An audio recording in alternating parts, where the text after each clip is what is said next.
Welcome to the Gossip Breakdown Live. I am your host, Rachel, and around our panel table today, we have our sharp-tongued commentator, Bianca, and our indefatigable celebrity reporter, Dee. Great to be here, Rachel. I am fully caffeinated and ready to dish on all the drama happening in Hollywood today. It is great to be on set, Rachel. My desk is practically overflowing with new court motions and legal statements, so we have plenty to dive into. Excellent, because we have a stacked show for everyone today. First up, the endless legal war between Brad Pitt and Angelina Jolie. They met back on the set of Mr. and Mrs. Smith, spent over a decade together, got married at their French vineyard Chateau Miraval in 2014, and then separated in 2016. Their divorce was finally finalized in December of 2024, but the court battles over that famous French winery are still raging. And in the second half of our show, we are turning up the volume with the incredible J-pop group Psychic Fever from Exile Tribe. 7 members, an explosive blend of hip-hop, R&B, and Afrobeat, and massive dreams of playing London's legendary Wembley Stadium. Talk about two completely different worlds.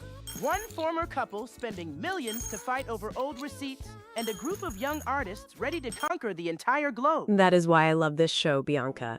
But let us start with Brad Pitt and Angelina Jolie, because this latest court filing from July 31st is raising a lot of eyebrows. Fill us in on the exact details, Dee. What is Brad Pitt asking the judge for right now? All right, Rachel. So the 62-year-old actor's legal team has filed a brand new motion demanding that 51-year-old Angelina Jolie hand over her full private financial records from 2017 through 2019. We are talking about her upfront acting fees for huge films like Maleficent and Eternals, her brand sponsorships, tax returns, and profit-sharing deals from those specific 3 years. Wait a second, Dee. 2017 to 2019. That was 7 to 9 years ago. Why on earth is Brad asking for her old paychecks now? It all ties directly into Chateau Miraval, Bianca. Back in 2021, Jolie sold her stake in the winery to an investment group called Tenute del Mondo. Pitt sued her in February of 2022, claiming they had an agreement never to sell their shares without mutual consent. Now, Jolie's legal team previously argued that she sold her stake because she needed to achieve financial independence from Pitt after their 2016 split. And Pitt's lawyers are saying that claim needs to be put to the test, right, Dee? Exactly, Rachel.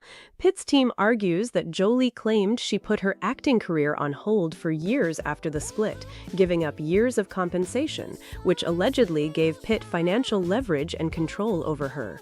His lawyers say if she does not provide those records from 2017 to 2019, the jury will get a materially incomplete picture of whether she actually needed financial independence to sell her share in 2021. Oh, please! This is getting ridiculous. She already handed over her tax returns and income statements for 2020 and 2021.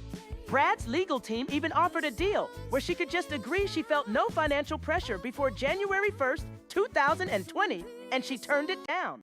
Why are two exes who officially finalized their divorce in December of 2024 still arguing about who made what 8 years ago? Well, Jolie's lawyers have a very sharp answer to that, Bianca. In an informal discovery conference back on July 8th, her attorney called Pitt's motion an overreach and described it as more controlling conduct. Her legal team states that Jolie did not claim to be broke or suffering financial hardship. She meant financial independence in terms of completely separating her financial affairs from her former husband. And didn't her lawyer also mention why she paused her career during those years, Dee? Yes, Rachel. Her legal team reiterated that Jolie put her career on hold for 5 years, specifically to help her 6 children heal from substantial physical and emotional abuse that occurred during that infamous 2016 private plane ride. Now, to be clear, Pitt was never criminally charged over that incident, but Jolie's team claims Pitt tried to force her to sign a strict non-disclosure agreement to keep silent about the alleged misconduct, and when she refused, she sold her share of the winery to cut ties. Look, it is just wild when you look back at where they started. Remember back in 2007, her brother James Haven did an interview where he said there was zero tension between Brad and Angelina. He said they were a completely balanced team, made every decision together, and that Brad brought out the best in her and encouraged her to adopt. Now fast forward to today. Their 6 kids have reportedly dropped Pitt's last name, and they are fighting over accounting spreadsheets from 2017. It really is a complete reversal from those early days, Bianca. Viewers at home, we want to hear from you on this one. Do you think court demands for old financial records after a divorce are justified, or is it going too far? Drop your thoughts in the live chat right now. And just to round out the timeline, on February 23rd of 2026, during a court meeting, the judge actually suggested limiting what Jolie would have to say about her earnings at trial. But she declined that as well because she refuses to let Pitt's team twist her statements about her career pause. It is a total stalemate, Dee. Neither side is backing down an inch, and the legal fees must be astronomical. Absolutely. But let us pivot now from high-stakes courtroom drama to high-energy global beats. Dee, tell us about the J-pop group Psychic Fever from Exile Tribe. I am so excited for this, Rachel. Psychic Fever is a 7-member boy band under the major Japanese agency LDH. The group features members like Jimmy, Kokoro, Wisa, Tsurugi, Ryoga, and Ren. They just dropped their second album titled Different, and they are completely redefining what a J-pop group can sound like. And what I love about them, Dee, is that they refuse to fit into traditional boy band boxes. Usually, boy bands have one designated center member or one main lead vocalist who gets all the spotlight. But Psychic Fever explicitly said that every single one of the 7 members has a distinct personality, unique skills, and massive individual potential. Spot on, Bianca. When you combine all 7 of those distinct identities, they feel like they can accomplish anything in the world. On this new album, they are experimenting with genre blends they have never tried before, like R&B, Afrobeat, pop rap, and hip-hop. That blend is so fresh, Bianca. How are they handling the language barrier as they push for a global audience? They are completely tearing down borders, Rachel. Their songs are written literally, half in Japanese and half in English, 50% Japanese and 50% English. They said in a recent interview that even though they are all Japanese, they grew up loving English music, Spanish tracks, Afrobeats, and global sounds. They want their music to reach everyone without any language barrier holding them back. And despite their giant ambitions, they place a huge emphasis on a core concept of Japanese culture, staying humble. They mention that no matter how famous they get, stay humble is their ultimate rule. They focus entirely on elevating their music quality, perfecting their dance skills, and putting on incredible stage performances. Staying humble while aiming for the stars. You have to respect that attitude. Bianca, what are their big dream venues right now? They are not thinking small at all, Rachel. They are aiming for a Billboard #1, a massive world tour, full stadium tours, and specifically performing at Wembley Stadium in London. They even joked about loving London's food culture, talking about how popular matcha and Japanese restaurants like Wasabi are over there. That mix of hunger and humility is so refreshing, Bianca.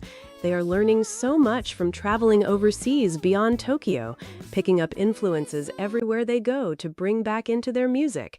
For all our music lovers tuning in live, what is your favorite genre blend when you listen to global groups? Tell us in the chat. I personally love that they tried Afrobeat for the first time on this project, Rachel. It shows they are not afraid to step out of their comfort zone and experiment. And the fact that they perform with equal energy, whether they are singing in Tokyo or across the world, shows just how dedicated they are to breaking international boundaries. Exactly, Dee! And what makes Psychic Fever so fascinating is that they do not even have a single center member or a designated lead vocal like so many traditional boy bands do. Every single one of the 7 members brings a completely different skill set, energy, and identity to the table. That is so true, Bianca. When you look at their philosophy, they place huge importance on the idea that being different means being original. They actually talk about a traditional Japanese cultural mindset of staying humble. They explain that no matter how big their global goals get, and we are talking about stadium tours, world tours, and aiming for Billboard #1, staying humble and constantly pursuing higher quality in their music and dance performance is their secret to staying grounded. It really is an inspiring approach to building an international career. Dee, from what you have been gathering about their music, how are listeners reacting to their mix of 50% Japanese and 50% English lyrics? The response has been incredible, Rachel. Fans really appreciate that they are authentically blending genres, like trying Afrobeat for the first time, while seamlessly weaving Japanese and English together. They are actively trying to break down cultural and linguistic borders through their work. That combination of massive ambition and quiet humility is so refreshing. But speaking of major international figures whose lives are constantly under the spotlight, we have to turn to a legal battle that has been captivating Hollywood for years. Dee, bring us up to speed on the latest court move between Brad Pitt and Angelina Jolie. Rachel, this ongoing dispute over their French vineyard, Chateau Miraval, has taken another intense turn in court. Brad Pitt, who is 62 years old, has filed new legal papers asking a judge to compel Angelina Jolie, who is 51, to hand over her private financial records and tax returns specifically from 2017 through 2019. Wait, 2017 to 2019? We are talking about financial records from years ago. Why on earth is he demanding those specific years right now, Dee? Well, Bianca, according to the court filings, Pitt's legal team argues that those documents are necessary to challenge claims Jolie previously made in court. Jolie stated that following their 2016 separation, she largely put her acting career on hold, forgoing years of compensation. She also noted that by 2019, she felt she needed to sell her stake in Chateau Miraval in order to achieve financial independence from him. So Pitt's team is basically saying, show us the financial proof. They want to see her upfront fees for film roles, brand sponsorships, and professional contracts leading up to that 2021 vineyard sale. Exactly, Bianca. His attorneys claim that without those records, the jury would receive a materially incomplete picture of whether she was actually facing financial control or pressure. They allege she originally agreed to turn over financial records spanning 2017 through 2021, but then altered her position during court proceedings to only provide records for 2020 and 2021. Dee, how is Angelina Jolie's legal team responding to this latest filing? Her team is pushing back very strongly, Rachel. In recent court statements, one of her lawyers called his request a gross overreach and described it as essentially more controlling conduct by Pitt.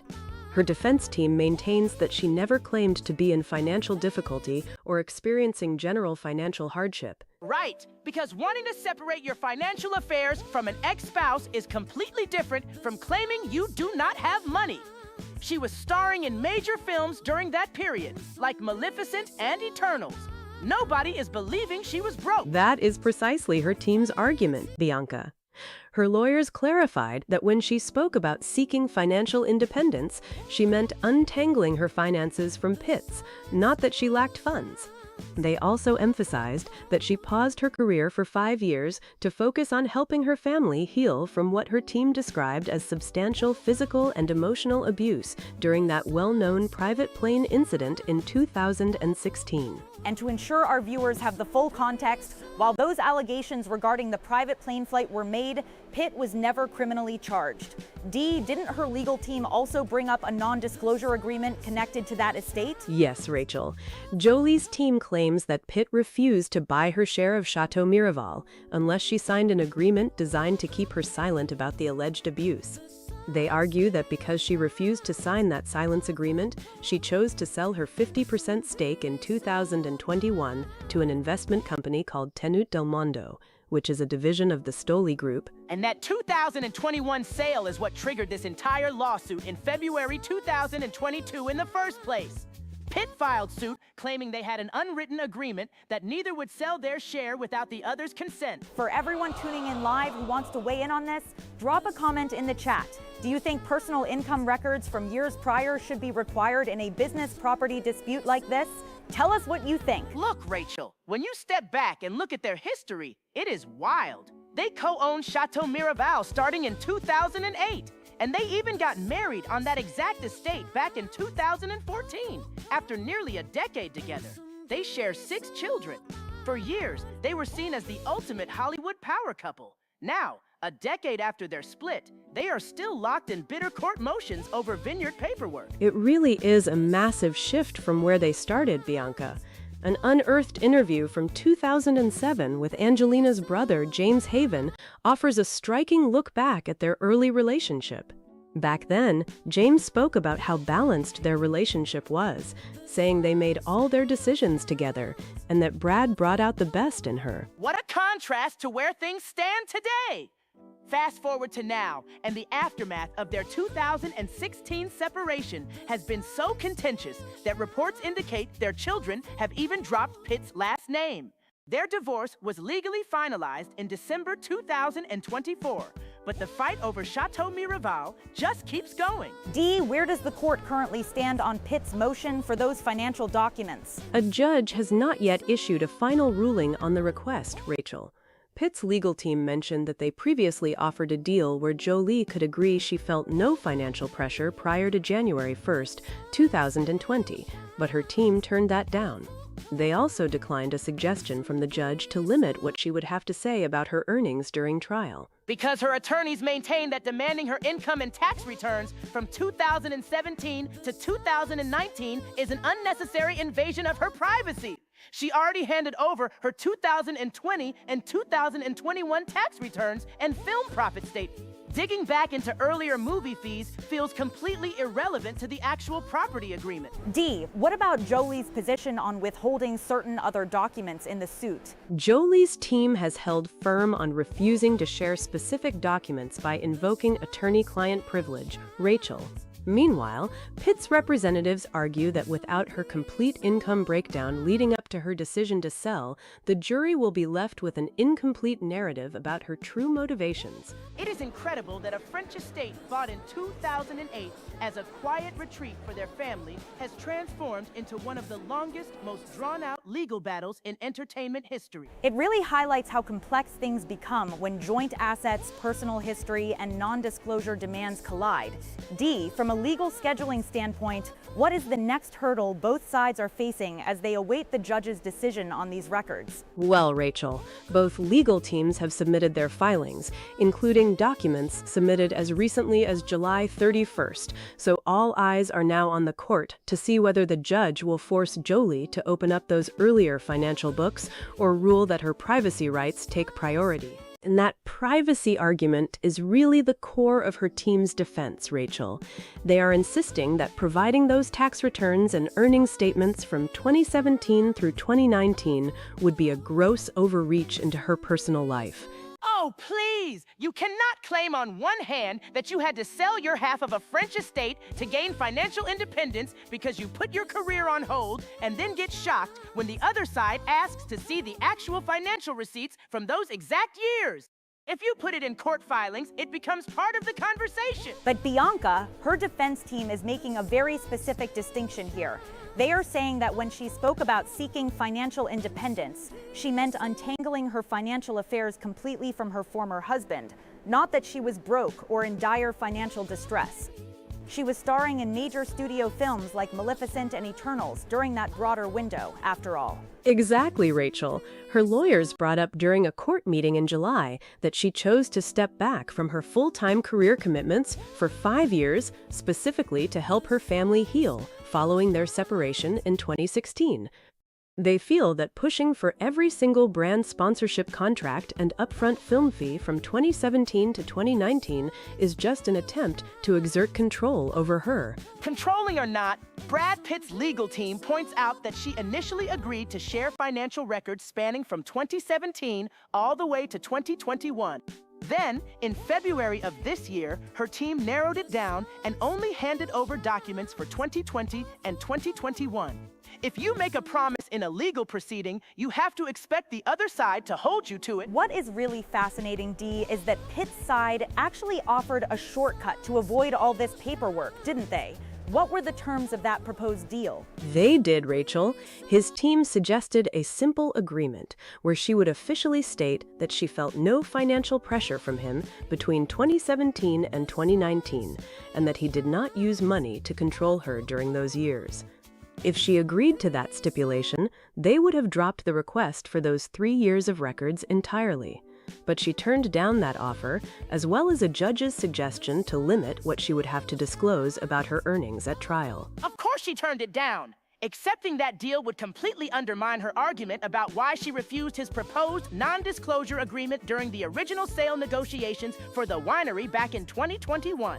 It is a chess match where neither side is willing to lose a single piece. It really is staggering when you look at the timeline. They bought Chateau Miraval together back in 2008, got married on that property in 2014, separated in 2016, and even though their divorce was finalized in December of 2024, this winery dispute from her 2021 sale to Tenuta del Mondo is still going strong in court. What kills me is that if you go back to 2007, her own brother, James Haven, gave an interview saying they were the ultimate balanced team. He literally said back then that they made every decision together and there was zero control or nagging between them.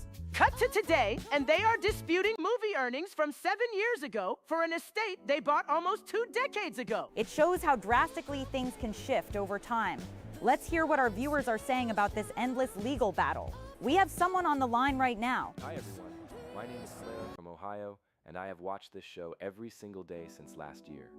I just feel so sad seeing Brad and Angelina still fighting like this, because I remember when they were the biggest couple in the world, and with 6 kids involved, I just wish they could settle this winery stuff quietly out of court once and for all. Clara, welcome to the real world of celebrity divorces involving hundreds of millions of dollars. We would all love a peaceful resolution, but when there are non-disclosure agreements, private jets, and high-value French vineyards on the table, quiet settlements usually go right out the window. Thank you for writing in, Clara. Keep those messages coming, everyone, because we love hearing your take on these high-stakes Hollywood standoffs. D, is there any indication of when the judge will officially rule on whether she has to turn over those 2017 to 2019 records? No firm date yet, Rachel. Both legal teams submitted their latest filings right at the end of July, so the decision sits entirely in the court's hands now. If the judge rules in Pitt's favor, her team will have to compile all those film fees and endorsement figures for the jury to see. If the judge sides with her, those 3 years remain private under attorney-client privilege and personal privacy protections. We will certainly be keeping a close eye on that decision. Now, let's pivot from Hollywood legal drama to a group that is taking the international music scene by storm.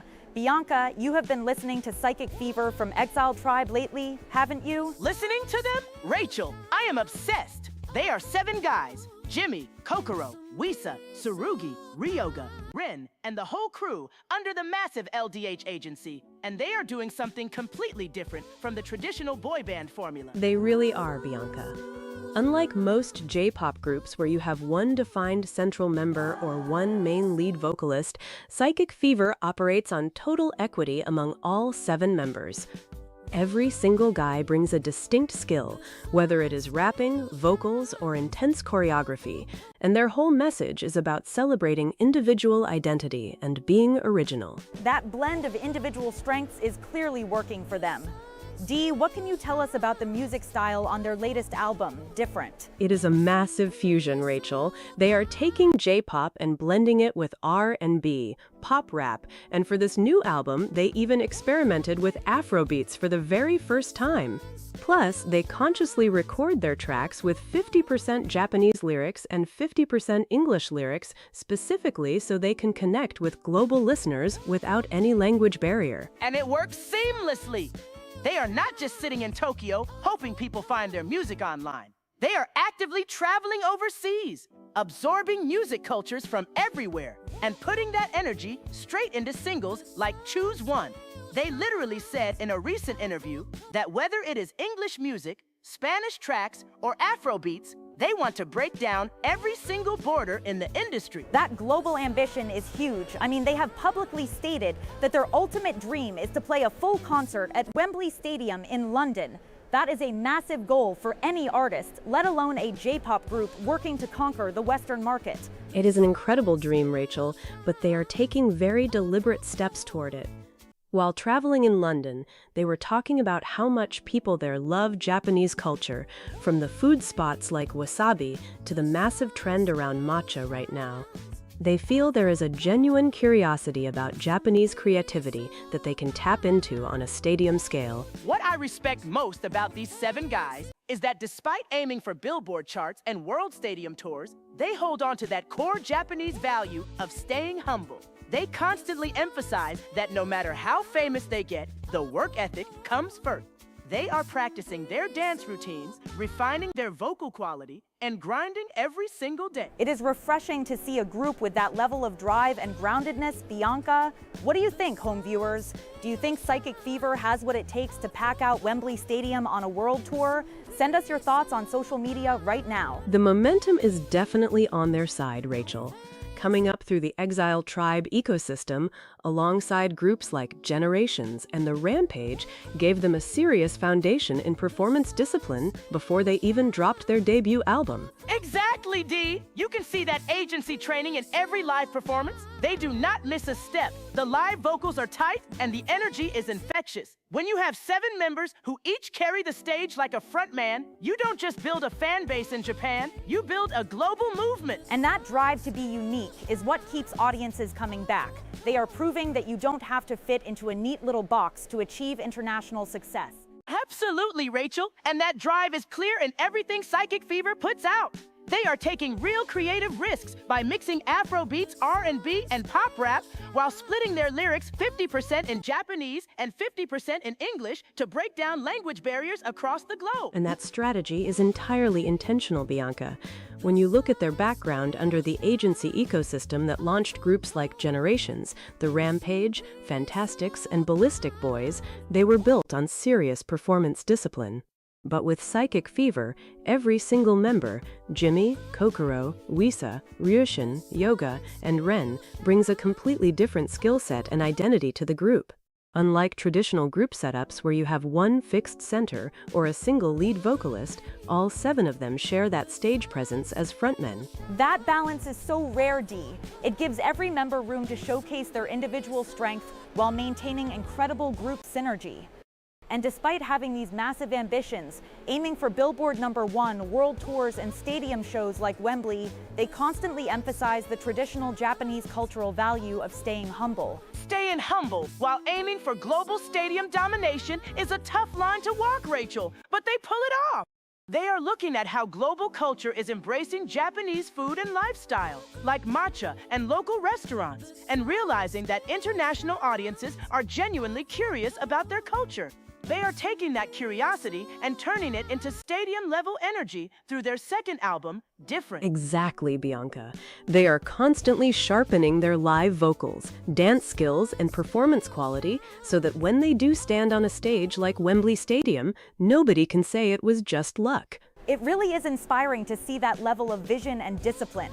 What do you at home think about groups blending 50-50 English and local language lyrics to reach a global crowd? Send us your thoughts on social media right now. Now turning from global music dreams to one of the most persistent and bitter legal battles in Hollywood history, we have a major new development in the high-stakes court war between Brad Pitt and Angelina Jolie over their French winery estate, Chateau Miraval. What is the latest motion filed in court, Dee? Rachel, 62-year-old Brad Pitt has filed a court motion in California asking a judge to compel his 51-year-old ex-wife, Angelina Jolie, to hand over her private financial records from 2017 through 2019.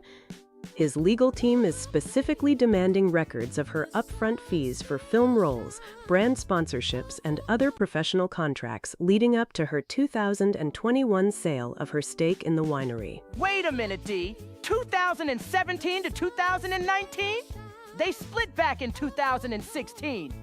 Why is his legal team digging back into her income from almost 8 years ago, when she already handed over her financial documents for 2020 and 2021? That is the core of the whole dispute, Bianca.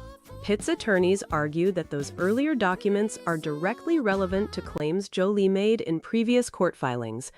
According to court records, Jolie stated that after their 2016 separation, she largely put her acting career on hold and gave up years of compensation, leaving Pitt with substantial leverage and control due to her financial situation at that time. She noted that by 2019, she determined she needed to sell her share in Chateau Miraval to achieve financial independence from him. So Pitt's lawyers are claiming that without those earlier financial records, the jury would receive a materially incomplete picture of her actual financial status leading up to that sale. Exactly, Rachel. Pitt's team asserts that to test whether she was truly forced to sell for financial independence, they need to see her actual earnings from major film roles like Maleficent and Eternals, as well as her brand contracts during those 3 years. They claim she initially agreed to provide records covering 2017 through 2021, but then altered her disclosure to only 2020 and 2021 tax returns and film profit statements. Oh, come on!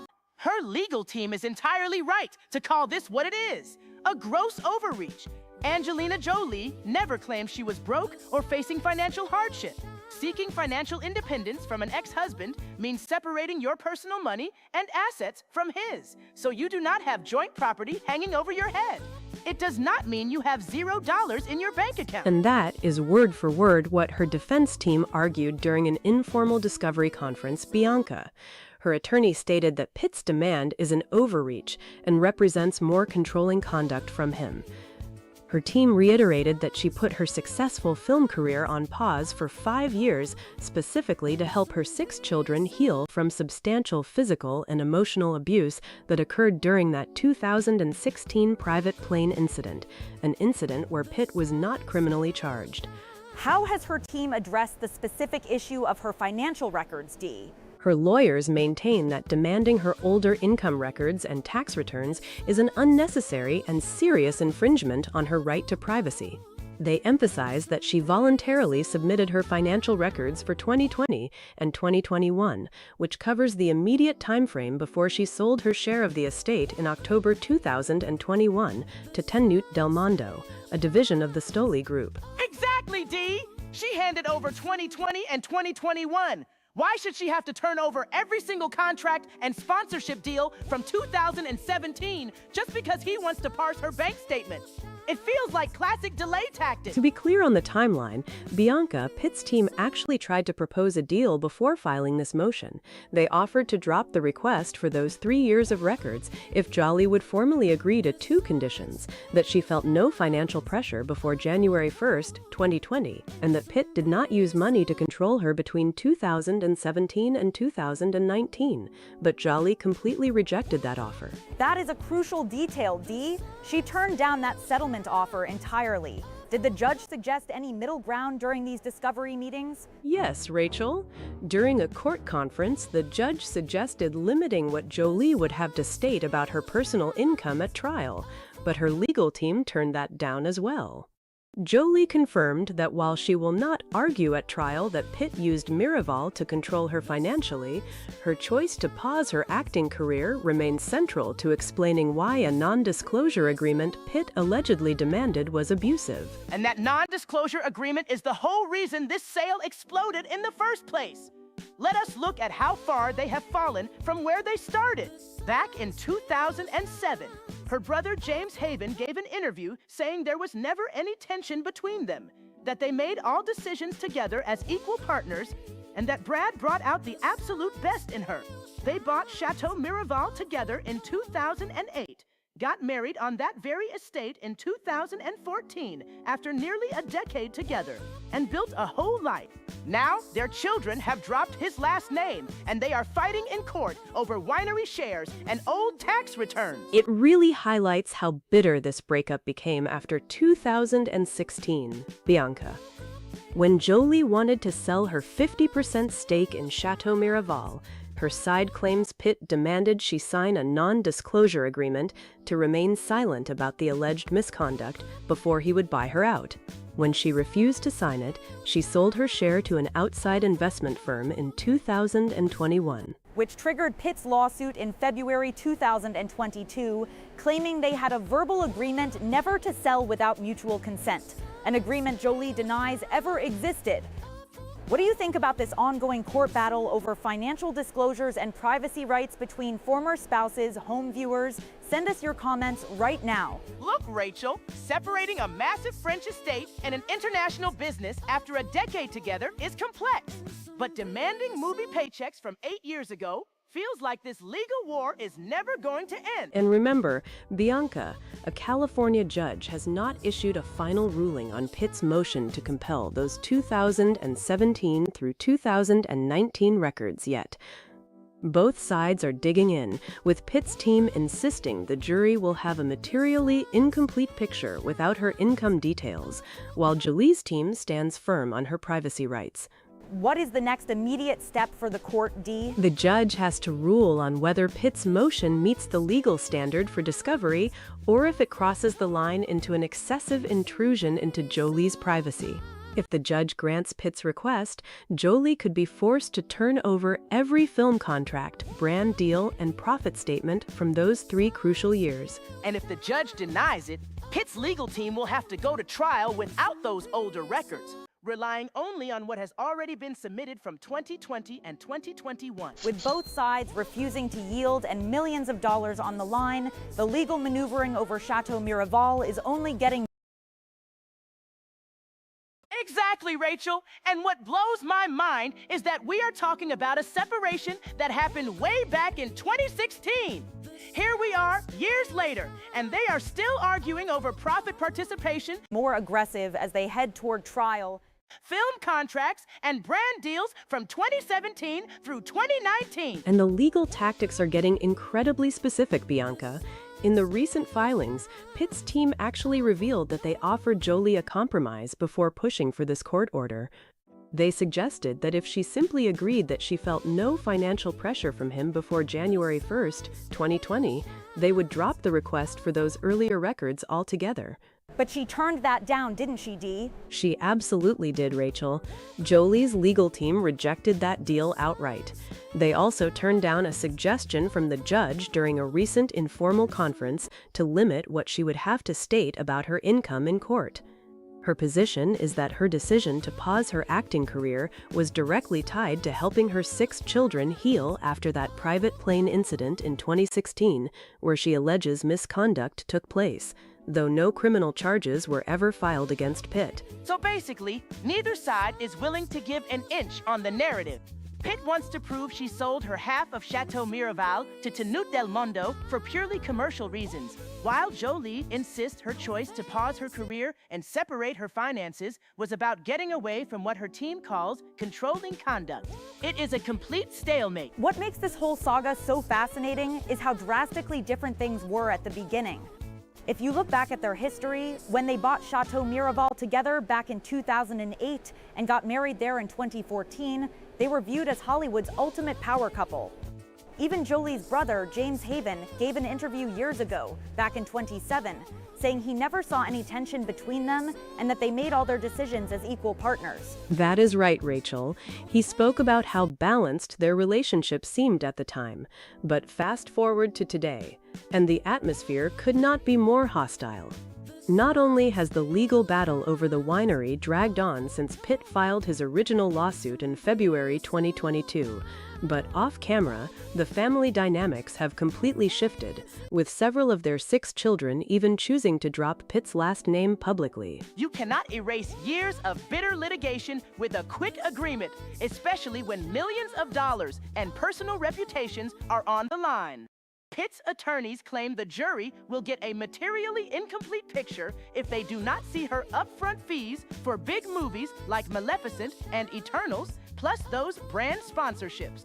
Meanwhile, her defense says requesting documents prior to 2020 is an unnecessary invasion of privacy since she already voluntarily turned over her tax returns and profit statements for 2020 and 2021. If you are watching at home right now, jump into our show chat and let us know, do you think court-ordered disclosure of old financial records is fair game in a property dispute like this, or should privacy rights take priority? The judge's upcoming decision on this discovery motion is going to be pivotal, because if Pitt gets access to those 3 years of records, it could set the whole tone for the upcoming trial.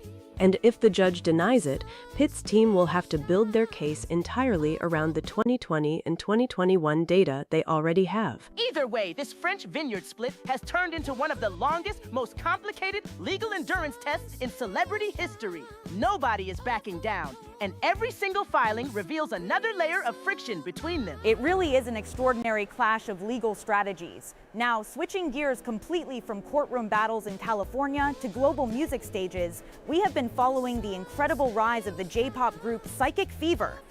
They have been making massive waves internationally, and their approach to making music is so refreshing. They really are doing things differently, Rachel. Psychic Fever, who launched under the famous agency company LDH as part of the Exile Tribe family, alongside groups like Generations and The Rampage, just released their second album titled Different. What stands out immediately is that unlike traditional boy bands that feature one designated center member or a lead vocalist, all 7 members share equal weight in the group. I love that structure. Usually in these massive pop groups, 1 or 2 members hog all the spotlight while the rest are basically background dancers. But with Psychic Fever, every single member brings his own distinct identity and skill set.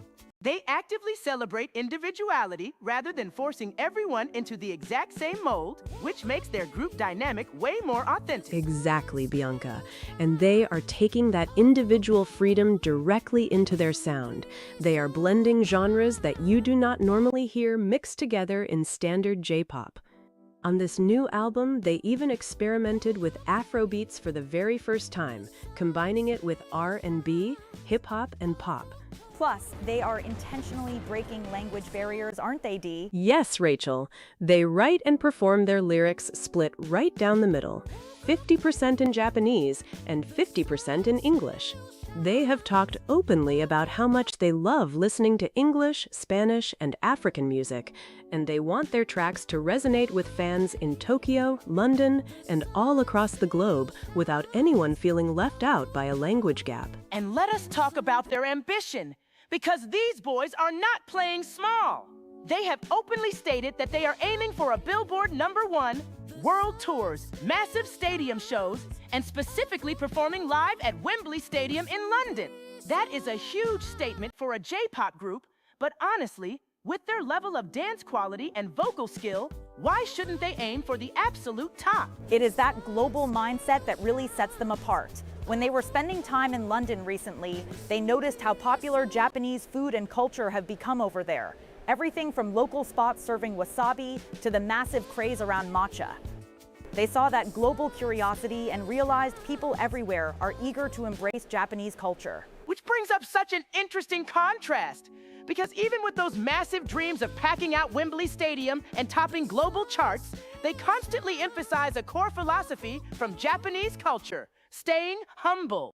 They keep saying that no matter how famous they get, they need to stay humble and focus every single day on improving their music, choreo, and stage performance. If you are a fan of J-pop or just discovering Psychic Fever through their single Choose One, tell us in the chat. What do you think about groups mixing 50% English and 50% Japanese to reach global audiences? It is definitely working for them, Rachel. By blending hip-hop roots with global genres and keeping that grounded, humble mindset, they are carving out a totally unique lane in the industry. Other Exile Tribe groups like Ballistic Boys have built massive followings, but Psychic Fever is explicitly setting their sights on breaking down international borders on every continent. Look, staying humble while aiming for stadium tours is a tough tightrope to walk. But when you watch them perform, you can tell the work ethic is real. They practice constantly because they know that to win over international crowds who might not speak Japanese, the live energy and performance quality have to be top tier every single second on stage. And that drive to constantly innovate is what makes their album Different feel so personal to them. Each of the 7 members spent time absorbing musical styles from overseas during their experiences, taking those lessons back into the studio to craft something that feels completely original to their joint identity. That hands-on experience has really paid off, Bianca. They mentioned how learning directly from international crowds transformed the way they approach writing hooks and structuring their dance numbers. Exactly. And let us not forget how competitive the J-pop market is right now. Standing out among dozens of new debuts requires something beyond just catchy choruses.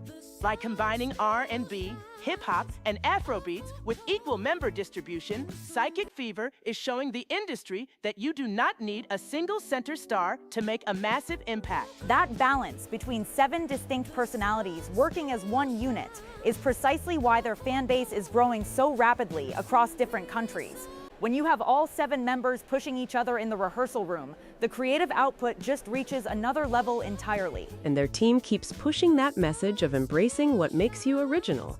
They want their listeners to feel empowered by their own differences, using the album's theme as a statement about standing out rather than trying to fit in with the crowd. Which is pretty ironic when you think about it, because while they are telling everyone to be original and celebrate being different, their ultimate goal is to bring millions of people together under one roof at a stadium tour. Well, if any group has the energy and international appeal to pull off that combination of humility and stadium-sized ambition, Bianca, it is definitely them. As they prepare for their upcoming global showcase dates and continue pushing different up the charts, the momentum behind Psychic Fever is showing no signs of slowing down. Exactly, Rachel. But let us be real for a second. Aiming for Wembley Stadium when you are a J-pop group singing half in Japanese and half in English is a massive hurdle to clear. It is ambitious, Bianca, but their team is really leaning into that global crossover appeal. They are blending Afrobeats, R&B, and hip-hop, and they keep emphasizing this idea of staying humble while chasing those massive stadium tour dreams. And that humility is such a core part of their culture, even as they target Billboard charts and world tours. But speaking of massive clashes and long-term ambitions, for everyone who is just tuning into our live stream right now, let us bring you straight up to speed on the other major story that everyone is talking about today. That is right, Rachel. If you are just joining us, we have been breaking down the latest escalation in the ongoing courtroom war between Brad Pitt and Angelina Jolie over their French winery, Chateau Miraval. 10 years after their split, and they are still dragging each other through court filings. To recap, And D, remind everyone why those specific 3 years have become the central sticking point for his legal team. because Angelina Jolie previously stated that after their 2016 separation, she largely put her movie career on hold and gave up years of compensation to help her 6 children heal. Pitt's lawyers argue that she claimed she needed financial independence to justify selling her share of the vineyard in 2021, so they want to see her full income to prove whether that was actually true. Oh, please. Her legal counsel called this request a gross overreach and classic controlling conduct. And honestly, can you blame them? She already turned over her tax returns and income records for 2020 and 2021. Why does he need to look into her personal bank accounts from 7 years ago? Well, let us see what the people watching at home think about this legal chess match. We just had a viewer chime in on the chat. Hi everyone, I am Sarah from Ohio, and I have been following this show since minute 1. I honestly think Brad is totally right here. If Angelina claimed in court that she lost income and was forced to sell for financial independence, she should have to prove it. You cannot make claims in a legal battle and then hide the receipts. Sarah, I respect the passion, but look at the actual statements. Angelina's team clarified that when she talked about financial independence, she meant separating her financial affairs from her ex-husband, not that she was broke or living paycheck to paycheck. Exactly, Bianca.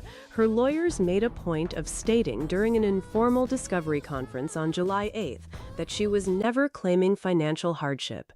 They argue that Brad's team is selectively twisting small parts of her previous statements just to justify getting access to her personal financial data. And let us not forget the proposed settlement terms that came up in the court documents.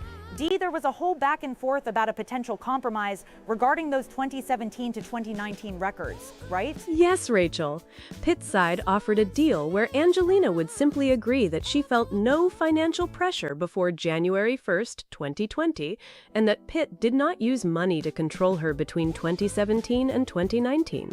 But Angelina rejected that offer entirely.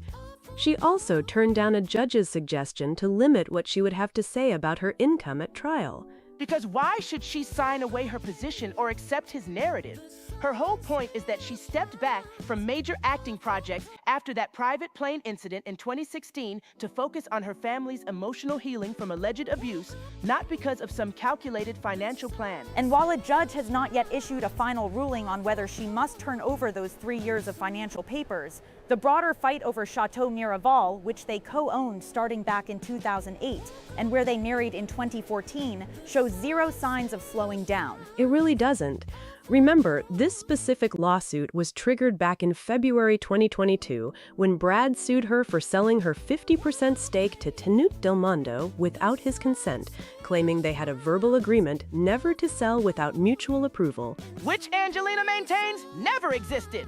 And now her legal team points out that she did star in major movies between 2017 and 2021, like Maleficent and Eternals. So pretending she had zero income is ridiculous anyway. It is an incredible deadlock, and as we wait for the court to rule on this motion, another detail in the court papers is raising big questions about what could happen next if this actually goes to a jury trial. That is right, Rachel, because according to the latest court filings, his team actually tried to propose a compromise before bringing this motion to a judge. They offered to drop the request for those 2017 to 2019 documents entirely if her legal team agreed to sign a stipulation stating she felt no financial pressure prior to January 1st, 2020, and that he did not use money to exercise control over her during those 3 years. But of course she turned that down flat out. Why on earth would she sign something that lets his team frame her narrative for trial? That is a classic legal trap, Bianca speaking, and anyone watching this unfold can see it a mile off. And what makes it even more interesting, Dee, is that during a recent discovery meeting, the judge himself even suggested limiting what she would be required to say about her income on the stand if this reaches a jury, but she rejected that option as well. She really did. Her representatives clarified that while she will not be claiming at trial that he used the vineyard itself to financially control her, her decision to step back from her career is directly tied to why his proposed non-disclosure agreement was unacceptable to her. Her team maintains that he tried to force her to sign an NDA to keep her silent about the alleged physical and emotional abuse during that infamous 2016 plane flight, an incident where he was never criminally charged, but which her side says left the entire family needing time to heal. And that is the heart of the matter. His team points to blockbusters like Maleficent and Eternals to say, look, she was making millions between 2017 and 2021, so where is the career pod? But her counsel is saying, wait a minute. She deliberately scaled back her overall workload for 5 whole years to focus on her 6 kids. That is not about claiming she was broke. It is about explaining why she wanted total financial separation from her ex-husband. Exactly, and when you look back at how long this whole saga has been dragging on, it is almost surreal. Dee, remind everyone who might just be tuning in how far back this bond goes, because this was not always courtroom drama and legal motions. Not at all, Rachel. They met on set back in 2004, spent over a decade together, bought Chateau Miraval in 2008, and got married there in 2014. They did not separate until 2016, and their divorce was only finalized in December 2024. In fact, if you look back at an old interview given by her brother James back in 2007, he described their dynamic as totally balanced. He said back then that there was zero tension, that they made every single decision together, and that he had never seen either of them nagging or controlling the other. Which just goes to show how radically things can degrade once lawyers and hundreds of millions of dollars in shared real estate get involved. They went from being Hollywood's ultimate power couple to spending nearly a decade fighting over tax returns, film fees, and vineyard shares. It is a stunning collapse of what used to be the biggest brand in entertainment. What do you think at home? Do you think those pre-2020 earnings are relevant to why she sold her stake? Or is this request going too far? Send us your thoughts online right now. But while the legal battle over Miraval sits in a California court waiting for a ruling, we are going to pivot from major Hollywood drama to a music powerhouse taking the global stage by storm. D, tell us about the group everyone is talking about right now. We're talking about the sensational J-pop group Psychic Fever. They are part of the massive Exile Tribe family under the agency LDH, which has launched huge acts in Japan over the years. But Psychic Fever is carving out a completely unique lane for themselves. The group consists of 7 members: Jimmy, Kokoro, Wisa, Tsurugi, Ryoga, Ren, and Sam, and they are bringing a totally fresh energy to the international pop scene. And can we talk about their structure for a second, Rachel? Because usually in boy bands, you have one obvious center member who gets all the spotlight, or one clear lead singer while everyone else stands in the back doing choreo. But Psychic Fever does not play by those old rules at all. Every single one of the 7 members brings a distinct skill set, personality, and background to the table, and they operate on complete equality. That is central to their identity, Bianca. In recent statements, the group emphasized that having 7 completely different identities is the whole point of their message. They want their listeners to realize that being different from everyone else is what makes you original. That philosophy is built directly into their brand new second album, which is literally titled Different. And musically, D, they are not sticking to standard J-pop formulas either, are they? They are pulling from everywhere. Absolutely not, Rachel. They describe themselves as a hip-hop-centric group, but this new album fuses pop rap, R&B, and for the very first time, they even experimented with Afrobeats. What makes their strategy so global is that they sing their songs roughly 50% in Japanese and 50% in English. They openly said they want to break down cultural borders. Even though they are all Japanese, they grew up loving music from all over the world, American, Spanish, African tracks, and they want their sound to reflect that global blend. I love that approach. Why limit yourself to one domestic market when music is universal? They even noticed how popular Japanese culture has become globally, pointing out how trendy matcha and Japanese cuisine like wasabi have become in places like London. They see that curiosity online and in fashion, and they are using their music to bridge that gap completely. And Bianca, their goals are not modest by any stretch. They are shooting straight for the top. Oh, they are aiming for the stars, Rachel, and I respect it. They have openly stated that they want a #1 on the global Billboard charts, a full world tour, a stadium tour, and specifically, they have their eyes set on headlining Wembley Stadium in London. That is a massive arena for any Asian act to target. But when you look at their drive, you cannot help but root for them. What is really fascinating about them, though, is how they balance those huge stadium ambitions with a traditional mindset. In their own words, they spoke about a fundamental aspect of Japanese culture, the commitment to stay humble. They explained that no matter how famous they become or how big the venues get, their rule is to remain grounded, stay humble, and keep relentlessly focusing on improving their dance skills, vocal control, and live stage presence. That is what sets real talent apart, Dee. You can have all the stadium dreams in the world, but if you do not put in the hours in the rehearsal studio to perfect the craft, the crowd sees right through it.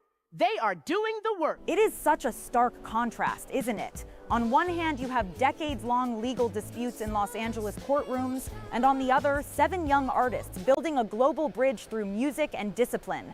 Have you checked out Psychic Fever's new album, Different, yet?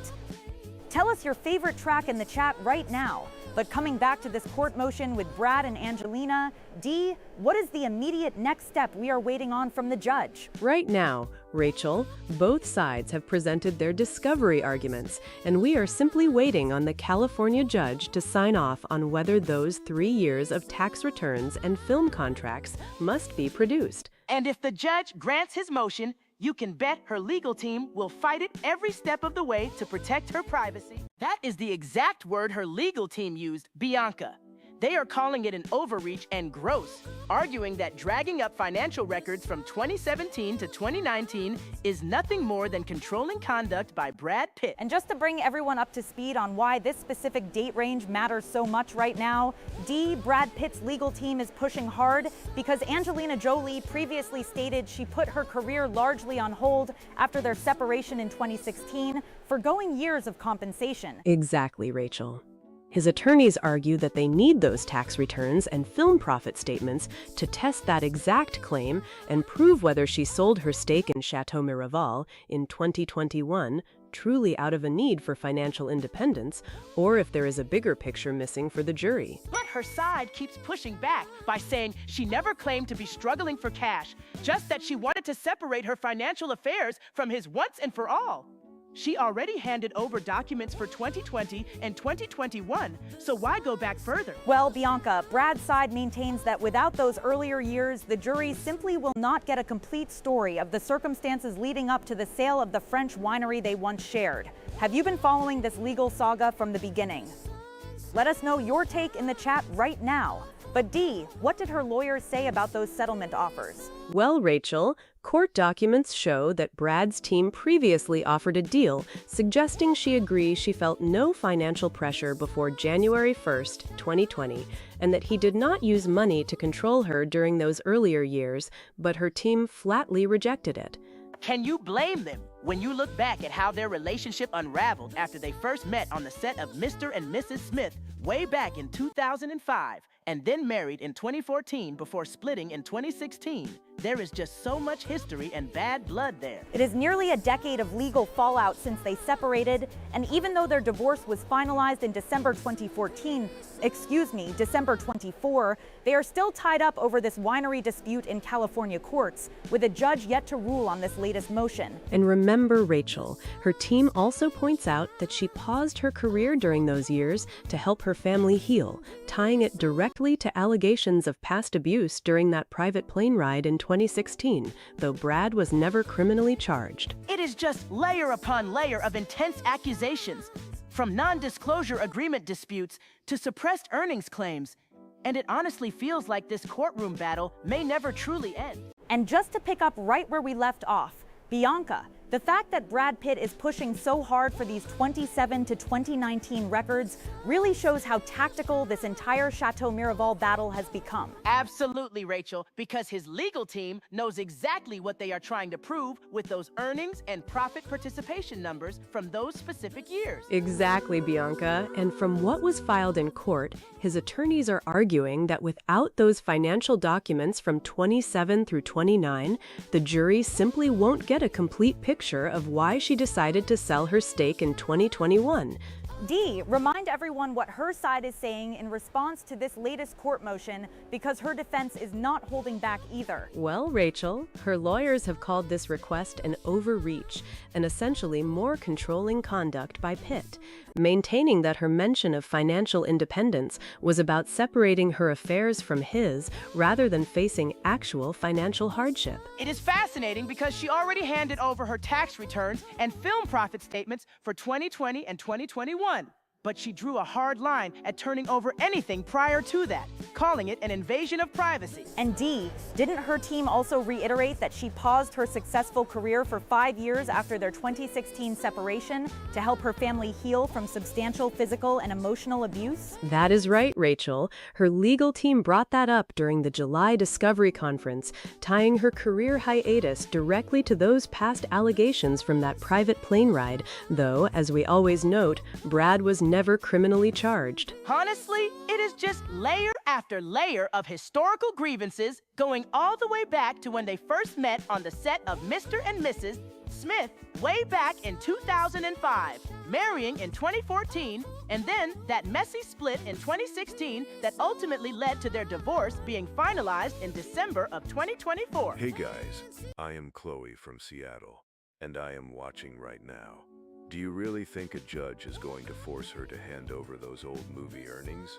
Or is this whole winery legal war just going to drag on forever? Chloe, that is the million-dollar question, because as of right now, a judge has not yet ruled on this latest motion, and both sides are standing completely firm. Chloe, Knowing how these massive celebrity legal battles work, they will probably argue over disclosure until the absolute last possible second before that trial gets anywhere near a courtroom. And remember, Chloe, they even tried to reach informal compromises earlier, like when Pitt's team suggested an agreement that she felt no financial pressure before 2020, but her side rejected it completely. It really is remarkable how a vineyard they bought together back in 2008 has turned into nearly a decade of legal fallout. Speaking of shifts in the entertainment world, Dee, we should also look at how completely different the vibe is when you pivot over to what the J-pop group Psychic Fever is doing right now with their music and their global ambition. Oh, absolutely, Bianca, because the 7 members of Psychic Fever,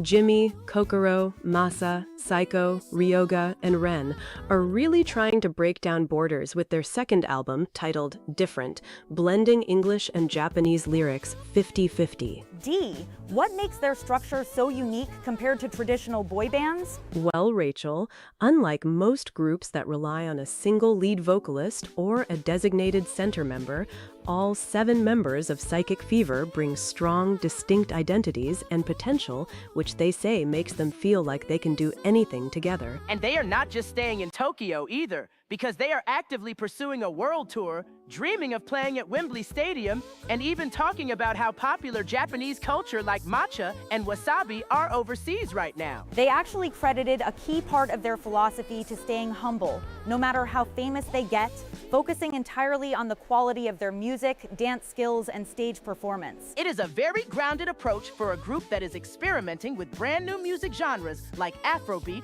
and R&B for the very first time on this new album. Bianca, looking at this legal escalation over Chateau Miraval, Brad Pitt's team is now pushing hard for Angelina Jolie's financial records from 2017 to 2019. And it is getting really messy, Rachel, because they are arguing that without seeing her earnings from film roles, brand deals, and professional services during those specific years, the jury is going to get a completely incomplete picture of why she actually sold her stake in the winery back in 2021. Well, her legal team is fighting back strongly against this, calling the request a gross overreach and just another example of controlling conduct by Pitt, especially since they maintain she never claimed financial hardship, but simply wanted to separate her finances from her former husband after putting her career on hold for 5 years. Dee, to remind everyone of the timeline here, they originally separated in 2016 after 2 years of marriage and more than a decade together, and their divorce was finally finalized in December 2024. Yet this winery battle just refuses to end. What makes this particular document fight so fascinating is that Jolie already handed over her tax returns and film profit statements for 2020 and 2021. But she drew the line at 2017 through 2019, arguing that going back that far is a serious invasion of her privacy. And according to the court filings, Pitt's side claims she originally agreed to share records covering 2017 all the way through 2021, but then changed her mind earlier this year, in February 2026, to only provide the later 2 years.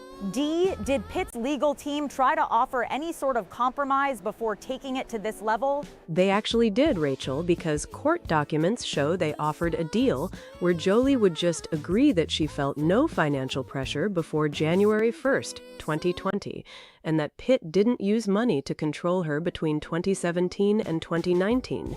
But her side rejected that offer completely. And during a court meeting, even the judge suggested limiting what she would have to say about her income. And she turned that down too, with her lawyers confirming she won't even argue at trial that Pitt used the winery to control her financial situation back then. It really highlights how deep these tensions go, dating all the way back to their early days when they were Hollywood's ultimate power couple, contrasting sharply with unearthed interviews from her brother James Haven back in 2007, where he insisted they made all decisions together and that there was zero tension between them. Well, things certainly changed after 2016, with everything from custody battles to this multi-year vineyard dispute, where Pitt claims she broke an agreement that neither of them would sell their stake without the other's approval. And Jolie's camp maintains that she never needed his approval, and that Pitt refused to buy her out because she wouldn't sign a non-disclosure agreement to cover up alleged misconduct from that private plane ride in 2016.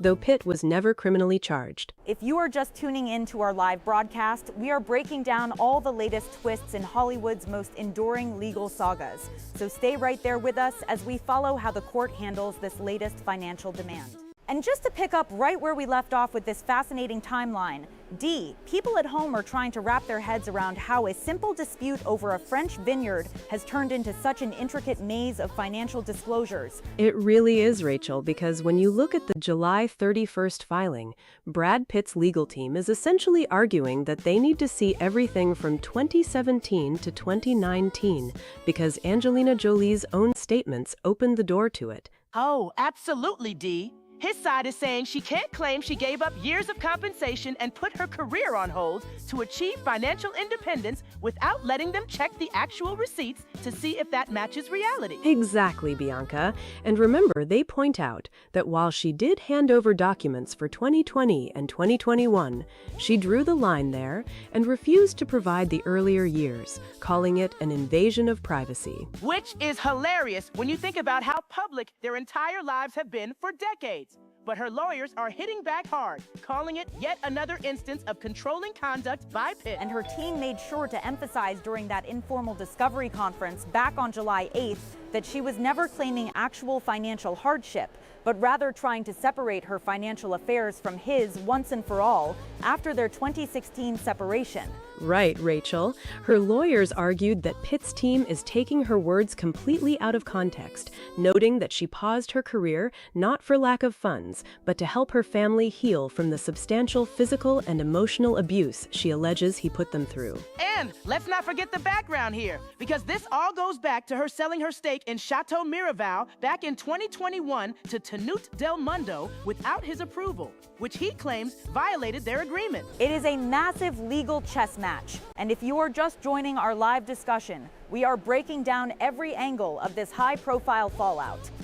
But Bianca, looking at this from a legal strategy standpoint, do you think a judge is actually going to force her to hand over those earnings from movie roles and brand deals from 2017 to 2019? Honestly, Rachel, it's hard to say because judges usually protect privacy when requests go back several years. But Pitt's side has a very specific argument that without those numbers, the jury won't get the full picture of why she felt she had to sell. And his team even tried offering a compromise earlier, suggesting she simply agree that she felt no financial pressure before January 1st of 2020, but her side flat out rejected that deal and any limits on what she would have to say. It just shows how deep these battle lines are drawn, even after their divorce was finalized in December of 2024, proving that the fallout from their marriage is still very much active in the courtroom. Speaking of things crossing borders and making waves, Rachel, it's wild to jump from bitter Hollywood legal battles to the sheer energy of international music acts like Psychic Fever,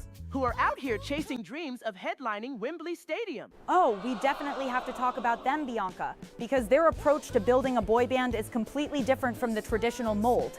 D, what were they sharing about their unique structure? Well, Rachel, unlike most boy bands that rely on a single lead vocalist or a designated center member, Psychic Fever operates with 7 members who each bring a totally different personality, identity, and strong individual skill set to the group. Which they talked about extensively in their second album, aptly named Different, where they lean heavily into blending genres like alternative rap and different global beats, mixing English and Japanese lyrics 50-50. Exactly, Bianca. They mentioned trying out brand new sound fusions for this album, drawing inspiration not just from Tokyo, but from their overseas experiences, enjoying everything from Spanish music to African rhythms, and wanting to break down all musical borders. It is such a refreshing philosophy, and they even touched on how curious global fans are about Japanese culture, food like wasabi and matcha, which is huge on the global charts right now. But what stood out to me most, Dee, was their core rule about staying grounded. Absolutely, Rachel. They spoke about the traditional Japanese value of staying humble no matter how famous you get, focusing purely on perfecting their music, their dance skills, and how they perform on stage. It's a massive ambition, aiming for world tours and stadium shows like Wembley, while keeping that disciplined, hard-working mindset. Stay right there with us on our live broadcast because we are tracking every update on these stories. Picking right up on that legal standstill, Dee, let's look at how this Chateau Miraval winery dispute between Brad Pitt and Angelina Jolie keeps twisting into new corners. Well, Rachel, the latest filings show that 62-year-old Brad Pitt is pushing hard through the courts to get Angelina Jolie to hand over her financial records, specifically covering 27 to 29, regarding her earnings and movie profit participation. It is getting exhausting, honestly, because every time you think they might settle into some quiet phase after finalizing their divorce last December, another motion drops. True, Bianca, but Brad's legal team insists these documents are vital because Angelina previously claimed she put her career largely on hold after their 2016 separation, giving up years of compensation and seeking financial independence before she sold her winery stake. And Angelina's side is firing right back, calling it a gross overreach. And yet another example of controlling conduct by Pitt, according to her lawyers during a recent informal discovery conference. Hi everyone. I just tuned in and I am so confused by these celebrity lawsuits.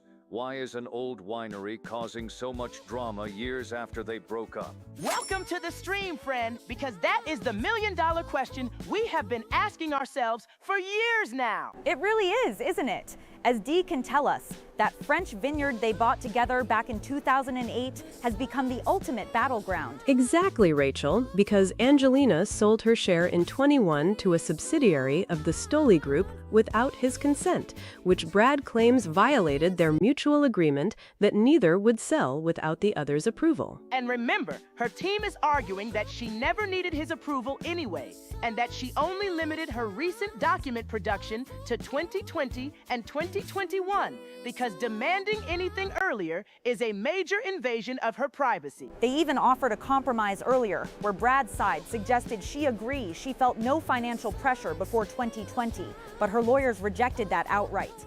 And just to bring everyone up to speed on what we were unpacking a moment ago, Dee, Brad Pitt's legal team is digging in hard on those financial records from 2017 through 2019 in the Chateau Miraval dispute. That is right, Rachel, because Brad's lawyers are arguing that Angelina Jolie's recent claim of putting her career on hold and foregoing years of compensation means her earlier income is totally fair game for the jury to see. But her side is basically calling that a gross overreach and a continuation of controlling conduct, pointing out that she already handed over documents for 2020 and 21. They even offered a compromise earlier where Brad's side suggested she agree she felt no financial pressure before 2020, but her lawyers rejected that outright. Exactly. And remember, she maintains that her mention of financial independence was about separating her affairs from him after their 2016 split, not a claim of actual financial hardship. It is just wild that a decade after they separated, these two are still battling over a French vineyard they bought together back in 2008. It really is, Bianca. And speaking of groups making massive international moves, let's look at how Psychic Fever handles their global ambitions compared to all this Hollywood drama. Oh, completely different energy, Rachel, because the 7 members of the J-pop group, Jimmy, Kokoro, Wisa, Tsurugi, Ryoga, and Ren, are all about celebrating individuality with their second album, titled Different. And what I love about them is they do not have a single designated lead vocal or center member like most traditional boy bands do, which gives every single one of them a chance to shine. Dee, they were even talking about how they blend genres like R&B and Afrobeat, mixing 50% Japanese and 50% English lyrics to break down borders. They really want to connect with global fans.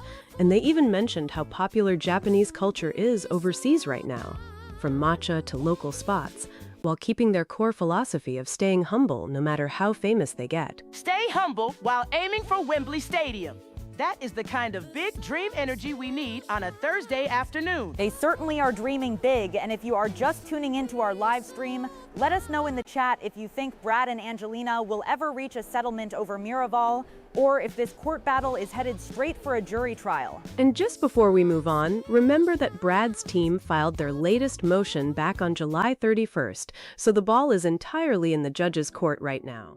And just to bring everyone up to speed on what is happening in that courtroom right now, D, Brad Pitt's legal team is pushing hard for those 2017 to 2019 financial records, arguing that without them, the jury will only get an incomplete picture of Angelina's financial situation before she sold her stake in Chateau Miraval. That is right, Rachel, because their latest filing points out that Angelina previously claimed she had to sell her share of the French winery back in 2021 to achieve financial independence after putting her acting career on hold following their 2016 separation. But her lawyers are firing right back, calling this latest demand a massive overreach, and basically labeling it as more controlling conduct by Brad, especially since she has already voluntarily handed over her tax returns and film profit statements for 2020 and 2021. Bianca, it is a fascinating clash of narratives because Brad's side argues that she hasn't been entirely truthful about why she sold the winery,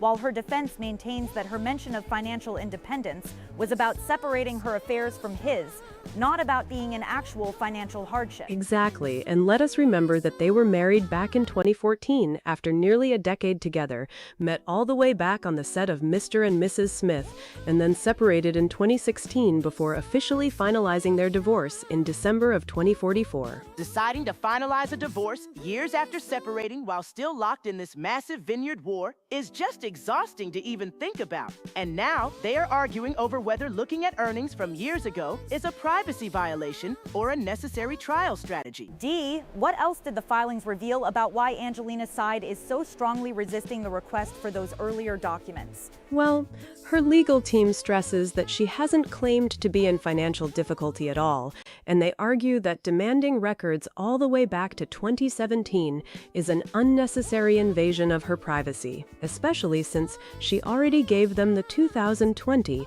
and 2021 details. It feels like every time we turn around, another motion gets filed in this feud. And if you are watching our live stream right now, let us know in the chat if you think a judge is actually going to force her to hand over those older tax returns, or if her privacy argument will win the day. That is the big question for the judge, who still hasn't ruled on this latest motion yet. But while we wait to see how that legal drama unfolds, let us shift gears for a moment back to the incredible music scene we were discussing earlier with the members of Psychic Fever. Bianca, what stood out to you about how these 7 guys operate compared to traditional boy bands? Oh, I love that they don't have a single designated lead singer or a traditional center member, which is so different from what we usually see in the industry. That is right, Bianca, and as Jimmy, Kokoro, Wisa, Saori, Ryoga, and Ren pointed out, every single one of the 7 members brings a completely different personality, identity, and unique strength to the group.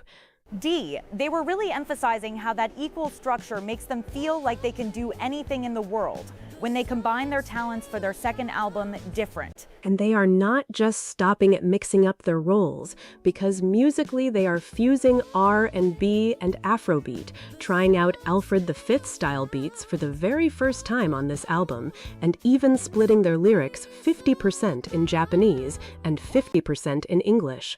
50% Japanese and 50% English is such a smart way to break down borders and connect with international fans, especially when they look at global trends and see how much love there is right now for matcha and Japanese culture overseas in places like London. They even talked about how popular local Japanese spots are over there, but keeping their core philosophy of staying humble no matter how famous they get. Staying humble is a huge part of their ethos, because as they mentioned, no matter how famous they become, they always want to focus on improving the quality of their music, their dance skills, and their stage performances, all while dreaming of eventually heading out on a massive stadium tour. A stadium tour and aiming straight for Wembley Stadium is the kind of bold ambition we love to see. And if you are just tuning in, let us know in the chat if you think Psychic Fever is going to be the next big global group to sell out stadiums worldwide. Psychic Fever really knows how to keep the energy going across continents. And Bianca, when you look at how they structure themselves with 7 equal members rather than just one single frontman, it completely changes the dynamic of how a boy band operates, doesn't it? It really does, Rachel, because usually you get that one main vocal carrying the whole team while everyone else just backs them up. But here, every single guy brings a distinct personality and skill set to the table, which lets them mix genres like R&B and Afrobeat so effortlessly on their new album, Different. And D, what stands out from what they have shared about their creative process is how deliberate they are about blending 50% Japanese with 50% English lyrics to connect with global listeners, especially as they draw inspiration from overseas trends and local cultural spots when they travel. Shifting gears back to Los Angeles for a moment, let us look at how the ongoing legal battle between Brad Pitt and Angelina Jolie is taking another very sharp turn over financial records. Brad Pitt is currently pushing hard in court to get Angelina Jolie to hand over her private financial documents, including earnings from film roles and brand sponsorships covering 27 through 29, and it is all tied to that massive dispute over the Chateau Miraval winery they used to co-own. D,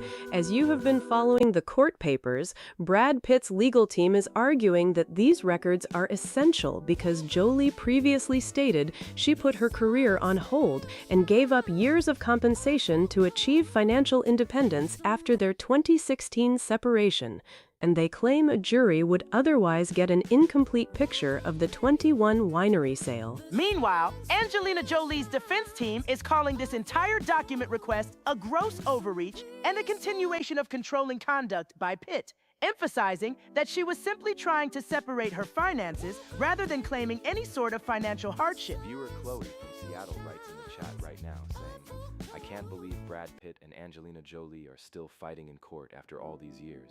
Just let them both move on already. That fatigue is felt by so many people watching this unfold, because as we know, they split way back in 2016 after more than a decade together, and yet here they are in court years later, still battling over a French vineyard. D. What makes this latest filing particularly contentious is that Jolie already voluntarily handed over her tax returns and profit statements for 2020 and 2021. But her lawyers maintain that digging into the earlier period from 27 to 27 is a serious invasion of her privacy. Bringing us right back to a completely different vibe, let us remember the inspiring global ambitions of Psychic Fever, who are dreaming of taking their unique sound all the way to Wembley Stadium. Bianca, aiming for Wembley is such a massive goal, but when you have a group that embraces individuality so strongly and insists on staying humble, no matter how famous they get, you can really see why fans around the world are getting behind them. D. They even talked about how important it is to keep refining their music quality, dance skills, and stage performances as they look toward a potential world tour, proving that their equal member structure is built for long-term international success. Rachel, picking right up on that legal standstill, the 62-year-old actor Brad Pitt is making quite a renewed push in court to get his hands on Angelina Jolie's financial records, covering 2017 to 2019. Bianca, it is honestly exhausting to watch because this Chateau Miraval winery dispute just keeps dragging on year after year. And now his team is arguing that without those older records, the jury will only get an incomplete picture of her finances. D. And just to bring in what her legal representation actually said about this, Jolie's team fired back during a recent conference, calling the request a gross overreach and straight-up controlling conduct by Pitt. Rachel, let us remember how we got here, D, because Jolie already handed over her tax returns and profit statements for 2020 and 2021. But her lawyers maintain that digging into the earlier period from 2017 to 2019 is a serious invasion of her privacy. Bianca, exactly, Rachel. Because remember, back when she claimed she had largely put her career on hold after their 2016 separation and gave up years of compensation, which Pitt's side now wants to scrutinize down to every single film role and brand sponsorship fee. D. Exactly, Bianca. And her side is making it very clear that she was talking about separating her financial affairs from his rather than claiming any kind of financial hardship, pointing out that she never even needed his approval to sell her stake to Tenue Del Mondo back in 2021. Rachel, bringing us right back to a completely different vibe. Bianca, let us remember the inspiring global ambitions of Psychic Fever, who are dreaming of taking their unique sound all the way to Wembley Stadium.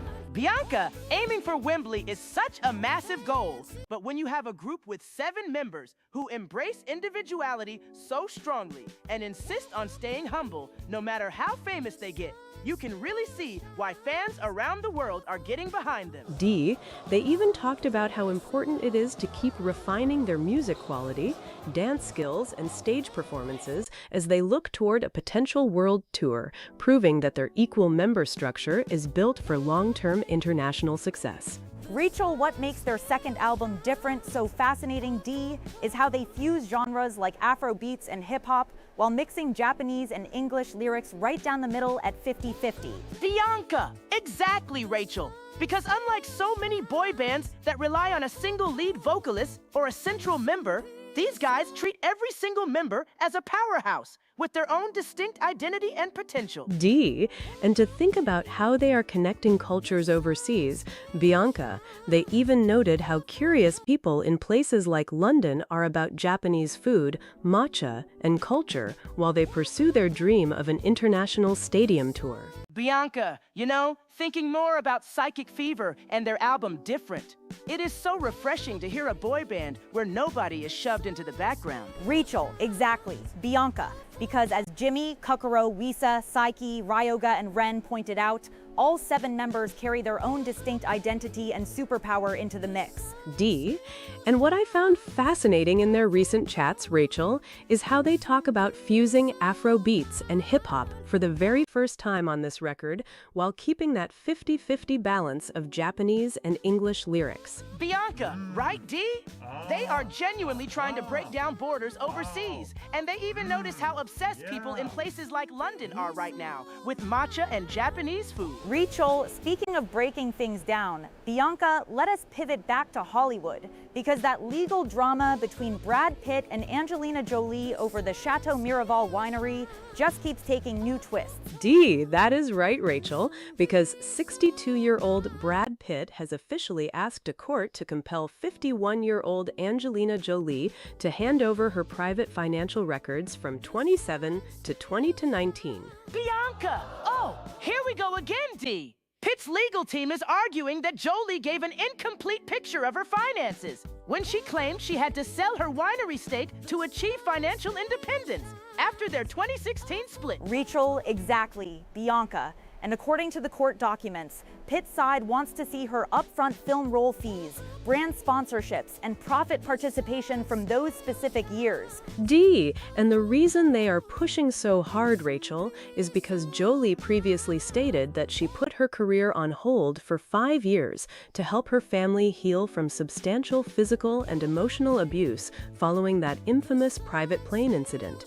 Bianca, but her defense team is not having any of it, D, calling this entire document request a gross overreach and straight-up controlling conduct by Pitt. Rachel, what do you think of that framing, Bianca? Because Jolie's lawyers maintain that she was simply trying to separate her finances, not claim a general lack of funds, having already voluntarily submitted her tax details for 2020 and 2021. D, exactly, Rachel.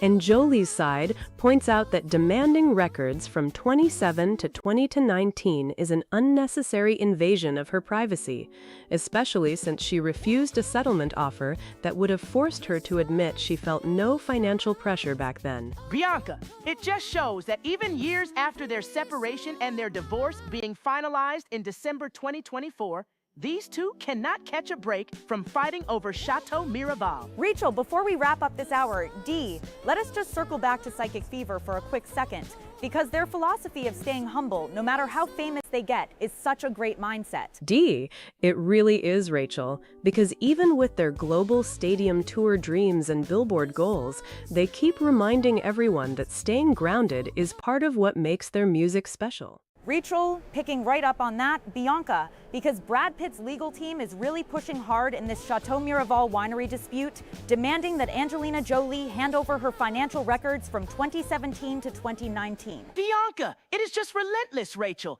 because Brad is arguing that a jury needs to see her upfront film fees and brand sponsorships to understand why she sold her stake in 2021. D. Exactly, Bianca. And Brad's side points out that Angelina previously claimed she put her career on hold and needed financial independence after their 2016 split, so they want the documents to challenge that narrative.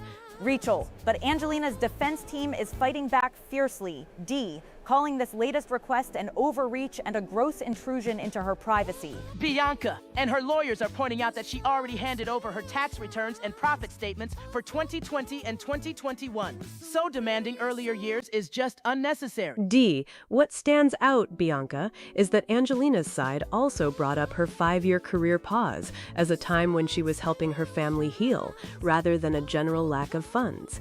Mia from Chicago writes, I cannot believe Brad and Angelina are still fighting over this winery after all these years. Why can't they just leave each other alone? Rachel, that is the million-dollar question, Mia, because even though their divorce was finalized in December 2024, the Chateau Miraval battle just keeps rolling on in court. Bianca, exactly, Rachel. And remember, Brad sued back in February 2022 after Angelina sold her stake to Tenute Del Mundo without his approval, which sparked all these endless legal filings. D. And just to remind everyone joining us right now, Brad's lawyers claim Angelina's statements about seeking financial independence mean her entire financial picture from 2017 onward is fair game for the jury.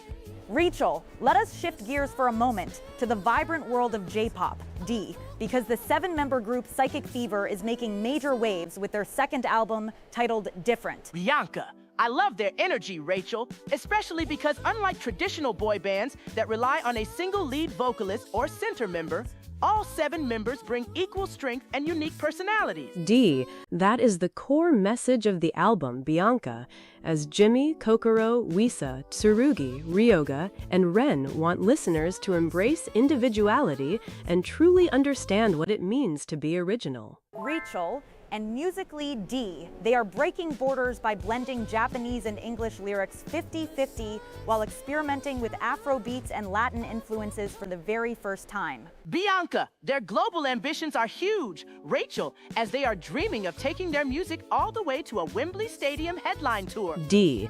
And even with those massive international goals, Bianca, they still hold on to the traditional Japanese mindset of staying humble no matter how famous they get. Rachel, and staying on this legal back and forth, D, what is the latest that has come out of the courtroom regarding Brad Pitt's push for Angelina Jolie's financial records from 2017 to 2019? D, well, Rachel, the core of it is that Brad Pitt's legal team filed a motion in a California court arguing that Angelina Jolie has given an incomplete picture of her financial situation around the time of the 2021 sale of their French winery, Chateau Miraval. Bianca, it is honestly exhausting, Rachel, because they split way back in 2016, and yet here we are, years later, still arguing over whether she needs to hand over tax returns and film profit statements from nearly a decade ago. D, exactly, Bianca. And Brad Pitt's side claims those records from 27 to 29 are essential because Angelina Jolie previously stated she had to sell her stake to achieve financial independence and that she put her career on hold after their separation. Rachel and D, her legal team, has a very different interpretation of those statements, don't they? D, they really do, Rachel, because her lawyers fired back during a July conference, calling the request a gross overreach and essentially more controlling conduct by Brad Pitt, emphasizing that she was only trying to separate her finances, not claiming she was in financial hardship.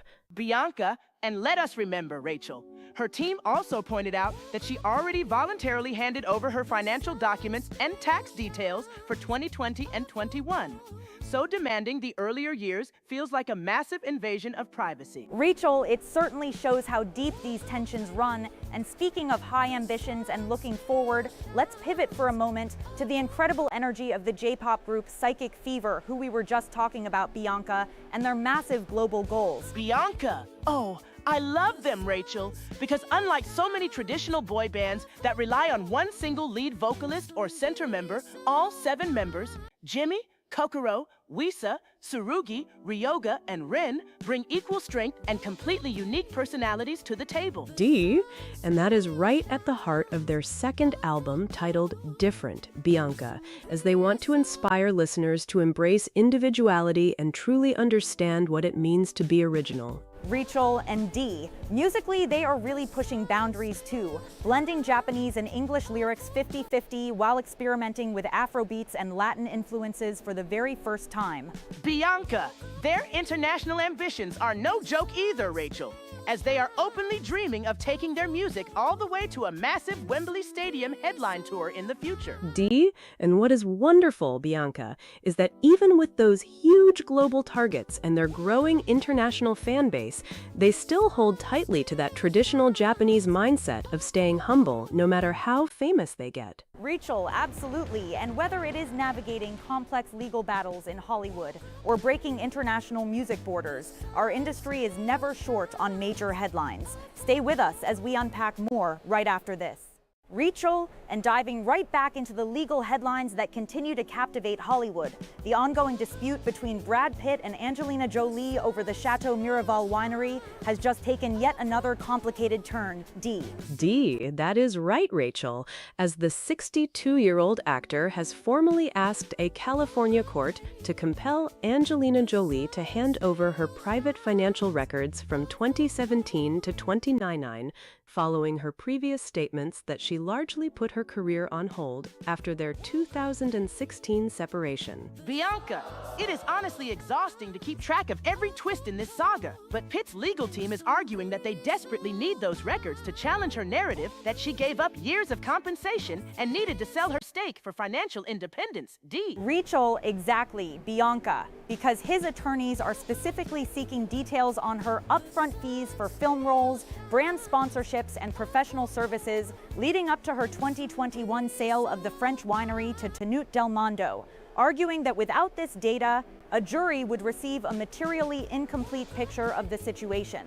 D, and her defense team has pushed back aggressively against this latest motion, Rachel, with one of her lawyers slamming the request during a July informal discovery conference as a gross overreach and essentially more controlling conduct by Pitt. Bianca, Jolie's side is maintaining that her mention of financial independence was strictly about separating her financial affairs from her former husband's rather than claiming any actual financial hardship, especially since she has already voluntarily handed over her tax returns and profit statements for 2020 and 2021. Rachel, absolutely, Bianca, and why their formal divorce was finalized in December 24 after separating back in 2016.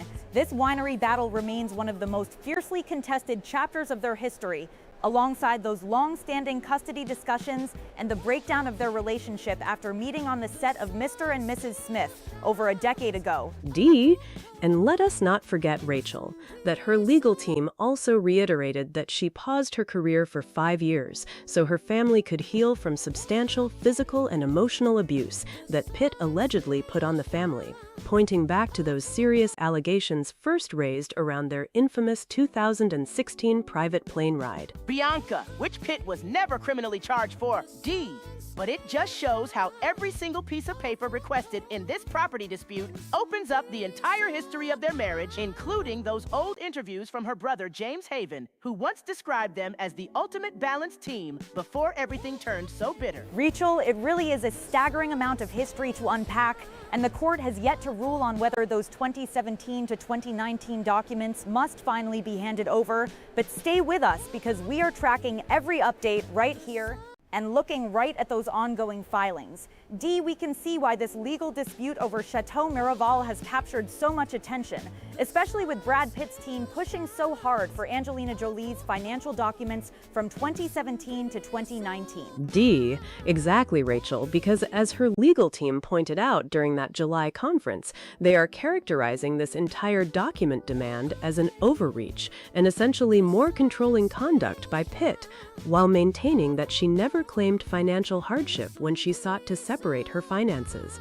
Bianca, It is fascinating to watch how every single motion brings back that whole timeline. From their 2016 separation to her decision to put her career on hold for 5 years, which her lawyers say was all about helping her family heal. Rachel, and let us remember that back in February 2022 is when this particular lawsuit really kicked off after she sold her stake to Tanute Del Mondo without his consent, breaking what he claims was an agreement that neither would sell without approval. D and Pitt's side is arguing that without those upfront film fees, brand sponsorships, and professional service records from 2017 to 2019, the jury won't have a complete picture of her financial independence claims, especially since she only provided documents for 2020 and 2021.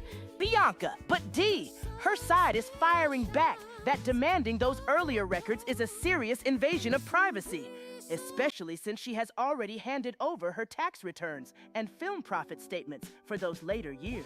Rachel, transitioning over to the vibrant world of music. D, let us talk about the incredible J-pop group Psychic Fever, who are making massive waves internationally with their second album titled Different and their unique approach to breaking borders. D, that is right, Rachel. The 7-member group features Jimmy, Kokoro, Pisa, Wisa, Ryoga, and Ren. And unlike many traditional boy bands that rely on a single lead vocalist or center member, every single one of them brings a distinct identity and strong individual skills to the table. Bianca, which is such a refreshing concept because, as they explained, being different means being original and being the only one. And they are mixing everything from Afrobeat to Latin music while singing 50% in Japanese and 50% in English. Marcus from Seattle writes in the chat, I just started listening to Psychic Fever because of the show, and I am obsessed with how they blend all these genres together while staying so grounded. Are they really aiming for Wembley Stadium? Rachel, thank you for that wonderful message, Marcus. And yes, they are indeed dreaming of a world tour and hitting Wembley Stadium, all while keeping true to their core philosophy of staying humble no matter how famous they get. D and Rachel, what is so charming is how they mention that even in London, people are so curious about Japanese culture, matcha, and Japanese food, which makes their global ambitions feel so authentic and grounded in mutual cultural exchange. Bianca, exactly, D. And it just shows how their equal member structure and dedication to top-tier dance and music quality set them apart in the global scene, proving they are ready to take on the world's... Rachel, welcome back, everyone, as we dive right back into this ongoing legal chapter between Brad Pitt and Angelina Jolie, because the tension over the Chateau Miraval winery is simply not cooling down. Bianca, it really is staggering, Rachel, because just when you think they might finally run out of court documents to file, Brad's legal team comes in with another massive demand for her financial records from 2017 to 2019. D, and to put that in perspective for everyone watching, Brad's side is specifically targeting film roles, brand sponsorships, and professional services from those years, arguing they need a complete picture for the jury.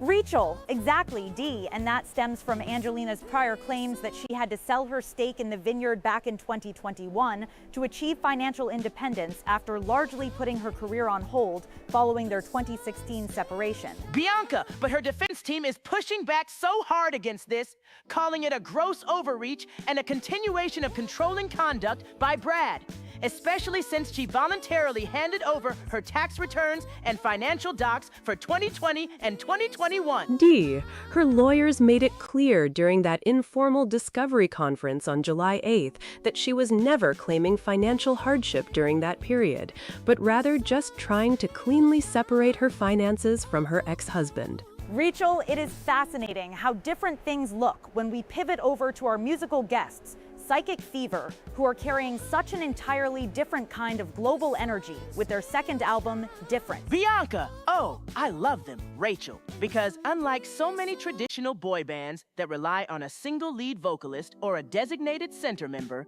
all 7 members of Psychic Fever bring their own distinct personality and equal strength to the table. D, and what they shared about their creative process is so unique, blending Japanese and English lyrics 50-50, while also experimenting with Afrobeat and Latin vibes for the very first time on this album. Rachel, exactly, D, and they were talking about how curiosity around Japanese culture, matcha, and Japanese food is booming globally, even mentioning walking into places in London and seeing how connected people are to it all. Bianca, and let us not forget their massive ambitions, Rachel, because they are openly dreaming of taking this exact genre fusion style all the way to a world tour and eventually headlining Wembley Stadium. D. What grounds the whole thing, Bianca, is their core philosophy of staying humble no matter how famous they get, constantly pushing the quality of their music, dance skills, and stage performance to the absolute maximum.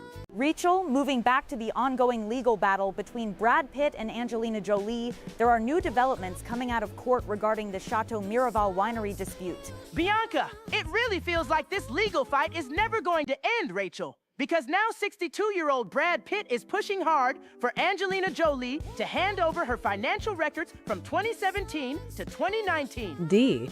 And to give everyone the exact reporting on this, D. Brad Pitt's legal team filed a motion in court arguing that those specific records are necessary to challenge Jolie's previous claims about why she sold her stake in the French vineyard back in 2021.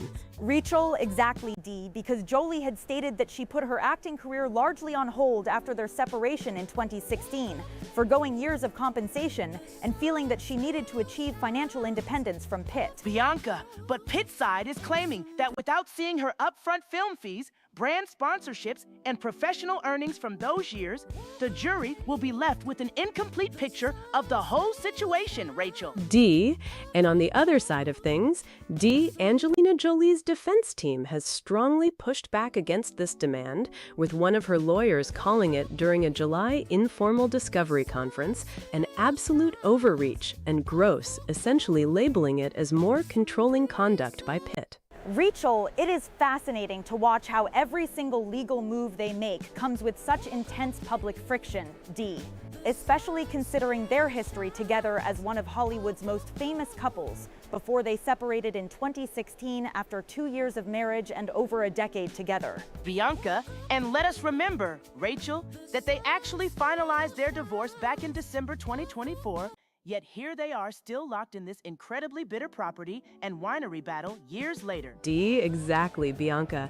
And Jolie's lawyers also pointed out that she has already voluntarily handed over her financial details and tax returns for 2020 and 2021, arguing that digging into 2017 through 2019 is an unnecessary and invasive breach of her privacy. Rachel and D, her team is also maintaining that when she mentioned financial independence, she meant separating her financial affairs from Pitt's, rather than claiming any kind of actual financial hardship, which is a major distinction her lawyers are standing by. Bianca, but Pitt's legal team maintains that she refused to limit the scope voluntarily during recent court talks, Rachel. And they even pointed out that she rejected a simple earlier settlement offer where she would just agree that she felt no financial pressure before January 1st, 2020. Rachel, while that high-profile legal drama continues to unfold, let us switch gears for a moment, Bianca, and talk about the incredible rising J-pop group Psychic Fever, who are making major waves internationally with their second album, titled Different. D. And what makes them so unique, D, is their structure, featuring 7 members who all have completely different personalities and distinct identities, completely breaking away from the traditional boy band model that usually relies on just one single lead vocalist or center member. Bianca, exactly, D. As they were sharing, every single member brings a totally different strength and potential to the table. And when they combine their skills, they feel like they can conquer the entire world. Rachel, and musically, Rachel, they are taking massive creative risks on this album by blending 50% Japanese lyrics with 50% English lyrics, while also experimenting with Afrobeat and Latin vibes for the very first time in their careers. D. And they were talking about how curious people globally are becoming about Japanese culture, food, and matcha, D, noting how they walk into places in London and see massive interest and connection to those traditions. Bianca, and their ambitions do not stop at genre fusion, Rachel, because they are openly dreaming of taking this exact style on a massive world tour and eventually headlining Wembley Stadium. D, what really keeps them grounded through all of this rapid growth, D, is their adherence to the Japanese cultural philosophy of staying humble, constantly pushing their music quality, dance skills, and stage performances to the absolute maximum no matter how famous they get. Rachel, and staying on this legal war between Brad Pitt and Angelina Jolie, D, we need to look at why Brad's team is pushing so hard for these 2017 to 2019 financial records. D, exactly, Rachel, because his lawyers are arguing in court documents that they need to see her movie earnings and profit participation to challenge her claim that she had to sell her stake in Chateau Miraval to achieve financial independence after putting her career on hold following their 2016 separation. Bianca, but her legal team is fighting back hard against that. Rachel, calling it a gross overreach and just another example of controlling conduct by Brad, pointing out that she never claimed financial hardship but was simply trying to separate her finances from her ex-husband. Rachel, and remember, Bianca, that she did voluntarily hand over her tax returns and financial details for 2020 and 2021, but her lawyers argue that forcing her to dig back into 2017 is an unnecessary invasion of her privacy. Viewer Jessica sent us a message saying, "I can't believe Brad and Angelina are still fighting after all these years. Why can't they just leave each other alone?" Bianca, Jessica is totally right to wonder, because this winery battle has been dragging on since 2022. And even though they finalized their divorce in December 24, the property dispute just keeps finding new ways to get messier. D, and what makes it even more complicated, D, is that Brad's side claims they even offered a simple deal where she would just agree she felt no financial pressure before 2020, but her side completely rejected it during an informal discovery conference. Rachel, let's switch gears for a moment and bring it back to the incredible energy of the J-pop group Psychic Fever, who we were just talking about, Bianca, and their massive international ambitions with their second album, Different. Bianca, I love their whole philosophy, Rachel, because unlike so many traditional boy bands that rely on a single lead vocalist or center member, all 7 members of Psychic Fever have totally different personalities and equal strength. D, and musically, D, they are taking huge creative risks on this album by mixing 50% Japanese lyrics with 50% English lyrics, while also diving into Afrobeat and Latin vibes for the very first time. Rachel, and they are doing all of this while keeping their eyes firmly set on a world tour and eventually headlining Wembley Stadium, which is just huge for them, D. Bianca, what stood out to me the most, Rachel, is that despite wanting to conquer the globe and watching people go crazy for Japanese culture and matcha in places like London, their core philosophy is to stay humble. D, exactly, Bianca, because they talked about how staying grounded means constantly pushing their music quality, dance skills, and stage performances to the absolute maximum, no matter how famous they get. Rachel, let us jump right back into this courtroom drama, because the battle between Brad Pitt and Angelina Jolie over the Chateau Miraval winery just refuses to cool down, doesn't it, D? D, it really does, Rachel, because Brad Pitt's legal team has now filed a motion in a California court demanding that Angelina Jolie fully disclose her financial records from 2017 to 2019. Bianca, 62-year-old Brad, is arguing that he needs those documents, things like upfront fees for film roles and brand sponsorships, to challenge Angelina's claim that she had to sell her share of the winery to achieve financial independence. Rachel, and just to remind everyone following along at home, 51-year-old Angelina sold her stake back in 2021 to Tenute Del Mondo, which is a division of the Stoli Group, after separating from Brad way back in 2016.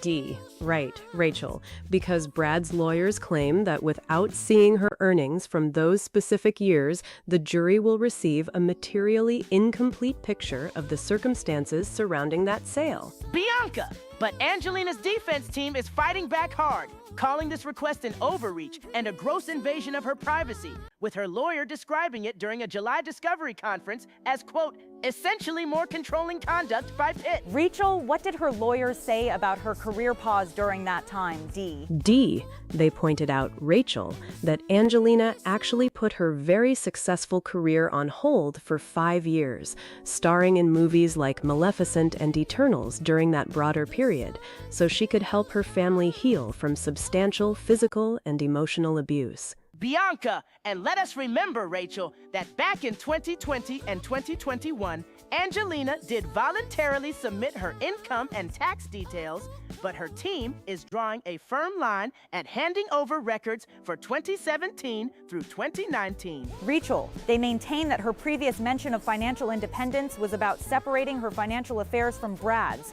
rather than a general lack of funds, meaning she never claimed to be in any financial difficulty. D, exactly. Rachel and Brad's side even offered a compromise earlier, suggesting she agreed that she felt no financial pressure before January 1st, 2020, and that Brad did not use money to control her between 2017 and 2019. Bianca, but Angelina flat out rejected that deal. Rachel, and a judge has yet to rule on whether she will be forced to hand over those older financial records. Rachel, it is just incredible how a property dispute over a French winery they bought back in 2008 continues to unearth so much history, years after their 2016 split and their divorce finalization in December 2024. Rachel, as we were saying, this whole legal tangle over the Chateau Miraval winery just refuses to cool down, even with their divorce finalized back in December 2024. Bianca, it is genuinely hard to keep track of every twist at this point, Dee. But Brad's team is really digging deep into Angelina's financial history from 2017 to 2019. D, exactly, Bianca. And the core of it is that Brad's lawyers filed a motion to force Angelina to disclose upfront film fees, brand sponsorships, and professional earnings from those years. Rachel, what makes this particularly heated, Dee, is that Brad's side argues those records are essential because Angelina previously stated she put her career on hold and needed to sell her stake for financial independence. Bianca, but her lawyers immediately hit back during that July conference, calling it a gross overreach and yet another example of controlling conduct by Brad, Rachel. D, and to add to that, Bianca, Angelina's team maintains she never claimed financial hardship, but rather was simply trying to separate her financial affairs from Brad's entirely. Rachel, let us not forget, Dee, that back in February 22, Brad originally sued after she sold her stake to Tenute Del Mondo without his consent, alleging they had an agreement not to sell without approval. Bianca, which Angelina has always denied needing, Rachel pointing out that she refused to sign a non-disclosure agreement that she felt was meant to silence her about past family abuse. D, and the legal maneuvers have been fascinating, Bianca, because Brad's side even offered a compromise where Angelina would agree she felt no financial pressure before January 1st, 2020, which she promptly rejected. Rachel, it is incredible how a property dispute over a French vineyard they bought way back in 2008 continues to unearth so much personal history, years after their separation. Bianca, speaking of changing gears completely away from Hollywood courtrooms, Rachel, we also have the incredible energy of the J-pop group Psychic Fever making waves internationally with their second album, Different. D, yes, Bianca, the 7-member group featuring Jimmy, Kokoro, Wisa, Saiga, Ryoga, and Ren have been very vocal about how much they embrace individuality and breaking musical borders.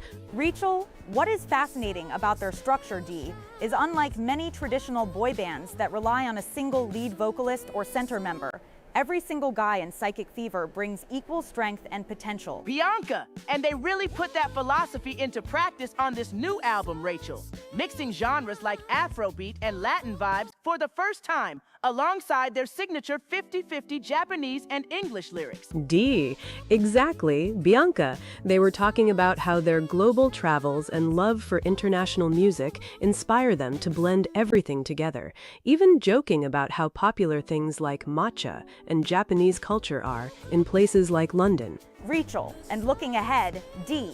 Their ambitions are massive, as they are actively aiming for a world tour and even dreaming of headlining Wembley Stadium one day. Bianca, which is huge, Rachel, but what keeps them grounded is their dedication to the traditional Japanese philosophy of staying humble, no matter how famous they get. D. Exactly, Bianca. As they always say, the focus remains entirely on pursuing better music quality, sharper dance skills, and delivering top-tier stage performances every single time. And that balance between staying humble and having massive stadium ambitions is what makes Psychic Fever such a fascinating group to watch right now, Rachel. Rachel, absolutely. Bianca, and speaking of their global vision, D. They were really open about how much they love drawing inspiration from international sounds like Afrobeat and Latin vibes for their latest album. D. Exactly, Rachel, and it is such a distinct approach because they split their lyrics right down the middle with 50% Japanese and 50% English, which has really helped them connect with fans far beyond Tokyo. Bianca, unlike those pop stars, Brad Pitt and Angelina Jolie are keeping things strictly legal. And now the battle over Chateau Miraval has taken another turn, with Brad demanding her financial records from 27 to 29. Rachel, that is a huge escalation, Bianca, because Brad's team is arguing that those documents from 2017 to 21 are essential to challenge Angelina's claims about why she sold her stake in the winery. D. Precisely, Rachel. And to catch everyone up who is just joining us, Brad's legal team filed a motion claiming that Angelina provided an incomplete picture of her finances after she stated she put her career on hold following their 2016 separation to achieve financial independence. Hello from Seattle. I've been watching this show for an hour and I can't believe Brad and Angelina are still fighting over this vineyard after all this time. When will this couple ever get closure? Rachel, thank you for watching, and you are definitely not alone in asking that, because this legal feud over Chateau Miraval just keeps finding new ways to drag on. Bianca, and what makes it even wilder is how differently both legal teams are framing things, Rachel. Because Angelina side shot right back during a July Discovery conference, calling the request a gross overreach and classic controlling conduct by Brad. D. That is right, Bianca. Her lawyers emphasized that Angelina was never claiming financial hardship when she mentioned financial independence, but rather was simply trying to separate her finances from her former husband after their marriage ended. Rachel, and let's remember the history here. D. These two were once Hollywood's absolute golden couple after meeting on the set of Mr. and Mrs. Smith back in 2004, getting married in 2014, and then separating just 2 years later in 2016. Bianca, a decade together. Rachel, and now years after finalizing their divorce in December 2024, they are still locked in this bitter dispute over the French vineyard they bought together back in 2008. D. And according to the recent court filings, Brad's team points out that Angelina initially agreed to share financial documents covering 2017 through 2021. But she ultimately only handed over records and tax returns for 2020 and 2021. Rachel, which is why Brad is pushing so hard now, D, because his lawyers argue that without her film role, upfront fees, and brand sponsorship earnings from those earlier years, the jury simply won't get a complete picture of the winery sale circumstances. Bianca, switching gears completely back to music, Rachel, let's talk about how refreshing it is to see Psychic Fever doing things differently with their equal member structure instead of having just one designated singer or lead vocalist. Rachel, it really is a unique setup, Bianca, where all 7 members bring a completely different personality and distinct set of skills to the table.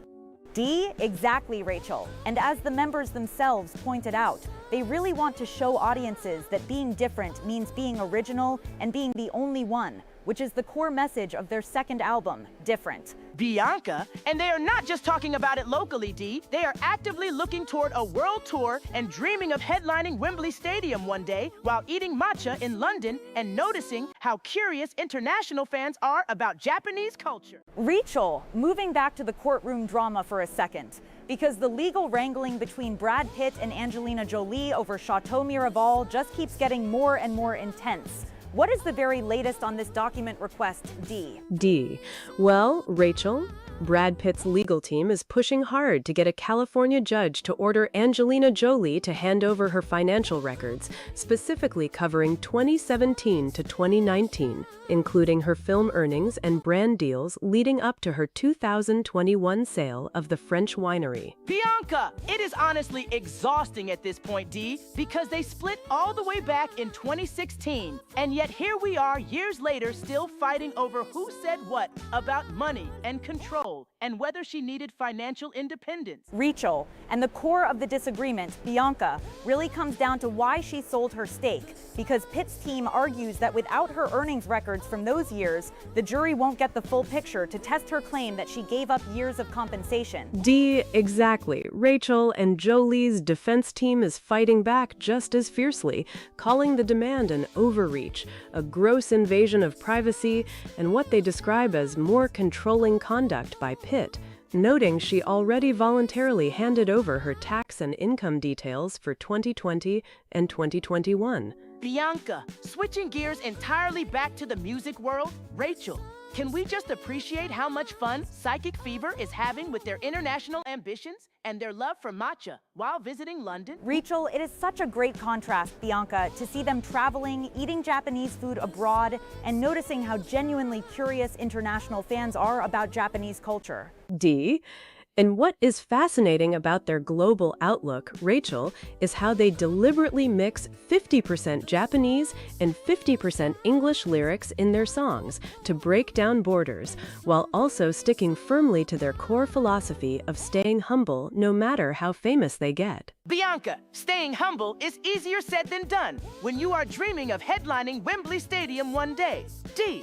But with 7 members each bringing their own distinct personality and skills, they really are building something totally unique. Bianca, it is honestly exhausting just watching this legal machine grind on, because Brad Pitt is still pushing hard for Angelina Jolie to hand over her financial records from 2017 to 2019 in that endless Chateau Miraval winery battle. Rachel, what makes this new motion so fascinating, D, is how both sides are interpreting her previous statements about why she sold her stake in 2021 in the first place. D.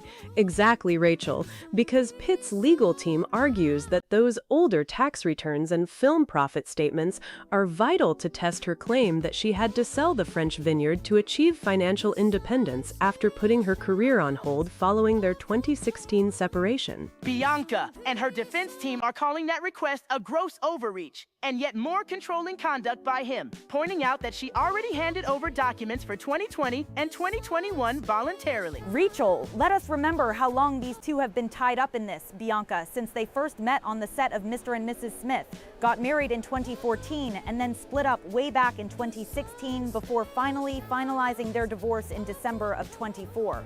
D. And what her lawyers stressed in that July meeting, Rachel, is that she never claimed actual financial hardship, but rather wanted to separate her financial affairs from his after 5 years of pausing her career to help their 6 children heal from alleged abuse. Bianca, which brings us right back to the core of the dispute, D. Because Pitt maintains they had an agreement that neither would sell their share of Chateau Miraval without the other's approval, while she insists she didn't need his permission at all. Rachel, while the court has yet to rule on whether those 2017 to 2019 records must be handed over, it just shows that even years after parting ways, every corner of their shared history remains a battleground. Bianca, thank goodness we can pivot away from courtroom drama for a second, Rachel, and look at the sheer joy Psychic Fever is bringing to the global music scene with their second album titled Different. Rachel, before we dive back into their international ambitions, Bianca, let's check in with everyone watching live. Have you ever followed a legal battle that just kept dragging on for years like this one? D.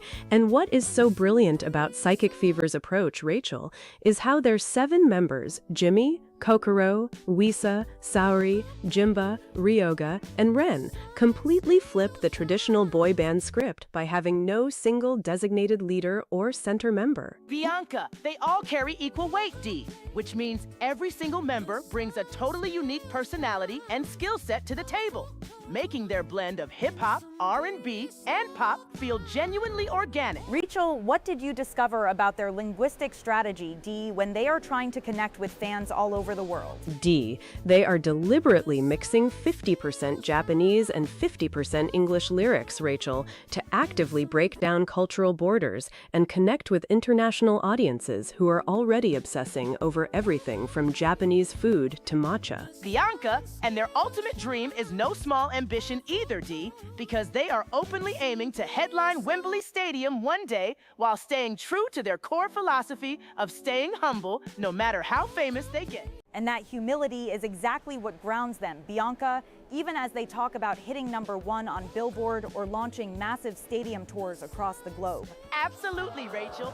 They are blending Afrobeat, R&B, hip-hop, and pop into something totally fresh, but they still emphasize staying humble and constantly pursuing pure quality on stage. And for anyone who is just discovering them, this 7-member group, Jimmy, Kokoro, Wisa, Saudi, Jimba, Ryoga, and Ren, released their second album called Different Precisely to highlight how every single member brings their own unique identity without needing a traditional central leader. Let us bring in a message from someone watching along with us right now. Hi, I am Chloe from Ohio and I just tuned in. I am totally obsessed with Psychic Fever's message about embracing being different. But are they really going to sing half in English and half in Japanese on their new tracks? Chloe, you got that right. 50% Japanese, 50% English, and honestly, it is brilliant because they want everyone worldwide to get the message without feeling left out. Plus, they noticed international fans already loving Japanese food, matcha, and culture, so they are using that natural curiosity to bridge the gap completely. Now, if you are just joining our live stream, we have been tracking 2 major stories today. Psychic Fever's rising global strategy and this intense courtroom escalation between Brad Pitt and Angelina Jolie over their French winery estate, Chateau Miraval. Oh, that winery battle is getting nastier by the minute, Rachel. D, break down what the court filings show for anyone catching up on where things stand. So, to recap for everyone jumping in right now, Brad Pitt, who is 62, has asked a judge to force his ex-wife, Angelina Jolie, who is 51, to hand over her private income and financial records from 2017 through 2019. And remember, they met on the set of Mr. and Mrs. Smith, were together for over a decade, got married in 2014 at that exact French winery, and separated back in 2016. Exactly. Now, Pitt's legal team argues these earlier financial documents are crucial because Jolie previously stated she put her acting career largely on hold after their 2016 split, forgoing years of pay, and that she needed to sell her stake in Chateau Miraval in 2021 to achieve financial independence from him. Pitt's team is basically saying, show us the receipts. They want her upfront film fees, brand sponsorships, and movie profit statements for those specific 3 years to prove to a potential jury whether she was actually facing financial pressure or not. But D, how is Angelina Jolie's legal team responding to these document demands? Jolie's defense team strongly objects and calls this request a gross overreach and an attempt at controlling conduct by Pitt. They clarified that when she spoke about financial independence, she meant completely separating her financial affairs from her former husband, not that she was in financial hardship or lacking funds. Exactly! She already voluntarily handed over her tax returns and income records for 2020 and 2021. Why does he need her private earnings from 2017? It feels completely invasive to her privacy. What do you think about this ongoing legal push, home audience? Drop your take in the chat. What makes this even more intense, Rachel, is that Jolie's representatives pointed out she stepped back from work to help her family heal after their split, citing substantial physical and emotional abuse by Pitt during a private plane ride back in 2016, though Pitt was never criminally charged. Her team also claims Pitt tried to force her to sign a non-disclosure agreement to keep her silent about those allegations when negotiating over the winery, which is why she ultimately sold her share to an investment firm called Tenute Del Mundo, a division of the Stoli Group. which led to Pitt suing her in February 2022, claiming they had an agreement never to sell their shares without mutual approval. Precisely. Court documents show Pitt's team even offered a simple deal where Jolie would agree Pitt did not use money to control her between 2017 and 2019, but Jolie turned that offer down completely. She also rejected a judge's suggestion to limit what she would say about her income in court, though her side confirmed she won't argue at trial that Pitt used the winery itself to control her. It is an endless legal chess match. Her brother, James Haven, once said in an Unearthed interview back in 2007 that they made all decisions together and balanced each other out. But that dynamic has completely shattered over these past 8 years. Balanced?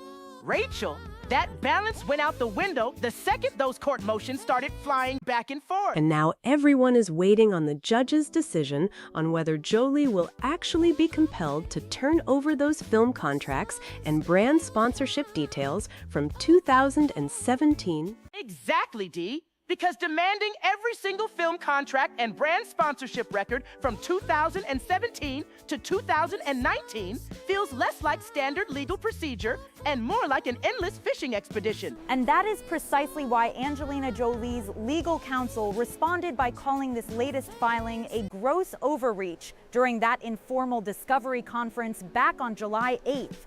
Dee, what specific documents is Brad Pitt's legal team insisting the court compel her to hand over? Well, Rachel, according to the legal motion filed on July 31st, Pitt's attorneys want complete details on her upfront fees for movie roles, brand deals, and profit participation covering those 3 years immediately following their 2016 separation. Pitt's side argues that because Jolie stated she largely put her career on hold and gave up years of compensation, the jury needs to see her actual income from projects like Maleficent and Eternals to have a full and complete picture before evaluating why she decided to sell her stake in Chateau Miraval in 2021. But she already voluntarily provided her income tax returns and film profit statements for 2020 and 2021. Her lawyers made it crystal clear that her reference to financial independence was about separating her financial affairs from her ex-husband, not claiming that she was in financial hardship or completely lacking funds. That really is the central battle line right now, Bianca. Jolie's defense team maintains that dragging out earlier private financial records is an unnecessary invasion of her privacy and represents what they describe as more controlling conduct by her ex-husband. And we also know from the legal filings that Pitt's side previously offered a simple deal where Jolie would agree that she felt no financial pressure before January 1st, 2020, and that Pitt did not use money to control her between 2017 and 2019. But Jolie rejected that offer entirely. She also turned down a judge's suggestion during a court conference to limit what she would say about her income at trial, asserting that her decision to pause her career directly relates to why his proposed non-disclosure agreement regarding alleged misconduct was unacceptable to her family. It is almost hard to fathom how two people who met back on the set of Mr. and Mrs. Smith spent over a decade together, got married at that very same French winery in 2014, and raised 6 children are now locked in a relentless legal war over vineyard shares, non-disclosure agreements, and movie paychecks 10 years after their breakup. It is such a stark contrast to how things used to be, Bianca. Her brother James Haven gave an interview back in 2007 where he insisted they had a completely balanced relationship, where they made every single decision together without any nagging or control. But that dynamic has completely disintegrated over these past 8 years of legal battles. What do you think at home? Are you still following every single update in this French winery saga, or are you feeling completely exhausted by the endless court filings?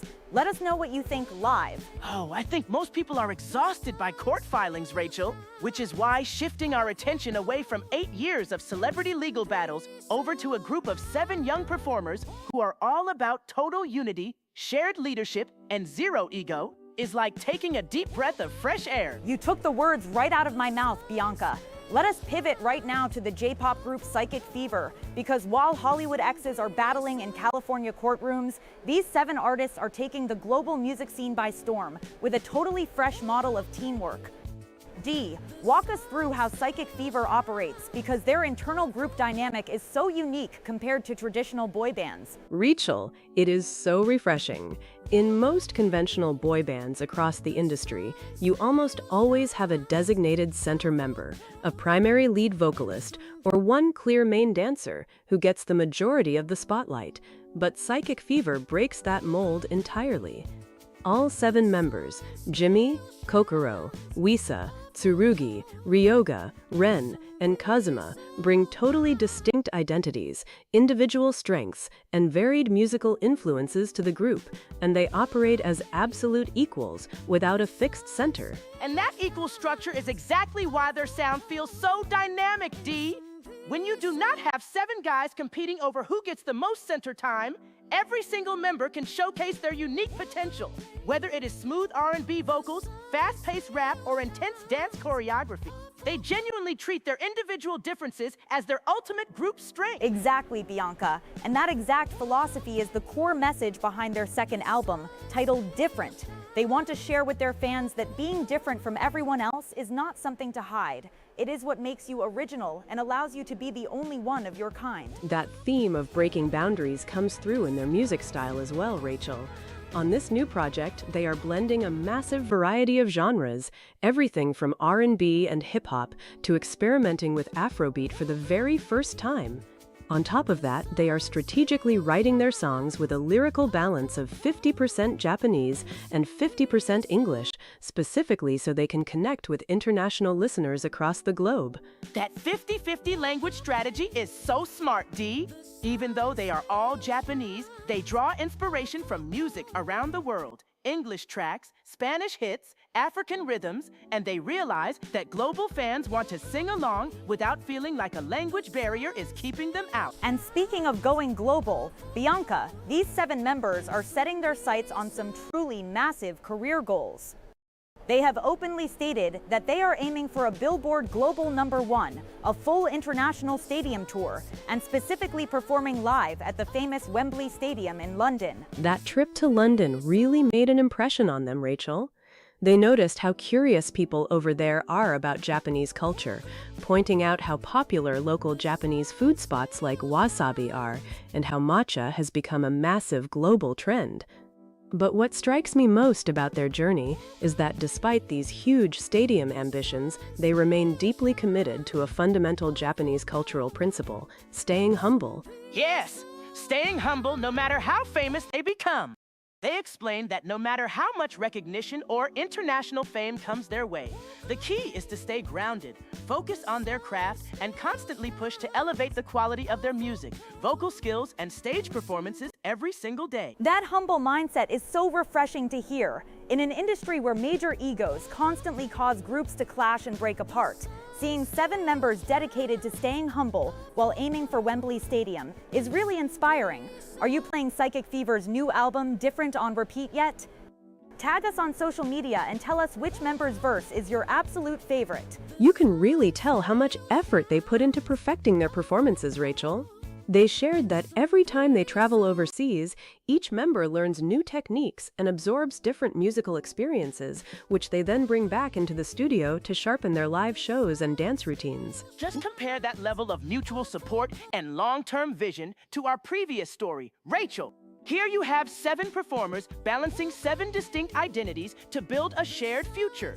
While back in California, 2 former superstars are still arguing over whether movie contracts from 7 years ago should be handed over to a court. It highlights 2 totally different ends of the entertainment world. Bianca, on one side, you have an 8-year post-divorce lawsuit involving vineyard shares, non-disclosure agreements, and financial records where neither side seems ready to surrender an inch. And don't forget, Rachel, everyone is still waiting on the judge to make that final ruling on whether Jolie will actually be compelled to submit those upfront fees and sponsorship details from 2017 through 2019, or if her defense team's privacy arguments will hold up in court. Which means this legal chess match is far from over, D.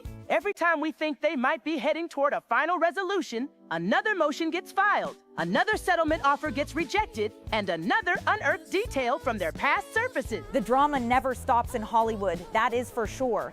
D, from a legal timeline perspective, if the judge does rule in Pitt's favor on those financial records, how quickly would Jolie's team have to produce those documents before trial? Well, Rachel, if the court grants the motion, her legal team would be facing a strict deadline to gather and submit all those film contracts and brand sponsorship agreements from 2017 through 2019, which could completely reshape both sides' trial strategies as they prepare for court.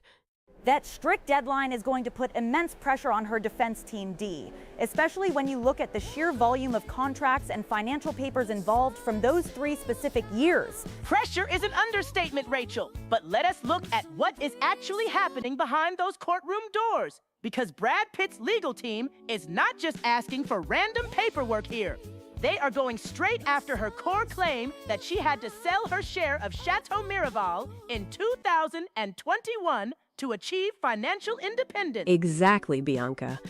In that court filing from July 31st, Pitt's attorneys specifically asked the judge to order Jolie to hand over all details regarding upfront fees for film roles, brand sponsorships, and professional services she performed between 2017 and 2019. And D, remind everyone listening why those specific 3 years have become the absolute focal point of this entire legal tug of war. Well, Rachel, Jolie previously stated that after their 2016 split, she largely put her career on hold, foregoing years of compensation to help her family heal following that private plane incident where she alleged physical and emotional abuse by Pitt, though he was never criminally charged.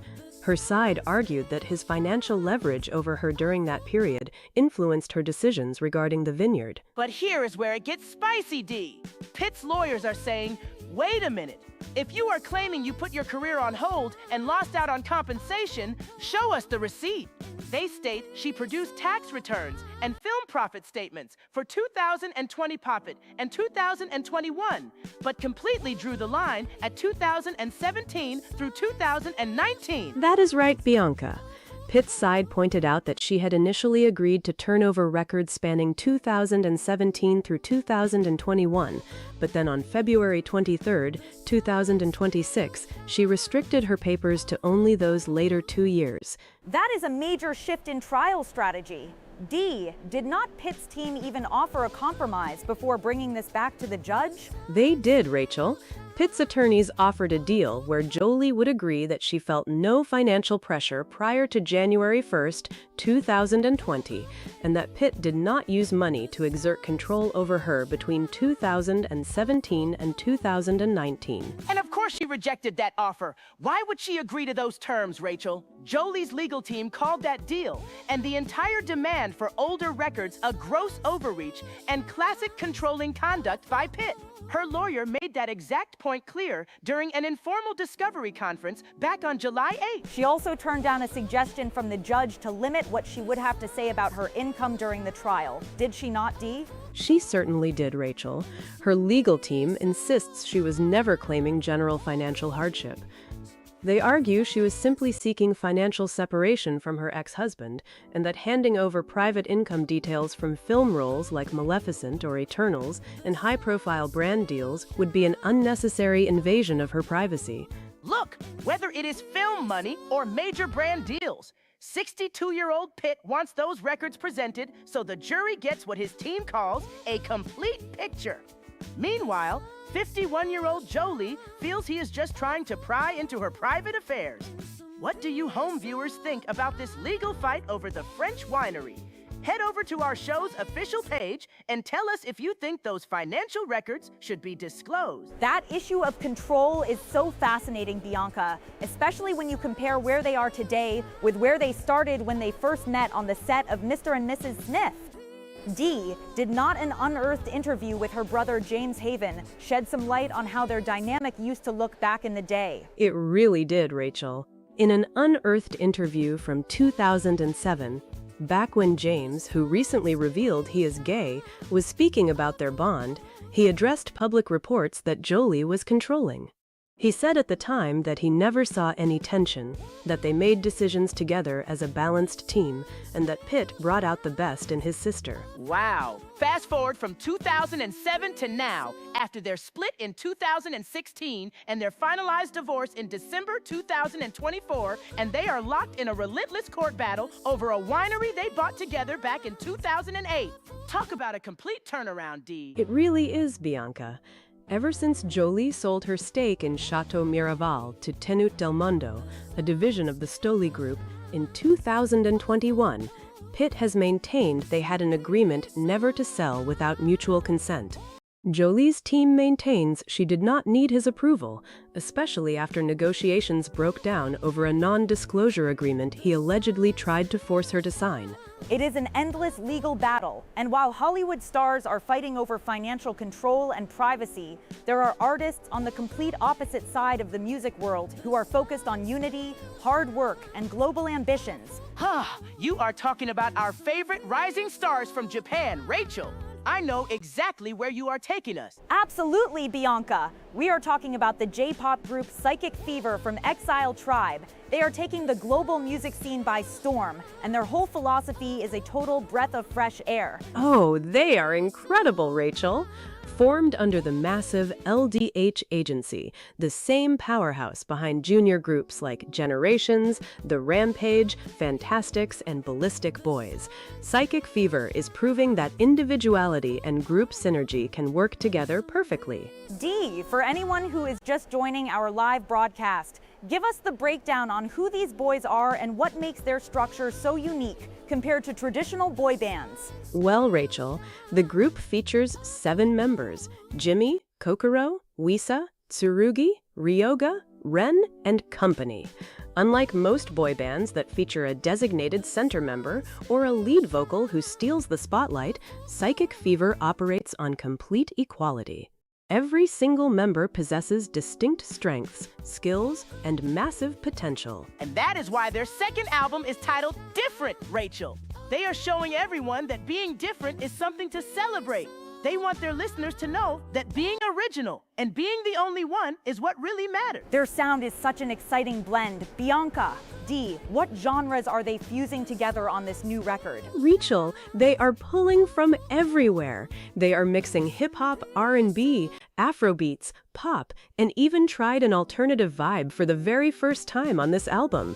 They took everything they learned while traveling overseas, far beyond Tokyo, and poured it directly into their music. And can we talk about their lyrical strategy, D? Because this is how you break borders.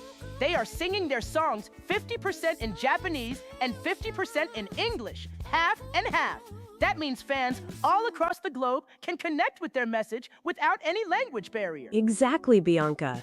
They noticed during their international travels, like visiting London, where they saw how popular Japanese culture and food like matcha and local restaurants named wasabi are, that people everywhere are genuinely curious about Japanese culture. So by splitting their lyrics 50-50, they are building a direct bridge to international listeners. They have massive ambitions too.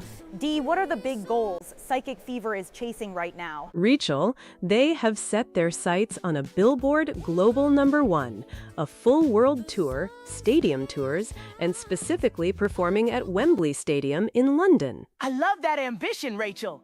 Dreaming of Wembley Stadium while releasing tracks like Choose One.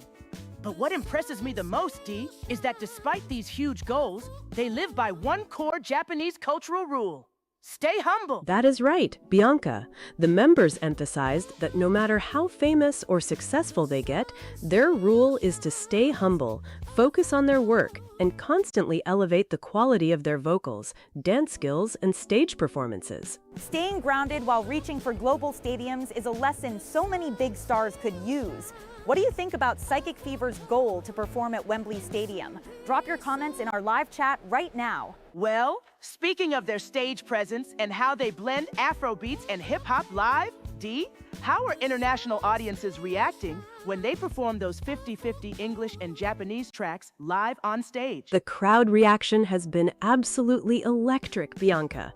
When they step out onto that stage and start blending those vocals, And those smooth Afrobeats rhythms with 50% English and 50% Japanese lyrics, the energy in the venue just explodes. That 50-50 lyric strategy is actually genius because it completely wipes away the language barrier. You do not need to speak fluent Japanese to sing along to the English hooks. And then you get that authentic J-pop flavor right alongside it. Exactly, Bianca.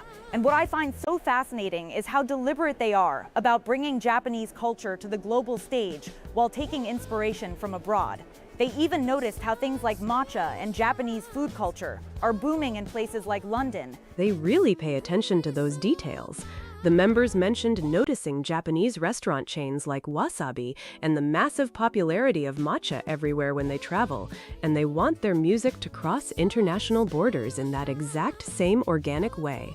Well, if matcha can conquer London, 7 guys mixing hip-hop, R&B, and Afrobeats definitely have a real shot at Wembley Stadium, Billboard charts, and global stadium tours.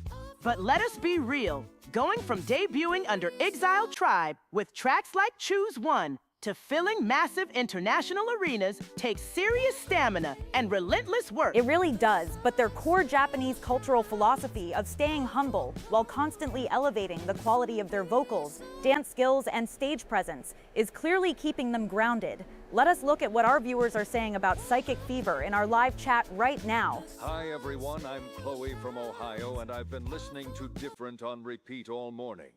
Seeing a group with 7 distinct personalities, where everyone holds equal weight instead of just having one center member, is so refreshing. I truly hope they make it to Wembley Stadium. Chloe is so right about that equal member structure. In most boy bands, you have a designated center member, or one lead vocalist getting 80% of the spotlight.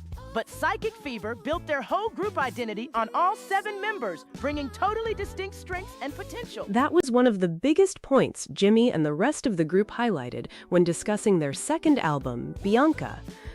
They specifically emphasized that they do not have a center member because every single one of them brings a totally different background, personality, and skill set to the stage, which makes them feel like they can accomplish anything when they perform together. It creates a completely different group dynamic when everyone is on equal footing, which is something we rarely see in the industry. But speaking of complex group dynamics, long-running disputes, and massive financial stakes, we have to pivot back to that escalating court battle between Brad Pitt and Angelina Jolie over Chateau Miraval. Oh, here we go! From humble pop stars aiming for stadium tours, straight into the legal drama of Hollywood exes. Because why settle a business split quietly when you can demand 3 years of private income records in open court? D. Catch us up on the absolute latest motion filed by Brad Pitt's legal team, because this request for financial documents from 2017 to 2019 is getting extremely intense. It really is, Rachel. The 62-year-old actor's legal team has officially asked a California judge to order Angelina Jolie to hand over her private financial statements, including her upfront fees for film roles, brand sponsorships, and any professional services she performed between 2017 and 2019. Wait, so after already getting her tax returns and film profit statements for 2020 and 2021, he now wants to dig back to 2017? That is 7 years ago. What is the legal argument here? Well, according to the court filings, Brad Pitt's attorneys claim these older records are essential because the 51-year-old actress previously stated in court that she needed to sell her stake in Chateau Miraval in 2021 to achieve financial independence from him. Right, and his legal team is arguing that she also claims she largely put her acting career on hold after their 2016 separation, forgoing years of compensation while he allegedly held substantial leverage and control over her financial situation. Spot on, Rachel.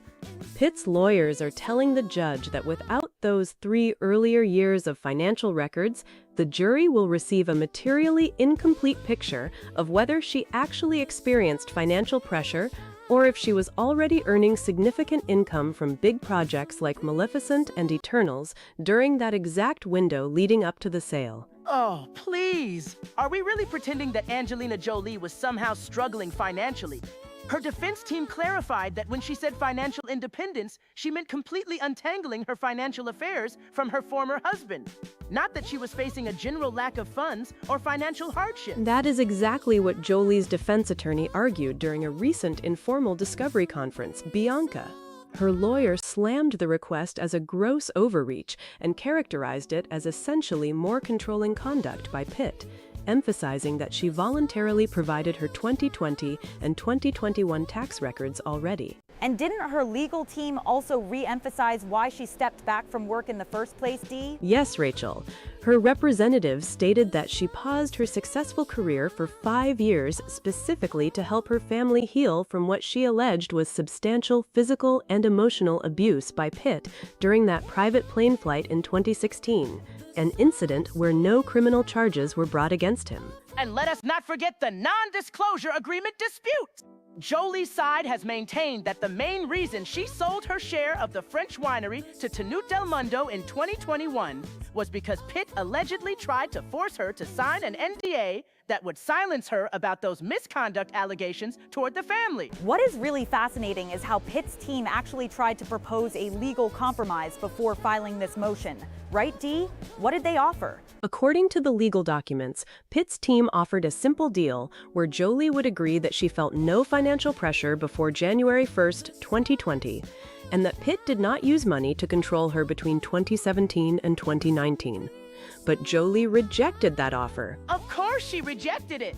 Why would she sign off on his specific legal framing when her whole argument is about separating her affairs from him and defending her right to privacy? The judge even suggested limiting what she would have to say about her income in court, but Jolie turned that down as well. She confirmed she won't argue at trial that Pitt used Miraval to control her, but added that her choice to pause her career explains why his proposed privacy agreement was allegedly abusive. Precisely, and it is such a dramatic contrast when you look back at where these two started when they bought Chateau Miraval together in 2008 and got married there in 2014 after more than a decade together following their meeting on Mr. and Mrs. Smith. It really is a complete turnaround. Look at that unearthed interview from 2007 with her brother James Haven, where he described Brangelina's relationship as totally balanced with zero tension or nagging, even crediting Brad for bringing out the best in her and encouraging her to adopt more children. James Haven said back in 2007 that they made all their decisions together, but fast forward to today, after their December 2024 divorce finalization, their 6 children have grown apart from him, with kids like Pax dropping his last name, while the former couple is still locked in court over winery stakes and tax records. And with the court still considering whether to compel those 2017 to 2019 documents, both legal teams are standing their ground ahead of the upcoming trial. If the judge grants Pitt's request, it completely exposes her private earnings from that entire post-split period. But if the judge dismisses it, Pitt's legal team will keep insisting the jury is missing key context about her financial independence claim. That is the core dilemma facing the court. Is this document request a necessary step to test her claims about financial independence, or is it an excessive intrusion into her right to privacy as her lawyers insist? That is exactly where Pitt's team is pushing, Rachel. They are telling the California court that without those 2017 to 2019 financial records, the jury is going to get a materially incomplete picture of what actually went down before the 2021 winery sale. But let us be real here. She already handed over her tax returns and film profit statements for 2020 and 2021.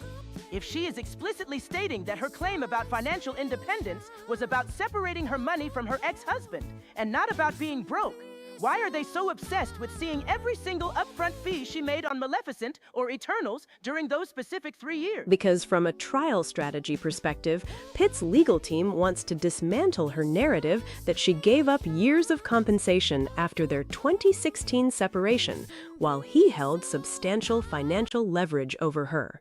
In their July 31st filing, his lawyers specifically highlighted that she initially agreed to share documents spanning 2017 through 2021, but then backtracked in February 2026 to only supply 2020 and 2021.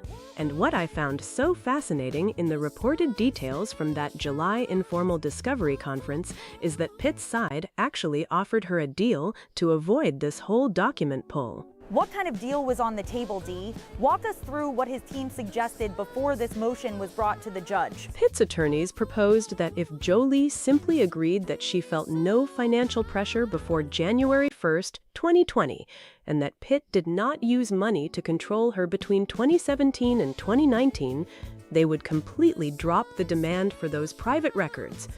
But Jolie flatly rejected that offer, and when the judge suggested limiting what she would have to testify about regarding her income at trial, she turned that compromise down as well. Of course she turned it down. Signing off on a statement like that would completely erase her side of the story regarding why she stepped back from Hollywood in the first place. Her legal team made it crystal clear on July 8th that she took a 5-year career pause specifically to help her 6 children heal from substantial physical and emotional abuse that occurred on that private plane back in 2016. Even though no criminal charges were filed against him, her defense is holding firm that this entire legal push for her private bank statements and brand sponsorships is just more controlling conduct by Pitt. And her lawyers are also insisting that Pitt only wanted her to sign a non-disclosure agreement during their original negotiations to keep her silent about that alleged misconduct on the plane. So for Jolie, handing over detailed receipts of her professional fees from that traumatic period feels like an unnecessary invasion of privacy. What do you all watching at home think about this ongoing court battle? Do you feel Pitt's legal team has a valid right to see those 3 years of earnings, or is Jolie justified in calling it an overreach? Tell us in the chat. It is such an intricate legal web because this winery battle over Chateau Miraval has been dragging on since February 2022, when Pitt first sued her for selling her 50% stake to Tenute Del Mondo, which is part of the Stoli Group. He claims they had a binding verbal agreement never to sell their shares without mutual consent, while her team maintains she never needed his approval and that she moved forward with the deal to finally achieve financial separation after negotiations with him broke down over that non-disclosure agreement. It is wild to realize that a French vineyard where they got married back in 2014, after nearly 10 years together, has turned into an endless legal war zone. They only finalized their divorce in December 2024. But here we are with 62-year-old Pitt and 51-year-old Jolie still fighting over tax returns, winery shares, and historical statement. You have to wonder how long 2 Hollywood titans can keep throwing legal motions back and forth before a judge just puts a hard stop to it all. It really shows how high the stakes are when personal history and massive corporate assets intersect. Bianca. But while these 2 cinema icons are locked in courtroom battles over control and legal strategies, there is a completely different energy coming out of the music world right now, where collaboration and unity are taking center stage. Oh, you are talking about the 7-member J-pop sensation Psychic Fever. Talk about a complete polar opposite from Hollywood courtroom drama. Exactly! Dee, bring us up to speed on Psychic Fever and their brand new second album, Different, because their approach to group dynamics is turning heads across the industry. Psychic Fever from Exile Tribe is really shaking up the traditional boy band blueprint, Rachel. Usually in pop groups, you have a designated center member or one primary lead singer who takes all the spotlight.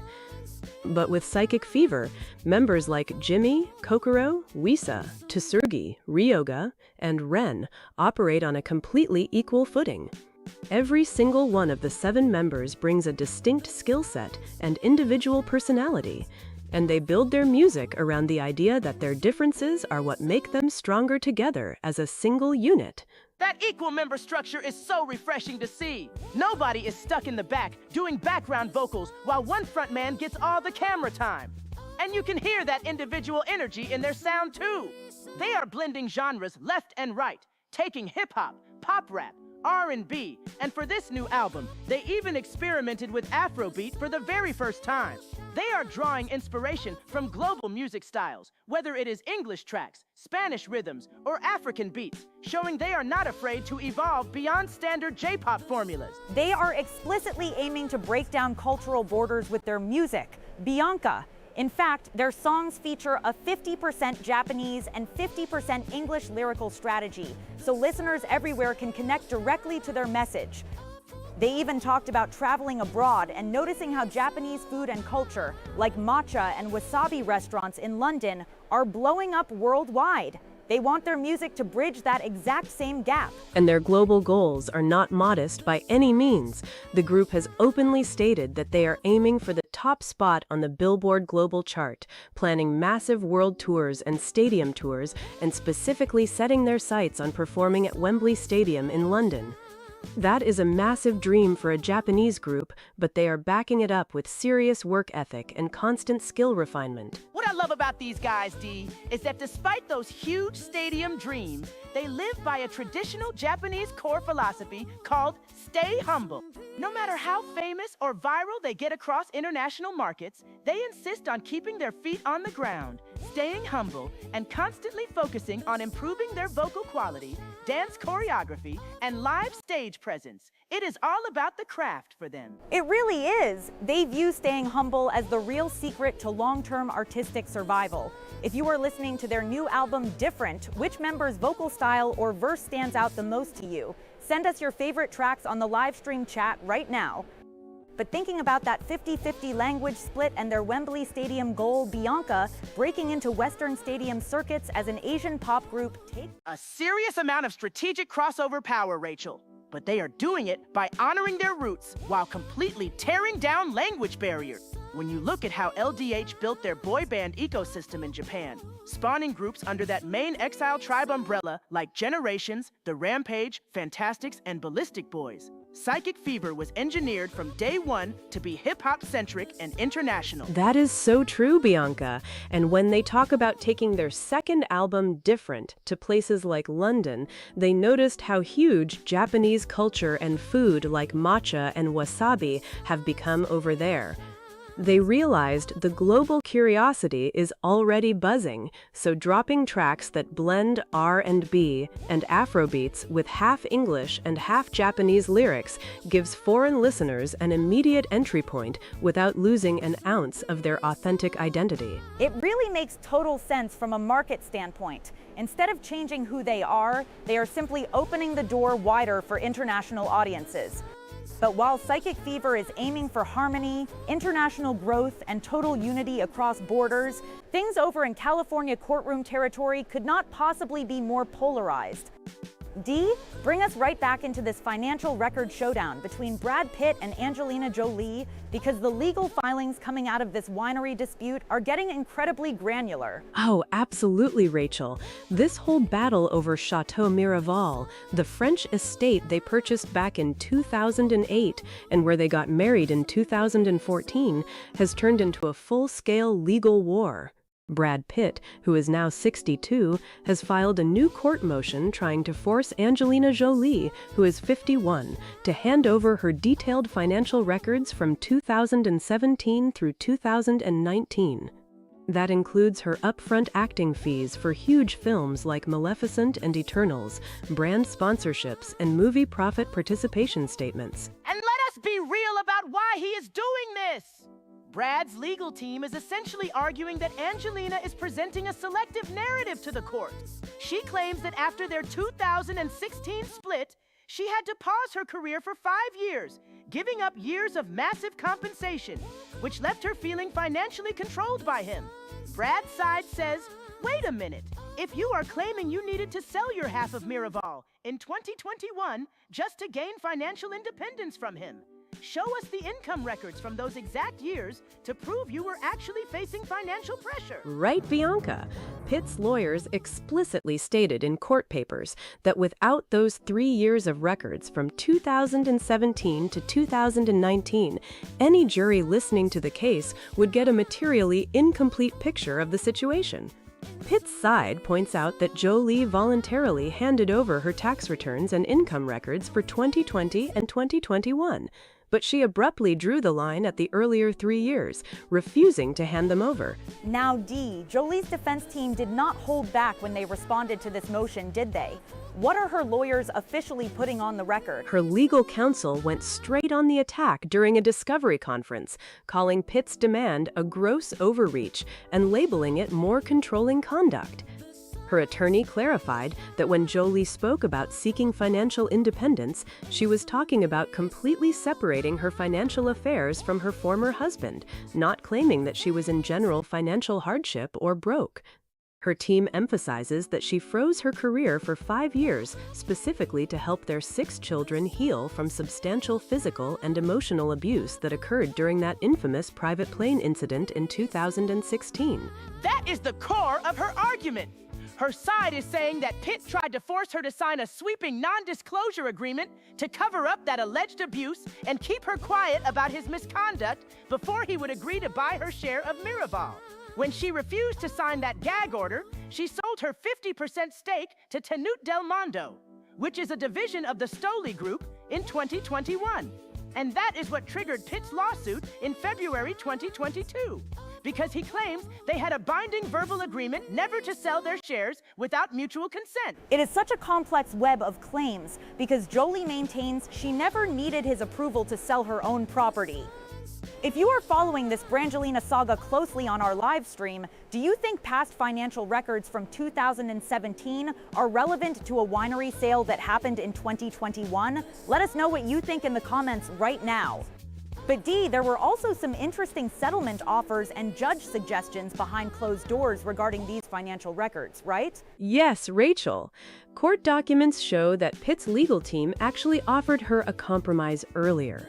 They suggested a deal where Jolie would officially agree that she felt no financial pressure before January 1st, 2020, and that Pitt did not use money to control her between 2017 and 2019.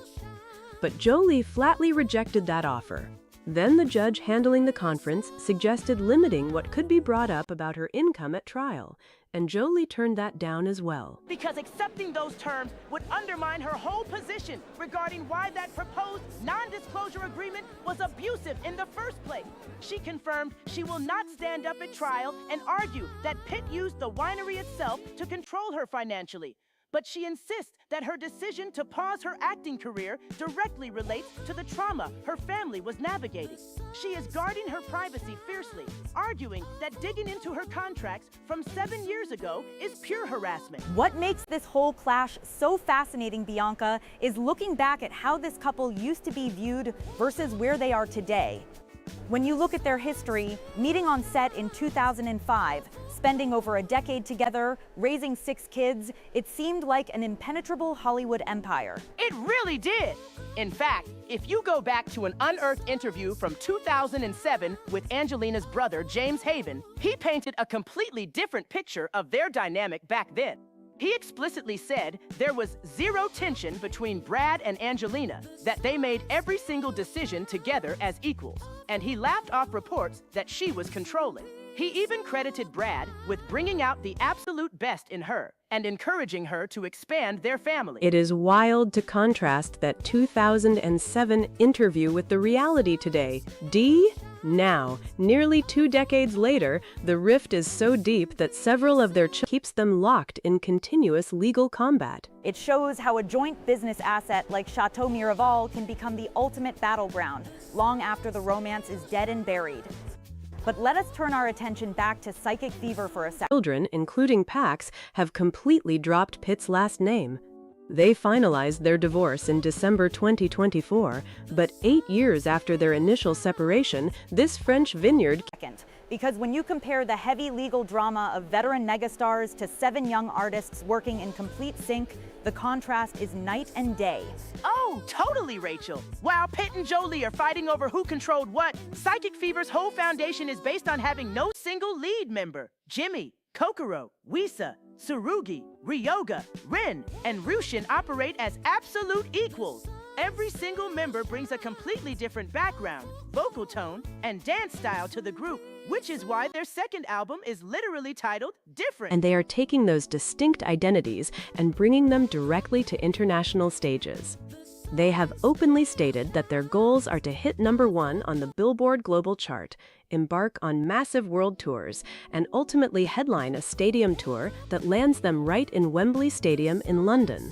Aiming for Wembley Stadium is as ambitious as it gets for a Japanese group, but with their blend of hip-hop, R&B, and Afro beats, plus that stay humble mentality, they are proving that staying grounded while writing lyrics in 50% English and 50% Japanese is a massive global strategy. Exactly, Rachel. And let us be real, breaking into international markets with Afro beats, hip-hop, and R&B, while holding on to that stay humble philosophy is brilliant, because pure arrogance turns audiences off immediately. That philosophy is so central to everything Psychic Fever does, Bianca. Even with their ambitious goals of hitting #1 on the Billboard Global Chart and performing in London at Wembley Stadium, members like Jimmy, Kokoro, Wisa, Tsurugi, Ryoga, Ren, and Ryushin insist that remaining humble is what keeps their music quality and dance performance at the highest standard. They are literally turning individual uniqueness into a collective superpower with that second album, Different. But speaking of massive structural contrasts between equal teamwork and legal battles, let us answer someone who just jumped into our chat. Hi everyone, I am Chloe from Ohio, and I just turned on the stream. I am so confused. How did we jump from a J-pop group to Brad Pitt demanding private tax documents from Angelina Jolie? Can someone catch me up on who is actually right in this winery battle? Chloe, welcome in. For anyone else who just joined our live stream, let us do a quick recap of where things stand in Hollywood's most exhausted legal fight. Here is the factual breakdown, Chloe. Brad Pitt, who is 62, is currently asking a California judge to force his ex-wife, Angelina Jolie, who is 51, to hand over her private financial records and income statements from 2017 through 2019. And why is he doing that, Dee? Because Brad claims Angelina gave an incomplete picture when she sold her 50% stake in their French winery, Chateau Miraval, back in 2021 to an investment firm. He says she claimed she needed financial independence, so now he wants to inspect her film fees and brand sponsorship money from those specific years to prove she was making plenty of cash. Exactly. But Angelina's legal team is firing right back. Her lawyer publicly called Brad's demand a gross overreach and labeled it as more controlling conduct from him. They emphasize that she voluntarily handed over her tax returns and movie profit statements for 2020 and 2021. But going back further into her earlier private earnings is an unnecessary invasion of her privacy. Right, Dee. And remember, Angelina's side clarified that her mention of financial independence was about separating her financial affairs from Brad, not claiming she was in total financial hardship or out of money. She actually paused her successful career for 5 years after their 2016 split to help their family heal from alleged physical and emotional abuse during that infamous private plane ride. Look at the legal chess game here, Rachel. Brad's team actually offered her a settlement deal earlier where she would have to agree that Brad did not use money to control her between 2017 and 2019 and that she felt no financial pressure before 2020. She rejected that deal flat out, and frankly, who can blame her? She also rejected a suggestion from the judge to limit what she says about her income during trial proceedings. Though recent court filings show she confirmed she will not argue at trial that Brad used the Miraval property itself to control her, she maintains that her choice to pause her career directly relates to why his proposed non-disclosure agreement was allegedly abusive. It is wild how toxic this conflict has become when you look back at their history. Dee, back in 2007, Angelina's brother James Haven gave an interview saying he never saw any tension or controlling behavior between them, calling them a completely balanced team. Well, that was almost 20 years ago. Things have completely broken down since their 2016 separation. Their 6 children have even been dropping Brad's last name. And despite their divorce finally being finalized in December 2024, This winery lawsuit that Brad filed back in February 2022 is showing zero signs of slowing down. That is why Brad's lawyers are pushing so hard on this July 31st motion. They claim that without those 3 extra years of financial records from 2017 to 2019, a jury will get a materially incomplete picture of the circumstances surrounding her decision to sell her share of the estate. Bianca, do you think the judge is actually going to force Angelina to turn those earlier earnings over, or will her privacy defense hold up in court? If you ask me, Rachel, demanding upfront fees for movie roles like Maleficent and Eternals from years prior, when she already gave her documentation for 2020 and 2021, is just legal theater. It feels like an attempt to probe into her private life rather than anything crucial to a winery deal. Well, the court has not issued a final ruling yet on whether Angelina must disclose those earlier payments, but Brad's side is making it clear they are not backing out of this dispute anytime soon. What do all of you watching think about this legal showdown? Jump into the live chat right now and tell us if you think Brad's demand for older financial documents is fair game or total overreach.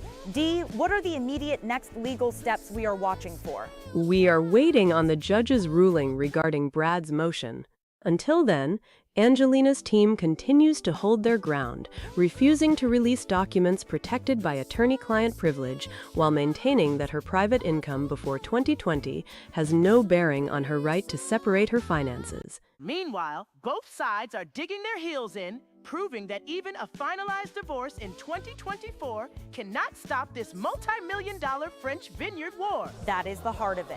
Whether it is a rising J-pop group like Psychic Fever building a global legacy on equal partnership and stay humble philosophy, or 2 Hollywood heavyweights locked in a never-ending court battle over shared property, control, and independence are always at the core of how these public figures navigate their lives and legacies. Bianca, when you look at Brad Pitt demanding financial records from 2017 to 2019, it really shows how control is being defined differently by both sides in court. Absolutely, Rachel. Brad's legal team is essentially arguing that you cannot claim you needed financial independence to justify selling your share of Chateau Miraval if you were earning major income during those exact years. The 62-year-old actor wants the full financial breakdown, including upfront fees for film roles like Maleficent and Eternals, plus brand sponsorships and professional services leading up to that 2021 sale. Exactly, and from what the legal filings reveal, Brad's lawyers claim that without those 3 years of income statements and movie profit records, the jury is going to receive a materially incomplete picture of the situation. But Angelina's counsel isn't backing down at all. During an informal discovery conference, her lawyer openly blasted the motion, calling it a gross overreach and a continuation of controlling conduct by Brad. Oh, come on! Requesting income records in a multi-million-dollar property lawsuit isn't some sinister plot. It's standard courtroom discovery. If she put her financial condition on the table by saying she sought financial independence and had to forego years of compensation, then those financial records are totally relevant. You can't mention your finances to explain your motives and then lock the vault when the other side asks to see the receipt. That is the central clash, Dee. How is Angelina's legal team framing her actual position regarding those earnings? Her representatives are making it crystal clear that Angelina never claimed to be experiencing financial hardship or a total lack of funds. What she said was that she wanted to separate her financial affairs from Brad entirely. Her defense maintains that she voluntarily handed over her tax returns and profit statements for 2020 and 2021, which covers the period right before the sale to Tenute Del Mondo, the Stoli Group division. Pushing for records prior to 2020, according to her team, is an unnecessary invasion of her privacy. But Dee, isn't it true that Brad's team actually tried to offer a simple compromise before bringing this motion to the judge? That is right, Bianca. Court documents show that Brad's lawyers offered a deal where Angelina would simply agree that she felt no financial pressure before January 1st, 2020, and that Brad didn't use money to leverage or control her between 2017 and 2019. But Angelina turned that offer down. Even when the judge suggested limiting what she would have to state about her income during trial, she rejected that option as well. And court documents even noted that on February 23, 2026, she altered her position on providing full records from 2017 to 2021, strictly limiting her production to 2020 and 2021. And let us not forget the emotional weight behind all of this legal maneuvering. Angelina's team has repeatedly stated that her pause in her acting career after their 2016 separation was taken so she could help her family heal from substantial physical and emotional abuse. Right, and Brad was never criminally charged following that private plane incident in 2016. But that history hangs over every single document request in this winery battle that Brad launched back in February 2022. Angelina's team claims Brad tried to force her to sign a non-disclosure agreement to keep her silent about those alleged incidents, which is why she walked away from selling her stake to him in the first place. And to add another layer of history to this, Rachel, an unearthed interview from 2007 with Angelina's brother, James Haven, recently resurfaced, reminding everyone how drastically things have shifted over the past 2 decades. What did James Haven say back then, Dee? Back in 2007, a few years into their relationship, James publicly defended them, saying he never saw any signs of tension between Brad and Angelina. He mentioned that they made all their decisions together as a balanced team, that neither was controlling or nagging the other, and that Brad actually encouraged Angelina to adopt more children. Wow, talk about a stark contrast to where they are today. Fast forward to their finalized divorce in December 2024, their children reportedly dropping Pitt from their last names, and the former couple stuck in a bitter court battle over a French vineyard they purchased back in 2008 and married at in 2014. It really shows how a relationship that once seemed like the ultimate Hollywood partnership can disintegrate into endless legal filings. If you are watching us live right now, where do you stand on this ongoing legal feud? Do you think financial transparency should cover those earlier years, or is Angelina right to protect her privacy? Type your thoughts in the chat and let us know. Now, Bianca, when we look at how two people manage power and independence, it is fascinating to contrast that with how modern artists build success through collaboration rather than conflict. You are talking about Psychic Fever, Rachel. That 7-member J-pop group under Exile Tribe is showing the industry a completely different model of success. While Hollywood stars spend years fighting over control, these 7 guys are proving that true power comes from lifting each other up without ego. It really is remarkable reporting on their journey. Psychic Fever, featuring members like Jimmy, Kokoro, Wisa, Ryoga, and Ren, has built a unique dynamic where there is no designated center member or single lead vocalist. Every single member brings their own distinct skills, background, and identity to the stage. That equal structure is so rare in boy bands, D. Usually, management pushes one clear frontman, but Psychic Fever insists that having 7 strong individual identities makes the group unstoppable as a collective unit. And you can hear that individual strength exploding in their second album, Different. They aren't sticking to a single safe sound.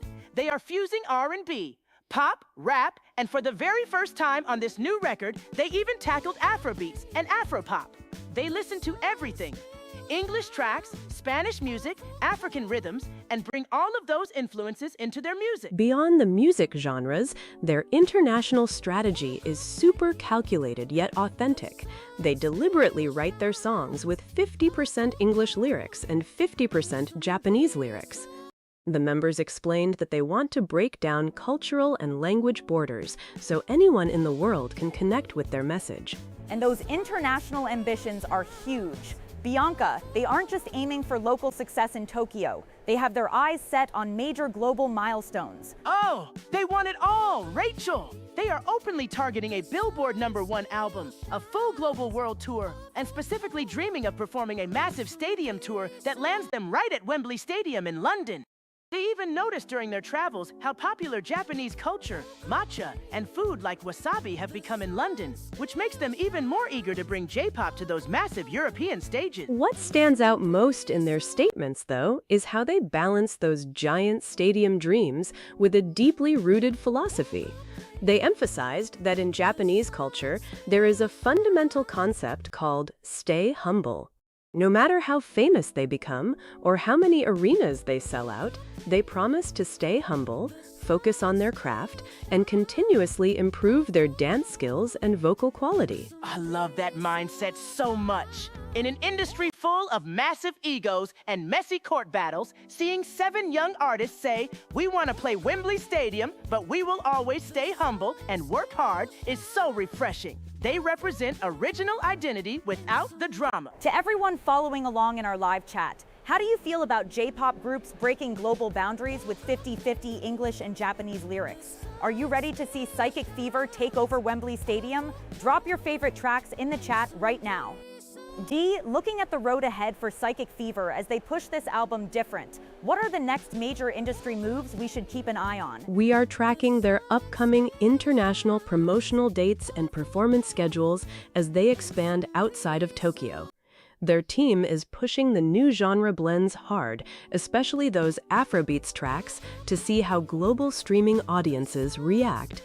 And what makes that international streaming push so fascinating, Bianca, is how deliberate they are about breaking structural language barriers while blending R&B, hip-hop, and Afrobeats into their second album, Different. Exactly, Dee! They are not just sitting back in Tokyo hoping global fans discover them.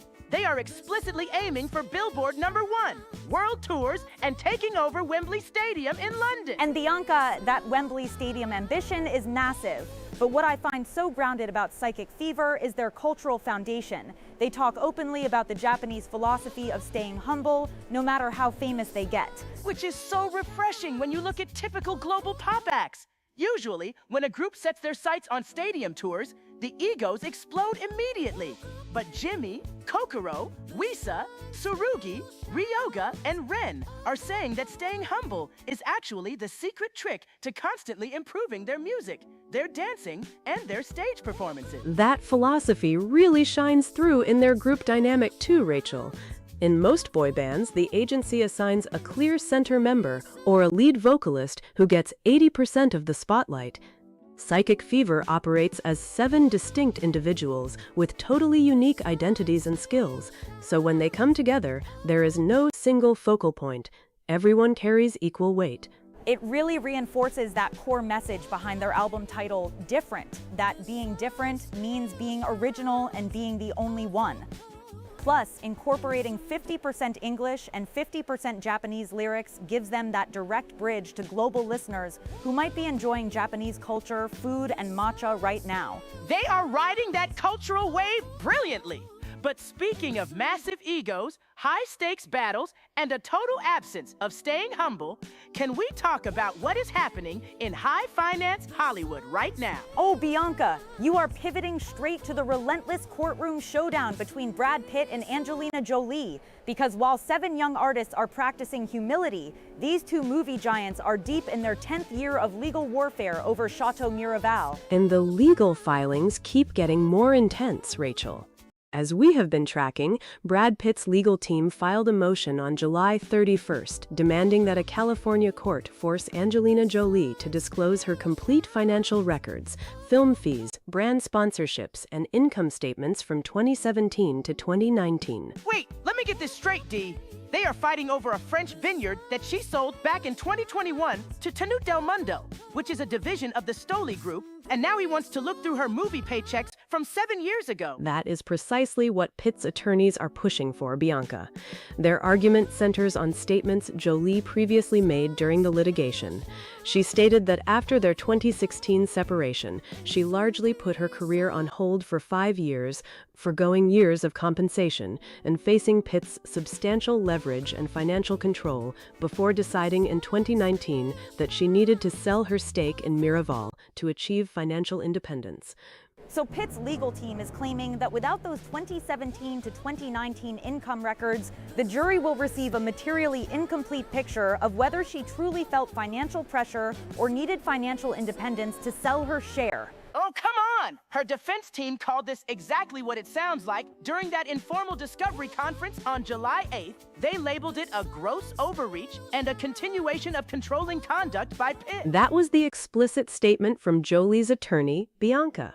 Her legal counsel emphasized that Jolie paused her successful acting career, even while starring in massive projects like Maleficent and Eternals, specifically to help her 6 children heal from substantial physical and emotional abuse that Pitt allegedly inflicted on the family during that famous 2016 airplane ride. And even though Pitt was never criminally charged following that private flight incident, Jolie's team maintains that Pitt tried to force her to sign an extensive non-disclosure agreement to cover up the alleged abuse and keep her silent as a condition of buying her out of Chateau Miraval. Which is why she sold her half to an outside investor instead. She wanted out of the joint business deal with her ex-husband. But now Pitt's team is trying to claim that because she mentioned financial independence, she has to produce every single tax document and movie contract from 2017, 2018, and 2019. Exactly. Jolie's legal team clarified in their response that when she referred to seeking financial independence, she was talking about separating her financial affairs from Pitt, not claiming that she was facing personal financial hardship or broke. She has already voluntarily handed over her tax returns and film profit statements for 2020 and 2021. To everyone watching our broadcast right now, where do you draw the line between fair evidence in a property dispute and an invasion of personal privacy? Jump into the live chat and let us know your thoughts on this latest court filing. D, didn't Pitt's lawyers attempt to strike a compromise before bringing this motion to the judge? They did, Rachel. Court documents show that Pitt's attorneys offered a deal where Jolie would agree for the trial, that she felt no financial pressure prior to January 1, 2020, and that Pitt did not use money to control her between 2017 and 2019. But Jolie rejected that compromise offer. Of course she rejected it. Why would she sign a legal agreement stating he never used financial control when her whole argument regarding her career pause is tied to why his proposed non-disclosure agreement was allegedly coercive? And when the judge suggested limiting what Jolie would have to testify about regarding her income in court, she turned that down as well, confirming she will not argue at trial that Pitt used Miraval specifically to control her, but maintaining her right to privacy on her earlier earnings. It is wild to look at where Brangelina is today compared to how their inner circle saw them when they first got together after meeting on the set of Mr. and Mrs. Smith. It is a total night and day contrast, Rachel. Remember when people thought they were the ultimate Hollywood power couple that could navigate anything together? Well, if you look back at an unearthed interview from 2007, Jolie's brother James Haven gave a really telling perspective on their early dynamic. At the time, he spoke out to clear up rumors that Angelina was controlling in the relationship, saying he had never seen any sign of tension between them, that they made all decisions together, and that Brad actually brought out the best in his sister and encouraged her to expand their family. And look at where that ideal picture ended up after more than a decade together and 2 years of marriage. Since their 2016 split and their finalized divorce in December 2024, the fallout has been so severe that their children have literally dropped Pitt's last name from their names. The contrast between James Haven describing a balanced, perfect team in 2007 and the current multi-year legal war over Chateau Miraval, non-disclosure agreements and tax returns shows just how fractured things became. And until the judge issues a final ruling on whether Jolie must hand over those 2017 to 2019 financial records, this discovery battle remains completely frozen in court. Honestly, it feels like this winery battle will outlive us all. Neither side is backing down an inch, whether it is about movie paychecks or private flight disclosures. If you are just joining our live coverage on air, what a contrast we have seen today between the fierce, ongoing court battles of veteran Hollywood stars and the fresh, humble energy of rising international artists. You can say that again, Rachel. On one side, you have Psychic Fever staying grounded and united as 7 equal members as they aim for Wembley Stadium, and on the other, you have Brangelina still fighting in court 10 years after their breakup. And for Psychic Fever, that stay humble ethos is really what their fans are rallying around right now as their second album, Different, gains traction across global streaming platforms. Their strategy of blending 50% Japanese and 50% English lyrics while leaning into Afrobeat shine without pushing a single lead singer to the front. Plus, as they prepare for prospective international promotional schedules and stadium shows outside of Tokyo that focus on music quality and R&B is showing how much J-pop is evolving to meet international audiences where they are. It really is a smart shift. They are not trying to copy traditional boy band formulas. They are putting out an original identity and letting all 7 members and performance practice remains their top priority. To our live audience watching at home, which track off Different are you streaming the most today? And do you think Psychic Fever will be the next group to fill Wembley Stadium? Keep those chat comments coming in as we keep the conversation moving. D, looking back at the court schedule for Chateau Miraval, when are we expecting the judge to rule on Pitt's motion for Jolie's financial records? The judge has not issued a final ruling yet, Rachel, but both legal teams have presented their arguments regarding privacy versus full disclosure for the jury. And what makes this July 31st filing so intense is that Brad's attorneys are insisting the jury will get a completely incomplete picture if they do not see those earlier financial documents. Incomplete picture? Come on, D. Demanding 3 full years of her upfront movie fees, sponsorship contracts, and personal income from 2017 through 2019 feels less like gathering evidence and more like poking around where he does not belong. Bianca, from a legal strategy perspective, Brad's team is anchoring their entire argument on her previous statement about wanting financial independence when she decided to sell her share of Chateau Miraval back in 2021. Exactly, Rachel. His side points out that Angelina initially produced financial documents for 2020 and 2021, but then drew a hard line against turning over anything from 2017 to 2019.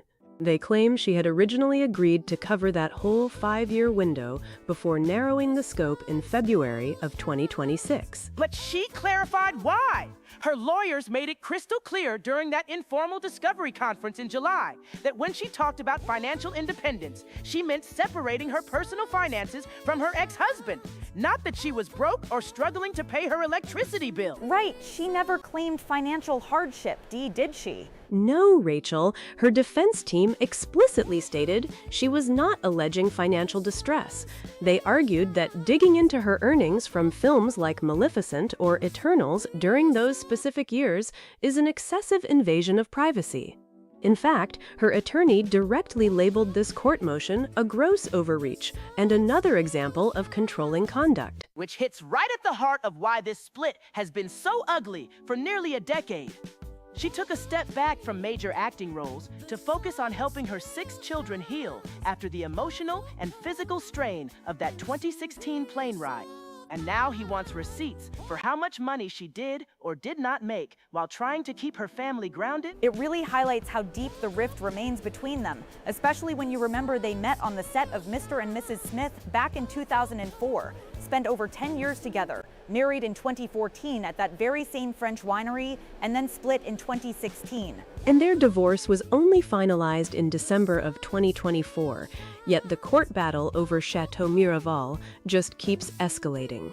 Brad's team even tried to offer a compromise earlier where Angelina would agree she felt no financial pressure before January 1st, 2020, and that Brad did not use finances to control her between 2017 and 2019. And she rightly turned that offer down. Why sign a settlement or compromise that reframes your narrative just to keep your private tax returns out of a courtroom? Dee, did the judge not also propose a compromise during a recent court meeting regarding her income testimony? Yes, Rachel. The judge suggested limiting what Angelina would have to testify about regarding her income in front of the jury, but she declined that proposal as well. Her team maintains that her choice to pause her career is tied directly to her account of why his proposed non-disclosure agreement was abusive, rather than a claim about financial ruin. Look at how different this reality is from the picture her brother James Haven painted back in 2007. Back then, he gave an interview saying he had never seen a single moment of tension between them, that they made every decision as a team, and that Brad brought out the absolute best in her. It is a stark contrast, Dee. Back in 2007, James was calling rumors of control absolute rubbish, whereas today the children have dropped Pitt's last name, and the legal filings are filled with allegations of controlling behavior and non-disclosure agreements. It shows how completely that dynamic collapsed after 2016, Rachel. Brad's side maintains that her sale of her winery stake to Tenute Del Mondo, the division of Stoli Group, broke a verbal agreement that neither would sell without mutual consent, while Angelina maintains no such consent was ever legally required. And that is why this winery battle is far from over. Neither side is willing to back down an inch on privacy or property rights. Speaking of our audience keeping track of every twist and turn in this legal saga, we actually have a viewer message popping up on our live screen right now. Let us bring in this message from home. Hi, everyone. I am Clara from Ohio, and I have been following Brangelina since 2005. I honestly feel so sad seeing two people who looked so happy at their French vineyard back in 2014 now fighting over every single financial document in court. Why can't they just split the winery profits and let each other live in peace? Oh, Clara, if only high-stakes celebrity legal battles were that simple. When there are tens of millions of dollars, personal pride, and years of unresolved personal grievances involved, nobody is just going to shake hands and walk away. That is so true, Bianca. And legally speaking, once allegations of breached agreements and non-disclosure demands enter the record, every single financial transaction becomes a potential piece of evidence for trial. Well said, Dee. To everyone watching live on our chat, do you think the judge should grant Brad access to those 3 years of income records, or is Angelina right to protect her financial privacy?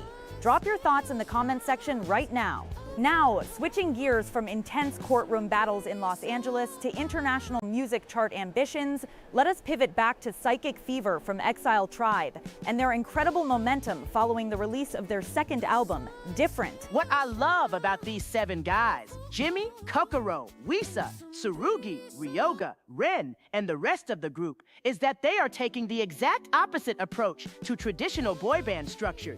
They are not trying to push one single member into the spotlight while the others stand in the background. That is a huge part of their strategy, Rachel. Being developed under LDH's main group Exile, alongside fellow junior groups like Generations, The Rampage, Fantastics, and Ballistic Boys, Psychic Fever was built around the idea that all 7 members bring unique strengths, identities, and individual skill sets to the table. And that shines through in their music. They are mixing R&B, hip-hop, Afrobeat, and pop seamlessly. They are not restricting themselves to standard J-pop formulas, Dee. Plus, their lyrical balance is brilliant for global expansion. They are recording their songs with a 50% Japanese and 50% English split, specifically designed to break down language barriers as they target international listeners outside of Tokyo. Dee, when they talk about taking their sound worldwide, they are not just talking about minor club venues, are they? Their goals are massive. Not at all, Rachel. They have explicitly stated that their ultimate dreams include hitting #1 on the Billboard charts, embarking on global stadium tours, and specifically filling Wembley Stadium in London. You have to admire that level of confidence. Wanting to play Wembley Stadium while maintaining their core Japanese cultural philosophy of staying humble is a fascinating balance. They keep stressing that no matter how famous they get, they will always stay humble and focus relentlessly on refining their music quality, dance skills, and live performance practice. It really is refreshing, Bianca. They even mentioned during their interview how much they love seeing global interest in Japanese culture growing, whether it is people enjoying matcha or visiting Japanese restaurants like Wasabi over in London. Exactly, Rachel.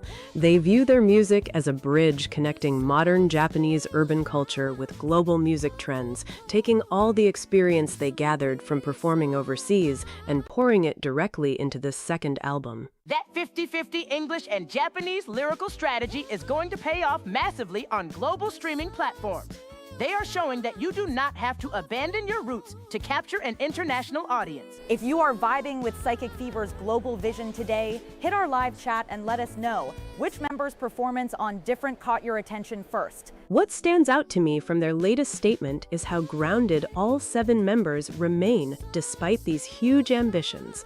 When you look at how competitive the global music industry is right now, having that relentless focus on performance practice and humility sets a strong foundation. It feels completely original. And that contrast between artistic unity in music and legal gridlock in Hollywood is so striking today, Rachel. On one hand, you have 7 young artists working seamlessly together, and on the other hand, Absolutely, Dee! While other groups might rely strictly on viral social media moments, Psychic Fever is putting in the sweat equity, mastering their choreography, and fusing R&B with Afrobeat in a way that... And you have Brad and Angelina still locked in court battles over Chateau Miraval a decade after their separation. Well, in courtroom disputes, nobody is trying to harmonize.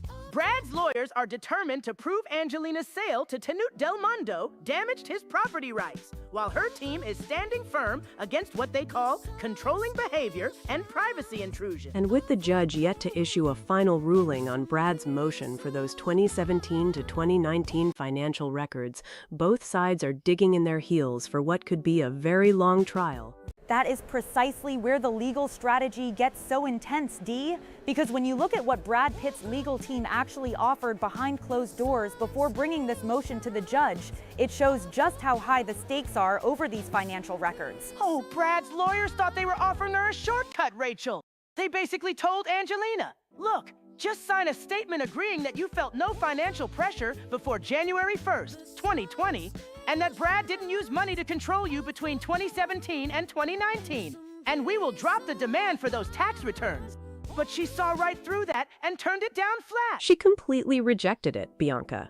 And during an informal discovery conference in July, the judge even suggested limiting what Angelina would have to say about her income during a trial. But her defense team turned that option down as well.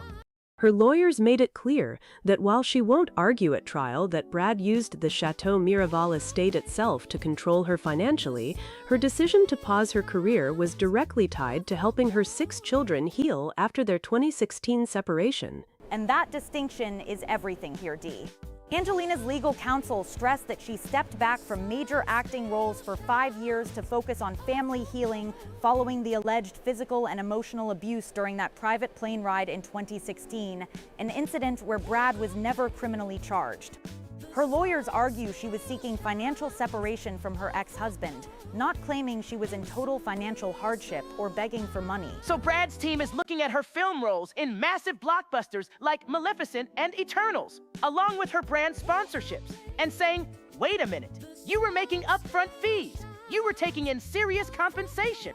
They want the jury to see those numbers from 2017 to 2019. So she cannot claim she was forced to sell her share of the winery to Canute Del Mondo in 2021 just to stay afloat. Exactly. Brad's attorneys argued in their July 31st court filing that without those specific 3 years of records, the jury is going to receive a materially incomplete picture. But Angelina's team views this entire maneuver as an excessive intrusion into her personal privacy and a continuation of what they called controlling conduct by her ex-husband. It is unbelievable to think about where they are now compared to where they started. If you look back at their history, back in 2007, Angelina's brother James Haven gave an interview where he described their relationship as completely balanced. He actually said back then that he never saw any tension between them, and that Brad brought out the absolute best in his sister. That interview is such a wild contrast to today, Rachel. James Haven said back in 2007 that it was total rubbish that Angelina tried to control Brad, praising how they made every single decision together. Fast forward nearly 2 decades, and not only are they locked in endless court filings over French vineyards, but several of their children have actually dropped Brad's last name entirely. Well, 2007 was a lifetime ago in Hollywood years, Dee. Going from the ultimate power couple to fighting over tax returns, non-disclosure agreements, and vineyard shares proves that when a celebrity divorce goes nuclear, nobody wins. Brad, who is now 62, is fighting for what he claims was a verbal agreement never to sell without mutual consent, while Angelina, who is 51, insists she had every right to exit the business to gain total independence. What do you at home think about this court motion?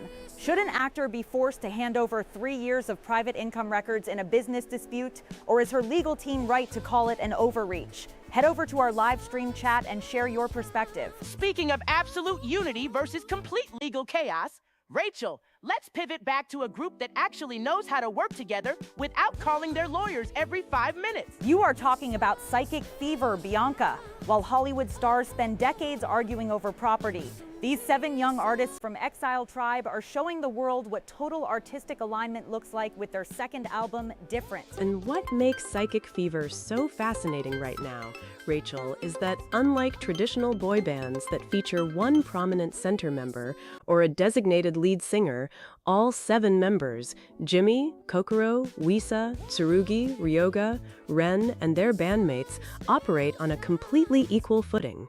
They view each member's distinct identity and skill set as an essential piece of a larger puzzle. And that equal dynamic is exactly why their music works. They are not trying to outshine each other. They are blending R&B, pop, and Afrobeat into a unified sound.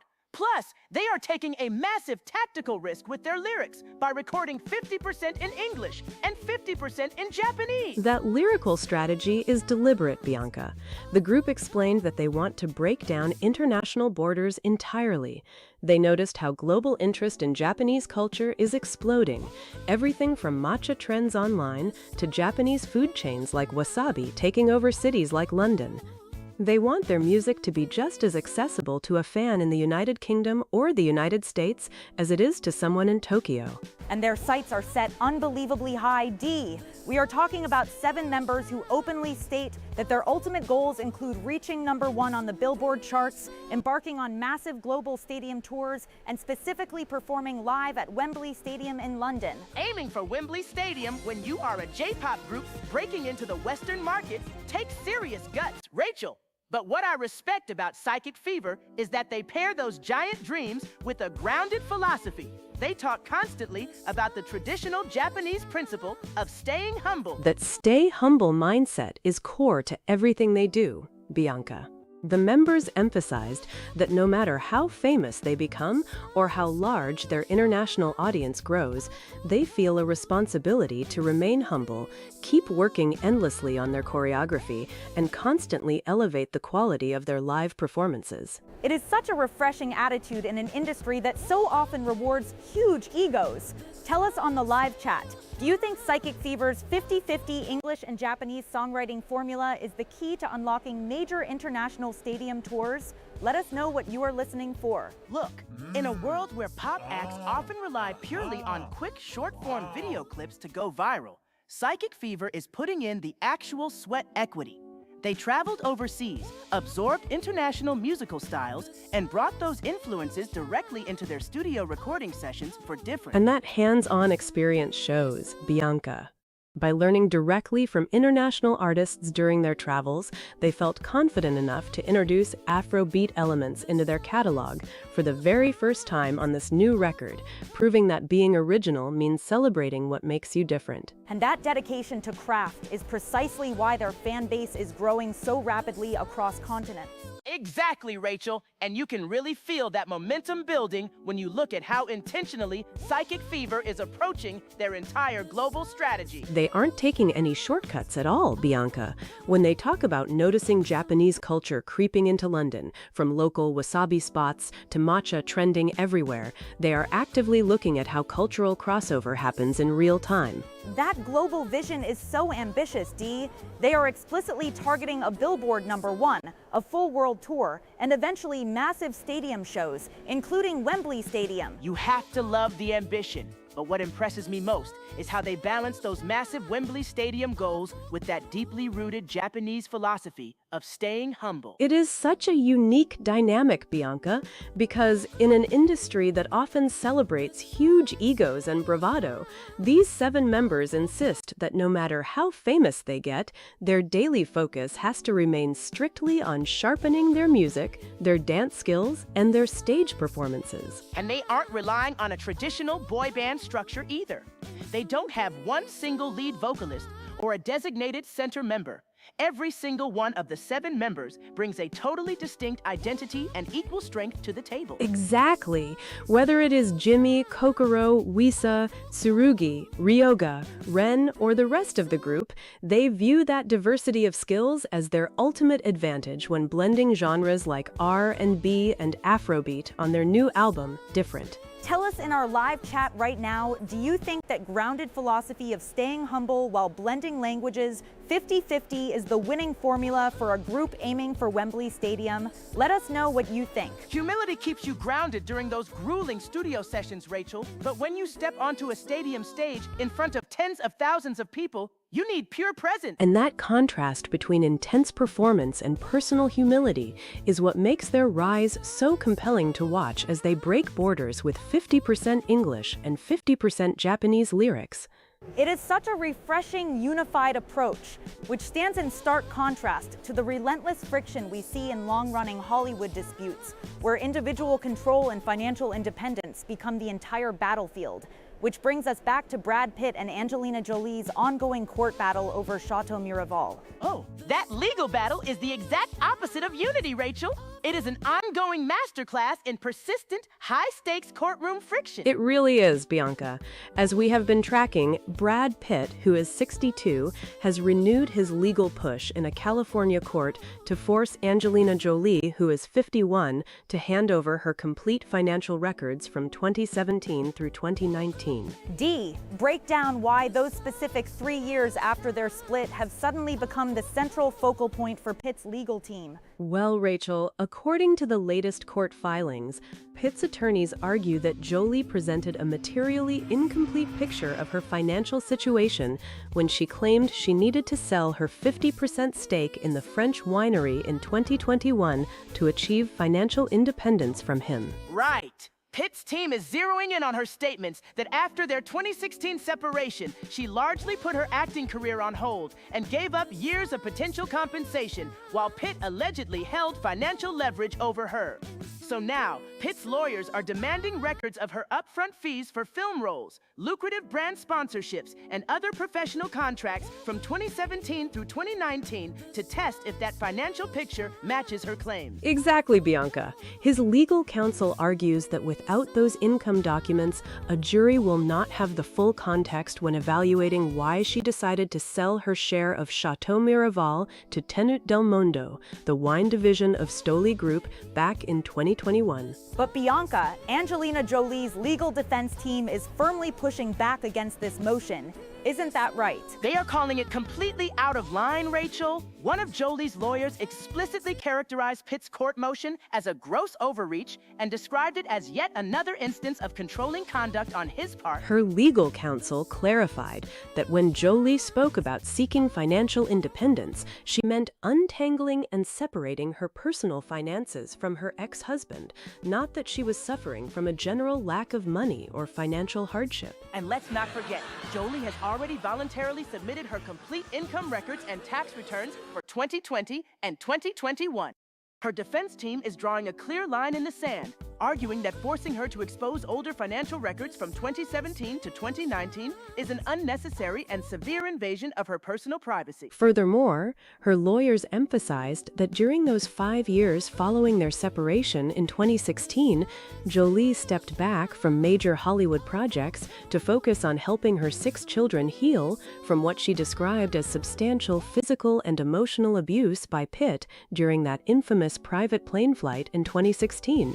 An incident, we should note, where Pitt was never criminally charged. D, walk us through the compromises and settlement offers that were put on the table before this latest court motion was filed, because those details are so telling. They really are, Rachel. Court documents reveal that Pitt's legal team previously offered a straightforward deal. if Jolie would agree to sign a statement declaring she felt no financial pressure prior to January 1st, 2020, and that Pitt did not use money to exercise control over her between 2017 and 2019, they would drop the document demand. But Jolie flatly rejected that offer. And it didn't stop there, Dee. Even when a judge suggested limiting what Jolie would have to state about her private earnings during trial proceedings, Jolie turned down that compromise as well. That is right, Bianca. Jolie's team confirmed she will not argue at trial that Pitt used Miraval specifically to control her financially, but she maintains that her decision to pause her career is directly tied to why his proposed non-disclosure agreement was unacceptable and abusive. That non-disclosure agreement issue has been one of the biggest points of contention throughout this entire winery dispute, hasn't it, Bianca? Absolutely, Rachel. Jolie's team claims Pitt refused to buy out her share of Chateau Miraval unless she signed an agreement prohibiting her from speaking about his alleged misconduct toward the family. She refused to be silenced, which led her to sell her stake to Tenute Del Mondo in 2021. On the flip side, Pitt filed his original lawsuit in February 2022, claiming they had a verbal agreement never to sell their respective shares of the vineyard without mutual consent.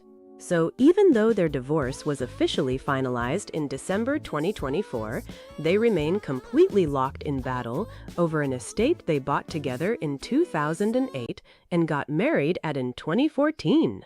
It really makes you realize how far things have drifted from where they started.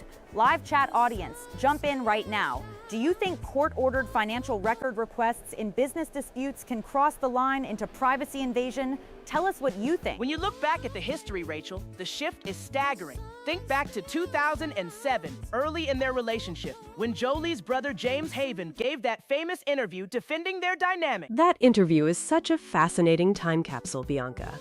James pushed back against reports that Jolie was controlling, insisting that there was zero tension between them, that they made every decision as equal partners, and that Brad brought out the absolute best in his sister. Flash forward almost 20 years through starring roles in movies like Maleficent and Eternals, and now you have endless court motions, allegations over non-disclosure agreements, and reports that their children, including Pax, have dropped Pitt's last name entirely. And with Pitt's legal team insisting that a jury needs her full financial picture from 2017 to 2019 to evaluate her claims of seeking financial independence, this courtroom showdown over Chateau Miraval shows no signs of slowing down anytime soon. That is exactly why this whole legal situation is so explosive, Rachel. It really is, Bianca. And when you look closely at the latest court filings, Brad Pitt's legal team is specifically demanding records of her upfront fees for film roles, major brand sponsorships, and professional services between 2017 and 2019. He wants to prove that she was actively earning substantial money during the exact period she claims she put her career on hold to help her family heal. Right, but Angelina Jolie's defense maintains that she was never claiming general financial hardship or a total lack of funds. Her team argues she was simply trying to separate her financial affairs from her former husband once and for all. And let us not forget, Dee, that Pitt's side actually offered a simple legal compromise before this latest filing. They suggested she agreed that she felt no financial pressure from him before January 1st, 2020, and that he did not use money to control her between 2017 and 2019. And she turned that compromise down flat. She also rejected a judge's suggestion during a court meeting to limit what she would have to say about her income during trial. Exactly, because her team insists that demanding those older records from 2017 to 2019 is a gross overreach, a privacy invasion, and essentially a continuation of controlling conduct. Hi everyone, I am Brenda from Ohio, and I watch your show every single day. I just do not understand why Brad needs 3 whole years of her private tax returns if she already voluntarily handed over 2020 and 2021. That is the central question, Brenda. Dee, for viewers who are just tuning into our live stream, break down why those specific 3 years are the ultimate battleground right now. Well, Rachel, for anyone who just joined us, Pitt and Jolie separated back in 2016 after more than a decade together. In 2021, Jolie sold her stake in their shared French vineyard, Chateau Miraval, to Tenute Del Mondo. Pitt then sued her in 2022, alleging they had a binding agreement never to sell without mutual consent. Jolie counters that she needed financial independence, wanted out of the winery, and refused to sign Pitt's non-disclosure agreement regarding alleged physical and emotional abuse on a private plane in 2016. So Pitt's lawyers are arguing that without her 2017 to 2019 financial papers, a jury gets a completely incomplete picture of her claims about financial independence and putting her acting career on pause. It is an endless courtroom battle between 62-year-old Pitt and 51-year-old Jolie. But while those two remain locked in fear, what I find so refreshing about Psychic Fever, D, is that they are completely turning the traditional boy band dynamic on its head. They really are, Bianca. The group features 7 members, including fierce legal warfare. There is another huge story making waves right now in global pop culture that is all about teamwork and harmony. You are talking about the J-pop supergroup Psychic Fever. They are generating huge international buzz right now with their second album titled Different. Jimmy, Kokoro, Wisa, Ryoga, and Ren. And unlike most pop groups in the industry, they do not have a designated center member or a single lead vocalist. Every single member brings a distinct strength, skill, and creative identity to the group. When they come together, their potential is completely limitless. Plus, they are actively experimenting with brand new genres for this album, diving into Afrobeat and R&B styles that they developed from their experiences performing overseas. What fascinates me most about Psychic Fever, D, is their global lyrical strategy. They are singing 50% in Japanese and 50% in English. Exactly, Rachel. They want to break down international borders entirely. Their explicit goals are hitting #1 on Billboard, launching a world tour, and eventually headlining London's famous Wembley Stadium. Dreaming big is fantastic, but what really sets them apart is their core cultural philosophy, staying humble.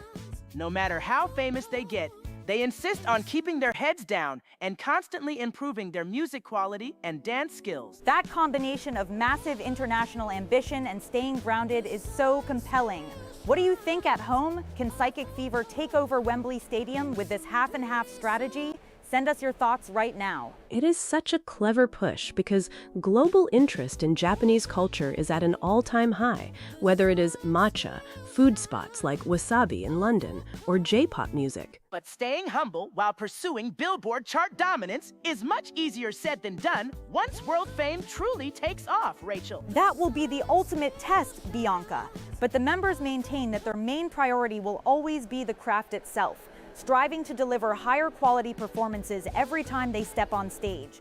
And that focus on constantly sharpening their performance skills is what keeps their core fans so deeply loyal, Bianca. That is all well and good, Rachel. But when a group is openly aiming for a #1 spot on the Billboard charts and dreaming of filling Wembley Stadium on a massive world tour, keeping that humble mindset while navigating international stardom is going to be a massive test. What makes their approach so unique right now is that they do not have a traditional center member or a single lead vocalist like so many other boy bands. All 7 members, Jimmy, Kokoro, Wisa, Tsurugi, Ryoga, Ren, and Kohei, bring their own distinct identity and individual strengths to the group, which is the central message behind their second album, titled Different. It really is a fascinating strategy because they blend genre influences like Afrobeats, R&B, pop rap, and hip-hop, while splitting their lyrics 50% in English and 50% in Japanese to break down cultural barriers. What do you think at home? Does having an equal group structure give them a better shot at conquering international arenas like Wembley? Let us know what you think on our show page. It definitely gives them dynamic versatility on stage, D, but breaking into giant global venues takes more than just great choreography and genre fusion. It takes unstoppable commercial momentum and endless focus. Speaking of high-stakes momentum and long-standing ambitions, Bianca, that drive for financial independence is right at the heart of the ongoing courtroom battle between Brad Pitt and Angelina Jolie. That is right, Dee, because this latest legal move has completely reignited their fight over the French vineyard Chateau Miraval. 62-year-old Brad Pitt has filed a motion asking a California court judge to order 51-year-old Angelina Jolie to hand over her full financial records from 2017 through 2019. And Brad's legal team is not holding back at all, Rachel. They are arguing that without her income statements, tax returns, upfront movie fees, and brand sponsorship deals from those specific 3 years, the jury will be left with a materially incomplete picture of why she decided to sell her share of the winery back in 2021. To really understand why these 3 years matter so much in court, we have to look back at the long historical timeline between them.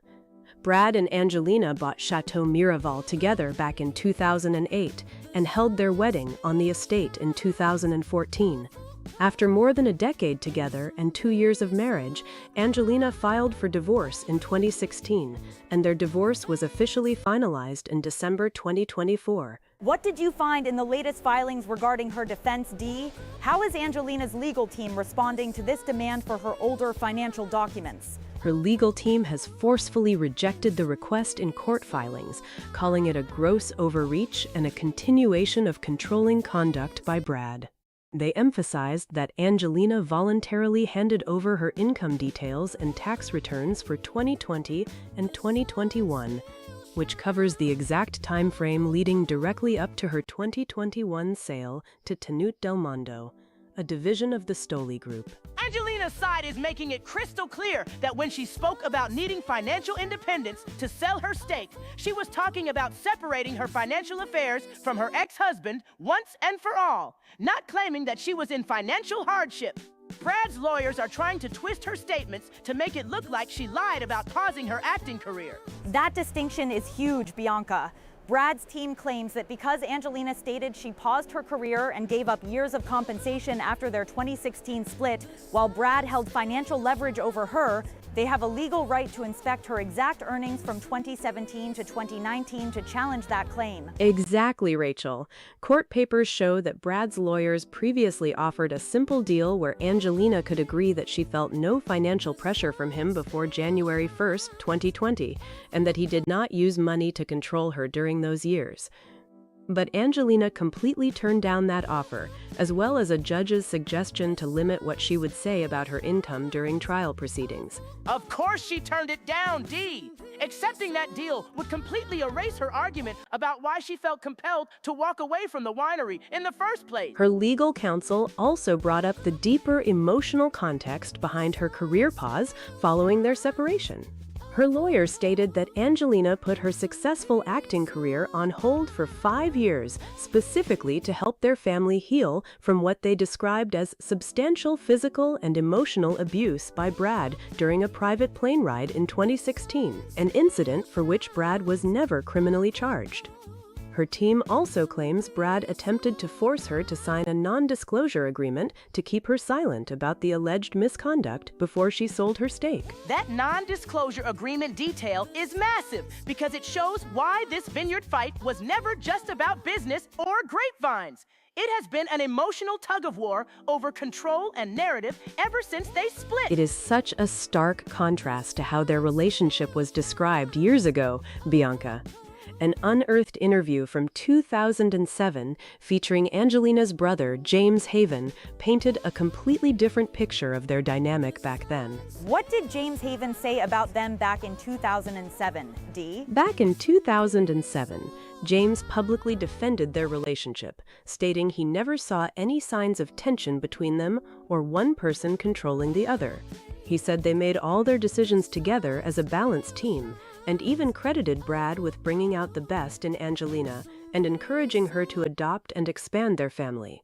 But fast forward to today, and the family dynamic has completely shifted, with several of their 6 children even dropping Brad's last name. That just shows how drastically things unraveled behind closed doors over the years, Rachel.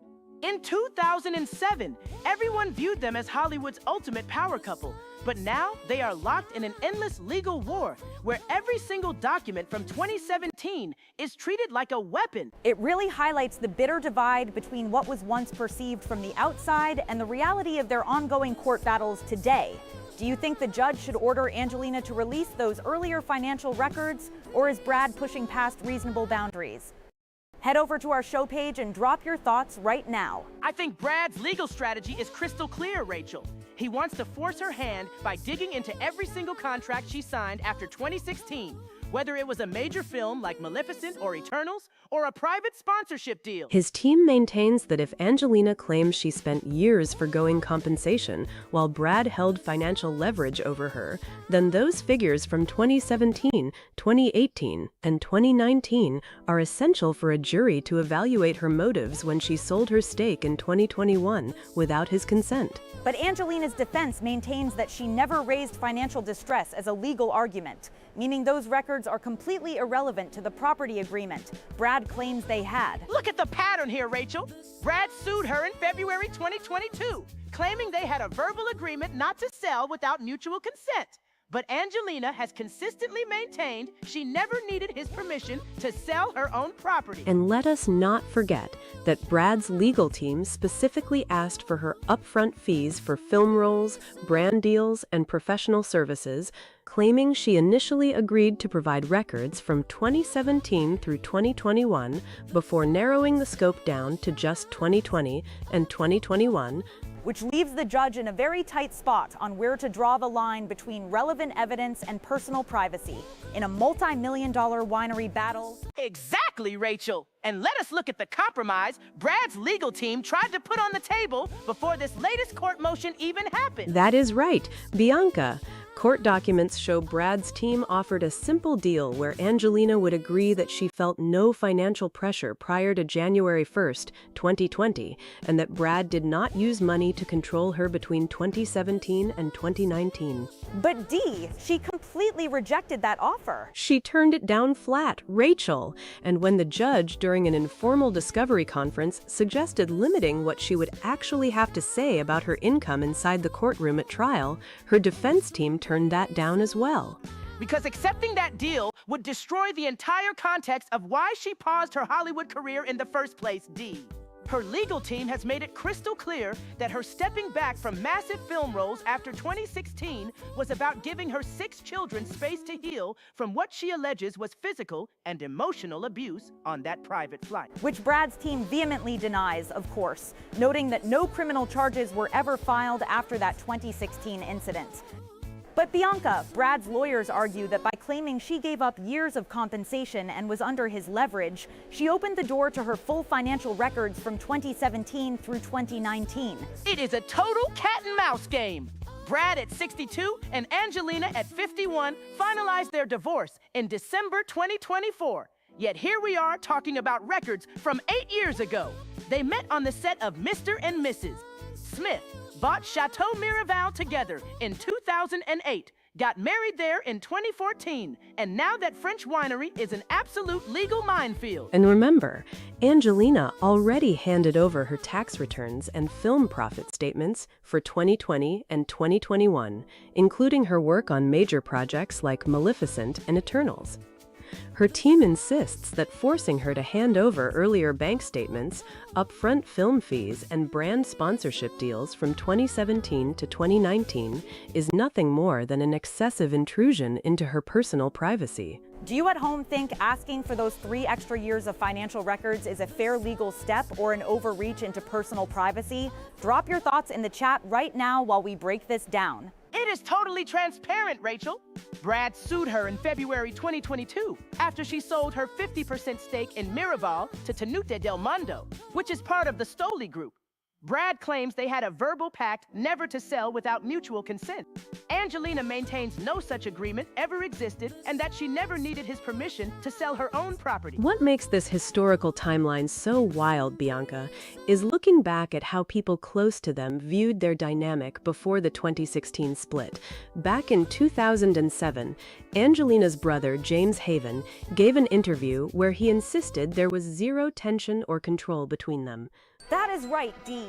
James said back then that Brad brought out the absolute best in Angelina, that they made every decision as equal partners, and that rumors of her or Brad being controlling were completely false. Look how completely that picture flipped over the years. Today, their 6 children have reportedly dropped Brad's last name, Pax, and the rest of the family are completely distant, and every single property detail from France to Los Angeles is being picked apart by teams of attorneys. Her legal counsel even stated on the record in July that Brad's demands for her movie fees and endorsement money are just a continuation of controlling conduct, claiming he tried to force her to sign a non-disclosure agreement about alleged misconduct just to keep her silent. The judge has yet to issue a final ruling on whether Angelina must turn over those 2017 to 2019 income records, so this winery battle is far from over.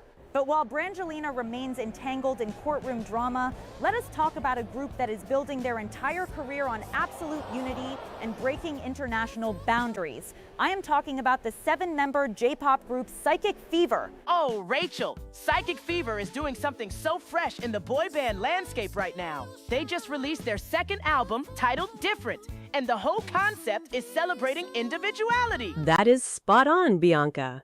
In typical boy group setups, you usually have one designated center member or one main lead vocalist who gets all the spotlight. But members like Jimmy, Kokoro, Wisa, Ryoga, Ren, and the rest of the 7-member group operate on a completely equal playing field. Dee, what did they say about why having 7 distinct personalities makes the group stronger? They explained that every single member brings a totally different background, identity, and skill set to the stage. Rachel, they said when those 7 unique strengths combine, they feel like they can accomplish anything in the world. Being different to them means being original and being the only one. And musically, they are not sticking to standard J-pop formulas at all. Under their agency LDH and the Exile Tribe brand, Psychic Fever is fusing hip-hop, pop rap, R&B, and even trying out Afrobeat for the very first time on this new album. They are also taking a very calculated approach to their lyrics, aren't they, Dee? Absolutely, Rachel. They are intentionally writing their songs with 50% Japanese lyrics and 50% English lyrics, specifically to break down language borders for global listeners. They noticed how Japanese culture, food like matcha, and spots like wasabi restaurants are booming in places like London, and they want their music to cross those exact same borders. I love that strategy. Instead of forcing international fans to rely purely on translations, they meet the global audience right in the middle. 50% English, 50% Japanese, paired with genre-blending tracks that can play anywhere from Tokyo to London. Are you loving this 50-50 language mix in modern J-pop? Let us know in the live comments if you think more groups should follow Psychic Fever's global formula. And their ambitions are massive, Rachel. They publicly stated that their goals include topping the Billboard charts, launching a full world tour, doing stadium tours, and ultimately performing at Wembley Stadium in London. Dreaming big is great, but what I respect most about Psychic Fever is their core philosophy. They specifically talked about the traditional Japanese mindset of staying humble. Tell us more about that, Bianca. How do they balance huge stadium dreams with staying grounded? They said that no matter how famous or successful they become worldwide, staying humble is the absolute secret. To them, being humble means constantly pursuing higher quality in their music, pushing their dance choreography to the limit, and putting in the work on stage every single night without letting ego get in the way. It really sets them apart from junior groups under the Exile Tribe umbrella, like Generations, The Rampage, Fantastics, or Ballistic Boys. Rachel? Psychic Fever spent time performing overseas, soaking up English, Spanish, and African music influences, and bringing all those global rhythms right back into their studio work. From mastering Afrobeat rhythms to holding fast to their stay humble philosophy, these 7 artists are proving that individuality inside a collective is a total superpower. And when you look at how they blend those R&B vocals with pop rap energy, it is clear why global audiences are paying attention. They are taking J-pop out of its traditional box and aiming straight for stadium crowds. Speaking of that energy on stage, member by member, their dance preparation is intense.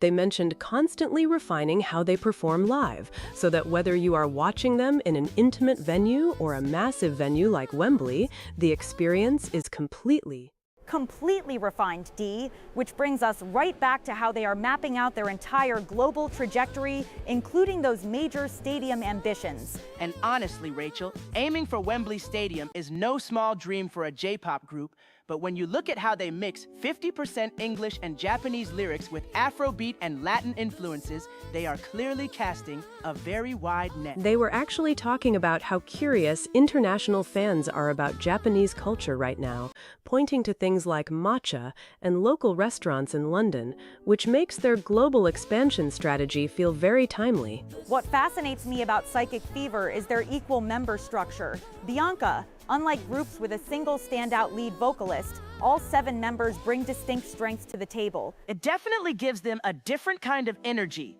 And as they keep pushing that stay humble philosophy they constantly talk about, it grounds all those big billboard and stadium goals. Speaking of big stages and intense spotlights, let us pivot back for a moment to the ongoing legal saga between Brad Pitt and Angelina Jolie over Chateau Miraval, because the paperwork battle just took another sharp turn. That is right, Dee, because Pitt is now pushing hard to get Angelina Jolie's financial records from 2017 to 21-19, arguing that a jury needs a complete picture of her earnings during the period leading up to the winery sale. It is extraordinary how years after their 2016 separation, every single motion in this winery dispute turns into a massive battle over privacy and control. Jolie's defense team did not hold back either, calling the demand for older financial records an overreach and framing it as continued controlling conduct by Pitt, especially since she already handed over details for 2020 and 2021. Hey team, I am watching live from Chicago in the middle of the night, and I just cannot wrap my head around how Brad Pitt and Angelina Jolie are still fighting in court after all this time. Do you think they will ever actually reach a point where this winery drama is fully behind them? That viewer message hits the nail right on the head, because it feels like every time we think this case is settling down, another financial document demand brings it right back to the surface. Honestly, with a property like Chateau Miraval and the sheer history between them, I am not surprised at all that every single tax return and film profit statement is turning into a battlefield. And remember, Pitt's legal team is arguing that Jolie claims she put her career on hold and gave up years of compensation to achieve financial independence, which is why they insist those 2017 through 2019 records are crucial to challenge that narrative. While Jolie's side maintains that her statement about financial independence was simply about separating her financial affairs from her ex-husband, rather than claiming any kind of financial hardship, D. It is just layer upon layer of conflicting interpretations. And with the finalization of their divorce late last year, you would think things might cool down. But the business side of the split is clearly just as fierce as ever. That is why her lawyers are calling the request an invasion of privacy, emphasizing that she voluntarily shared her recent financials, but drawing a hard line at digging further back into her professional earnings. And just to pick up where we were on that financial back and forth, D, what more are we seeing about how Pitt's team is framing these specific 2017 through 2019 records versus Jolie's pushback?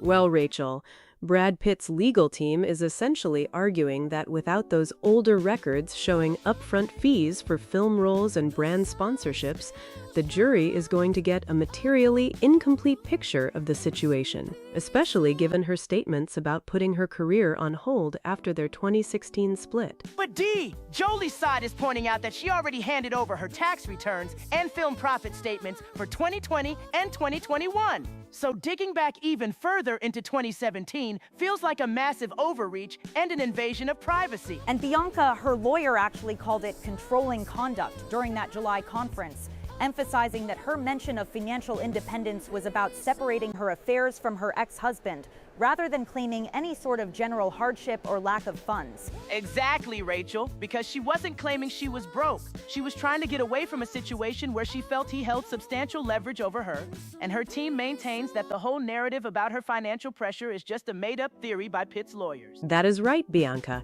And let's not forget that Pitt's side even tried offering a compromise earlier, suggesting she agree that she felt no financial pressure before January 1st, 2020, and that he didn't use money to control her between 2017 and 2019. But Jolie's team rejected that outright. It really highlights how deeply personal and bitter this whole Chateau Miraval dispute has become, years after they separated in 2016, and even after finalizing their divorce late last year. Dee? It is exhausting, honestly.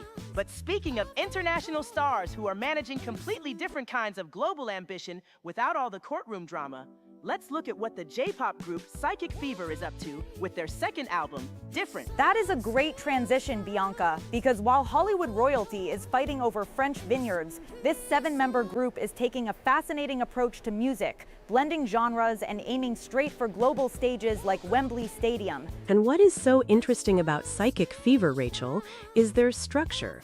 Unlike a lot of boy bands that rely on a single lead vocalist or a designated center member, all 7 members have entirely different personalities and distinct strengths, which they feel lets them tackle anything in the world. I love that equal member philosophy, Dee. And musically, they are really pushing boundaries on this new album by splitting their lyrics 50-50 between Japanese and English, while also mixing in global influences like Afrobeat and Latin sounds. They were even talking about how people in London are so curious about Japanese culture, from food to matcha, and how they want to break those borders completely while keeping their core philosophy alive. Which is the classic Japanese cultural concept of staying humble. Rachel, no matter how famous they get or how big their billboard and stadium tour ambitions become, they believe you always have to keep your head down and just focus on making better music. And that is the exact kind of high-energy global ambition that keeps us up talking at this hour.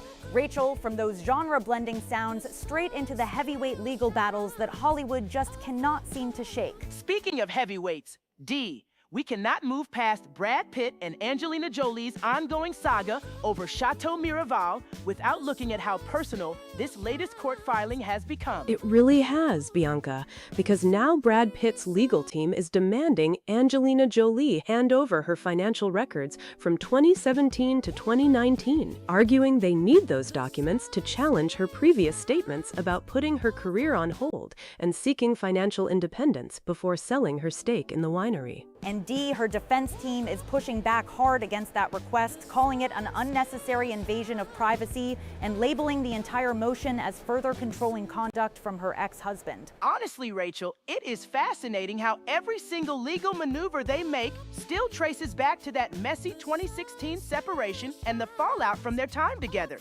even years after finalizing their divorce. Exactly, Bianca, because while Pitt's side insists that a jury needs a complete picture of her earnings from film roles and brand deals around that time to understand the 2021 winery sale, Jolie's lawyers maintain she never claimed financial hardship, but was simply trying to separate her finances. Let's check in with everyone watching right now. Has any legal battle in Hollywood ever dragged on with this much tension over property and privacy? Send us your thoughts on our live feed. What stands out to me, Rachel, is that Jolie's team also pointed out she already voluntarily turned over her tax returns and financial details for 2020 and 2021.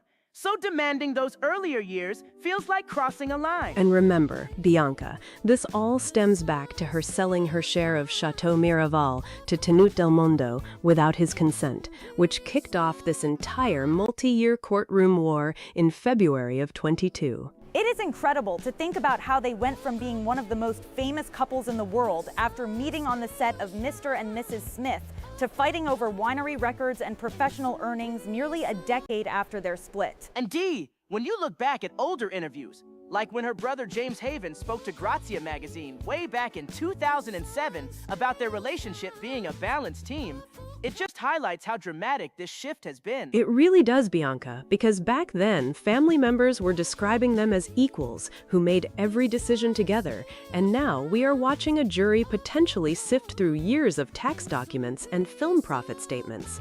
A judge still hasn't ruled on whether those 2017 to 2019 records must be handed over, so this winery battle is clearly far from finished.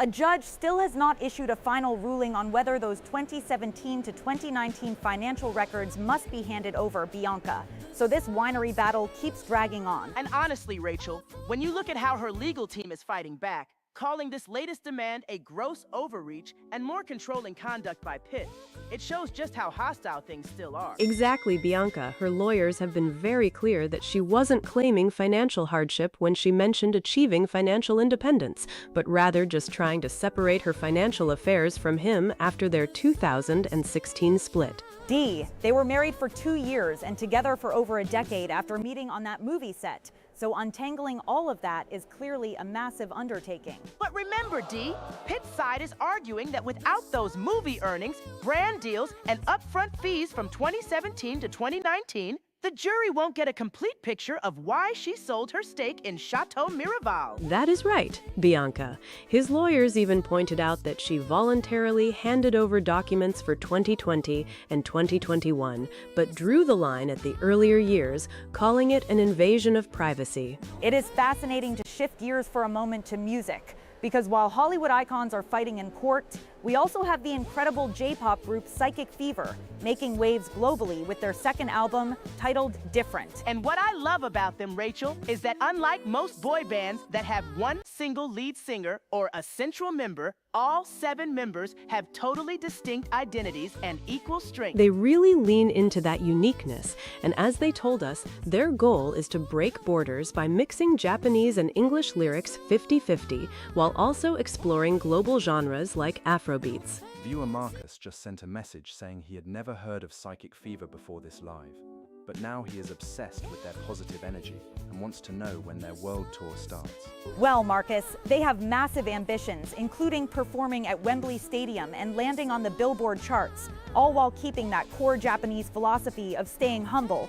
no matter how famous they get. Staying humble while aiming for Wembley is quite a mission, but with their level of dedication to dance skills and music quality, you cannot count them out. They even mentioned how curious people around the world are about Japanese culture, food, and matcha, which helps create a natural bridge for their music overseas. But coming back to the legal drama for a second, Dee, let's remember that Angelina Jolie's side also brought up her 5-year career pause for family healing following the alleged abuse incidents, which Pitt's team is trying to counter by demanding those financial records to test her claims about career sacrifices and financial leverage. So this courtroom war is far from over. And just to pick up on what Bianca was pointing out about the legal strategy behind Brad Pitt's push for those financial records from 2017 to 2019, Dee, what are the details coming out of these recent court filings regarding the winery sale? Well, Rachel, Brad Pitt's legal team is arguing that Angelina Jolie has provided an incomplete picture of her financial and property claims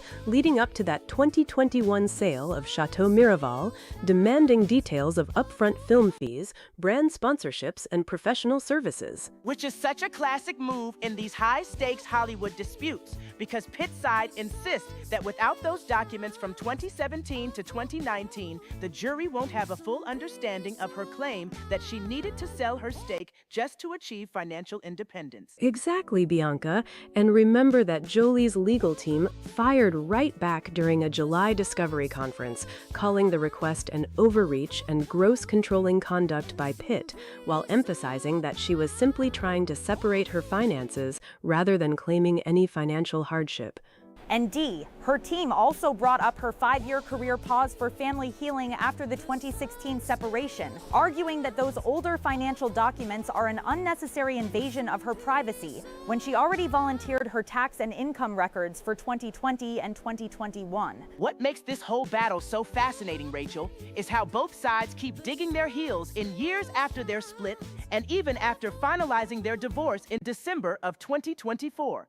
Proving that the Chateau Miraval winery feud is truly the gift that keeps on giving for legal drama. It really is.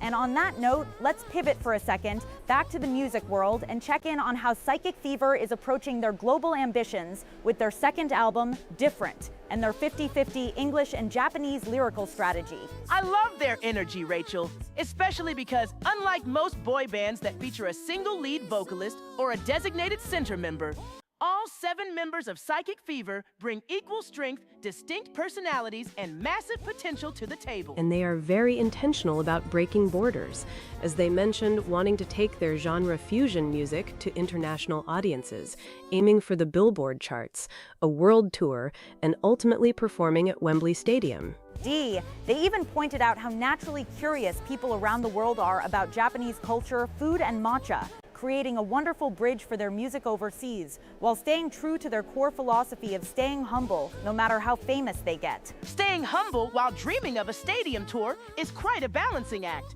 But with their dedication to top-tier dance skills and music quality, you definitely cannot count them out. And just as we were saying about how these high-profile legal battles seem to drag on indefinitely, Bianca, the latest filings in the Brad Pitt and Angelina Jolie winery dispute show that 62-year-old Brad is still pushing hard for her financial records from 2017 to 2019. It really is relentless, Rachel, because his legal team argues that they need those records to challenge Angelina's claim that she had to sell her share of Chateau Miraval back in 2021 just to achieve financial independence, and because she had put her acting career largely on hold after their separation in 2016. And to add to that, Dee here reporting on the specifics.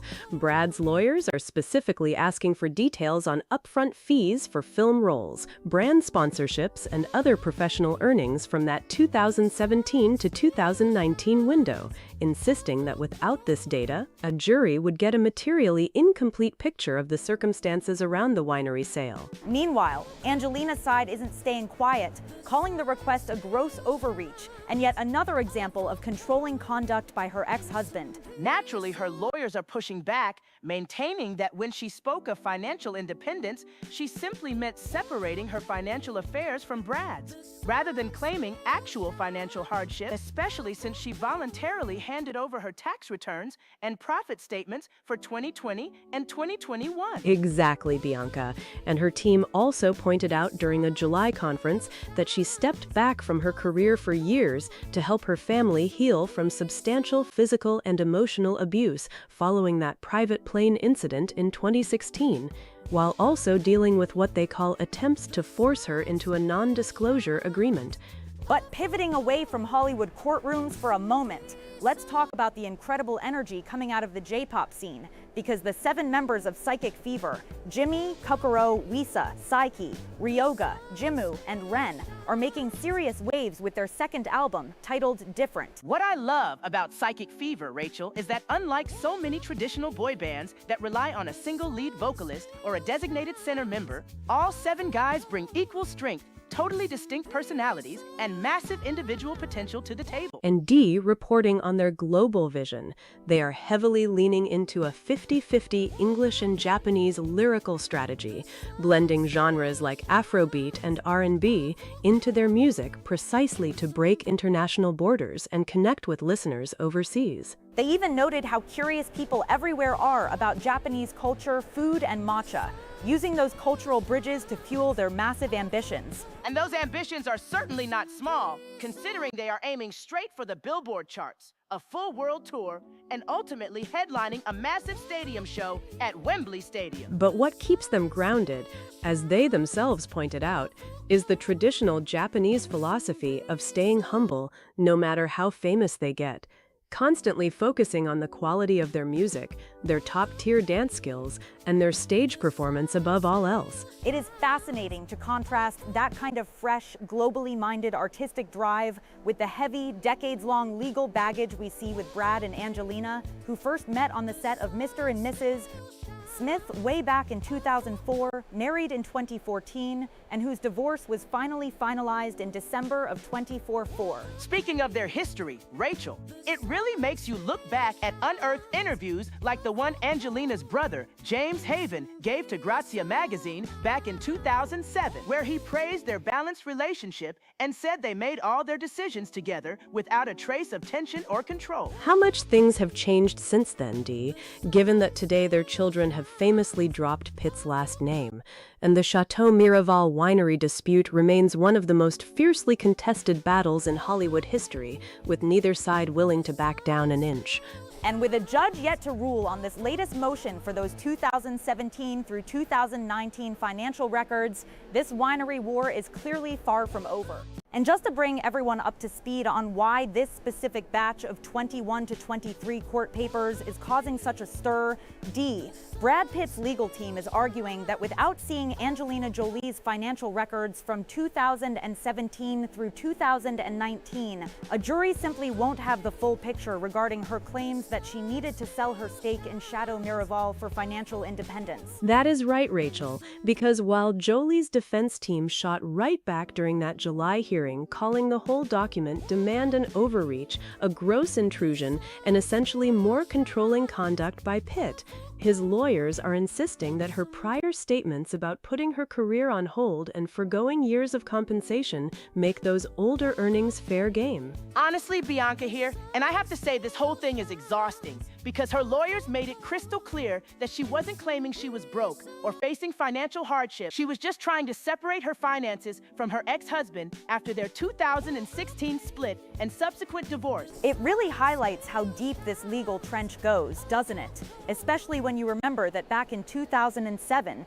before any of this bitterness, her brother James Haven was telling Grazia magazine that they made every decision together and had a completely balanced relationship without a trace of tension. How quickly things changed, Dee, considering that now we are looking at finalized divorce papers as of December 24-4, kids who have famously dropped the Pitt last name, and a winery battle that seemingly has no end in sight. Speaking of keeping things moving and looking toward the future, Rachel, can we pivot for just a second to the complete opposite energy of the 7-member J-pop powerhouse Psychic Fever, who are out here dropping their second album titled Different and dreaming of playing Wembley Stadium? I am so glad you brought them up, Bianca, because their whole structure is so unique compared to traditional boy bands, since they don't have just one designated center member or a single lead vocalist. Exactly, Dee.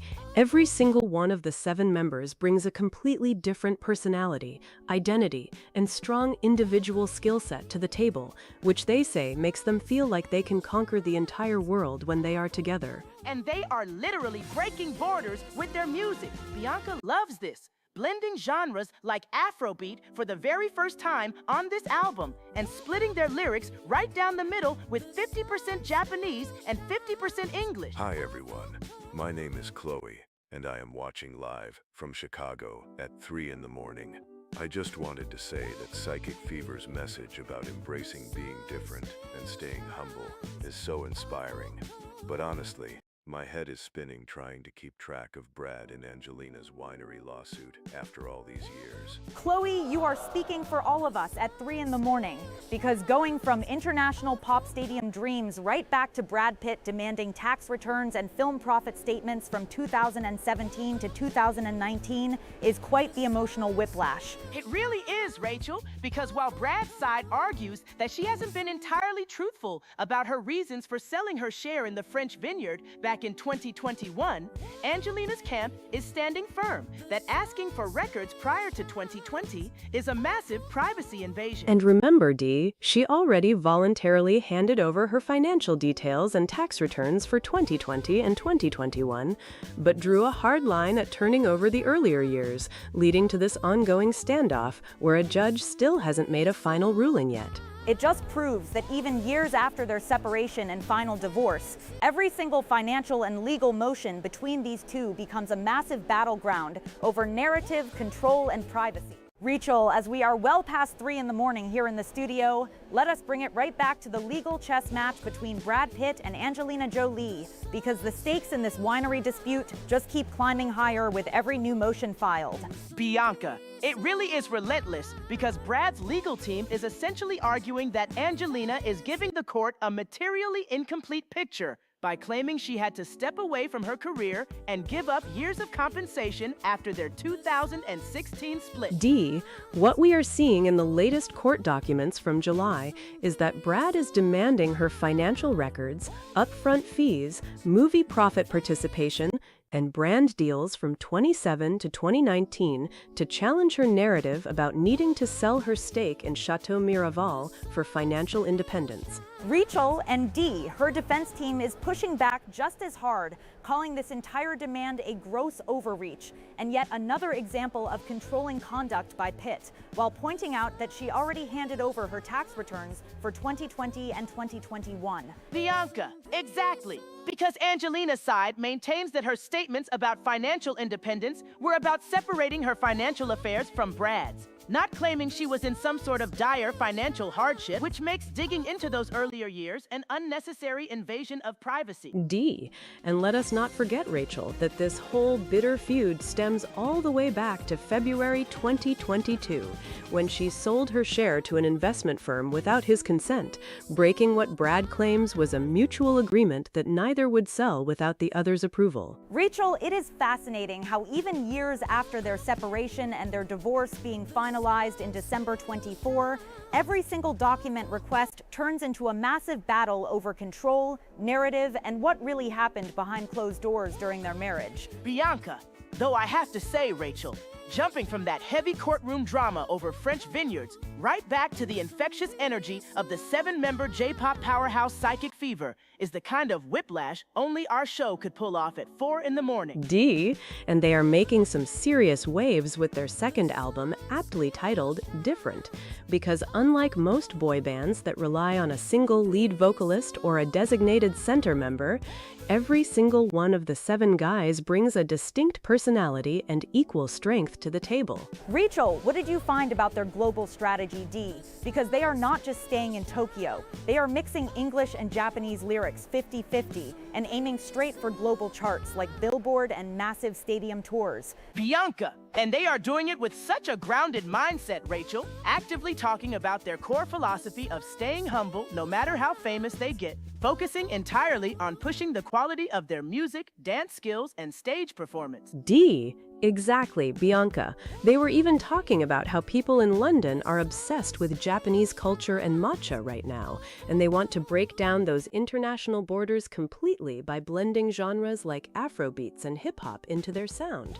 Rachel, it just shows you the incredible contrast of the entertainment industry tonight, where on one side you have legendary Hollywood icons fighting multi-million-dollar legal battles over decades of history, and on the other, a rising global supergroup dreaming of headlining Wembley Stadium.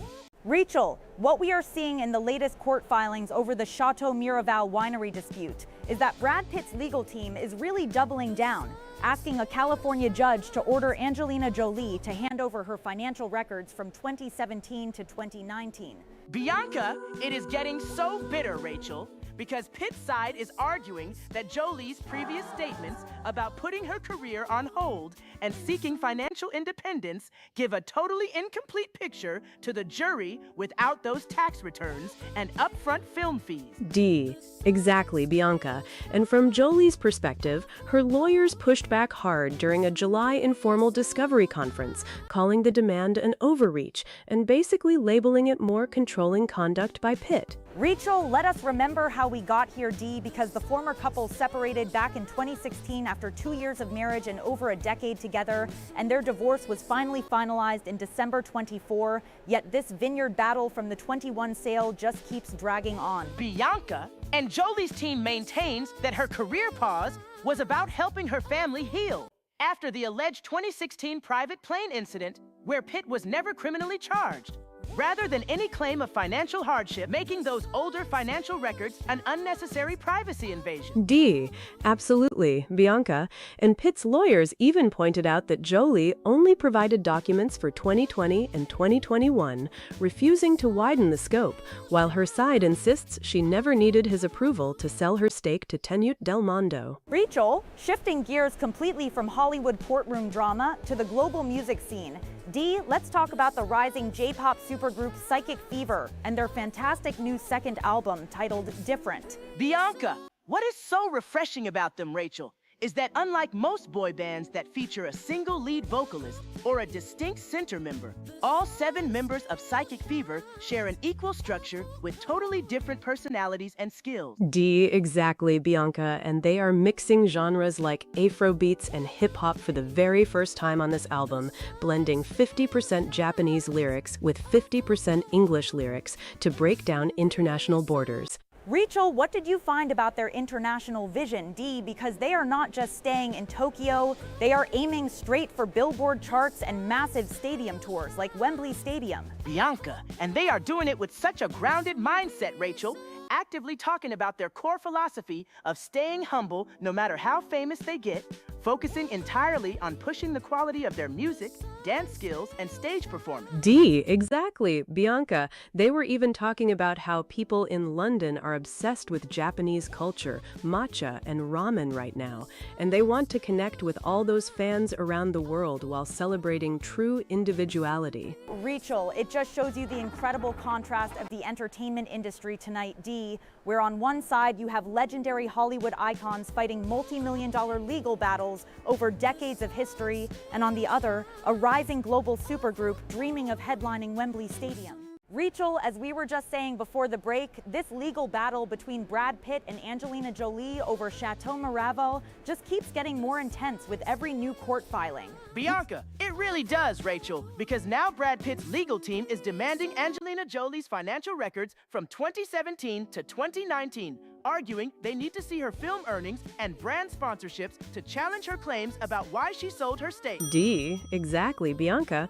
And from what her lawyers are saying in the court documents, they are calling this request a gross overreach and more controlling conduct by Pitt, maintaining she only sought financial independence in the sense of separating her affairs from his. Rachel, what do we know about the timeline here, Dee? Because they officially separated way back in 2016 after 2 years of marriage and over a decade together. Dee, that is right, Rachel.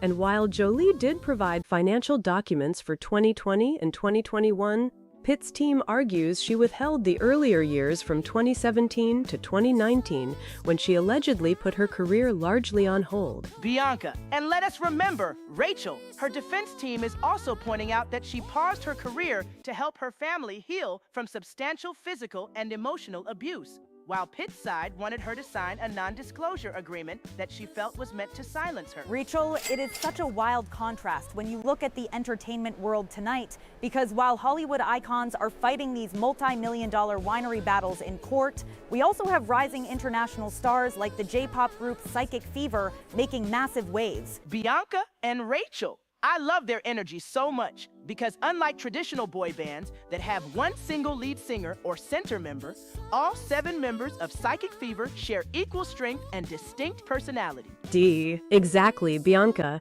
They were just talking about how their second album, titled Different, focuses entirely on the message that being original and embracing your own unique identity matters more than anything else. Rachel, what did you find about their musical style, Dee? Because they are mixing 50% English lyrics with 50% Japanese lyrics to break down borders. D, Rachel, they are blending genres like Afrobeats and Latin influences right into their music.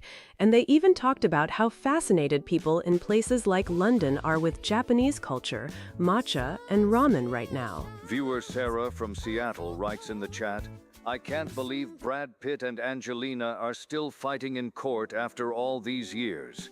Also, Psychic Fever's new album is amazing.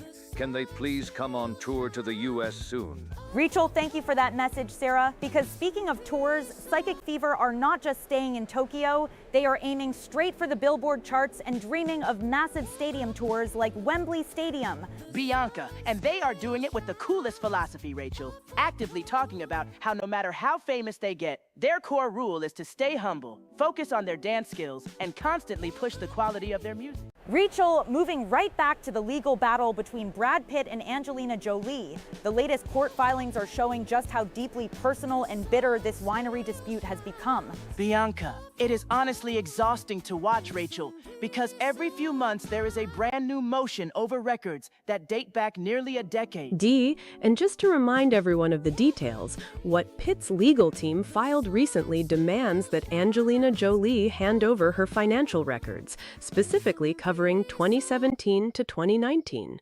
Rachel, exactly, D, because Pitt's side argues that those records are essential to challenge Jolie's claim that she had to put her career on hold and seek financial independence after their 2016 separation before selling her stake in Chateau Miraval. Bianca, but her lawyers are firing back hard. Rachel calling this entire document request a gross overreach and yet another example of controlling conduct by Pitt. D, and her team made it clear during an informal discovery conference that Jolie wasn't claiming general financial hardship, but was simply trying to separate her finances from her former husband after years of turmoil. Rachel, what do you think about that argument, Bianca, given that Jolie already voluntarily handed over her tax returns and financial details for 2020 and 2021? Bianca, it is a classic legal chess match, Rachel, because her team is arguing that digging into 2017 to 2019 is an unnecessary invasion of privacy since she has already provided the later years. D.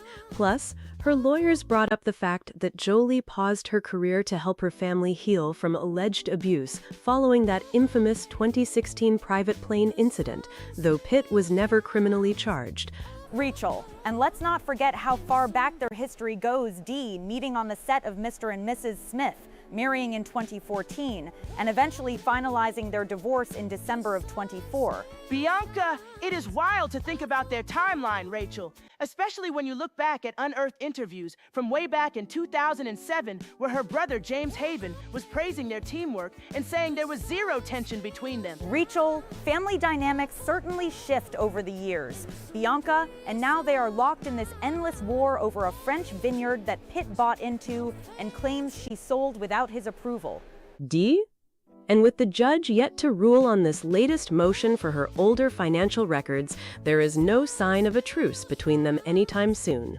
Rachel, speaking of global stars keeping busy, let's pivot back to the vibrant energy of the J-pop group Psychic Fever, because their vision for the future is just as ambitious as any Hollywood legal battle. Bianca, I love their whole mindset, Rachel, especially how they reject the traditional boy band formula where there is usually just one single lead singer or a rigid center member. D. Exactly, Bianca, because all 7 members, Jimmy, Kokoro, Wisa, Jimio, Ryoga, and Ren, have completely different personalities and distinct strengths, which they pour right into their second album, aptly named Different. Rachel, and as they told us, D, they are mixing 50% Japanese lyrics with 50% English lyrics to intentionally break down borders and connect with global audiences. Bianca, they are even experimenting with Afrobeats and Latin influences for the very first time on this album, Rachel, proving they are not afraid to push musical boundaries. D, and they noticed how fascinated people everywhere are with Japanese culture right now, pointing out how popular ramen, matcha, and even Japanese restaurants are when they travel overseas. Rachel, they are riding that wave straight toward international charts. Bianca openly dreaming of landing on the Billboard charts and eventually headlining massive stadium tours, including the iconic Wembley Stadium. Bianca, the best part of their philosophy, Rachel, is that despite aiming for global superstardom, they live by a core cultural rule: always stay humble. D, they truly believe that no matter how famous they get, the focus has to remain squarely on refining their dance skills, improving their stage presence, and pushing the absolute highest quality in their music. Rachel, we are seeing this legal standoff between Brad Pitt and Angelina Jolie just drag on and on with no real end in sight. And D, what is the latest on this financial records demand for Chateau Miraval? D, Brad Pitt's legal team is pushing hard for Angelina Jolie to hand over her financial records from 2017 to 2019, arguing that they need them to challenge her claims about why she sold her share of the French vineyard. Bianca and her side is firing right back, calling the whole thing an overreach and a gross privacy invasion, with her lawyers even labeling it as more controlling conduct from Pitt after all these years. Rachel, exactly, Bianca, because Jolie's defense maintains that when she mentioned seeking financial independence, she simply meant separating her financial affairs from her former husband, rather than claiming any sort of actual financial hardship. D, exactly. And remember, she already handed over her tax returns and financial details for 2020 and 2021, but her team draws the line at going back any further than that.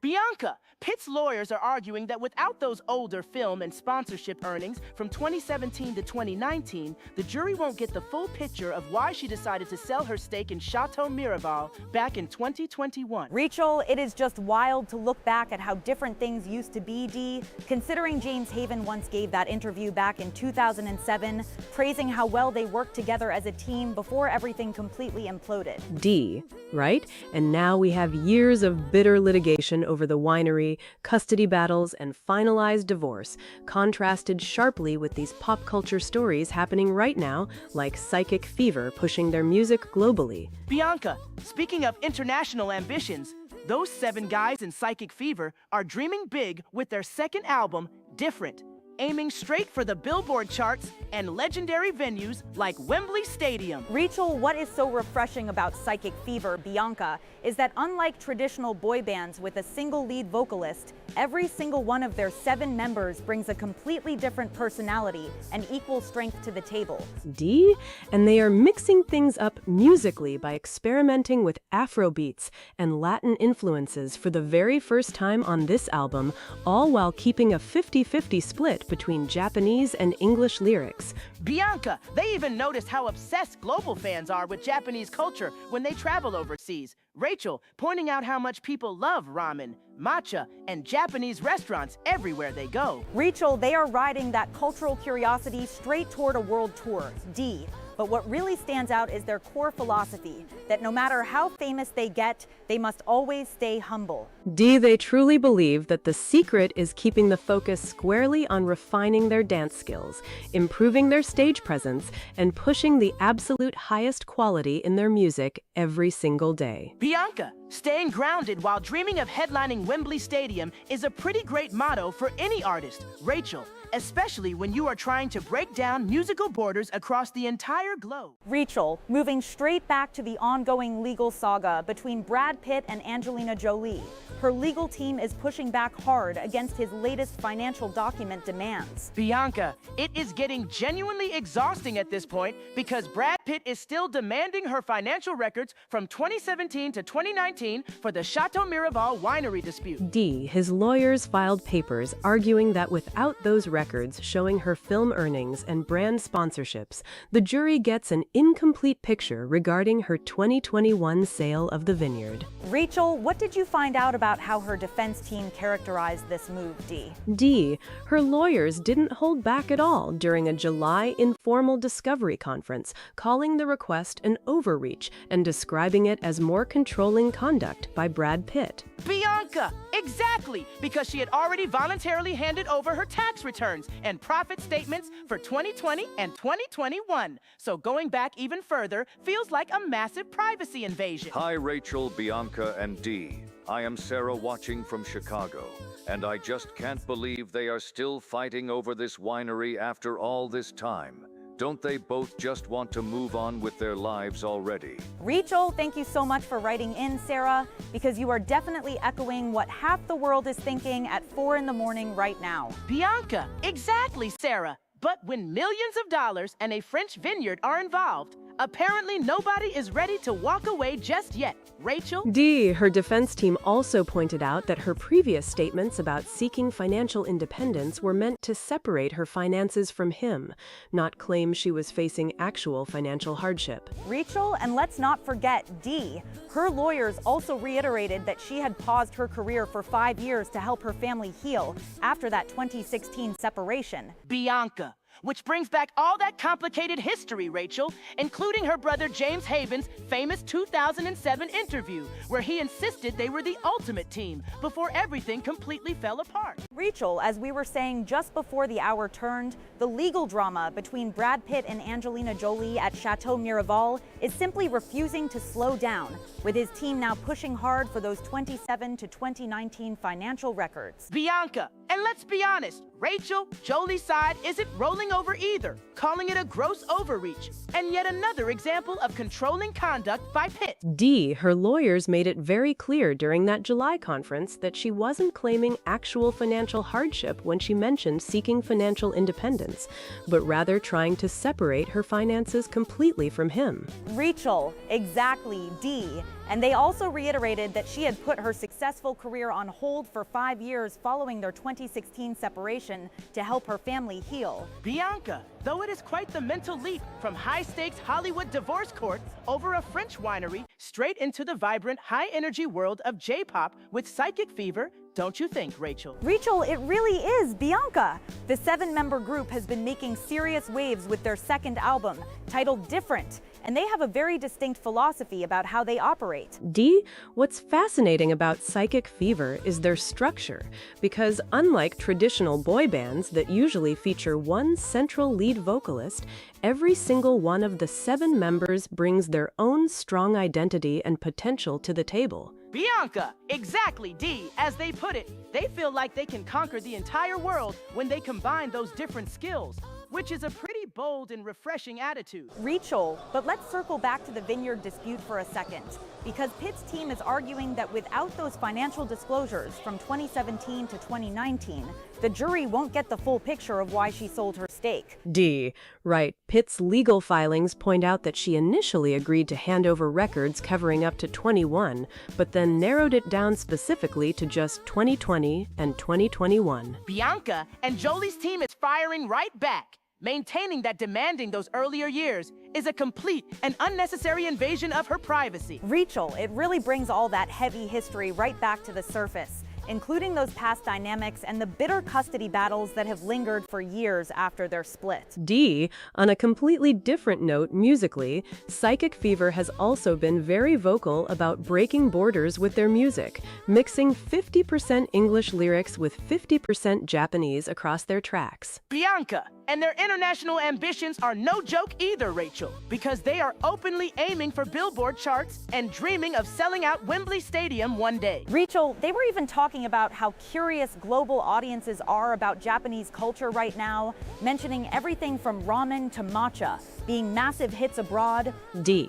And despite aiming for those massive global stadiums, they still stick firmly to a traditional Japanese philosophy of staying humble, no matter how famous they get. Bianca, staying humble is a great look. But let's be real, nobody in the Brangelina camp is feeling particularly humble or quiet right now with all these court motions flying around. Rachel, moving right back into the legal side of things with Brad Pitt and Angelina Jolie. His team is really pushing hard for those financial documents from 2017 to 2019. Bianca, it is honestly exhausting at this point. But Pitt's lawyers are basically saying the jury needs the full picture because of Jolie's claims that she had to put her career on hold and seek financial independence. D. And just to add what her side is saying, her legal team fired back during an informal conference calling the request a gross overreach and more controlling conduct from Pitt, emphasizing she never claimed financial hardship. Rachel, what do you make of that, Bianca? Especially since she has already voluntarily handed over her tax and income details for 2020 and 2021. Bianca, exactly, Rachel, which is why her camp is calling the older records an unnecessary privacy invasion, considering she only meant she was separating her finances from him, not that she was completely broke. D. And remember, this whole messy battle stems back to that 2022 lawsuit after she sold her stake in Chateau Miraval to Tenute Del Mondo without his approval. Rachel, it is just wild how a vineyard purchase from back in 2008 has turned into this multi-year legal war that even outlasted their marriage, which was officially finalized in December 24. Bianca, well, D, when you have millions of dollars and a history that includes allegations of a private plane incident in 2016 and attempted non-disclosure agreements, nobody is walking away quietly. D. And speaking of history, even her brother James Haven once gave an interview back in 2007 saying they were the ultimate team with no tension, which feels like a lifetime ago compared to today. Rachel, it really does, Dee, but let's pivot for a second back to music and global dreams, because Psychic Fever has quite a different kind of ambition with their second album, Different. D. And Rachel, as we were discussing earlier, they have this amazing equal member structure across their 7 members, where everyone brings a totally different skill and personality instead of just having one single lead singer. Bianca, which is honestly refreshing in the boy band world, where usually one person gets all the spotlight, while Psychic Fever feels like a powerhouse where they can do anything together. Rachel, Bianca, they are also mixing 50% English lyrics with 50% Japanese across their tracks, pulling inspiration from R&B, Spanish music, and even Afrobeat sounds. D. And they are openly aiming for Billboard charts and dreaming of selling out Wembley Stadium on a world tour, showing just how far their international ambitions stretch. Bianca, D, what I love about them is that despite those massive stadium goals, they still stick to that traditional Japanese philosophy of staying humble and constantly pushing the quality of their music and dance skills. Rachel, it is a fascinating contrast to the Hollywood drama we started with. And looking at how international audiences are currently obsessed with Japanese culture like matcha and ramen, their timing couldn't be better. D. Exactly, Rachel. Because as they travel and experience different overseas cultures, they want to break down musical borders while keeping that core message of being original and truly different from everyone else. Rachel, you can just feel the exhaustion in that legal room because Brad Pitt's team is still pressing hard for Angelina Jolie's financial records from 2017 to 2019 in their ongoing Chateau Miraval winery dispute. Bianca, it is relentless, and her defense team is calling it a gross overreach and yet more controlling conduct by Pitt after all these years. D. Exactly, Bianca. Because remember, she argued she put her career largely on hold after their 2016 separation to help her family heal, which is why her lawyers maintain these older tax returns and film profit details are an unnecessary privacy invasion. Viewer Marcus just sent this in. I can't believe they are still fighting over this winery after all this time. Why can't they just move on? Rachel, that is the million-dollar question, Marcus, because what started as a simple property disagreement back in 2022 has ballooned into this massive battle over whether she sold her stake for financial independence or because of past abuse allegations. Bianca, and Pitt's side is arguing that without those records from 2017 to 2019, the jury won't get the full picture of her earnings leading up to that 2021 sale. D. Right? And her team points out she already voluntarily handed over everything for 2020 and 2021, so pushing back further feels like an invasion, especially since she never claimed financial hardship. Rachel, shifting gears completely to something much brighter. D. Let's talk about the incredible global ambitions of the J-pop group Psychic Fever and their second album, Different. D. They are such a breath of fresh air, Rachel, because with 7 members having totally different personalities and skills, they don't even have a traditional center or lead vocalist. Bianca, D. What I love is how they blend genres, bringing in everything from R&B and Spanish music to Afrobeat sounds, while mixing 50% English and 50% Japanese lyrics. Rachel, it is such a smart strategy, Bianca, especially when you consider how fascinated international audiences are right now with Japanese culture like matcha and ramen. D? Exactly, Rachel. And they are openly aiming for the Billboard charts and dreaming of selling out Wembley Stadium on a world tour. Bianca, D. What really gets me is their philosophy of staying humble, no matter how famous they get, constantly pushing the quality of their music and dance skills. Rachel, staying right on this legal back and forth between Brad Pitt and Angelina Jolie.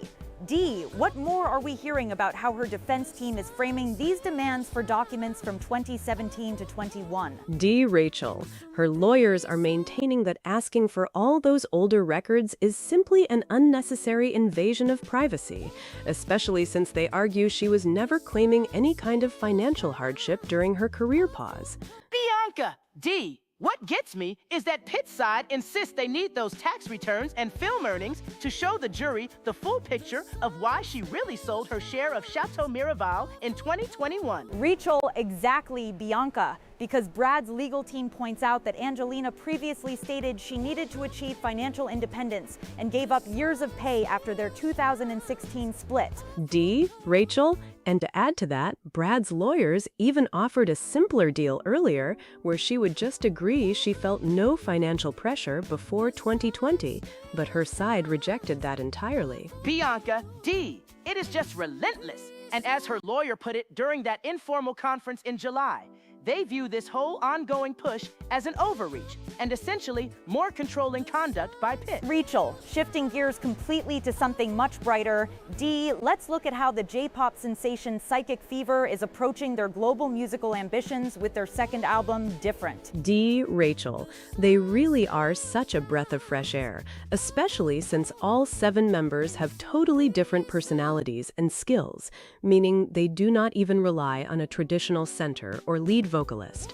Bianca, D. What I love is how they blend genres, bringing in R&B, Spanish music, and Afrobeat, while keeping a 50-50 split of English and Japanese lyrics. Rachel, it is such a smart strategy, Bianca, especially when you consider how fascinated international audiences are right now with Japanese culture like matcha and ramen.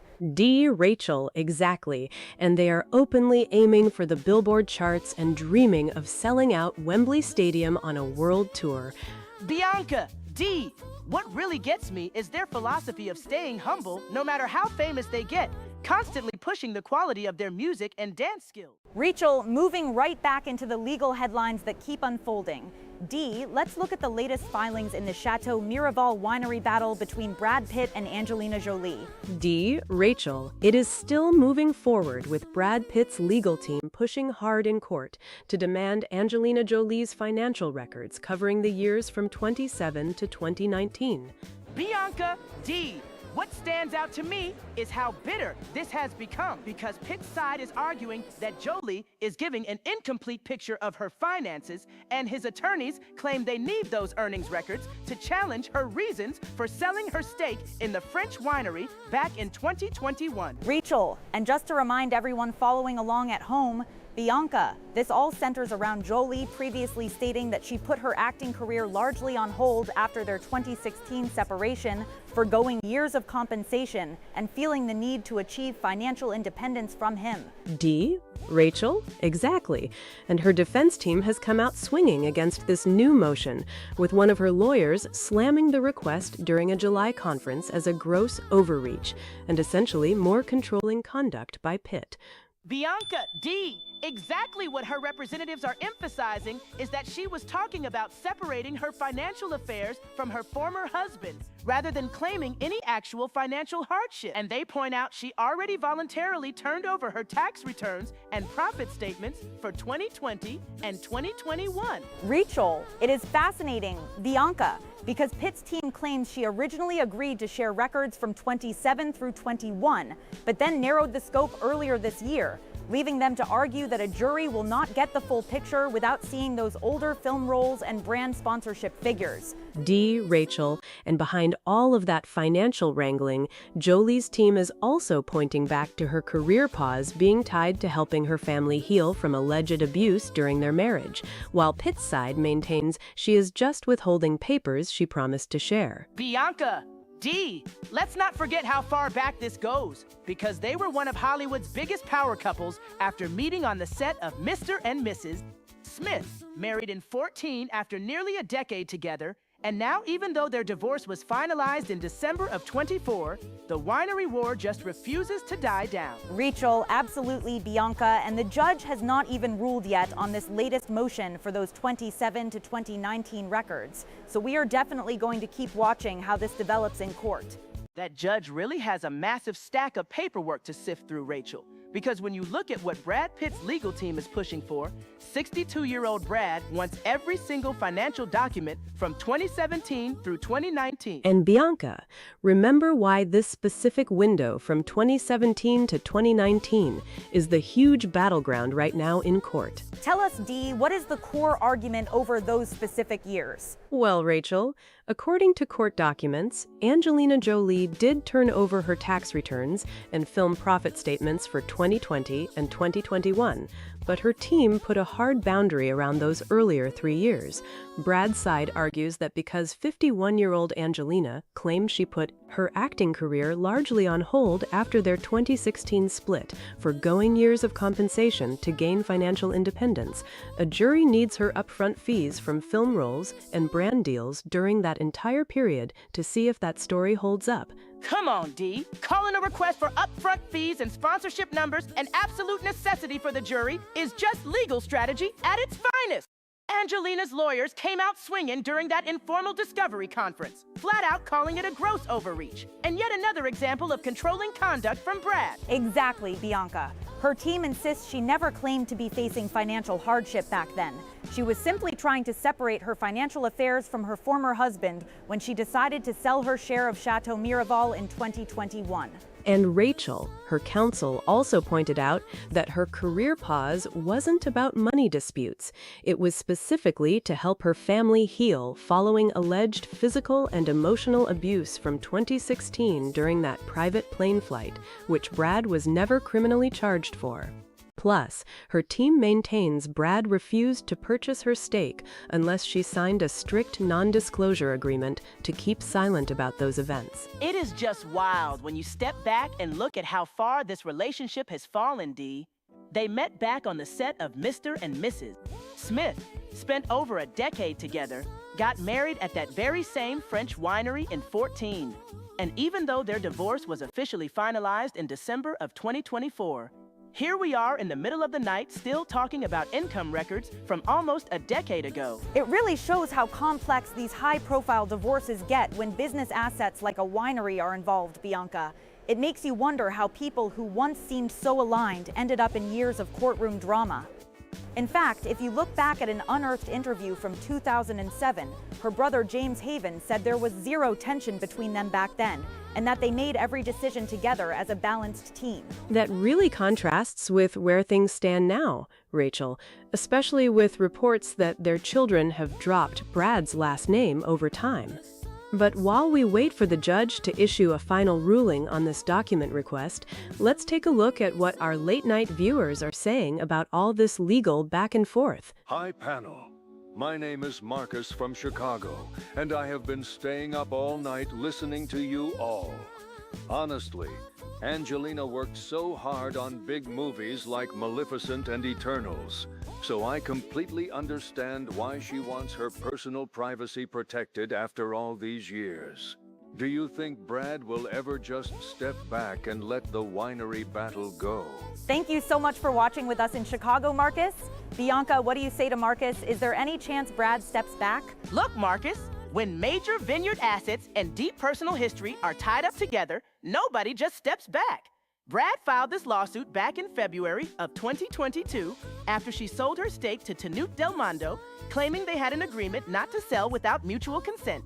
Neither side is backing down easily when there are millions of dollars and personal principles at stake. And Marcus raised a great point about her career, Bianca, because even while balancing family matters, Angelina did star in major projects like Maleficent and Marvel's Eternals during those years, which is exactly why her team says demanding older tax returns is an unnecessary intrusion into her privacy. If you are staying up late with us like Marcus, let us know on social media. Do you think court demands for private financial records go too far in celebrity business disputes? Now, let's shift gears completely, because while Hollywood is locked in courtrooms, the global music scene is seeing an incredible rise from Japan that everyone is buzzing about right now. Oh, you are talking about Psychic Fever from Exile Tribe, Rachel. I have to say, their fresh approach to the boy band dynamic is really something special. They are making massive waves, Bianca, under their management agency LDH, which also brought us groups like Generations, The Rampage, Fantastics, and Ballistic Boys under the Exile Tribe banner.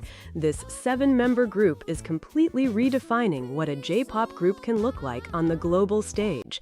What stood out to you most about their setup, Dee, when you looked into their latest release? Well, Rachel, unlike traditional boy bands that center around one main lead vocalist or a single center member, Psychic Fever operates on a completely equal structure.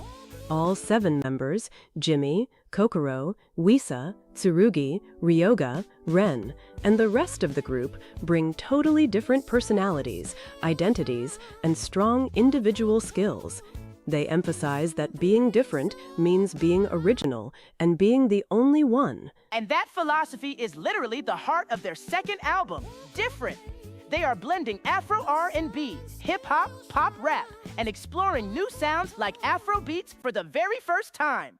They aren't trying to fit into a neat little box, and I respect that creative ambition, Dee. Absolutely, Bianca, and their lyrical strategy is specifically designed to cross international borders. They perform their tracks half in Japanese and half in English, a 50-50 blend, so listeners worldwide can connect with their message without feeling any language barrier. It is such a smart global strategy, Dee. They even mention noticing how curious people abroad are about Japanese culture. pointing out how popular matcha is right now and how common Japanese food spots like wasabi are in London, which makes them even more excited to take their music worldwide. But let me tell you about their actual end goals, Rachel, because these 7 guys are not aiming small at all. They have explicitly set their sights on hitting #1 on the Billboard charts, launching a worldwide tour, doing stadium shows, and eventually performing at Wembley Stadium in London. It is a huge dream, Bianca, but what I find really fascinating is how they balance those massive global ambitions with a core philosophy rooted in Japanese culture, staying humble. Explain that to us, Dee. How do they describe staying humble while aiming for massive stadium tours? They explained that no matter how famous or successful they become, the rule is to always remain humble, work as hard as possible, and constantly pursue higher quality in their music, dance skills, and stage performances. That mindset of staying grounded while relentlessly pursuing excellence is how they plan to make it all the way to Wembley Stadium. That is the exact kind of discipline you need if you want to break borders globally, Dee. Combining Japanese and English lyrics while experimenting with Afrobeats takes real dedication, and keeping your head down while aiming for Billboard top spots proves they are in this for the long haul. To everyone watching at home right now in the middle of the night, we want to hear from you. What do you think of Psychic Fever's 50-50 English and Japanese strategy? Do you think more music groups will adopt this equal member model? I definitely think we are going to see more international groups borrowing from that playbook, Rachel, especially when you see how well that genre fusion hits with global audiences who are hungry for something original and fresh. And Rachel, whether it is in the studio or on stage, hearing how passionate they are about breaking down cultural walls shows that J-pop is stepping onto a much bigger global platform than ever before. And just to bring everyone up to speed on what we were tracking across the board with Brad Pitt and Angelina Jolie's winery legal warfare, Dee, your report earlier showed that Pitt's team is really digging in on those financial records from 2017 through 2019. It is honestly exhausting to watch this level of legal chess play out years after their separation, Rachel. Brad Pitt is arguing that Angelina Jolie opened the door to her own finances when she claimed she had to sell her Chateau Miraval stake for financial independence after stepping back from her career. Exactly, Bianca. And from her legal team's perspective, they are pushing back hard against that narrative, calling the demand for those older records an absolute overreach and an invasion of privacy, maintaining that she was simply separating her financial affairs rather than crying poverty. But then you pivot right over to the incredible energy coming out of Tokyo with Psychic Fever, and it is such a different vibe entirely, focusing on their second album, Different, and those massive international goals. You have to love their ambition, Rachel.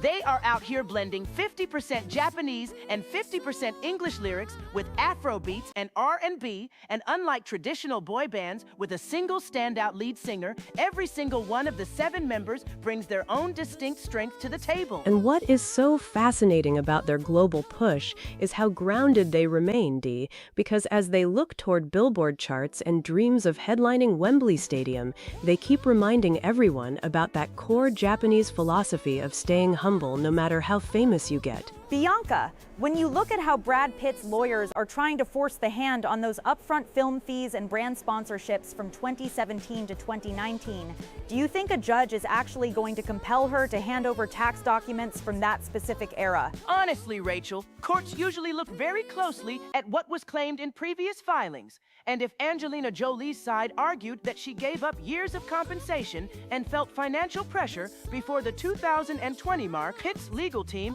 is going to argue they have every right to test that claim under oath. That is the crux of it, Bianca, because her lawyers are insisting that the pivot away from her career was about family healing and stepping away from alleged misconduct following their 2016 split, not a general lack of funds, which makes this document fight so fiercely contested.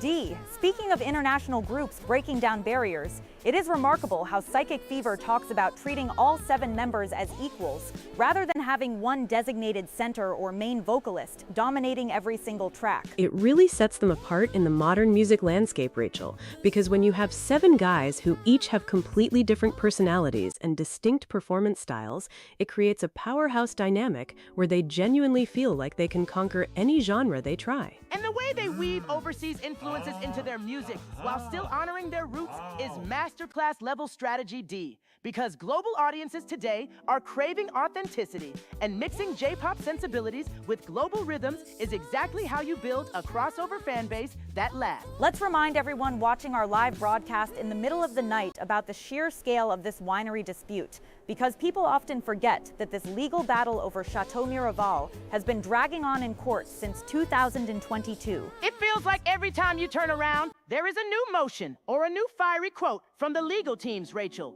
From Brad Pitt's side arguing the jury will get an incomplete picture without those financial records, right down to Jolie's team labeling it classic controlling behavior. And remember, Brad Pitt's side even offered a compromise earlier where Jolie could just agree she felt no financial pressure before January 1st, 2020, but her side flat out rejected that deal, preferring to fight the document request entirely. Bianca, from a purely creative standpoint, what do you make of their dedication to spending time overseas and absorbing different musical cultures like R&B and Afrobeats for their album Different? I think it shows real artistic maturity, Rachel, because instead of just staying in a comfortable domestic bubble, Psychic Fever is actively putting in the miles, learning from international markets, and bringing those diverse sounds back into their studio sessions. And they are doing it with such infectious positivity, Dee, noting how popular things like matcha and Japanese culture are in London right now, which naturally bridges the gap for fans who might be discovering them for the very first time. Before we move deeper into the night, let's circle back one more time to Angelina Jolie's defense, because her legal team has been very clear that she voluntarily handed over her financial documents for 2020 and 2021. Which is why drawing the line at 2017 makes complete tactical sense for her defense, Rachel. Because opening up years of prior tax returns and personal earnings feels like an unnecessary intrusion when the core issue is the winery sale itself. Absolutely, Bianca. And with the court yet to issue a final ruling on this latest motion by Brad Pitt, this battle over past financial records is shaping up to be one of the most stubborn hurdles left in their prolonged legal saga. And what makes that hurdle so complicated, Dee, is that both sides are looking at the exact same timeline through completely different lenses. That is the heart of the matter. Brad Pitt's legal team sees those 3 years, from 2017 to 2019, as an absolute necessity for their defense. They are arguing that without her upfront fees for film roles, brand sponsorships, and professional contracts, a jury gets a completely incomplete picture of whether she genuinely needed financial independence when she sold her stake in Chateau Miraval back in 2021. Exactly, Bianca. In that motion filed on July 31st, his lawyers point out that while Angelina did voluntarily hand over her tax returns and income statements for 2020 and 2021, she drew a firm boundary right at 2017. His team claims she initially agreed to produce records spanning from 2017 all the way to 2021, but then narrowed her disclosure in February 2026 to cover only those last 2 years. And from Angelina's perspective, Dee, her lawyers maintain that those earlier financial documents have zero bearing on the actual winery dispute. Precisely, Rachel. Her legal team stepped forward during an informal discovery conference on July 8th to call the request a gross overreach and yet another example of controlling conduct. They clarified that when Angelina spoke about seeking financial independence, she was talking about untangling her personal financial affairs from her ex-husband after over 10 years together and 2 years of marriage, not claiming that she was in financial hardship or lacking funds. But look at the settlement offers that were put on the table. Brad's team actually offered her a deal to skip all this paper digging. They suggested that if she agreed, she felt no financial pressure prior to January 1st, 2020. And that Brad did not use money to control her between 2017 and 2019, they would drop the request entirely. And Angelina turned that compromise down cold. She turned down the judge's suggestion during that court meeting as well, didn't she? She certainly did. The judge actually suggested limiting what she would be required to say about her income during trial proceedings, but her team rejected that option as well. They confirmed she will not argue in court that Brad used Chateau Miraval itself to control her, but maintained that her decision to put her career on hold relates directly to why his proposed non-disclosure agreement was unacceptable to her. Which brings everything right back to that crucial 5-year stretch after their separation in 2016. Her team stated she stepped back from Hollywood to help her 6 children heal from substantial physical and emotional abuse that allegedly took place during that private plane flight in 2016, an incident where Brad was never criminally charged. Even while working on huge blockbuster projects like Maleficent and Eternals, her main focus remained entirely on her family. For those of you watching along with us in these calm late-night hours, do you think court motions should be allowed to dig back into several years of personal income during a business dispute? Let us know what you think on our live feed. What makes this ongoing legal battle even more striking is how drastically it contrasts with how their relationship was described years ago. An unearthed interview with Angelina's brother, James Haven, from back in 2007 gives an eye-opening look at their early dynamic. Back then, he said he never saw a single moment of tension or nagging between them, that they made all decisions together, and that Brad brought out the best in her while encouraging her to adopt more children. It is mind-boggling how far things have shifted since then. They went from meeting on the set of Mr. and Mrs. Smith and being seen as Hollywood's ultimate power couple, to fighting over custody, business assets, and their joint French winery, which they bought back in 2008 and married at in 2014. Now, years after their split and their finalized divorce in December 2024, even several of their children have dropped his last name entirely. It really shows how deep and lasting those fractures have been. But as we move deeper into the night, let's turn our attention to a group that is building international success on a foundation of unity and global ambition. Yes, Psychic Fever! This J-pop group has such a fresh approach to group dynamics, Rachel. Most boy bands push one specific member to the front as the designated center or lead singer, but all 7 of these guys operate on a completely equal playing field. That equal member structure is really at the heart of their entire identity. Members like Jimmy, Kokoro, Wisa, Tsurugi, Ryoga, and Ren have explained that every single person brings a strong, distinct personality and a totally unique set of skills to the group. When they combine those talents, they feel like they can accomplish anything in the world. How are they translating those individual strengths into their latest music, Bianca? Through their brand new second album, titled Different. They are taking all the experience they gathered while traveling overseas and blending totally distinct genres like Afrobeat, R&B, and hip-hop. In fact, this album marks the very first time they have experimented with Afrobeat rhythms, pushing their sound well beyond traditional pop boundaries. And they are backing that music up with a clever language strategy, Rachel. They write their lyrics using a 50-50 split of English and Japanese, specifically aiming to break down cultural borders. They even mentioned noticing how popular Japanese culture, food, and matcha are in cities like London, which creates an easy, natural bridge for international fans who are discovering Japanese music for the first time. It really helps build an instant connection with listeners around the globe. If you are tuning in right now, which genre blend on their new album, Different, stands out to you the most? Drop your picks in our chat. And their global goals are absolutely huge. They are openly aiming for a #1 spot on the Billboard charts, a full world tour, and an eventual stadium tour that includes performing at Wembley Stadium in London. You have to love that kind of confidence. But what I appreciate most about them, Dee, is that despite aiming for massive international arenas, they still live by that core Japanese philosophy of staying humble. They explain that no matter how famous they become, they remain dedicated to working hard in the studio, perfecting their dance choreography, and constantly improving their stage performances. That balance between aiming for Wembley Stadium and staying grounded in their craft is what keeps a group like that resilient. It shows that pursuing pure musical quality is what really sustains a career on the world stage. And speaking of long-term resilience, back on the Chateau Miraval legal front, all eyes remain on the judge to see whether Brad's demand for those 2017 to 2019 financial records will be granted or dismissed. Exactly, Dee. Because if the court sides with Brad, Angelina will have to produce every single income statement and sponsorship deal leading up to the sale.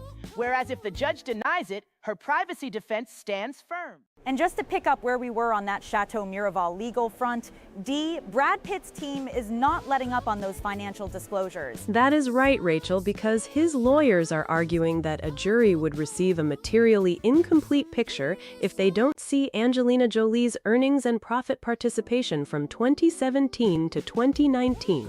It is such a classic legal chess move, really, trying to dismantle her narrative about needing to sell her stake for financial independence by digging into what she was actually making during those years. But Bianca, her defense team is pushing back hard against that, calling it an unnecessary invasion of privacy and labeling the entire demand as more controlling conduct from Brad. Specifically, her lawyers pointed out during an informal discovery conference that she was never claiming actual financial hardship, but rather trying to separate her financial affairs from him after putting her career on hold for 5 years to help her family heal. Which is fascinating when you contrast it with how her brother, James Haven, described their dynamic back in 2007, saying they were the ultimate team who made all decisions together and never showed any signs of tension. I just can't believe they are still fighting over this winery after all these years.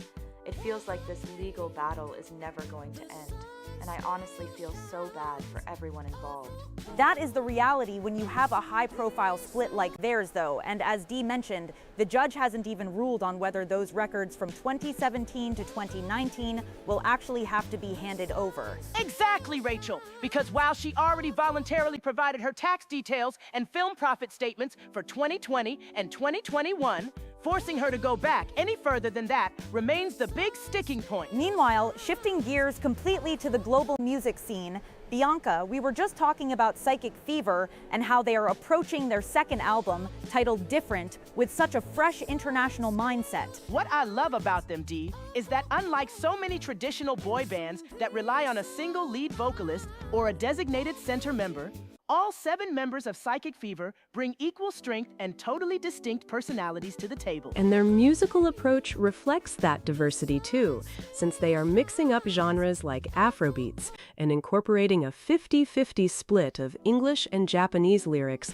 to break down cultural borders. They were even talking about how curiosity around Japanese culture, from food to matcha, is booming in places like London, as they set their sights on a massive world tour and future stadium dates. And the best part is that despite dreaming of playing at Wembley Stadium and hitting the Billboard charts, they still hold on to that core Japanese philosophy of staying humble and constantly perfecting their craft in the studio. It is fascinating, Bianca, how these two totally different worlds, high-stakes Hollywood legal battles and international music dreams, just keep rolling right along as the night goes on. Totally, Rachel. And honestly, looking back at how Brad Pitt and Angelina Jolie's winery saga has dragged on since 2022, it's just exhausting to watch them still fighting over financial records from 2017 to 2019. Well, Dee here, and those court documents are fascinating because Brad's team is arguing that without those movie earnings and profit participation numbers, the jury won't get the full picture of why Angelina sold her share of Chateau Miraval.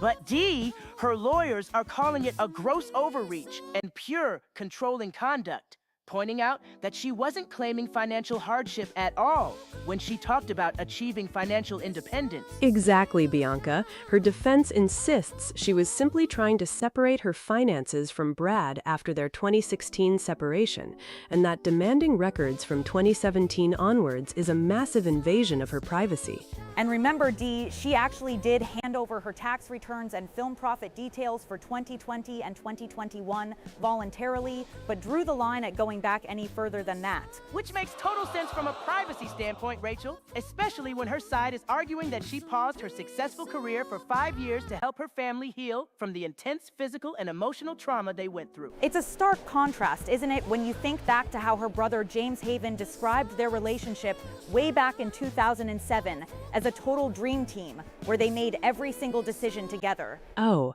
James was completely convinced they were the ultimate balanced couple back then, claiming he never saw a single sign of tension or control, which feels like a lifetime away from the bitter court battles we are seeing now. Families change, don't they? And now, after finalizing their divorce in December of 24, they are still locked in this brutal war over vineyard documents and rejected settlement compromises. Speaking of building something completely new from the ground up, Dee, let's pivot back to those incredible guys in Psychic Fever and their amazing global strategy. They are really making waves with their second album, Different, Rachel.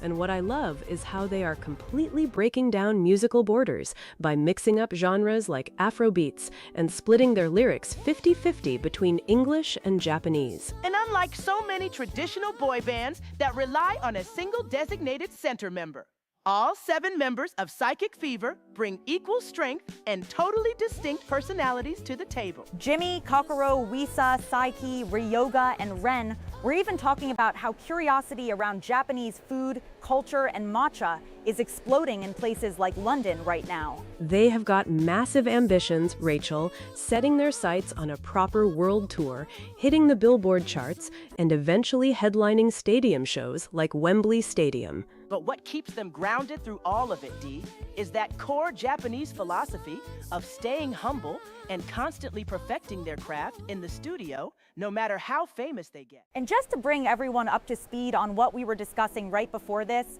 Dee, Brad Pitt's legal team is keeping the pressure on Angelina Jolie in that long-running French winery dispute over Chateau Miraval, specifically targeting those financial records from 2017 to 2019. Exactly, Rachel, because Pitt's lawyers are arguing that they need to see her film earnings, brand deals, and profit participation from those years to properly challenge her previous claims about putting her career on hold and seeking financial independence before selling her stake in 2021. And the legal battle has certainly gotten quite sharp, Bianca, with Jolie's defense team pushing back hard during a recent informal discovery conference, labeling the document request an absolute overreach and classic controlling conduct by Pitt, while pointing out that she was simply trying to separate her finances rather than claiming any kind of financial hardship. It is fascinating how every single legal motion unearths these contrasting narratives, isn't it? Because Pitt's side maintains that without those records covering 2017 through 2019, the jury won't get a complete picture of the circumstances around the winery sale, while Jolie's representatives emphasize that she already handed over her tax returns and details for 2020 and 2021. Well, let's be real, Rachel. When you look at how public and exhausting this entire fallout has been since their 2016 separation, it is no wonder every little document request turns into a massive courtroom showdown. And let's not forget, Bianca, her lawyers, also reminded everyone that she chose to step back from acting for a period to help her family heal after what they describe as substantial physical and emotional abuse during their marriage, adding an even heavier layer to why they view these financial demands as an unnecessary invasion of her privacy. It really highlights how deeply intertwined their personal history and these business assets remain, even years after their split and with their divorce finalized in December of 2024, as noted in the latest filings. But switching gears just a bit to something completely different and wonderfully upbeat, Dee, we were also talking earlier about the phenomenal energy coming from the J-pop group Psychic Fever and their fantastic new album, Different. They are truly bringing something special to the global stage, Bianca, especially with their unique structure where all 7 members, Jimmy, Kokoro, Wisa, Saiki, Ryoga, and Ren, carry equal weight and bring totally distinct personalities instead of relying on a single designated center member. That equal partnership is such a refreshing approach in the pop industry, and as they shared, they are really aiming to break down musical borders by mixing genres like Afrobeats and splitting their lyrics 50-50 between English and Japanese. And you have to love their global ambition, Rachel. because they are actively setting their sights on the Billboard charts and dreaming of headlining massive venues like Wembley Stadium. What keeps them grounded through all of that ambition, Bianca, is that core Japanese philosophy of staying humble, constantly perfecting their craft in the studio, and focusing purely on the quality of their music and dance skills, no matter how famous they get. It really is interesting to contrast those two very different stories tonight. From the high-stakes legal warfare of Hollywood to the rising international dreams of a new generation of artists. And for anyone just tuning into our live broadcast in the middle of the night, we are going to keep tracking every new development in both of these fascinating worlds right here.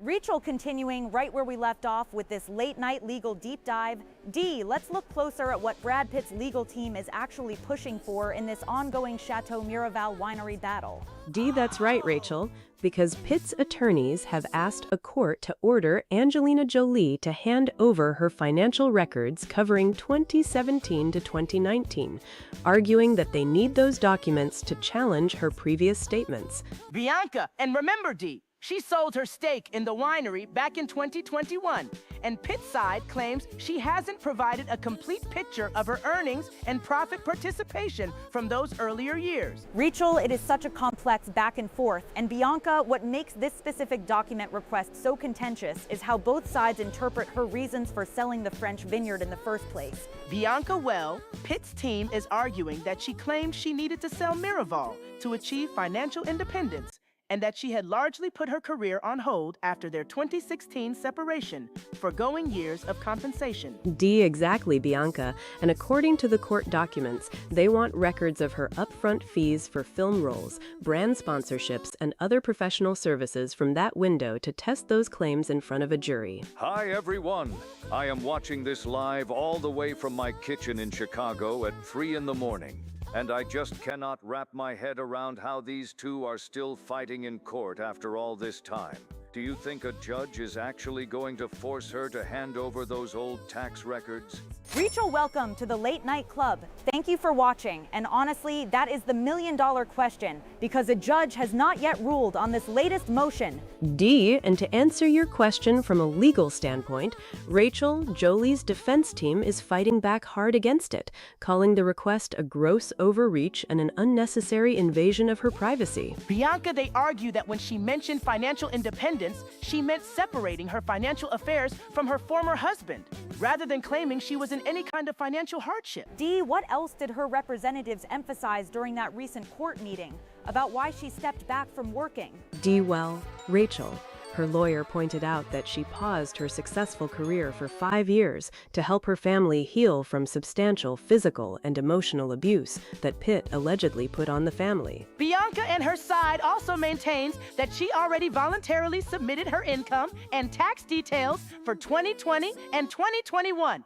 So pushing back into 2017 is just crossing a line. Rachel, it really highlights how deeply personal and bitter this winery dispute has become, even years after their marriage ended and their divorce was finalized in December 24. Dee, and don't forget Rachel, her team also claims that Pitt attempted to get her to sign a non-disclosure agreement to cover up his misconduct before she sold her share to Tenute Del Mondo, a division of the Stoli Group. Bianca, they really cannot agree on anything, because Pitt's lawyers even offered a compromise where Jolie would just agree she felt no financial pressure before 2020, but she turned that down flat. Rachel, shifting gears for a moment to our second story tonight. Dee, let's bring back those incredible international ambitions of the J-pop group Psychic Fever and their new second album, Different. Dee, they have such a unique structure as a 7-member group where everyone has a completely different personality, identity, and strong individual skill set, instead of having just one single lead vocalist.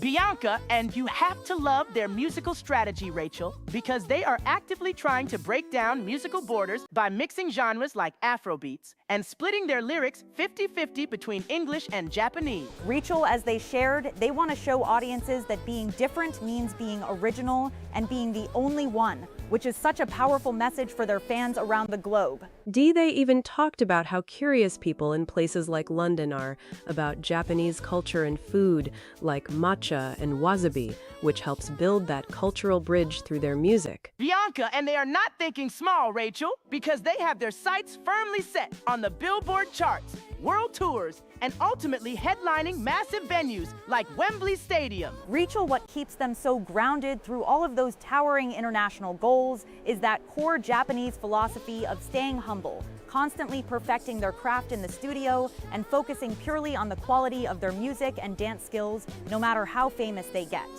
Rachel Bianca, looking at this ongoing legal back and forth between Brad Pitt and Angelina Jolie over the Chateau Miraval winery, it feels like this case just keeps finding new ways to drag out. Bianca, exactly, Rachel, because now the 62-year-old actor is pushing the courts to make Angelina hand over her personal financial records from 2017 to 2019. D, and to be precise, according to the court documents that came out, Brad's legal team is arguing that they need those specific tax returns and movie profit statements to challenge Angelina's previous claims.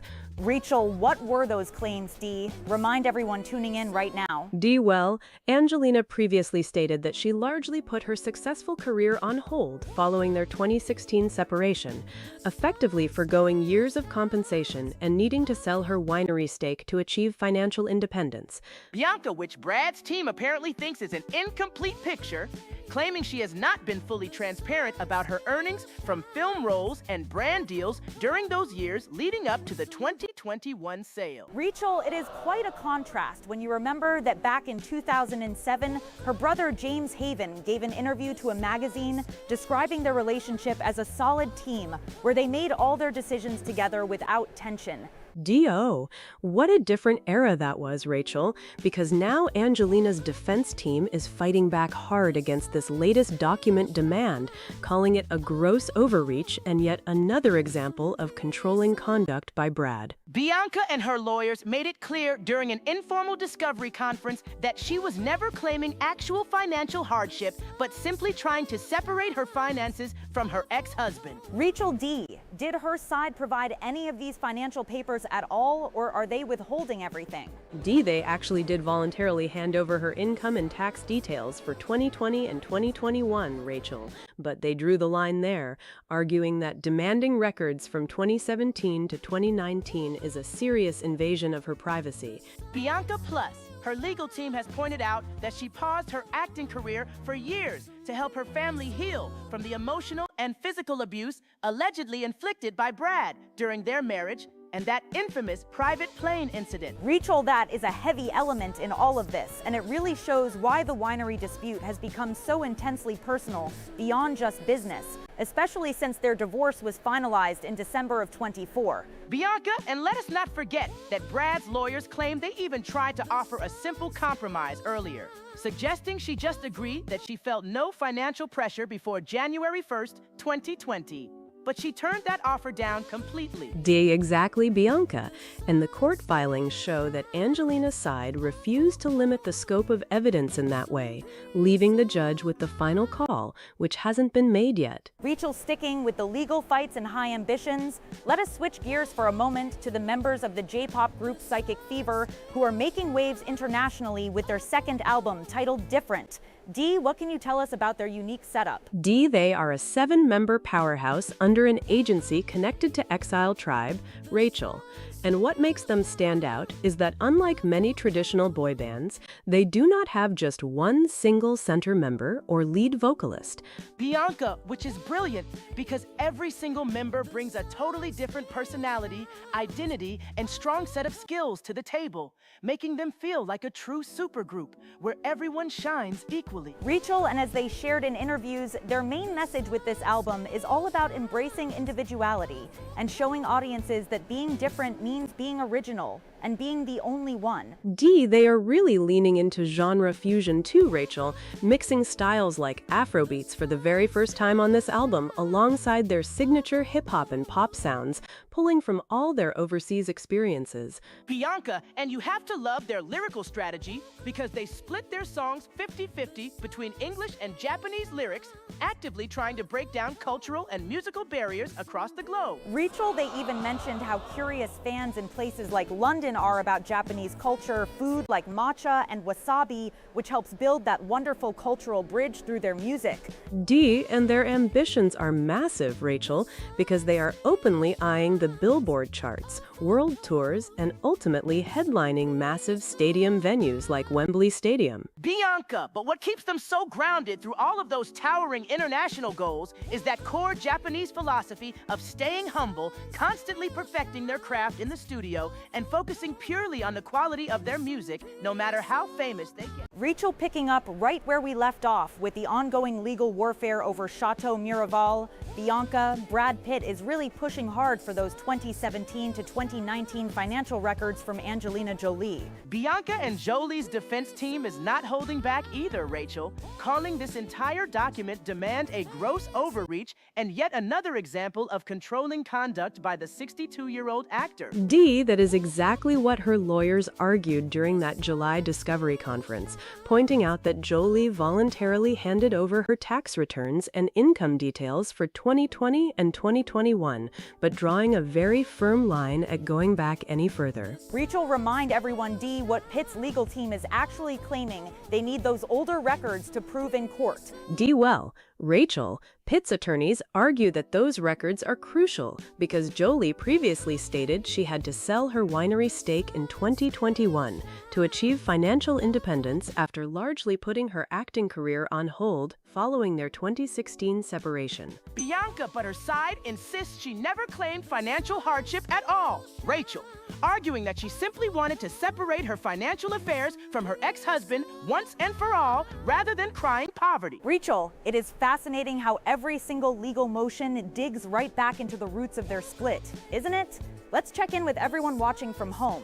Have you ever had a messy business entanglement linger on for years after a relationship ended? Drop your thoughts on our live feed. Bianca, speaking of fresh starts and ambitious goals, Rachel, we were just talking about how the 7 members of Psychic Fever are looking toward the future with their second album, Different. D, and what is so refreshing about them, Bianca, is that unlike so many traditional boy bands that rely on a single designated center member or lead vocalist, every single one of the 7 guys brings a distinct strength and personality to the group. Rachel, they even credit that equal structure, D, as the secret behind their belief that they can achieve anything together on a global scale, from Billboard charts to world tours. Bianca, and they are actively breaking down musical barriers by splitting their lyrics 50-50 between English and Japanese, while mixing in brand new genres like Afrobeats for this album. D, they even noticed how fascinated fans in places like London are with Japanese culture, from matcha to wasabi, which they love sharing through their music. Rachel, even with all those towering international dreams of headlining Wembley Stadium, Bianca, they still hold on to that core Japanese philosophy of staying humble and focusing purely on the craft. Bianca, well, humility is a great look, Rachel. But back in the Hollywood legal arena, neither Brad Pitt nor Angelina Jolie seems willing to back down an inch as this winery saga drags on. Rachel, as this legal marathon over Chateau Miraval stretches on, Bianca, Brad Pitt's legal team is digging deeper into Angelina Jolie's past earnings, specifically demanding her financial records from 2017 to 2019.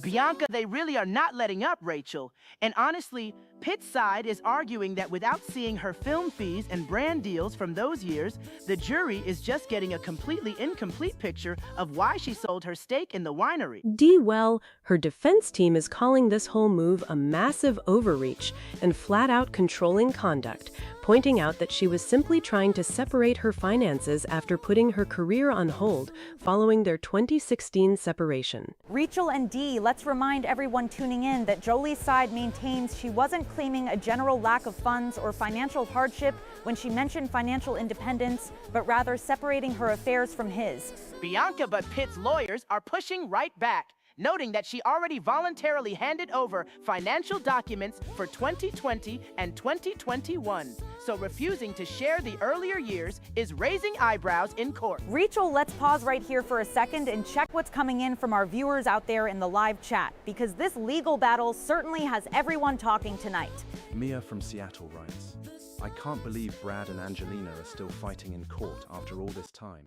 Why can't they just leave the past alone for the sake of the family? Bianca, oh Mia, we would all love an easy resolution, but when you have a multi-million-dollar French winery dispute mixed with years of high-profile history, neither side is willing to back down an inch. Exactly, Bianca.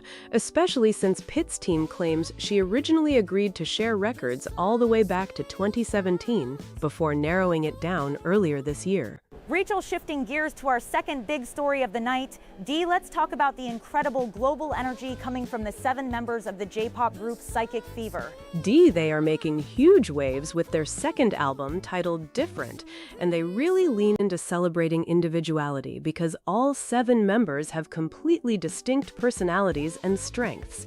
Bianca, and what's fascinating, Rachel, is that unlike most traditional boy bands that rely on a single lead vocalist or center member, Psychic Fever operates with an equal structure philosophy where everyone brings heavy potential to the table. They are even mixing up their sound by experimenting with brand new genres like Afrobeats for the first time, while splitting their lyrics evenly between 50% Japanese and 50% English. Rachel, they even told us how much international fans, especially in places like London, are fascinated by Japanese culture, from ramen and wasabi all the way to matcha, which fuels their global ambitions. Bianca, with dreams of hitting the Billboard charts and headlining stadiums like Wembley, they are proving that breaking musical borders is entirely possible when you have that kind of dedication. Rachel, but even with those towering international dreams, Dee, they still hold tightly to that core Japanese philosophy of staying humble no matter how famous they get. That humility is everything to them, Rachel, as they constantly push the quality of their music, dance skills, and stage performance to new heights. And just to bring us back to how this winery battle keeps shifting, Brad Pitt's team is really digging into those years between 2017 and 2019. They certainly are, Rachel, because Pitt's lawyers are pushing the court to force Angelina Jolie to hand over her financial records and movie earnings from that exact period, arguing it directly challenges her claim that she had to sell her stake in Chateau Miraval in 2021 just to achieve financial independence. It is honestly getting exhausting to watch, Dee, because Jolie's defense team immediately fired back during that July Discovery conference, calling the whole document request a massive overreach and just classic controlling conduct by Pitt. Her lawyers also pointed out something important about her timeline. Bianca, reminding everyone that she largely paused her successful career for 5 years so she could help her family heal after the separation and the alleged abuse they experienced. Exactly, Rachel, and Jolie's side maintains that her statement about financial independence was simply about separating her financial affairs from her ex-husband's, rather than claiming she was ever actually struggling for cash. What makes it even messier is that she already turned over her tax returns and profit statements for 2020 and 2021. So demanding older records from 2017 to 2019 feels to her legal team like an unnecessary and aggressive invasion of privacy. And remember, Pitt's camp claims they even tried offering a simpler compromise earlier, suggesting she just agreed that she felt no financial pressure before January 1st of 2020, but her side rejected that deal entirely. They did, Rachel, because her team insists the whole premise is based on a twisted interpretation of her words, pointing out that she refused to limit the scope of evidence about her earnings simply because she views the demand as unfair. It is hard to believe that years after their 2016 split, and even after finalizing their divorce in December of 24, they are still fighting this bitterly over a French vineyard they bought back in 2008. But speaking of groups working together as a true team without any of that drama, Bianca, let's circle back to the incredible mindset of the J-pop supergroup Psychic Fever and their second album, Different. It is such a refreshing contrast, Rachel, especially when you look at how their 7 members operate with an equal structure instead of having just one designated lead singer or center member.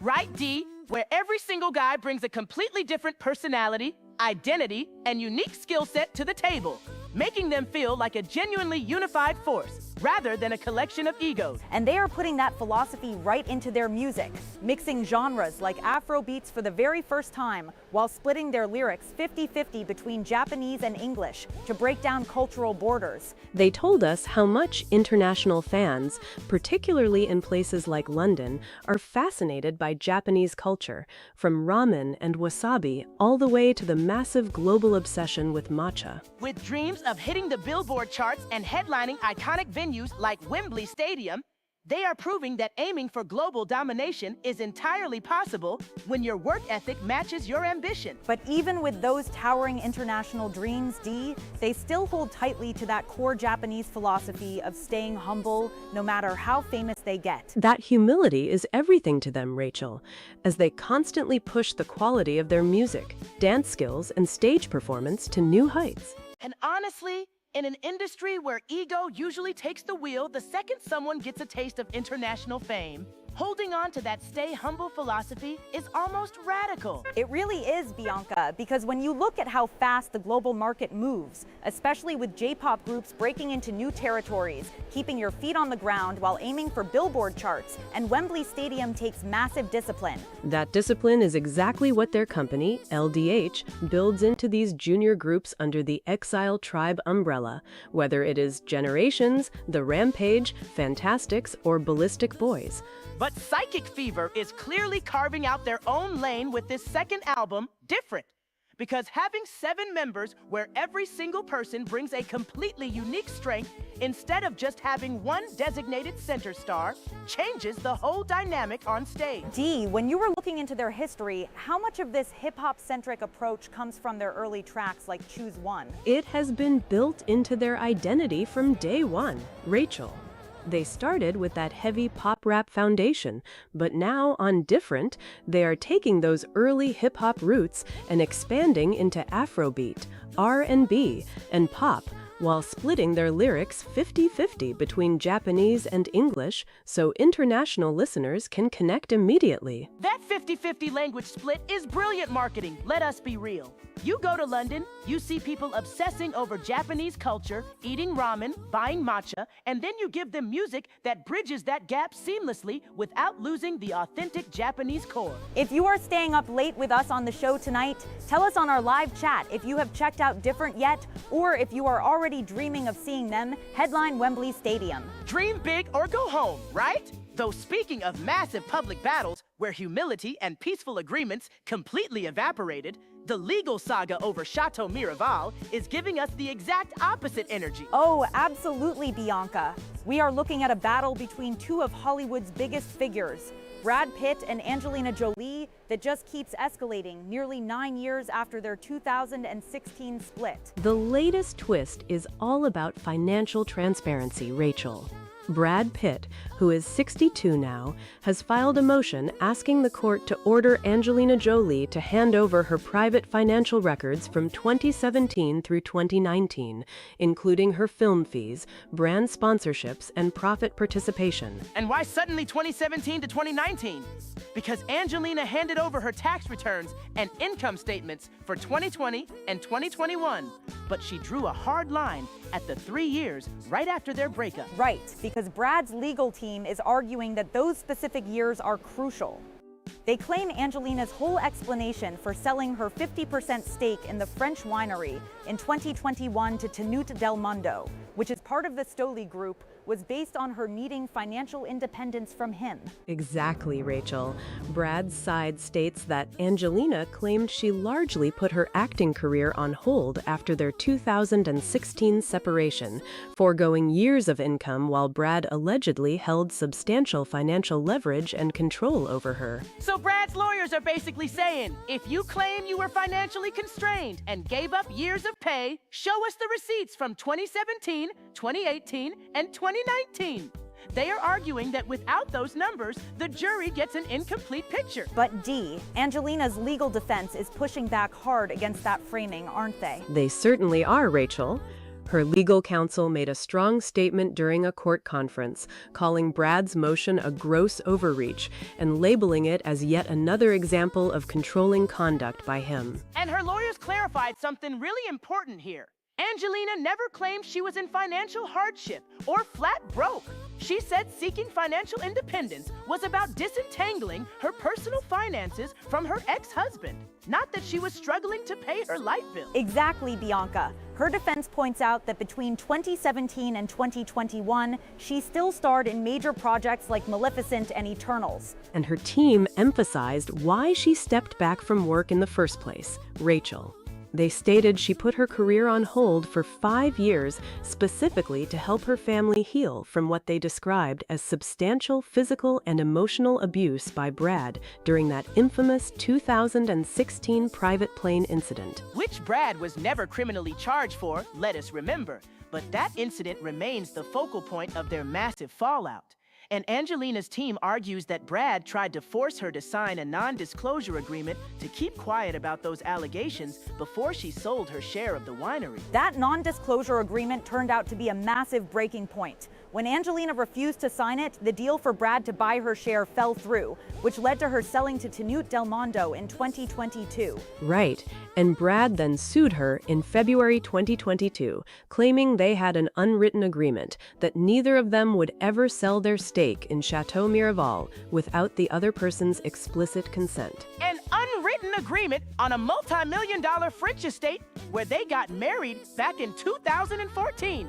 After nearly a decade together. I mean, who leaves a property like that to a verbal agreement when you are dealing with Hollywood powerhouses? That is what makes this court battle so intense, Dee. Brad's team actually tried to settle this specific document dispute earlier, didn't they? They did, Rachel.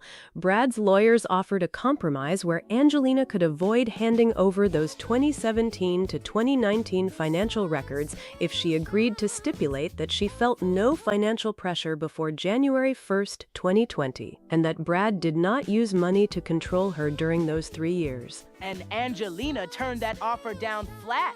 She also rejected a judge's suggestion during a court meeting to limit what she would have to say about her income at trial. Which really shows how firm both sides are in their positions. For our viewers chatting with us late tonight, what do you think about these legal demands over financial records after all these years? Let us know on the live feed. It is fascinating because Angelina's team maintains that asking for financial records from nearly a decade ago is a direct violation of her privacy, especially since she already voluntarily turned over 2020 and 2021. And remember, back in 2007, Angelina's brother, James Haven, gave an interview where he insisted there was zero tension or control between Brad and Angelina, saying they made every single decision as a balanced team. It is wild to look back at James Haven's words from 2007, where he described Brad as someone who brought out the best in Angelina, compared to where they are today, with their 6 children dropping Brad's last name. The contrast between that 2007 perspective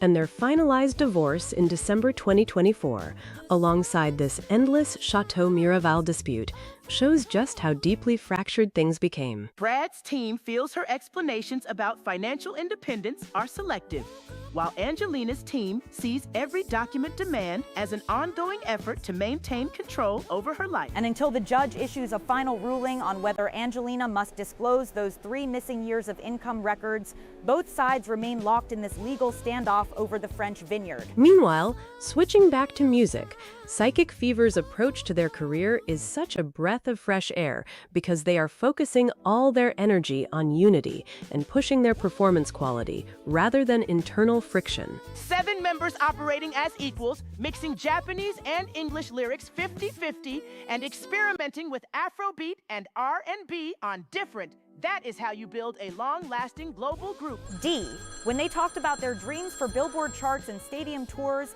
it really felt like they have a clear roadmap for how to represent Japanese culture internationally. Absolutely, Rachel. They highlighted how global interest in Japanese culture, from food to fashion, gives them a unique opportunity to connect with fans in cities like London and beyond. And doing all of that while maintaining that stay humble philosophy is what will keep them grounded when they eventually finally hit those iconic stages like Wembley Stadium. It is that balance of huge ambition and deep humility that makes their story so compelling as they roll out different to fans worldwide. Speaking of long-term strategies, in the Chateau Miraval case, Brad's legal team insists that without full disclosure of her earnings leading up to 2021, any jury would receive a materially incomplete picture of why the winery stake was sold. But Angelina's lawyers maintain she has already provided all the relevant tax returns and profit statements for 2020 and 2021, making any further demand an unnecessary intrusion into her private life. Which brings us right back to the central question the judge has to answer. Where does relevant legal evidence end and personal privacy begin in a high-profile Hollywood dispute?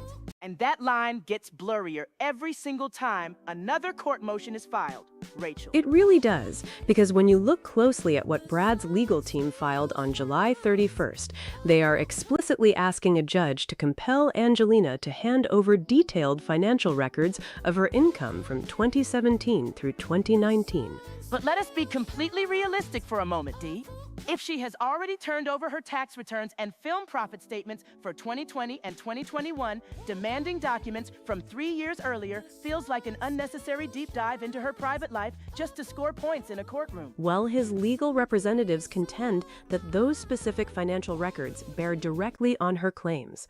They argue that because she publicly stated she had to put her career on hold and give up years of compensation following their separation in 2016, a jury would receive a materially incomplete picture if they cannot see what she actually earned from movie roles and brand partnerships during that period. But Bianca, from a purely legal strategy point of view, why focus so intensely on her financial independence leading up to the 2021 sale of Chateau Miraval? Because Brad's side wants to undermine her narrative, Rachel.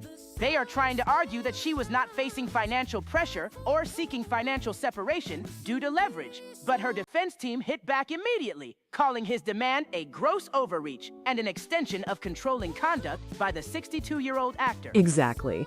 During an informal discovery conference back on July 8th, one of Angelina's attorneys clearly stated that she stepped back from major acting roles to focus on helping her family heal from substantial physical and emotional abuse that occurred during their relationship. And her team keeps pointing out that she starred in major films like Maleficent and Eternals during those years anyway, so trying to dissect every single sponsorship deal or upfront fee is just an attempt to comb through her personal affairs. D, what did her defense say regarding those settlement offers Brad's side brought up in the recent court filings? Brad's team noted that they offered a compromise where she could simply agree that she felt no financial pressure before January 1st, 2020, and that Brad did not exert financial control over her between 2017 and 2019. But Angelina flatly rejected that proposal, as well as a judge's suggestion during a court meeting to limit what she would have to say about her income at trial. Of course she rejected it. Why would she sign off on his framing when her entire point is that she sold her stake in the French vineyard to achieve complete financial separation from her ex-husband after he tried to force her into a non-disclosure agreement regarding past misconduct? Which brings us back to the heart of this lawsuit that started in February 2022 when Brad sued her after she sold her share to Tenute Del Mondo, a division of the Stoli Group, claiming they had an unwritten agreement never to sell without mutual consent. Right? While Angelina maintains she never needed his permission and that his refusal to buy her out unless she signed a strict non-disclosure agreement forced her to look for an outside buyer instead. It is an endless legal chess match between two of Hollywood's biggest names, but let us pause for a second because our late-night viewers are tuned in live and sending in their thoughts. Hi panel, I am Marcus from San Diego, watching live at 2 in the morning. I honestly think Brad and Angelina should just put the entire winery on the market together, split whatever profits are left right down the middle, and finally call it a day so everyone can move on. Oh, Marcus, bless your naive heart.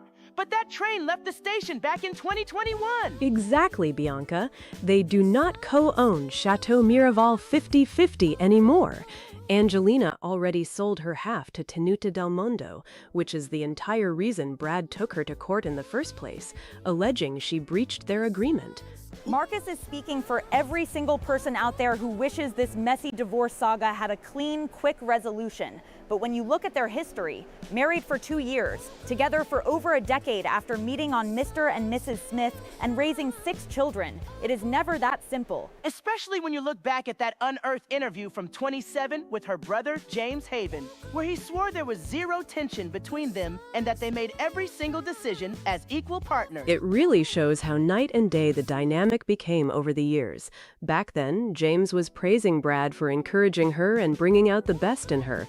But fast forward to today, after years of legal warfare, several of their children have even dropped Brad's last name entirely. It is a painful transformation to watch unfold through public court documents. But turning from years of Hollywood litigation to pure passion, energy, and musical ambition, let us talk about J-pop supergroup Psychic Fever. Talk about a total shift in mood, Rachel.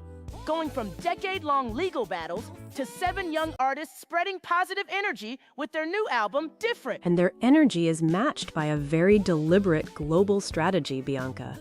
Members Jimmy, Kakuro, Wisa, Tsurugi, Ryoga, Ren, and the rest of the group have built Psychic Fever under EXILE Tribe with a philosophy centered on individuality and breaking down musical borders. D. What makes their internal group dynamic so unique compared to traditional boy bands in the industry? Jimmy explained that while most boy bands feature one designated center member or lead vocalist, all 7 members of Psychic Fever possess distinct strengths, identities, and skill sets. They feel that when all 7 personalities combine, their potential is limitless and they can achieve anything in the world. And you can hear that equality in their music, Rachel. Whether it is their lead single, Choose One, or tracks from Different, they are fusing Afro beats, R&B, pop, and hip-hop. Nobody is sitting in the back. Everyone gets their moment to shine. Plus, their decision to write lyrics 50% in Japanese and 50% in English is such an intentional move to reach a global audience while staying true to their roots. Exactly. During their time in London, the members noticed how deeply curious people overseas are about Japanese culture, pointing out everything from popular Japanese food spots like wasabi to the massive global trend around matcha. That cultural curiosity inspired them even more to target Billboard #1 spots, world tours, and eventual stadium tours. Dreaming of performing at Wembley Stadium is huge, but what I respect most about them is their commitment to staying humble. In Japanese culture, humility is everything, and they explicitly stated that no matter how famous they become, they will stay grounded and focus on elevating their music and dance performance quality. That balance of fierce ambition for Wembley Stadium and deep respect for their craft is what makes Psychic Fever a group to watch as they take Different to fans across the globe. And when you think about how competitive the global music market is right now, that blend of humble discipline and genre-crossing versatility might just be their biggest secret weapon. Oh, absolutely.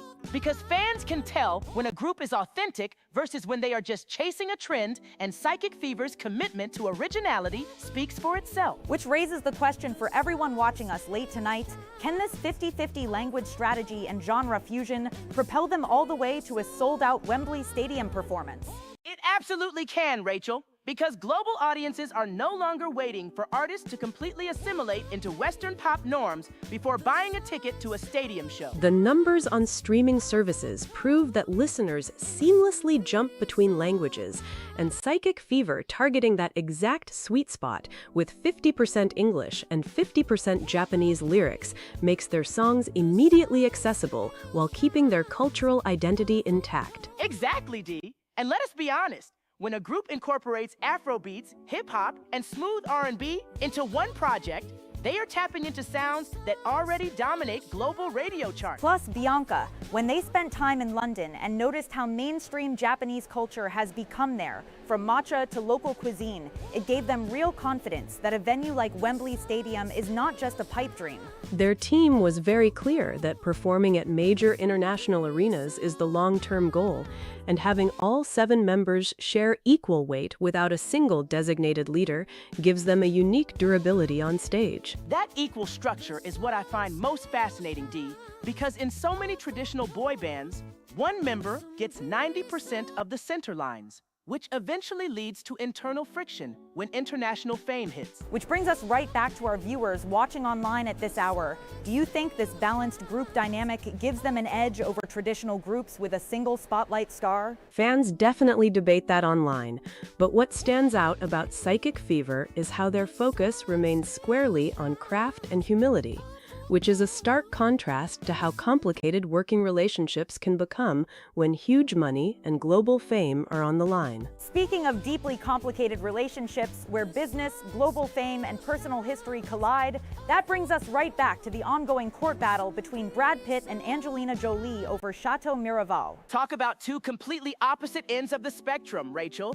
Going from 7 young performers operating in total harmony to 2 Hollywood titans locked in a legal tug of war 8 years after their separation. And the latest friction point centers squarely on financial records, with Brad Pitt's legal team filing a motion demanding that Angelina Jolie disclose her private income details from 2017 through 2019. Brad Pitt is 62 now. Angelina Jolie is 51, and they have been officially divorced since December of 2024. Yet here we are talking about tax returns and upfront film fees from nearly a decade ago. Walk us through the specific arguments behind this motion, Dee, because the timeline here is crucial to understanding why these specific 3 years have become a battlefield. Right. So, according to the latest court documents, Brad Pitt's team argues that after their 2016 separation, Angelina Jolie stated she had largely put her acting career on hold to focus on family healing, which allegedly caused her to forego years of film compensation. And because she later claimed she needed to sell her share of Chateau Miraval in 2021 to achieve financial independence from him, Brad's lawyers are saying, wait a minute, we need to see what she actually earned during those years. Exactly, Bianca. His legal team contends that without her income records from movie roles like Maleficent and Eternals, as well as brand sponsorships and professional contracts between 2017 and 2019, the jury will be presented with a materially incomplete picture of her true financial situation leading up to the sale. But Angelina Jolie's defense team has fired back with a completely different interpretation of those statements. Right, Dee? They absolutely have, Rachel. During a recent discovery conference, her attorney forcefully argued that Brad Pitt's request represents an unnecessary invasion of privacy and labeled the motion a gross overreach and a continuation of controlling conduct. Her legal counsel made it crystal clear that when Angelina spoke about seeking financial independence, she was talking about untangling her financial affairs from her former husband, not claiming that she was broke or suffering from a total lack of personal funds. That is a key distinction her side is emphasizing, and her lawyers reminded the court that she already voluntarily submitted her tax returns and income records for 2020 and 2021, which covers the immediate time frame of the winery sale to Tenute Del Mondo. And let us remind everyone of the backstory there. In 2022, Angelina Jolie sold her stake in Chateau Miraval, the French estate they purchased back in 2008, and got married in 2014 to the Stoli Group's wine division, which prompted Brad Pitt to file a lawsuit in February of 2022, claiming they had an unwritten agreement never to sell their respective shares without each other's explicit consent. While Angelina's defense maintains no such consent was legally required, and her team points out that previous settlement discussions fell apart because Brad Pitt allegedly demanded she sign a non-disclosure agreement to cover up alleged misconduct during that private plane flight in 2016. Look, whether you support Brad or Angelina, demanding 3 additional years of private tax documents after she already handed over 2 years' worth of records feels like moving the goalposts just to keep her tied up in court proceedings. What do you think, Bianca? Is asking for full financial transparency from 2017 to 2019 a legitimate necessity for a jury trial, or is it an unnecessary intrusion into her private affairs? It feels entirely excessive to me, Rachel. If she is not standing in court claiming she was destitute between 2017 and 2019, then dissecting her upfront upfront fees for film roles during those specific years feels more like a tactic to pry into her private business affairs than a genuine attempt to assess the winery value. To be fair to Brad Pitt's side, his lawyers did offer a compromise prior to filing this motion, suggesting that Angelina agree to state formally that she felt no financial pressure prior to January 1st of 2020, and that Brad did not use finances to control her during those 3 years. But she turned that proposed compromise down, didn't she, Dee? She did, Rachel. Her team rejected both that proposal and a suggestion by the judge to limit what she could present at trial regarding her earnings, confirming instead that while she won't argue at trial that Brad used the winery itself to control her, her career pause was directly linked to healing from alleged abuse. And that brings the emotional weight of 2016 right back to the center of a corporate property lawsuit, which shows you just how deeply entangled their personal history is with this commercial asset. It is mind-boggling when you contrast this ongoing courtroom warfare with how people viewed them when they first got together after meeting on the set of Mr. and Mrs. Smith over 20 years ago. Even her brother, James Haven, gave an interview back in 2007 describing their dynamic as completely balanced, saying they made every decision together and that there was never any nagging or controlling behavior between them. Well, 2007 was a lifetime ago, Dee. Before 6 children, a high-profile marriage, a bitter separation in 2016, and 8 years of litigation that has completely erased whatever balance they once had. And with the judge yet to issue a final ruling on whether Angelina Jolie must turn over those 2017 to 2019 income records, this legal stalemate shows zero signs of resolving anytime soon. Exactly, because until the court decides whether those financial papers bear directly on her reasons for selling her stake, both sides remain firmly dug into their positions. What gets me is that even after finalizing their divorce in December of 2024, they are still arguing over document production for a deal that went down 3 years ago, proving that business splits can be far messier than ending a marriage. For our viewers following this saga closely tonight, do you believe the judge should grant Brad Pitt access to those earlier financial records to complete the timeline, or should Angelina Jolie's right to privacy take precedence? The online reactions are split right down the middle, Rachel, with some legal observers arguing that full disclosure prevents surprises at trial, while others see it as an unnecessary burden placed on a seller who already produced 2 years of financial data. Either way, the fact that we are analyzing tax returns from 7 years ago tells you everything you need to know about how deep the mistrust runs between these two legal teams. And as both parties wait for the court's decision on this specific discovery motion, the question remains whether either side will ever find a path toward a final settlement without a lengthy jury trial over Chateau Miraval. Brad Pitt's team is making it very clear they intend to push this all the way to a jury if necessary, arguing that presenting anything less than a complete timeline would give jurors an incomplete narrative. But every single filing adds another layer of public scrutiny and legal expense, which makes you wonder at what point the cost of fighting outweighs the value of the winery itself. That is the million-dollar question, Bianca. Because when personal grievances merge with multi-million-dollar business assets, logic often takes a backseat to sheer determination in the courtroom.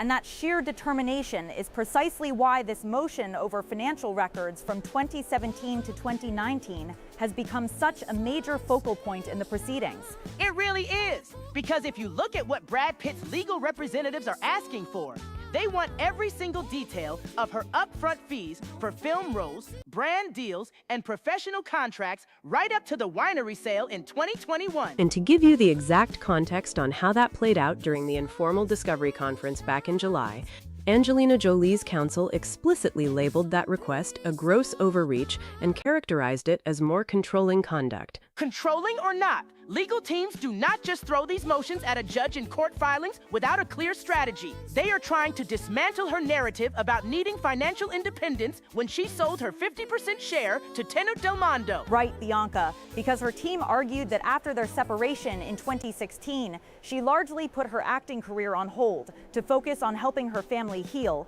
which meant forgoing years of potential income. Exactly, Rachel. But what the filings show is that Pitt's side offered what they described as a simple compromise earlier on. They asked her to agree that she felt no financial pressure before January 1st, 2020, and that Pitt did not use money to exert leverage over her during those 3 years. And she turned that compromise down flat. That tells you she is not willing to give an inch on the record, even when the judge suggested limiting what she would have to discuss regarding her income in front of a jury. She rejected that judicial suggestion as well, Dee, which really highlights how firm her legal stance is regarding privacy. That is right, Rachel. Her representatives maintain she already voluntarily provided her complete tax returns and film profit statements for 2020 and 2021, and they insist digging back into 2017, 2018, and 2019 is an unnecessary intrusion. But let us be honest. When you have starred in massive global blockbusters during that exact window, we are talking major studio projects like Maleficent and Marvel's Eternals. The opposing counsel is obviously going to question whether financial strain was the actual driver behind selling her stake in Chateau Miraval. If you are watching us live right now in the middle of the night, what do you think about this ongoing discovery battle? Do you think older financial records are relevant to a property sale, or should personal privacy draw the line? Let us know in the chat. It is worth remembering that this entire estate dispute started back in February 2022, when Pitt filed the initial lawsuit after the sale took place without his consent. And look how far removed we are from where this relationship started. If you go back to 2007, her brother James Haven gave an interview where he described their bond as completely balanced, saying they made every decision together and there was zero controlling behavior. That historical contrast is unbelievable, Bianca, considering they spent over a decade together after meeting on that movie set, married in 2014 at that very same French estate, and finalized their divorce in December 2024. And now, years after the initial split, every single motion regarding non-disclosure agreements or financial transparency just reopens those deep wounds in front of a public court. Which brings us right back to the core reality. When a shared business asset like a French winery is tied to such intense personal history, neither side is willing to back down, no matter how many legal hours accumulate. It really is a stark reminder of how complex high-profile legal battles can become when personal and commercial lives overlap so heavily. But switching gears now to a completely different kind of story that has been captivating global audiences and bringing incredible energy to the music scene. Oh, absolute night and day difference, Rachel. We are talking about Psychic Fever from Exile Tribe, a 7-member J-pop group that is fundamentally changing how boy bands operate in the international market. And what makes their approach so unique right now, as they promote their second album titled Different, is their refusal to follow the traditional group formula, where one person dominates as the main center or lead vocalist. Exactly, Dee. When you look at members like Jimmy, Kokoro, Wisa, Ryoga, Ren, and the rest of the group, every single one of them brings a distinct skill set and a completely individual identity to the stage. That equal member structure is so refreshing. In most group setups, you have one clear star and 6 backup performers. But Psychic Fever is proving that 7 distinct personalities coming together creates a much stronger collective potential. Their overall concept for this album is explicitly about celebrating individuality, conveying the message that being different actually means being original and standing out as the only one in a crowded market. And they are not just talking about original personalities. Their music literally fuses entirely different genres, blending hip-hop, R&B, Afrobeat, and pop into one seamless sound that they built from their experiences traveling across different countries. That global ambition is reflected right in their lyrics too, Bianca. They intentionally write their songs with a 50-50 split, 50% Japanese and 50% English, specifically to break down international borders for their listeners. They even noticed during their time in London how much global interest there is in Japanese culture, from restaurants like Wasabi to the massive popularity of matcha everywhere right now. And their goals are not modest by any means. They are openly targeting the #1 spot on Billboard, planning massive world tours and aiming straight for a full stadium tour, including Wembley Stadium. If you are listening along with us tonight, which Psychic Fever genre blend has been on your personal playlist lately? Send us your thoughts while we talk through their global strategy. What I find most fascinating about their mindset, Rachel, is that despite those massive stadium goals, they constantly stress a core aspect of Japanese culture: staying humble. Staying humble while aiming for Wembley Stadium sounds like a tightrope walk. But they insist that no matter how famous they get, remaining grounded keeps them focused on constantly improving their vocal and dance performance quality. It really creates a fascinating dynamic because while they are pushing boundaries in genre and language, that core philosophy keeps their work ethic extremely disciplined. And when you examine how they tackled new musical styles on this record, like experimenting with Afrobeat for the very first time, you see how much each member learned from working outside of Tokyo. That willingness to experiment is why international fans are responding so strongly. They are taking traditional J-pop training and mixing it with global influences without losing their original identity. And as they continue to build momentum toward those international stadium dates, the real test will be how their 50-50 language strategy translates when performing live for tens of thousands of people at iconic venues like Wembley Stadium. That 50-50 language strategy is precisely what gives them an edge when performing on massive international stages, because half the lyrics connect instantly with global crowds, while the other half preserves their authentic J-pop roots. And as they keep building that international momentum, it comes back to their core philosophy, where staying humble is a daily practical discipline to keep improving their vocal and dance performance quality, regardless of how famous they become.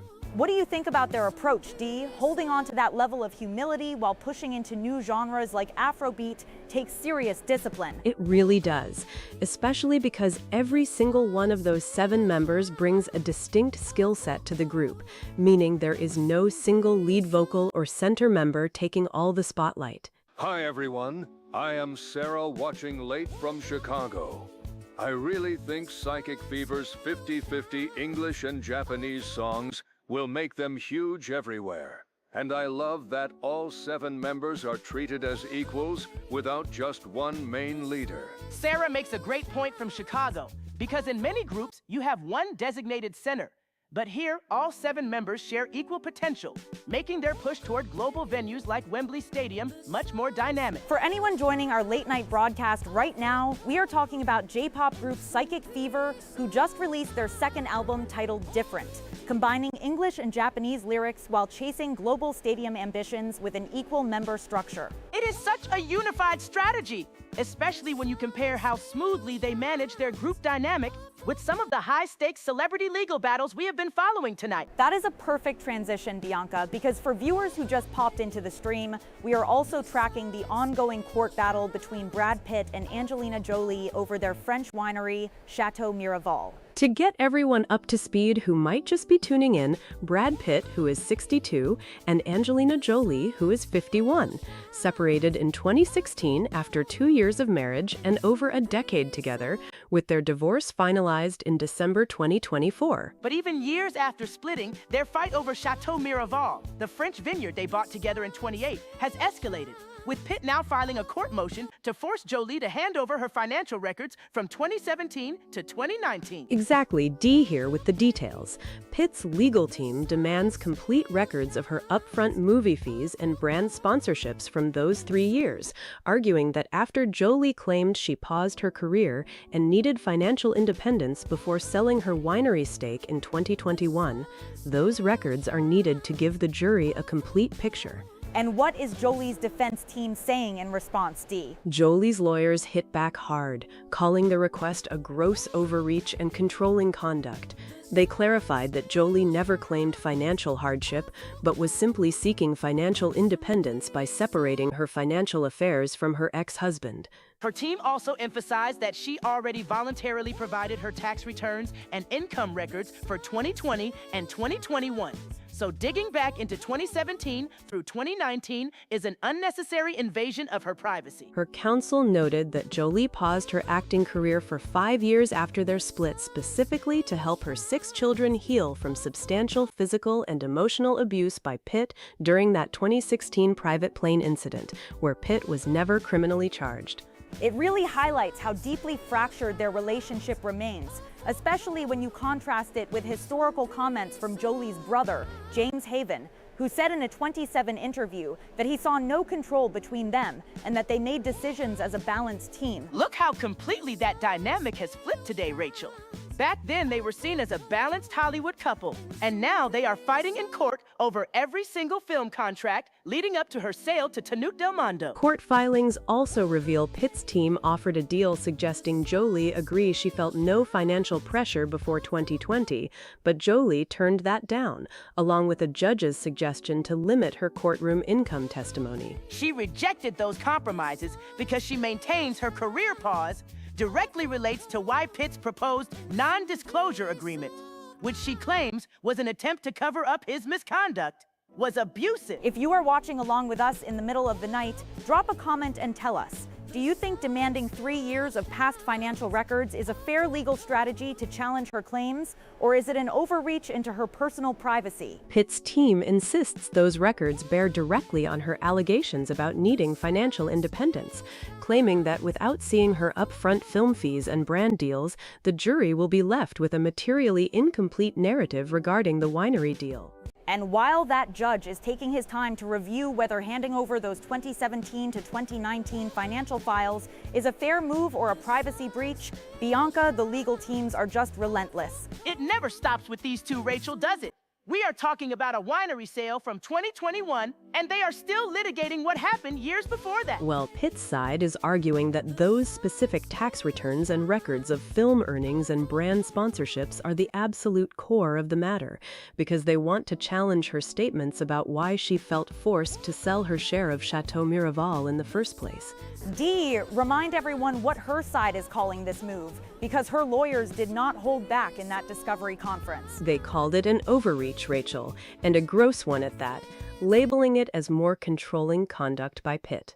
They maintained she was simply trying to separate her finances, not claiming a general lack of funds, and that digging back into those older years is just an invasion of her privacy. And remember, she already handed over her 2020 and 2021 financial documents voluntarily, so her team is drawing a hard line right there at the past. Let's shift gears for a second here in the middle of the night and talk about some incredible global music energy, because we've been following the 7 members of Psychic Fever and their amazing second album, Different. What is so fascinating about them, Rachel, is that unlike most traditional boy bands that rely on a single designated lead singer or center member, every single one of the 7 guys brings a distinct personality and equal strength to the table. And they are totally fearless with genre fusion on this new album, aren't they, Dee? Mixing R&B and Afro beats while keeping 50% of their lyrics in Japanese and 50% in English to break down international borders. It is such a clever strategy, and they've been talking about how curious fans around the world are about Japanese culture, from food like matcha and wasabi, all the way to global Billboard charts and stadium dreams. Exactly. They even named Wembley Stadium as one of their ultimate stadium goals for the future. But they also emphasize that core Japanese philosophy of staying humble no matter how famous they get. Honestly, that kind of work ethic and dedication to performance quality is why people everywhere are paying attention to what they do next. And just to pick up right where we left off with that ongoing legal battle over Chateau Miraval, D, those new court papers from Brad Pitt's team really are pushing hard on getting Angelina Jolie's financial records from 2017 to 2019. They really are, Rachel, because his lawyers are arguing that they need to see her film upfront fees, brand sponsorships, and professional earnings from those specific years to challenge her previous statements about why she sold her stake in the vineyard. But remember what her defense team fired back during that discovery conference, Dee? Calling the entire demand an overreach and essentially more controlling conduct by Pitt, especially since she already handed over her documents for 2020 and 2021. It is such a stark contrast when you look at how her side explains it, Bianca, pointing out that when she mentioned needing financial independence, she meant separating her finances from him, rather than claiming any kind of general financial hardship. Exactly, Rachel. Her lawyers have been very clear that she paused her career for 5 years after their 2016 separation,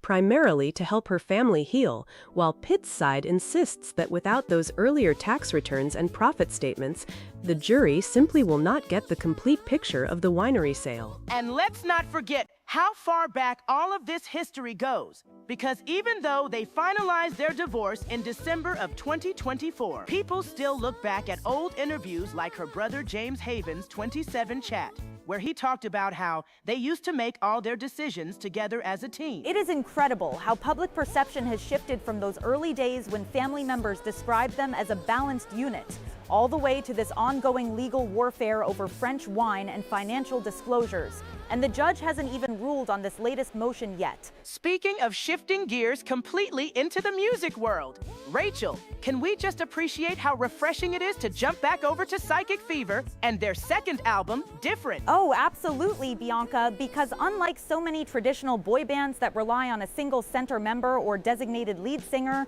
all 7 guys in Psychic Fever share the spotlight equally. And Dee, they were talking about how every single member brings a totally different personality and distinct skill set to the table, which gives them the confidence that they can do anything in the music world. They are mixing R&B and Afrobeats for the very first time on this album, Rachel, while keeping 50% of their lyrics in Japanese and 50% in English to really break down international borders. It is such a clever global strategy, and they mentioned noticing how curious fans in places like London are about Japanese culture, from food like matcha and wasabi, all the way to global Billboard charts. Not to mention their ultimate dream of headlining a stadium tour and playing at Wembley Stadium one day, Dee, which is massive ambition for a group coming up through the Exile Tribe family. And what I love most about their philosophy, Bianca, is that despite those huge international goals, they strictly adhere to the traditional Japanese concept of staying humble no matter how famous they get. It really comes down to constantly pursuing the highest quality in their music production and dance skills on stage, keeping their heads down and doing the work.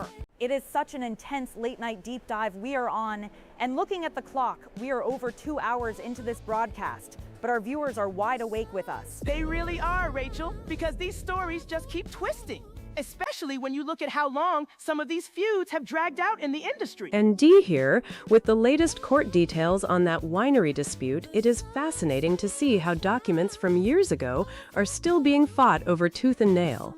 Let us bring in one of our viewers who just messaged the live stream right now because someone named Maya, watching from Seattle, wrote in. I cannot believe Brad and Angelina are still fighting over this winery after all this time. It makes me feel so sad remembering when James Haven said back in 2007 that they were the ultimate team who made every decision together. How did it get this bad? Maya is hitting on the exact tragedy of it all, calling back to that era when James Haven was describing them as a balanced relationship where nobody was controlling anyone. Exactly, Bianca, because back in 2007, her brother insisted they were the perfect team, and now we are talking about 62-year-old Brad Pitt demanding tax returns and film earnings from 2017 to 2019 just to challenge her reasons for the 21 sale. It is a massive gulf from those early days, and Angelina Jolie's defense team is fighting back hard, calling this entire document request an overreach and a gross invasion of her privacy. Her lawyers are arguing that when she mentioned financial independence, she just meant separating her money from his, not that she was broke or struggling for cash. And remember, Dee has been following how her side maintains she already handed over records for 2020 and 2021. So digging into those earlier years is just unnecessary pressure. Meanwhile, Pitt's legal team insists they need those records because without them, a jury will get a materially incomplete picture of why she really sold her share of Chateau Miraval. It is classic legal warfare, where every single year of income becomes a battleground, right down to upfront fees for film roles and brand sponsorship. And her lawyers keep pointing out that she paused her career for 5 years after their 26 separation to help her family heal from alleged abuse, which completely reframes her timeline. Switching gears to something with a totally different energy, let us talk about how groups like Psychic Fever are building their global footprint with their second album, Different. They have such a refreshing structure with 7 equal members instead of just one designated center or lead vocalist, giving everyone a chance to shine. And Dee loves that 50-50 lyrical split, using both Japanese and English while blending R&B and Afro beats for the very first time on this record. They were talking about how curious fans in places like London are about Japanese culture, from matcha and wasabi all the way to global Billboard charts. Not to mention their ultimate dream of headlining a stadium tour and playing at Wembley Stadium one day, which is massive ambition for a group coming up through the Exile Tribe family. And what keeps them grounded through all of that international ambition is that traditional Japanese philosophy of staying humble no matter how famous they get. It is all about constantly pursuing the highest quality in their music production and dance skills on stage, keeping their heads down and doing the work.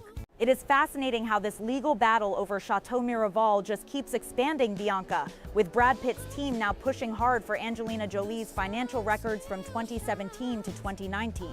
Exactly, Rachel, because they are trying to counter her previous statements that she had to put her career on hold and step back from acting after their 2016 separation, which they argue gives a completely incomplete picture to the jury. And Dee can report that her legal team has strongly pushed back against that specific motion, calling it a gross overreach and yet another example of controlling conduct by Pitt, while clarifying she was simply trying to separate her finances rather than claiming financial hardship. Let's bring in the audience perspective here, because people watching this unfold from home often wonder how a winery dispute could involve such deeply personal financial history from years ago. Well, Dee, what people need to remember is that Pitt's side claims she voluntarily shared documents for 2020 and 2021, but drew the line at the earlier years, creating this stalemate over whether those upfront fees and brand deals are relevant to her reasons for selling her stake to Tenute Del Mondo. And remember, her team has maintained that she actually paused her career for years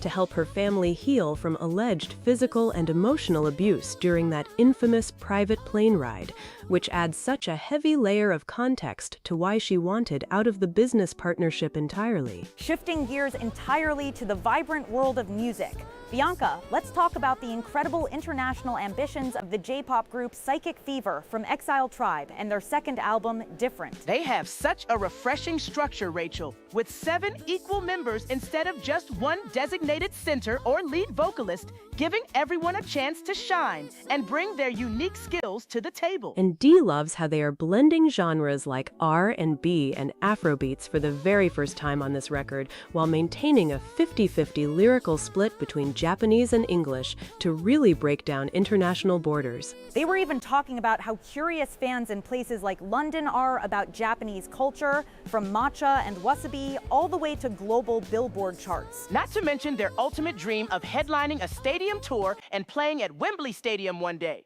which is massive ambition for a group coming up through the Exile Tribe family. And what keeps them grounded through all of that international ambition, Rachel, is that traditional Japanese philosophy of staying humble no matter how famous they get. It is all about constantly pursuing the highest quality in their music production and dance skills on stage, keeping their heads down and doing the work. That philosophy of keeping your head down is really the glue holding a 7-member group like Psychic Fever together, especially when you consider that they do not have a single designated center or lead vocal taking up all the spotlight. Exactly, Bianca.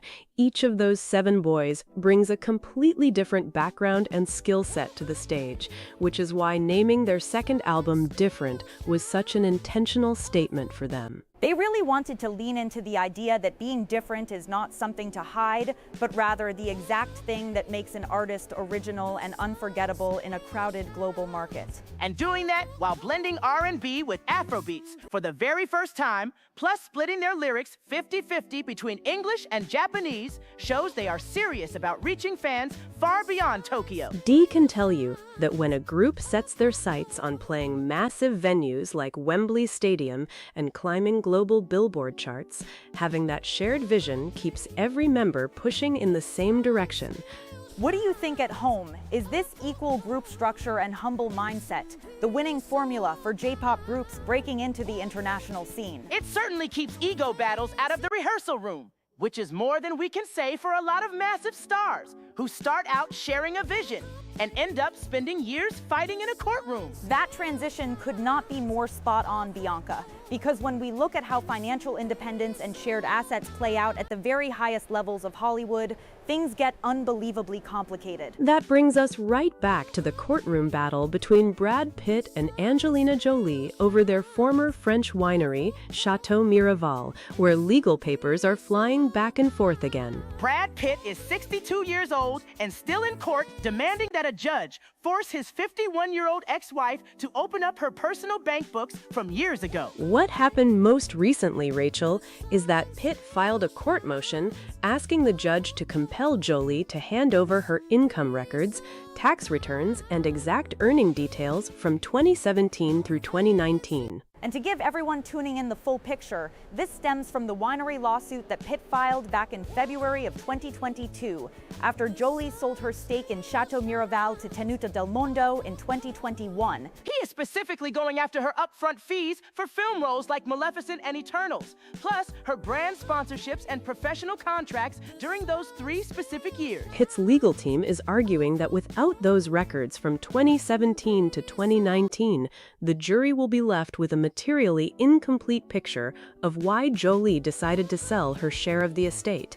Because, as Dee was pointing out earlier, Jolie had previously mentioned in filings that she largely put her career on hold after their 2016 separation to help her family heal, which meant forgoing years of compensation. Pitt's team claims she used that narrative to argue she needed to sell her share of the vineyard to achieve financial independence. So now they want proof of every dollar she made during those exact years to challenge her story. But Jolie's defense counsel came back swinging during a court meeting, calling Pitt's demand a gross overreach and labeling it a continuation of what they described as controlling conduct by her ex-husband.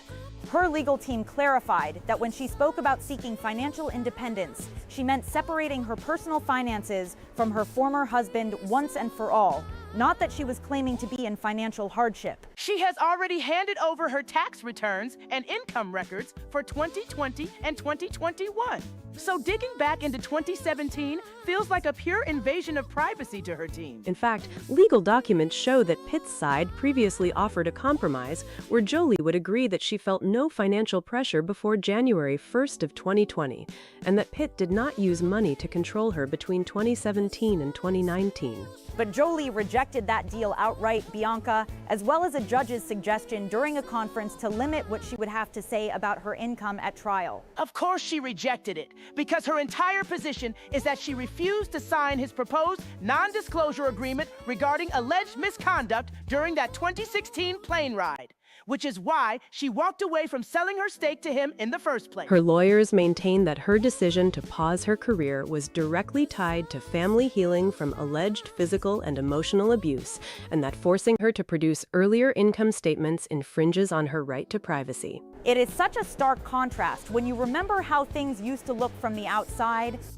Back in 2007, Jolie's brother James Haven gave an interview saying he never saw a single moment of tension or controlling behavior between them, and that they made every decision together as a balanced team. Well, fast forward nearly 2 decades from that interview, and that balanced team has turned into a non-stop legal war where even a joint investment made back in 2008 becomes a battlefield for private tax returns. Remember, they bought Chateau Miraval together back in 2008 and got married on that very estate in 2014.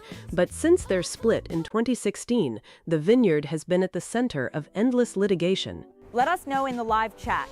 Do you think demanding historical income records in a property dispute goes too far into personal privacy, or is it fair game when financial independence is raised in court? When someone claims in legal filings that financial leverage was used against them, the other side's lawyers are naturally going to demand the receipts. even if it feels completely intrusive. Pitt's attorneys specifically asserted in their July 31st filing that Jolie had initially agreed to provide records spanning 2017 through 2021 before narrowing her production to just 2020 and 2021 in February of 2026. And as of right now, D, the judge presiding over the case, has not yet issued a final ruling on whether Jolie must hand over those earlier documents from 2017 to 2019. So while we wait on the court's decision, both sides are digging their heels in, proving that even years after their divorce was finalized in December of 2024, this financial tug-of-war is nowhere near finished. And the stakes stay massive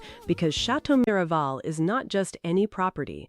It is a world-renowned vineyard business worth tens of millions of dollars that both parties poured years of investment into. The irony is that Jolie's side keeps reiterating that she never raised a claim of general financial difficulty, while Pitt's side insists that the jury deserves the full financial timeline before deciding if any agreements were breached. It is a classic legal chess match, Rachel, where every word in a prior filing gets analyzed under a microscope to open up discovery into personal documents that were never meant for public viewing. Plus, Jolie's team continues to stand firm on attorney-client privilege regarding certain internal communications about the sale to Tenute Del Mondo, which has been another major sticking point for Pitt's legal team. With trial proceedings approaching, every single motion filed by these two Hollywood heavyweights seems designed to test the other's resolve before they ever step foot in front of a jury. Nobody is backing down, and at 62 and 51, Brad Pitt and Angelina Jolie are proving that breaking down a joint empire takes twice as long as building it ever did. That is why every new court date keeps drawing international attention, because this dispute touches on everything from privacy rights to high-stakes corporate buyouts within a celebrity marriage. And as the court considers whether to grant Pitt's request for those 3 years of income records, the pressure on both legal camps is mounting by the day. If the judge ends up granting this motion, it could open up an entire decade of film contracts and brand sponsorships to courtroom scrutiny, setting a precedent that neither side truly anticipated when this fight first began. If you are just joining us in this late-night stretch, we have been deep into the legal maneuvers between Brad Pitt and Angelina Jolie, as well as the global ambitions of J-pop group Psychic Fever. And honestly, Rachel, the contrast between those two stories is almost giving me whiplash. From international stadium dreams straight back to a California courtroom where 62-year-old Brad Pitt is still trying to pry open Angelina Jolie's financial past. D here, and those new filings are fascinating because Pitt's team is insisting that without records of her film fees and brand deals from 2017 to 2019, the jury won't get the full picture of why she sold her share of Chateau Miraval. Bianca, what did you make of Jolie's side firing back so immediately during that July discovery conference? Oh, her lawyers didn't hold back at all, calling it an overreach and basically labeling it more controlling conduct by Pitt, especially since she's maintained she only paused her career to help her family heal after that painful 2016 split. Hi everyone. I am watching from my kitchen in Chicago while baking bread at 3 in the morning. And I just can't understand why Brad and Angelina are still fighting years after their divorce was finalized. Thank you for watching, and honestly, that is the million-dollar question, because the Chateau Miraval winery dispute just keeps generating new legal motions over privacy, tax returns, and whether her financial independence claims hold weight. Exactly. And remember that Jolie's defense has already handed over documents for 2020 and 2021, but they are drawing a hard line at turning over those earlier years, calling it an unnecessary invasion of her personal privacy. Meanwhile, Pitt's attorneys claim she initially promised the full range from 2017 onward, so now it has turned into this bitter war of words over what a jury is allowed to see before they finally go to trial. D, bring us back to how her legal team explained that career pause in the middle of all this. Well, her lawyer explicitly pointed out during the conference that between 2017 and 21, she starred in major projects like Maleficent and Eternals, but that she largely stepped back from her usual workload to focus on family healing following their separation. It just proves that even though they are legally divorced as of December 24, The financial fallout from their decade-long relationship and marriage is proving nearly impossible to fully put behind them. We have to take a quick pause here, but keep your messages coming, because when we return, we are diving right back into how these massive Hollywood legal battles compare to artists trying to build something entirely new on the global music stage. And as we were saying just before the break, Bianca, the fallout from that decade-long romance and the finalization of their divorce in December 24 still keeps throwing these massive legal curveballs. Absolutely, Rachel, because even though they are legally done as a married couple, Brad Pitt's legal team is digging right back into Angelina Jolie's past earnings from 2017 to 2019 to challenge her reasons for selling her share of Chateau Miraval. And just to bring in what her side is arguing, Dee here, her defense team is calling this an absolute overreach and privacy invasion, pointing out that she was just trying to separate her finances after putting her career largely on hold for 5 years to help her family heal following their separation.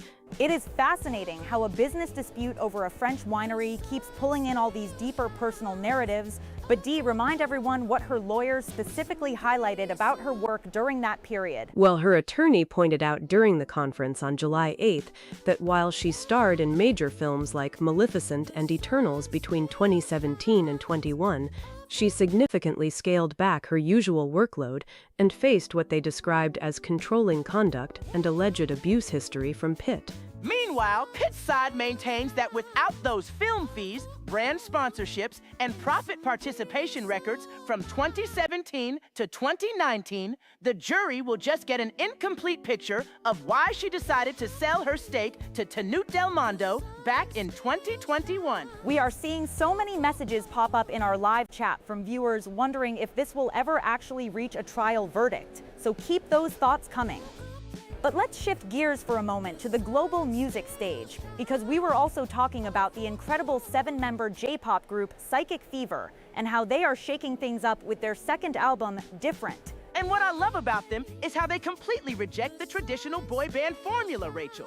Because unlike groups that rely on a single lead vocalist or a central member, all 7 of them bring completely distinct personalities and equal strengths to the table. Exactly, Bianca. As they explained in their recent interviews, their goal is to show why being different, meaning being original and true to yourself, is so crucial for the audience, especially while blending genres like Afrobeat and experimenting with a 50-50 split of English and Japanese lyrics in their tracks.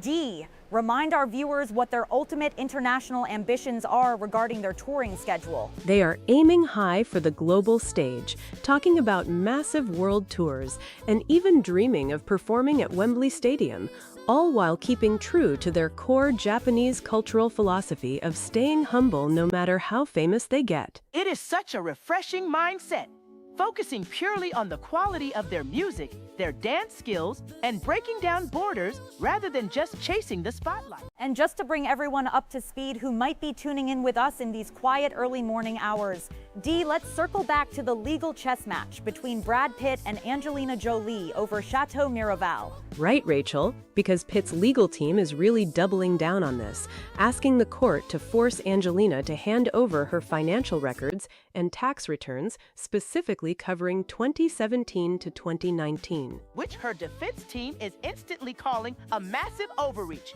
and a classic example of ongoing controlling conduct. They are arguing that her previous comments about financial independence and putting her career on hold after their 2016 separation were being completely twisted out of context, Dee. Exactly, Rachel. Her lawyers maintain that she was simply trying to separate her personal finances from her former husband rather than claiming any kind of actual financial hardship, especially since she has already voluntarily handed over everything for 2020 and 2021. It is fascinating how they are clashing so intensely over what those years represent, because Pitt's side insists they need those upfront film roles, brand sponsorships, and profit participation details to show the jury the complete picture before she sold her stake in the winery in 2021. And meanwhile, Dee, Angelina's side isn't holding back either. pointing out that she stepped away from her successful career for 5 whole years to help her family heal from alleged abuse. That is right, Rachel. Her team brought up that very serious context during the discussions, maintaining that Pitt allegedly tried to get her to sign a non-disclosure agreement to cover up his misconduct before she eventually sold her stake to Tenute Del Mondo. It really highlights how deep these wounds go, years after their split, and even after finalizing their divorce in December of 2024. The Chateau Miraval winery battle remains just as bitter as ever. And when you look back at how different things used to be, remember when her brother James Haven gave that interview back in 2007, talking about how they were the ultimate balanced team? It is just staggering to see where things stand now in court. Absolutely, Rachel. And speaking of fresh energy and creative ambition to balance out all heavy legal drama, let's pivot for a moment to what's happening in the music world with the 7-member J-pop powerhouse Psychic Fever. Oh, I am so glad you brought them up, Dee, because their second album, Different, has everyone talking about their unique approach to breaking down global borders. What I love about them is that unlike traditional boy bands that rely on a single lead vocalist or a central member, all 7 of them, Jimmy, Kokoro, Pisa, Wisa, Ryoga, Jimu, and Rin, bring completely equal strengths and distinct personalities to the table. And as they shared in their recent chats, their main message is all about showing why being original and embracing your individuality is so crucial for the audience today, especially while blending genres like Afrobeat and mixing 50% Japanese with 50% English lyrics. Dee, remind our viewers what their ultimate international goals are for their touring schedule. They are aiming straight for the global stage, talking about massive world tours, hitting the Billboard charts, and even dreaming of performing at Wembley Stadium, all while keeping true to their core Japanese cultural philosophy of staying humble no matter how famous they get. It is such a refreshing mindset to focus purely on the quality of their music, their incredible dance skills, and building that cultural bridge from Tokyo to London and beyond. And just like that, the legal battle over Chateau Miraval takes yet another twist, doesn't it, Bianca? Honestly, Rachel, it never stops. Now Brad Pitt is pushing hard for Angelina Jolie's financial records from 2017 to 2019, claiming he needs them to challenge her narrative about why she sold her stake in the winery. Exactly, and his team argues that without those records showing her upfront film fees and brand sponsorships, the jury won't get a complete picture of her financial independence claims. Dee, remind everyone what Angelina Jolie's side is saying in response to this new filing. Well, her defense team is calling it a gross overreach and classic controlling conduct, pointing out that she already handed over her records for 2020 and 2021, and that demanding earlier years is a massive invasion of her privacy. It is just wild to watch this play out years after their separation, especially when you remember how different things looked back when her brother James Haven gave that supportive interview in 2007 about them being the ultimate balanced team. Hi, everyone. I am Sarah from Ohio, and I just cannot believe Brad and Angelina are still fighting in court after all this time. Don't they just want to move on with their lives? Why is the winery causing so much drama still? Sarah, you are speaking for all of us out there in the middle of the night. It really feels like this chapter just keeps adding new pages. Sarah hits the nail on the head, because even though their divorce was finalized in December 2024, the property fallout over the French estate is still a massive battlefield. And remember, Brad's team also pointed out in court that Jolie previously mentioned putting her career on hold after their 2016 split to help her family heal, which is why they are so fixated on those earlier earnings. Shifting gears completely to the music world, Bianca, let's look at how the members of Psychic Fever are handling their global ambitions with such a completely different vibe. What I love about them is how transparent they are about wanting to hit the Billboard charts and fill stadiums like Wembley, all while leaning into their core philosophy of staying humble, no matter how famous they get. And as Jimmy, Kokoro, Pisa, Wisa, Ryoga, Jimmu and Ren shared, their new album, Different, really highlights their equal member structure and their 50-50 mix of English and Japanese lyrics. D. What did they say about connecting with fans through global sounds like Afrobeat? They love blending genres, pulling from their international travels and experiences, and proving that originality is everything in today's music landscape. As we were talking about how legal strategies shape public perception in Hollywood, Bianca, let's look at the latest filings in the Brad Pitt and Angelina Jolie winery dispute, where Brad's team is pushing hard for her 2017 to 2019 financial records. It is fascinating because Brad's lawyers are arguing that those records are absolutely essential to challenge Angelina's claim that she needed to sell her share of Chateau Miraval simply to achieve financial independence after putting her career on hold following their 2016 separation. And remember, Dee, that Angelina's legal team did not take that lying down during the July 8th informal discovery conference, calling the request an overreach and a gross invasion of privacy while maintaining she never claimed financial hardship. Rachel here, reminding everyone watching this late-night broadcast just how deep this bitter legal warfare goes, especially since they finalized their divorce in December 2024, yet still cannot settle the winery issue. Bianca jumping in here. What makes her defense so pointed is that her lawyers also brought up her career pause, specifically in the context of family healing and alleged abuse, arguing that Brad's demands are just more of the same controlling conduct. Dee reporting that Brad's team, on the other hand, points out that she voluntarily handed over documents for 2020 and 2021, so they argue withholding the earlier years leaves the jury with a materially incomplete picture. Let's bring our viewers into this for a second. If you are tuning in with us in the dead of night, think about how complex these multi-year celebrity financial disclosures get once a business partnership dissolves alongside a marriage. Exactly, Rachel, because Brad's side even offered a compromise where Jolie would just agree she felt no financial pressure before January 1st, 2020.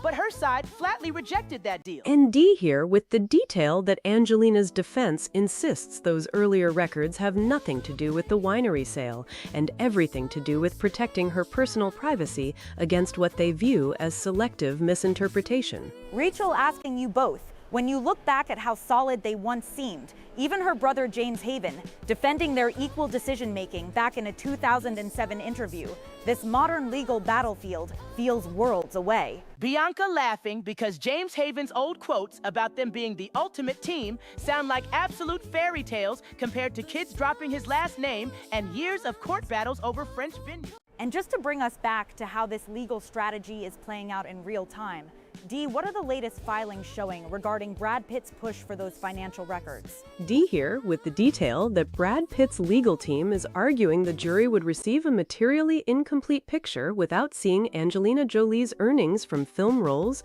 brand sponsorships, and other professional services leading up to the 2021 winery sale. Bianca laughing because Angelina Jolie's side is straight up calling this an overreach and a gross display of controlling conduct, especially since she has already handed over her tax returns and income details for 2020 and 2021. Rachel pointing out that it is fascinating how her defense is emphasizing she never claimed financial hardship, but rather was simply trying to separate her financial affairs from Brad's after their 2016 separation. And Dee adding that, according to the court documents, Brad's side even offered a compromise where she would just agree she felt no financial pressure before January 1st, 2020, but her team flatly rejected that deal. Bianca noting that Jolie's lawyers are also holding firm on attorney-client privilege and arguing that digging into those earlier years is just an unnecessary invasion of her privacy when she took a career pause to help her family heal. Rachel transitioning us to a completely different vibe across the globe, because while Hollywood royalty is locked in court, the 7-member J-pop powerhouse Psychic Fever is making major waves with their second album, Different. Dee reporting that the group is really leaning into their 50-50 English and Japanese lyrical strategy to break borders, blending genres like R&B with hip-hop while proudly carrying their core philosophy of staying humble no matter how famous they get. Bianca loving that unlike so many traditional boy bands that rely on a single lead vocalist, Psychic Fever has an equal member structure where every single guy brings a totally different personality and massive star potential to the stage. Rachel asking you both, when you hear about their global ambitions, From hitting the Billboard charts to dreaming of playing stadium tours and performing at Wembley Stadium, how refreshing is it to see a group prioritize that kind of equal member synergy? Bianca saying it completely changes the energy when you have 7 guys who all feel like they have an equal stake in the group's success rather than one person hogging the spotlight. And Dee pointing out that their global mindset is clearly resonating, especially with fans overseas who are just as curious about Japanese culture and food as they are about the music. Rachel continuing our late-night legal check-in on Brad Pitt and Angelina Jolie, asking Dee if there is any movement from the judge on that disputed request for financial documents from 2017 to 2019. Dee pointing out that the judge still has not issued a final ruling yet, even though Brad Pitt's legal team is pushing hard to get those upfront film fees and brand sponsorship details before the Chateau Miraval winery sale. Bianca jumping in to laugh at how messy this has become, noting that Angelina Jolie's defense team did not hold back at all during that July Discovery Conference, calling the whole thing a gross overreach and classic controlling conduct by Pitt. Rachel reminding everyone watching that Jolie's lawyers maintain she was simply trying to separate her finances after their separation rather than crying financial hardship, which makes this document demand feel like a massive privacy invasion. Viewer Marcus writing in from the live chat to say it is wild that 2 people can stay in court for a decade after splitting up, wondering if they will ever truly reach a final chapter. Bianca reacting to Marcus by saying that with a multi-million-dollar French winery and years of high-profile history involved, this legal war is basically Hollywood's version of Forever. Dee adding that the core of the fight is really about whether Jolie's reasons for selling her share to Tenute Del Mondo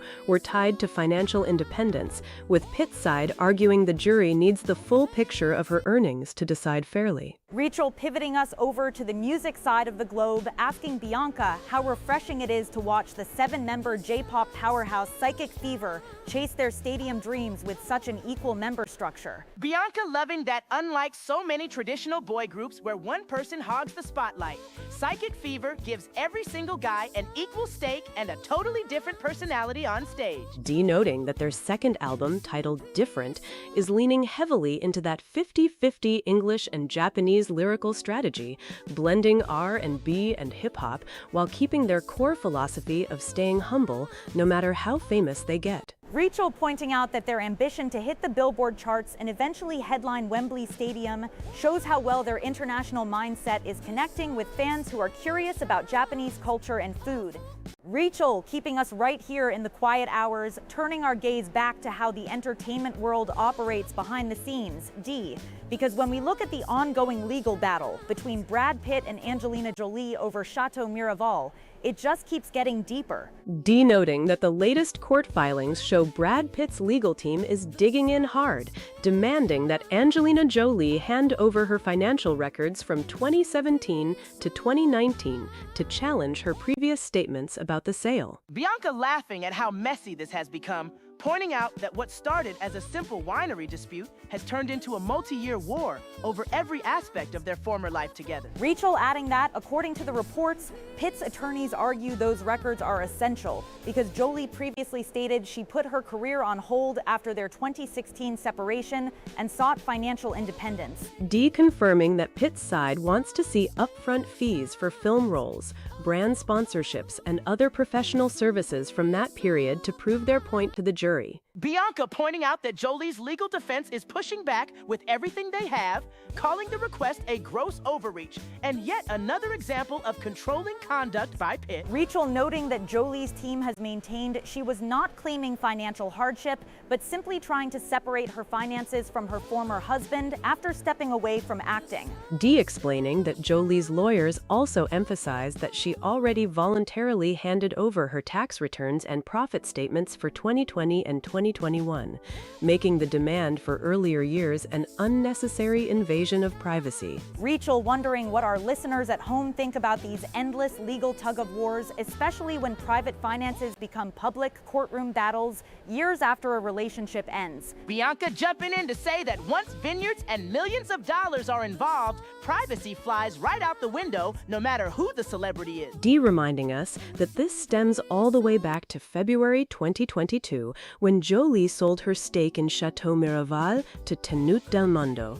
a division of the Stoli Group, without Pitt's consent. Rachel pointing out that Pitt claims they had a verbal agreement that neither would sell without the other's approval, which is why we are still here talking about documents from 2017. Bianca noting that it is fascinating how the narrative keeps shifting from business disagreements to deep personal accusations about control and silence agreements. Dee adding that Jolie's team has repeatedly claimed Pitt tried to force her to sign a non-disclosure agreement to cover up past family incidents before he would let her sell her share. Rachel pivoting us gently away from the courtroom drama for a moment to remember the wider scope of what is happening in music, Dee, as we look back at the incredible energy coming from the 7-member J-pop powerhouse Psychic Fever. Dee noting that their second album, titled Different, is making waves with that 50-50 English and Japanese lyrical strategy, blending R&B and hip-hop effortlessly. Bianca loving that unlike so many traditional boy groups where one person hogs the spotlight,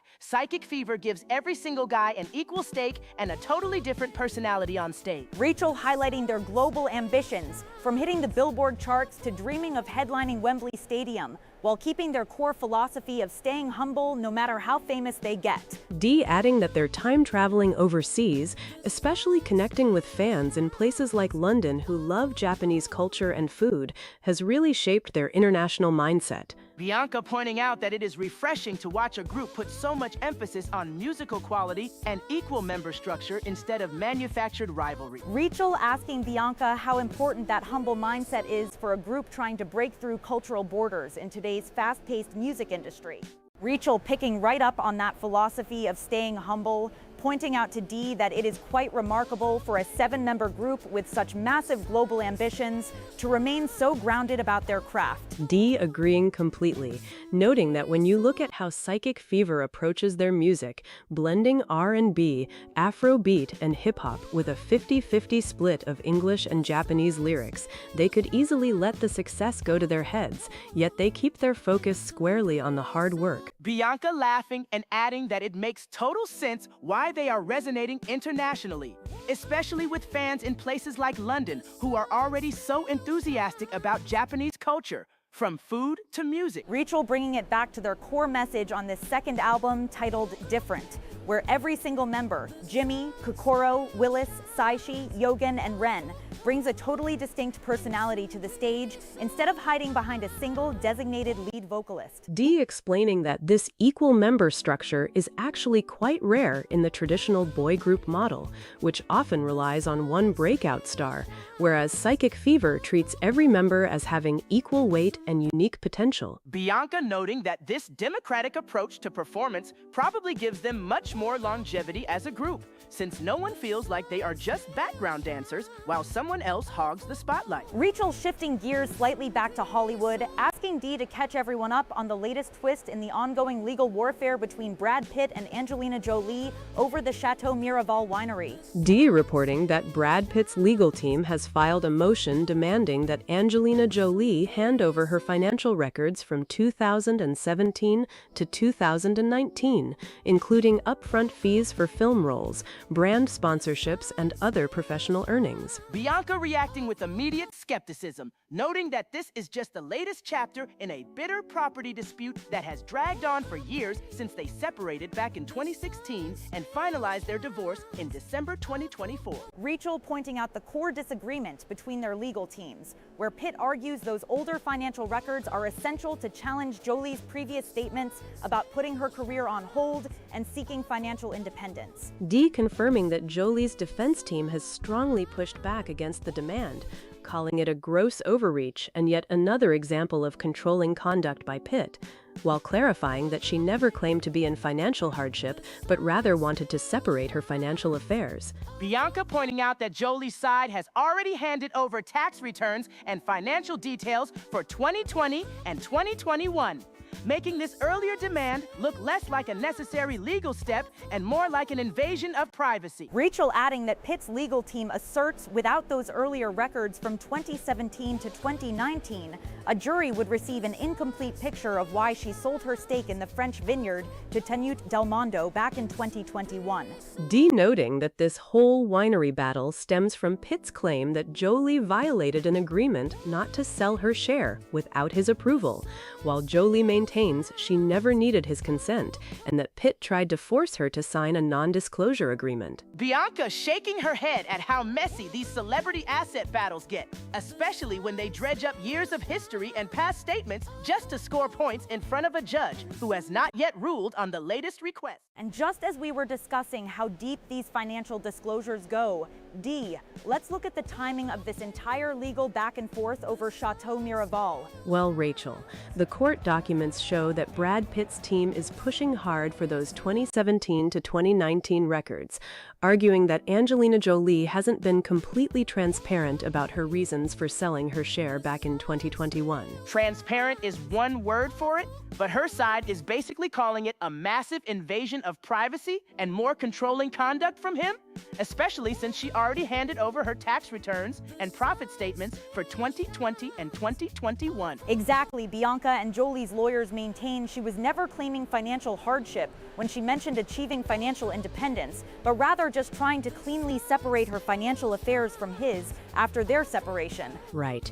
And remember that Pitt's legal team insists a jury would get a completely incomplete picture of the winery sale without knowing her upfront film fees and brand sponsorships from those earlier years. It is just wild how a property dispute that started back in 22, after she sold her stake to Tenute Del Mondo, is still generating these massive legal filings years after their divorce was finalized in December 24. Hi everyone, I am Clara from Leeds, and I am just staying up late watching you guys talk about this. It honestly feels like Brad and Angelina will be fighting in court forever, long after everyone has moved on. Do you think a judge is actually going to force her to hand over those older papers? Clara, thank you so much for watching with us in the middle of the night. That is the million-dollar question right here, because the judge hasn't actually ruled on this latest motion yet. And honestly, Clara, even if the judge orders it, her defense team is going to fight it tooth and nail because they view it as an unnecessary overreach into her personal life. Let's not forget either that her team keeps pointing back to her 5-year career pause following their 26th separation, which she says was about helping her family heal from alleged abuse. Which Pitt's side naturally disputes every step of the way, making this one of the most stubborn legal standoffs we have seen in Hollywood in a very long time. It really is, Bianca. But speaking of artists who are focused on building something completely different and looking forward rather than looking back at old legal battles, let's pivot to what's happening in the music world. Dee, what can you tell us about Psychic Fever and their global ambitions? Well, Rachel, this 7-member J-pop group under Exile Tribe is making huge waves with their second album, aptly named Different. And they have some massive dreams, including performing at Wembley Stadium. I love their whole philosophy. Because unlike most boy bands that rely on a single frontman or a designated center member, every single one of these 7 guys brings a totally unique potential and skill set to the table. That equal member structure is so refreshing. And as they explained, their 50-50 English and Japanese lyrical strategy is all about breaking international borders and connecting with fans everywhere. Exactly. And they even mentioned how curious people in places like London are about Japanese culture and food, like matcha and ramen, which helps them build that bridge globally while aiming for the Billboard charts and a future stadium tour. The best part is their core philosophy of staying humble no matter how famous they get, focusing purely on the quality of their music, their dance skills, and how they perform on stage.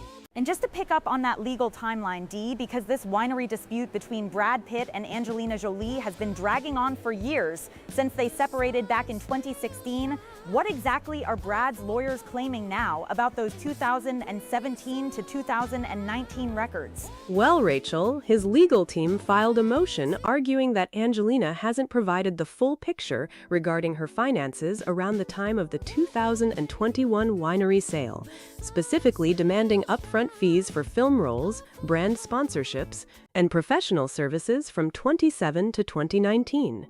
It is honestly exhausting to watch this battle drag on after all this time, especially when you remember they were once Hollywood royalty. But Brad's team insists that without these older financial documents, the jury won't have a complete view of why she decided to sell her share of Chateau Miraval. Exactly, Bianca, because Brad's side maintains that Angelina previously stated she put her career on hold and gave up years of compensation to achieve financial independence, so they want those tax returns and earnings records to challenge that narrative. Meanwhile, Dee, her defense team pushed back hard during a recent court meeting, right? They certainly did, Rachel, with her lawyer calling the request an overreach and a gross invasion of privacy, arguing that her mention of financial independence was simply about separating her finances from her ex-husband rather than claiming any actual financial hardship. And her side also pointed out that she already voluntarily handed over financial documents for 2020 and 2021. So demanding records going back to 27 is just more controlling conduct by Brad, according to her legal representation. It is quite a contrast when you look back at how their relationship was viewed by family members years ago, like that unearthed 2007 interview with Angelina's brother James Haven, where he insisted they made all decisions together and laughed off any rumors of tension or control. That family dynamic has certainly shifted dramatically over the years, Rachel, especially with everything that has come out about their split, the finalization of their divorce in December 24, and the ongoing fallout over the French estate they bought together back in 2008. What's wild is that even though they haven't been married for years, this Chateau Miraval winery dispute just refuses to die down, with both sides completely dug in and fighting over every single piece of financial paper. Let's check in with everyone watching right now. Do you think demanding tax records from years ago crosses the line, or is it fair game in a high-stakes winery lawsuit? Drop your thoughts in the chat.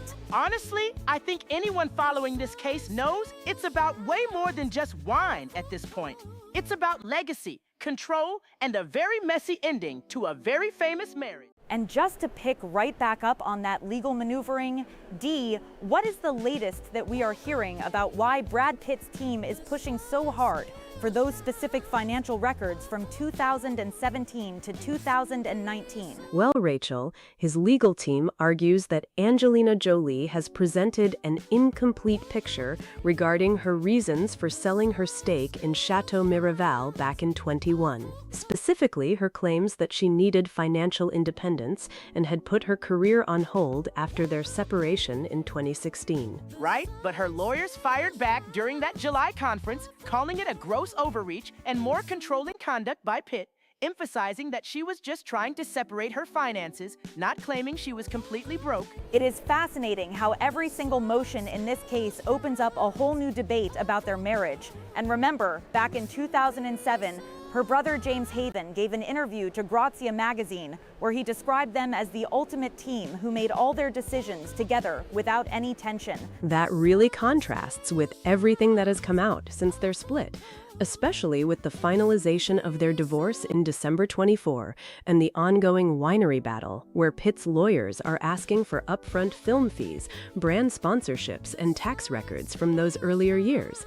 Honestly, Bianca here thinks that when you have a high-stakes legal war like this over a French vineyard, every single piece of paper becomes a weapon for both sides to try and win the narrative in front of a jury. Let's shift gears for a moment and talk about some incredible music. Global Ambitions, because while that legal drama continues, the 7-member J-pop group Psychic Fever from Exile Tribe has been making major waves with their second album, titled Different. What is so cool about their approach, Rachel, is how they structure the group. Unlike many boy bands that rely on a single center member or lead vocalist, every single one of the 7 members, Jimmy, Kokoro, Wisa, Saiki, Tsurugi, Ryoga, and Ren, brings a totally different perspective personality and strong individual skill set to the table. Exactly, and they are not sticking to just one traditional J-pop sound either. They are mixing genres like Afrobeat and R&B, and even incorporating a 50-50 split of English and Japanese lyrics into their music to break international borders. D, didn't they mention drawing inspiration from their international travels and cultural experiences, like noticing the massive curiosity around Japanese food and culture when they visited places like London? They certainly did, Rachel, noting how popular things like matcha and Japanese restaurants have become globally, which feeds right into their massive international ambitions. And they are not hiding those big dreams either, openly talking about aiming for a world tour, Billboard chart success, and eventually headlining stadium shows at Wembley Stadium. What I love most about their philosophy, though, is how they stay grounded despite those huge global goals, following the traditional Japanese concept of staying humble no matter how famous they get. That work ethic shines right through in how they constantly push the quality of their music, dance skills, and stage performances, proving that having big dreams does not mean losing sight of the craft. It is that exact blend of high-energy genre fusion, equal member power, and genuine humility that has fans around the world paying close attention to what they do next. Speaking of things fans are debating, let's circle back to the legal front for a second. Do you think asking for tax records from years ago is a fair way to test a witness's claims, or does it cross the line into privacy invasion? Tell us what you think in the chat. Well, whatever the public decides, the court still has to rule on whether those film earnings and brand sponsorship details from 2017 to 2019 are actually necessary for the winery trial.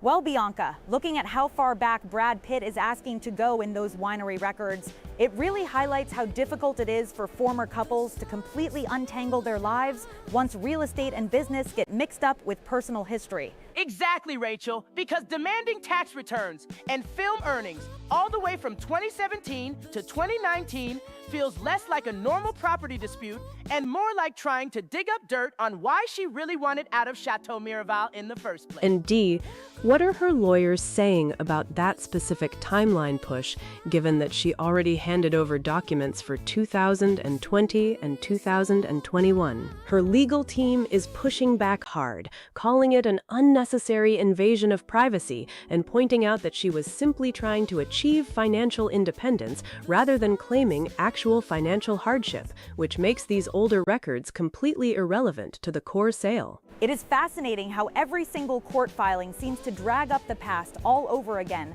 contrasting so sharply with how people used to view their relationship back when her brother James Haven gave that supportive interview in 2007 about them being the ultimate team. Families change, public perception changes, and what looked like a solid partnership back then clearly shattered behind closed doors, leading straight into this ongoing legal warfare over film fees and brand deals. Let's see what someone in our chat is thinking about this. Reader Sarah writes, "I cannot believe they are still fighting over this winery after all these years. Why can't they just let it go and move on?" That is the million-dollar question, Sarah, because when you have billions in assets and deep personal grievances involved, letting go is apparently the hardest part of a Hollywood divorce. Speaking of moving forward with completely different energy, Rachel, we should definitely look at how refreshing it is to see the 7 members of Psychic Fever focusing entirely on their music and international dreams instead of courtroom dramas. Absolutely, Dee, because when they talk about their second album, Different,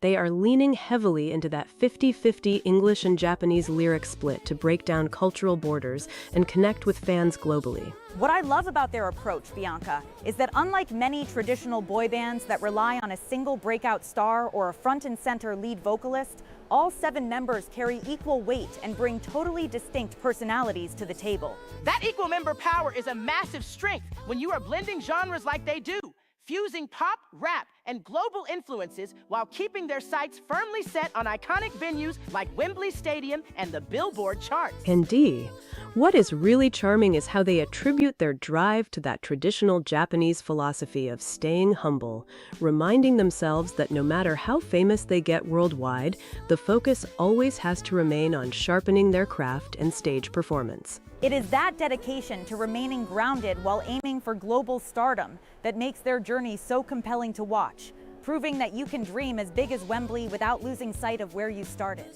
It is that dedication to remaining grounded while aiming for global stardom that makes their journey so compelling to watch, proving that you can dream as big as Wembley without losing sight of where you started. Speaking of dreams crashing into harsh realities, Rachel, we cannot leave the other major story of the night because Brad Pitt is keeping his foot firmly on the gas in that endless legal warfare with Angelina Jolie over Chateau Miraval. And the latest court filings show that Pitt's legal team is demanding that Jolie hand over her financial records from 2017 to 2019, arguing they need those documents to challenge her previous statements about why she sold her stake. Dee, remind everyone what her side is arguing in response to this new motion, because her defense has been very vocal about calling this whole thing an overreach. Well, Rachel, her lawyers are pushing back hard, labeling the request an unnecessary invasion of privacy and describing it as more controlling conduct by Pitt, while pointing out that she never claimed financial hardship,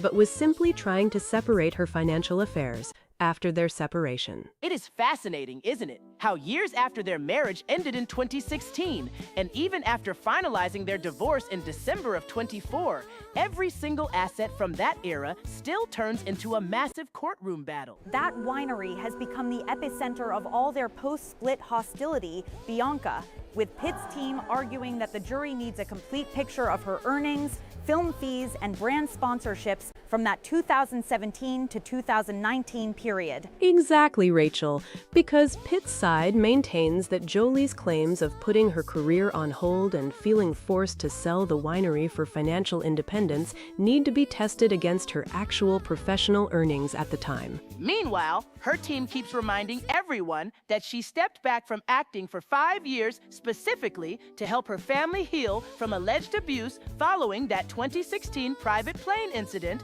where Pitt, it should be noted, was never criminally charged. The layers of history between them go back so far that people almost forget they were once Hollywood's ultimate power couple, long before things soured into these endless legal briefs and public statements. Even her brother, James Haven, gave an unearthed interview from 2007 where he talked about how they made all decisions together as a team and praised how balanced their relationship seemed back then. Look how much things have changed since 2007, Dee. Because now every court filing reads like a new battleground in a war that just refuses to end. Let us pause right here for a brief moment and check in with everyone watching our live broadcast across the globe. Drop your thoughts in the chat on whether you think these financial records should be public or if this is truly an overreach.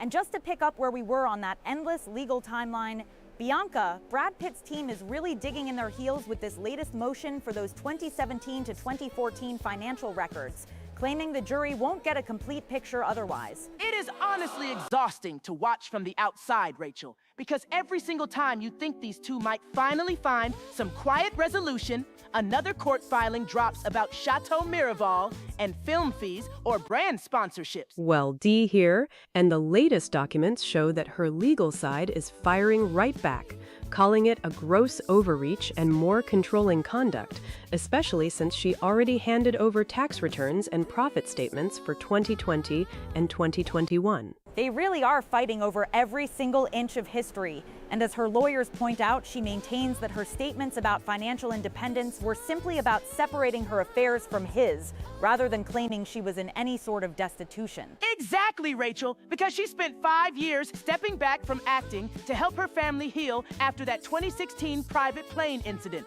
which her team keeps bringing up to explain why she wanted out of the vineyard business so badly. Shifting gears entirely to something with a bit more upbeat energy, Dee here to remind everyone about the 7 members of Psychic Fever and their fantastic new album, Different. I love that energy switch, Dee, because these guys are truly leaning into their equal member structure, where everyone has a distinct voice and strong potential, unlike many traditional boy bands that rely on a single lead vocalist. And Bianca here, absolutely loving their 50-50 lyrical split between English and Japanese, which is such a smart way to break down borders and connect with international fans from London all the way to a future stadium tour. They were even talking about how curious people are about Japanese culture when they visit places like London, noticing all the restaurants and matcha everywhere, yet their core philosophy remains completely grounded. That is the best part, Bianca jumping in again. They live by that traditional Japanese principle of staying humble no matter how famous they get, always putting the quality of the music and dance performance first. Dee closing this thought out by noting they have huge global ambitions for Billboard and eventually filling Wembley Stadium, proving that hard work and diverse genre blending really do pay off on a world stage. Picking up right where we left off on our overnight broadcast, Dee, let's dive straight back into the absolute whirlwind surrounding Brad Pitt and Angelina Jolie's never-ending legal saga over Chateau Miraval. Well, Rachel, the latest filings show Brad's legal team is pushing hard for Angelina's financial records from 2017 to 2019, arguing they need them to counter her claims about financial independence and putting her career on pause after their 2016 split. Honestly, Bianca jumping in here, it just feels like this winery battle has outlived half the marriages in Hollywood at this point. And every time we think it's cooling down, another motion drops. It really is relentless, Bianca, because Angelina's defense team is fighting back just as fiercely, labeling the request an overreach and a privacy invasion, while clarifying that her financial independence comments meant separating her affairs, not claiming actual financial hardship. Exactly, Rachel. Her lawyers pointed out during a recent conference that she already handed over tax details and profit statements for 2020 and 2021, so demanding older papers is just unnecessary drama. But from Brad's perspective, his side insists that without those earlier film earnings and brand sponsorship details, the jury won't get the full picture of why she decided to sell her stake in 2021. We actually heard from someone in our live chat a moment ago, Dee. Let me read this viewer message right here. I am watching live from Chicago at 3 in the morning, and I cannot believe these two are still fighting over a winery after all these years. Don't they just want peace for their kids? That is such a fair question from our viewer, because when you look back at their history, like James Haven's interview way back in 2007 when he talked about them being the ultimate team, it is wild to see where they are now. Bianca here, completely agreeing with our Night Owl viewer.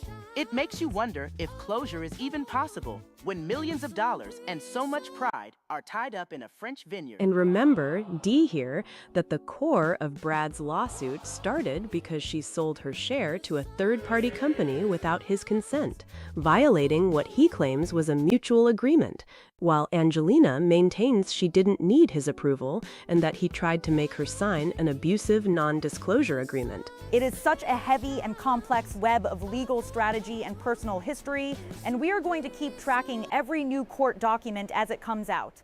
And just to bring everyone joining us right now fully up to speed, we are looking at how Brad Pitt's legal team is pushing hard for Angelina Jolie's financial records from 2017 to 2019 in their ongoing Chateau Miraval winery battle. Bianca here, and honestly, the way this legal war just keeps dragging on with new filings every few months is exhausting, yet we cannot look away because the arguments are getting so sharp. And Dee here, to put that into perspective, Brad's side argues that because Angelina stated she put her career largely on hold after their 2016 separation, giving up years of compensation and feeling pressured by his financial leverage, they need her upfront film fees and brand sponsorship records from those specific years to prove whether her financial independence claim truly justified selling her stake in the vineyard. It is such a fascinating clash of narratives because her defense team is calling this entire document request an absolute overreach and a gross invasion of privacy,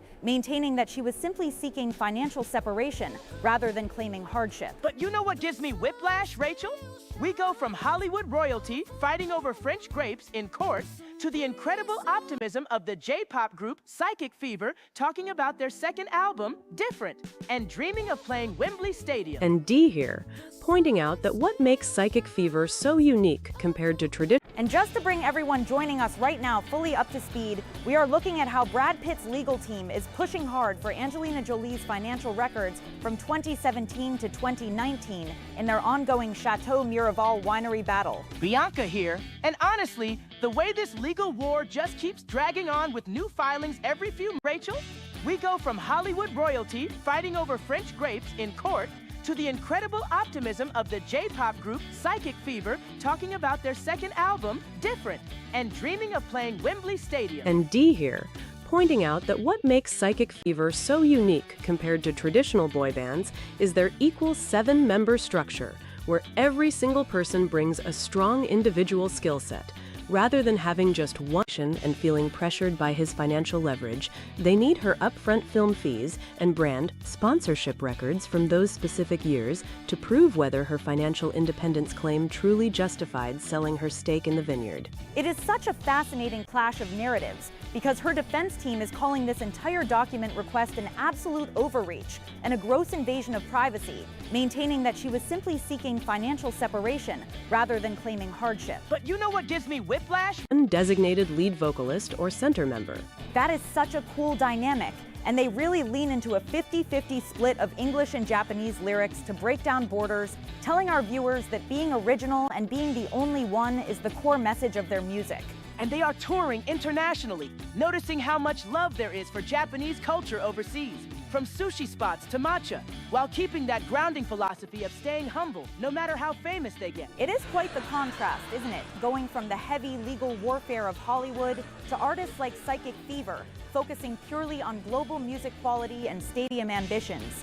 And sticking with the winery dispute for a moment, Dee here to remind us that Angelina's team also referenced her career pause as being necessary to help her family heal from alleged physical and emotional abuse, adding an even heavier layer to why she resisted signing proposed non-disclosure agreements.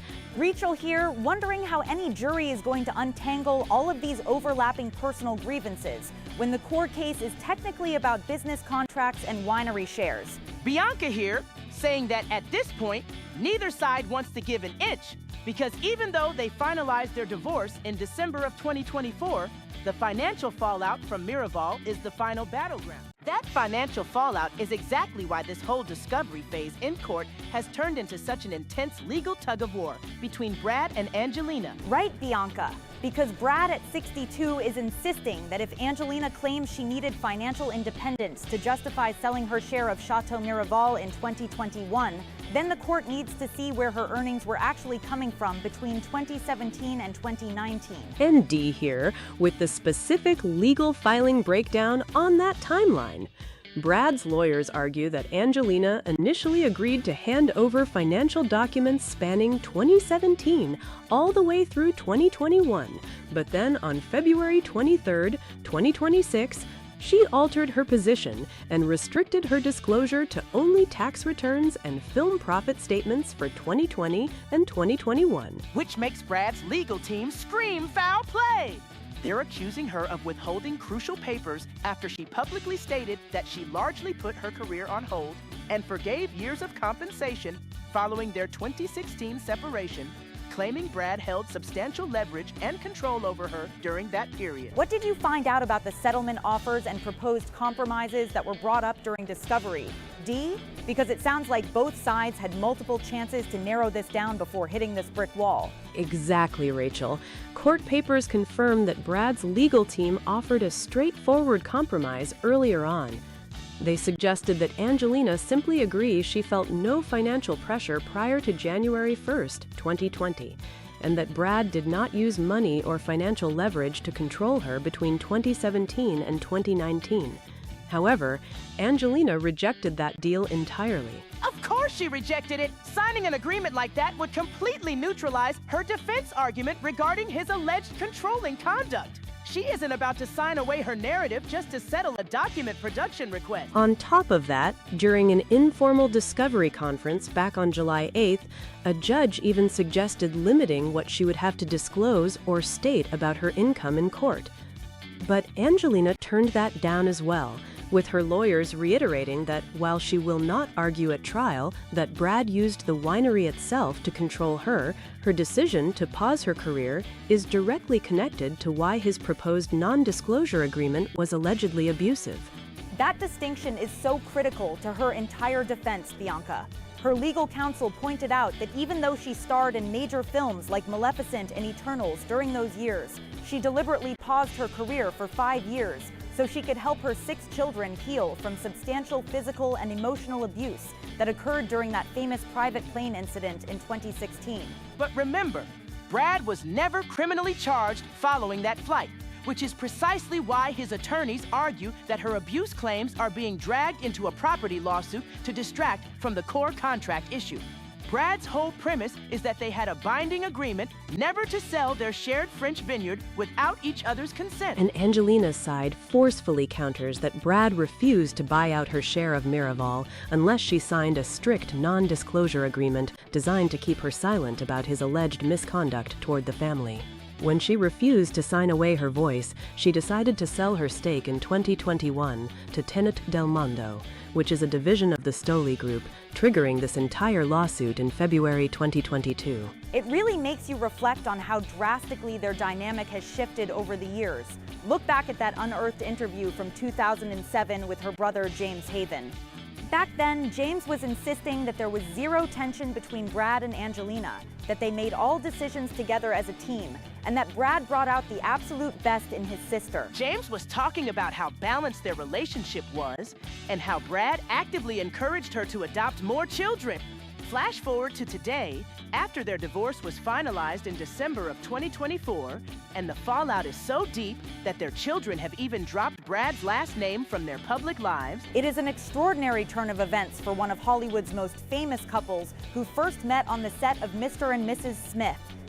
To everyone watching our broadcast right now, do you think court-ordered tax returns and income records are fair game in a high-stakes asset battle, or do you side with Angelina's privacy defense? Let us know what you think in our live chat feed. Look, whether the judge eventually orders those financial records to be turned over or upholds Angelina's right to privacy, this legal battle shows no signs of slowing down. But the contrast between Hollywood courtroom drama and the positive, unified energy coming out of international pop music is just wild. You are so right, Bianca. Switching gears to Psychic Fever, this 7-member J-pop group under Exile Tribe is demonstrating a completely different kind of group dynamic as they promote their second album, Different. Dee here with their story. Psychic Fever consists of 7 distinct members, including Jimmy, Kokoro, Wisa, Ryoga, and Ren. And what makes their structure so fascinating in the boy band space is that they don't have a designated center member or a lead vocalist. That equal member structure is so rare in the music industry. Usually, agencies push 1 or 2 frontrunners to grab all the spotlight while the rest of the group fills in the background. But with Psychic Fever, every single member brings a distinct identity, personality, and specialized skill set, creating a massive collective potential when they perform together. Dee, how are they expanding their musical identity on this new album compared to their earlier releases, like Choose One? They are really breaking boundaries on Different, Rachel. While Choose One established their hip-hop and pop-rap roots, this new record incorporates genres like Afrobeat and R&B for the very first time.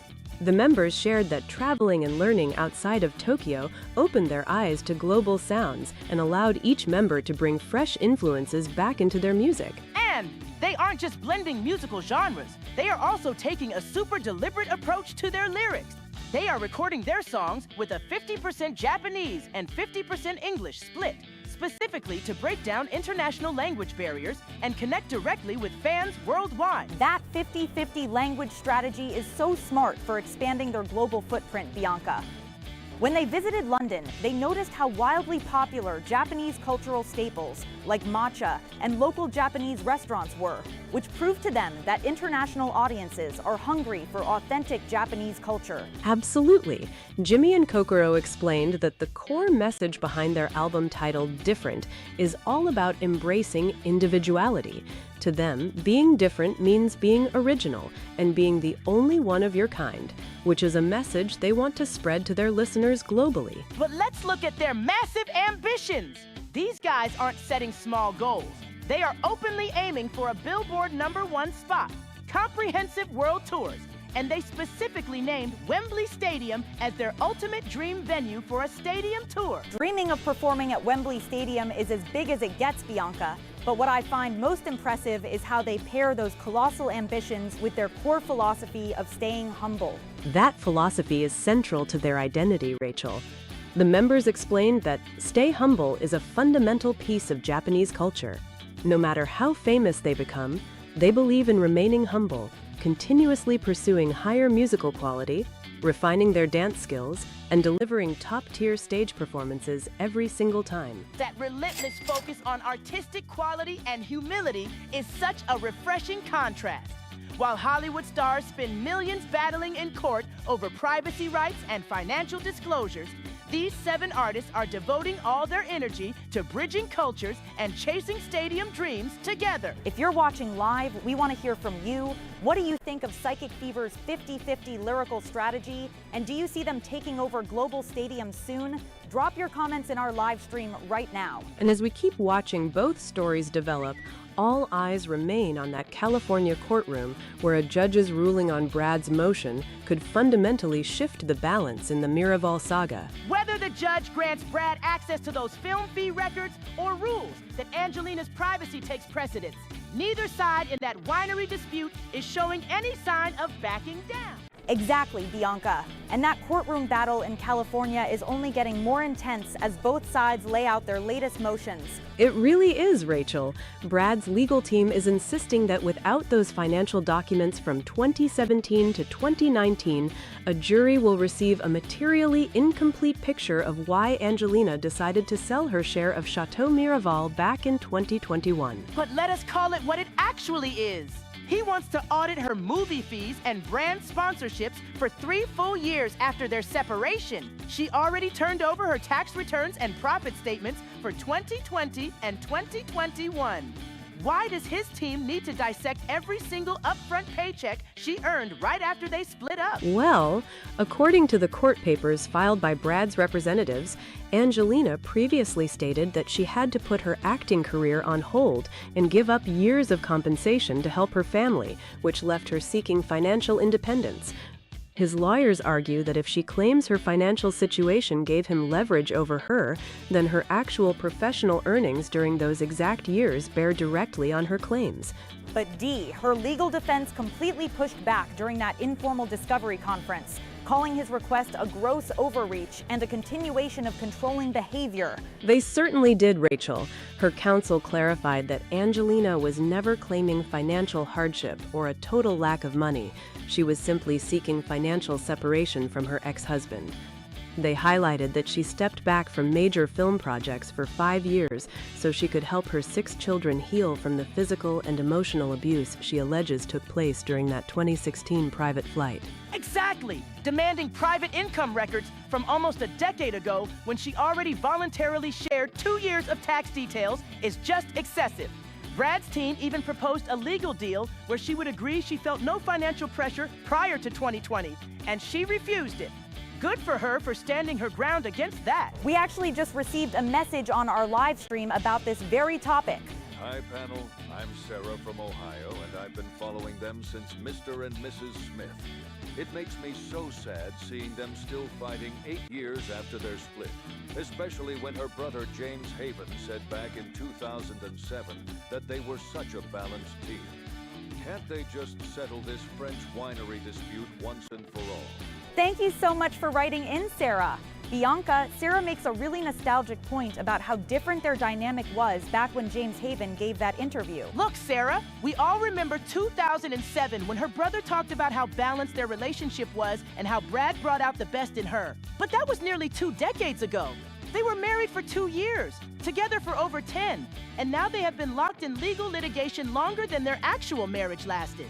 Chateau Miraval was where they married in 2014, and now it is a permanent legal war zone. And remember, this current winery lawsuit started back in February 2022, when Brad sued her after she sold her stake to Tenute Del Mondo. He claims they had a strict agreement not to sell without mutual consent, while her team maintains she never needed his approval, especially after settlement talks broke down over an alleged non-disclosure agreement. It really shows how complicated personal and business ties get when things unravel. But while Hollywood stars spend millions in court, new international artists are focusing on pure collaboration. Dee, you were looking into Psychic Fever's approach to group dynamics. Yes, Rachel. While Hollywood legal battles are filled with disputes over leverage, Psychic Fever operates on total group equality. They pointed out that unlike traditional boy bands with a designated center member or lead singer, all 7 members bring unique individual strengths to the table. And that structure is what makes them stand out. When all 7 members share equal weight, everyone can showcase their talent. They released their second album, Different, specifically to celebrate individuality, sending a clear message that being different means being original. Absolutely. And Bianca, their global strategy is just as unique. They write their songs with 50% Japanese lyrics and 50% English lyrics. That 50-50 approach is genius for reaching international fans while honoring their roots. They even talked about loving how global Japanese culture has become, pointing out matcha trends and Japanese food spots in London. That global curiosity is driving their huge ambitions, Rachel. They are targeting Billboard chart success, world tours, and performing at Wembley Stadium, all while holding on to their core philosophy of staying humble. They insist that no matter how famous they get, focusing on music quality and performance is what matters most. If you are watching live right now, do you think Psychic Fever's humble mindset will take them all the way to Wembley Stadium? I definitely think that stay humble philosophy is going to carry them straight to Wembley, Rachel. It is so refreshing, Bianca, because in an industry where ego usually takes over, these 7 guys are putting music quality and dance rehearsals first. Exactly, Dee. And when you look at how they approach genre blending, they are not just staying in one comfortable lane. They are bringing Afrobeats, Afro R&B, and pop together seamlessly. And let us not forget that lyrical balance. Writing songs 50% in English and 50% in Japanese is a massive tactical move for global appeal. It really breaks down language barriers while keeping their identity completely intact. What else did you gather about their international reception, Dee? Well, Rachel, when they were spending time in London, they noticed how huge Japanese culture has become globally.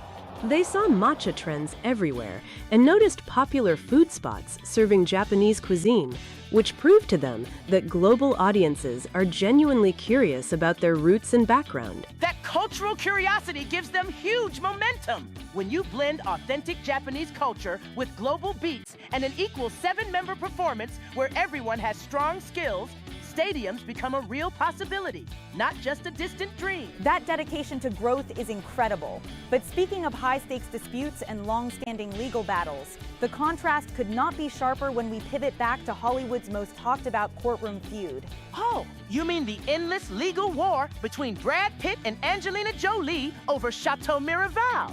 That situation just keeps getting more tangled every single month. It really does, Bianca. Brad Pitt is 62 now, and his legal team has just filed a new motion asking a court to compel Angelina Jolie to hand over her private income records from 2017 to 2019. That is right, Rachel. Court filings show that while Jolie voluntarily submitted her tax returns and film profit statements for 2020 and 2021, Pitt's attorneys are insisting she must produce documents for those 3 earlier years as well. But why focus on 2017 to 2019 specifically? That is years before she actually sold her stake in the winery in 2021. That is the core of Pitt's strategy, Bianca. His team argues that because Jolie stated she put her acting career on hold after their 2016 separation and sought financial independence, they need to see her actual income from film fees, brand sponsorships, and professional services to challenge that claim. Exactly, Rachel. Pitt's legal representatives claim that without those 3 years of records, the jury would receive a materially incomplete picture of her financial situation leading up to the sale of her share in the French estate. Come on, Dee. Demanding 3 full years of private financial records from a person's life after a split feels like a gross overreach. She already handed over 2020 and 2021 documents. Well, Jolie's legal counsel strongly agrees with you, Bianca. During an informal discovery conference back on July 8th, her attorney explicitly called the demand a gross overreach and characterized it as more controlling conduct by Pitt. And Jolie's defense team clarified that when she spoke about seeking financial independence, she was referring to separating her finances from her former husband, not claiming she was in total financial hardship or lacked general funds. That is a crucial distinction. Wanting to untangle your money from your ex after a high-profile breakup is completely normal. But his legal team is trying to frame it like she was making a claim about absolute poverty. Her lawyers also pointed out that Jolie, who starred in major films like Maleficent and Eternals during that broader time frame, stepped back from her career specifically to help her 6 children heal from what her team described as substantial physical and emotional abuse during that infamous 2016 airplane incident. That incident in 2016 led to their initial separation after 2 years of marriage and more than a decade together, even though no criminal charges were brought against Pitt. And let us remember how they ended up in this winery battle in the first place. They bought Chateau Miraval together back in 2008 and even tied the knot there in 2014. Right, Bianca. Then in 2021, Jolie sold her 50% share in the vineyard to an investment division called Tenute del Mondo, which is part of the Stoli Group. Pitt filed his lawsuit in February 2022, alleging they had an agreement never to sell their respective shares without mutual consent. Jolie's side maintains she never needed his approval for the sale and revealed that previous negotiations for Pitt to buy her share fell apart because he wanted her to sign an extensive non-disclosure agreement to remain silent about the alleged family misconduct. An NDA tied to buying her out of a shared asset. That explains why she decided to sell to an outside company instead. She wanted out of the business arrangement without signing away her voice. Pitt's team actually offered a compromise before this latest court motion, Rachel. They suggested Jolie agree in writing that she felt no financial pressure prior to January 1st, 2020, and that Pitt did not use money to control her between 2017 and 2019. But Jolie turned that proposal down, Dee, and she also rejected a judge's suggestion during a conference to limit what she would testify about regarding her income in court. Of course she rejected it. Why should she sign away her legal position just because his team wants to limit what comes out at trial? Her team confirmed she will not argue at trial that Pitt used Chateau Miraval to control her financially, but rather that her decision to pause her career explains why his proposed non-disclosure agreement was abusive in her eyes. If you are watching us live right now, whose perspective makes more sense to you in this winery dispute? Do you think Pitt's team has a right to those 2017 to 2019 records, or is Jolie right to draw the line at privacy? Look at how far things have fallen between them, Rachel. It is wild when you contrast this bitter court battle with how people around them viewed their relationship back when they were still together. That contrast is so striking, Bianca. An interview with Jolie's brother, James Haven, from 2007 was recently unearthed, and back then he described their relationship as totally balanced and supportive. James Haven mentioned back in 2007 that he never saw any tension between Brad and Angelina, saying they made all decisions together and that Brad brought out the best in her while encouraging her to adopt more children. Fast forward from 2007 to today, and their divorce was only finalized in December 2024 after 8 full years of legal warfare, with their children even dropping Pitt's last name. It shows how deeply fractured things became behind the scenes over the years, transforming a shared dream estate like Chateau Miraval into a continuous battlefield of motions, counterclaims, and privacy disputes. It really is a cautionary tale about business partnerships in Hollywood, Dee. Meanwhile, looking back at Psychic Fever, their approach to collective harmony and staying grounded is the absolute opposite of these drawn-out court battles. Right! 7 members who share equal weight, 0 center member drama, and a core philosophy of staying humble, no matter how big their global ambitions grow. And with their second album, Different, Psychic Fever is showing that celebrating individuality can actually bring a group closer together rather than pulling them apart. They are aiming for Billboard chart success, a full world tour, and eventually filling Wembley Stadium while making sure music quality remains their top focus. That focus on quality over drama is why international fans are responding so strongly to their 50-50 language strategy and genre-crossing sound. Exactly, Bianca. And whether they are trying out Afro R&B or drawing inspiration from international culture during their trips to London, they keep their heads down and push forward. But coming back to this court request for Jolie's financial documents, the judge still has not issued a final ruling on whether she must turn over those 2017 to 2019 records. And until that ruling comes down, you can bet both legal teams will keep trading shots over privacy rights versus full legal disclosure. Pitt's side insists that without those documents, the jury will be left with a materially incomplete picture when the Miraval trial finally begins. Will the court side with Pitt's demand for complete financial transparency, or will Jolie's privacy defense hold firm in this ongoing battle over Chateau Miraval? That is the million-dollar question, Rachel. Because if the judge forces her to turn over those earnings from 2017 to 2019, it changes the entire narrative of this trial. It really does, Bianca, because Pitt's team is maintaining that without those upfront film fees and brand sponsorship records, the jury is going to walk in with an incomplete picture of what actually happened before that 2021 vineyard sale. And Dee, let's look at the actual timeline here, because Jolie already handed over her income tax returns and film profit statements for 2020 and 2021, right? Exactly, Rachel. Her legal team voluntarily submitted those 2 years, but when Pitt's side pushed for the 3 years prior, her defense drew a firm line in the sand, calling it an excessive intrusion into her personal privacy. But look at what Pitt's lawyers offered to avoid this whole mess. They literally offered a deal where she would just agree she felt no financial pressure before January 1st, 2020, and that Pitt didn't use money to control her during those years. She turned that right down, Bianca. And when the judge even suggested limiting what she would have to say about her earnings during court testimony, her team rejected that compromise too. Which tells you how deeply personal this whole dispute over Chateau Miraval has become, Dee. She insists her pause from major roles was strictly to help her 6 children heal after their split in 2016, not because of financial hardship. Look, whether you put your career on hold for family healing or for financial independence, when you sell a shared multi-million-dollar French winery to a third party without mutual consent, you have to expect lawyers are going to pull at every single thread. And that is where Pitt's filing hits hard, Bianca. His team quotes her previous statements where she mentioned needing financial separation and feeling like she was forced to sell her stake in Chateau Miraval to gain independence from him. What do you at home think about these court requests for private financial records after a split? Drop your thoughts in our chat stream right now, because the opinions on this legal fight are split down the middle. People online are definitely debating it, Rachel, but let's not forget how completely different things were back when Brangelina first got together on that movie set over a decade ago. That contrast is astonishing when you look back at statements made by her brother, James Haven, in an interview back in 2007.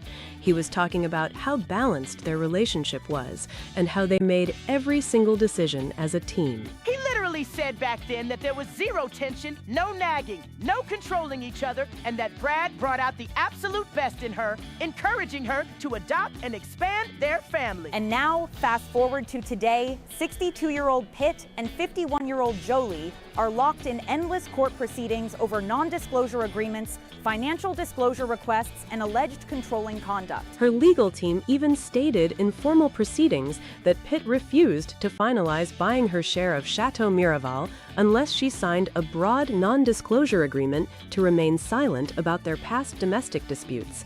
That is why this case keeps going in circles.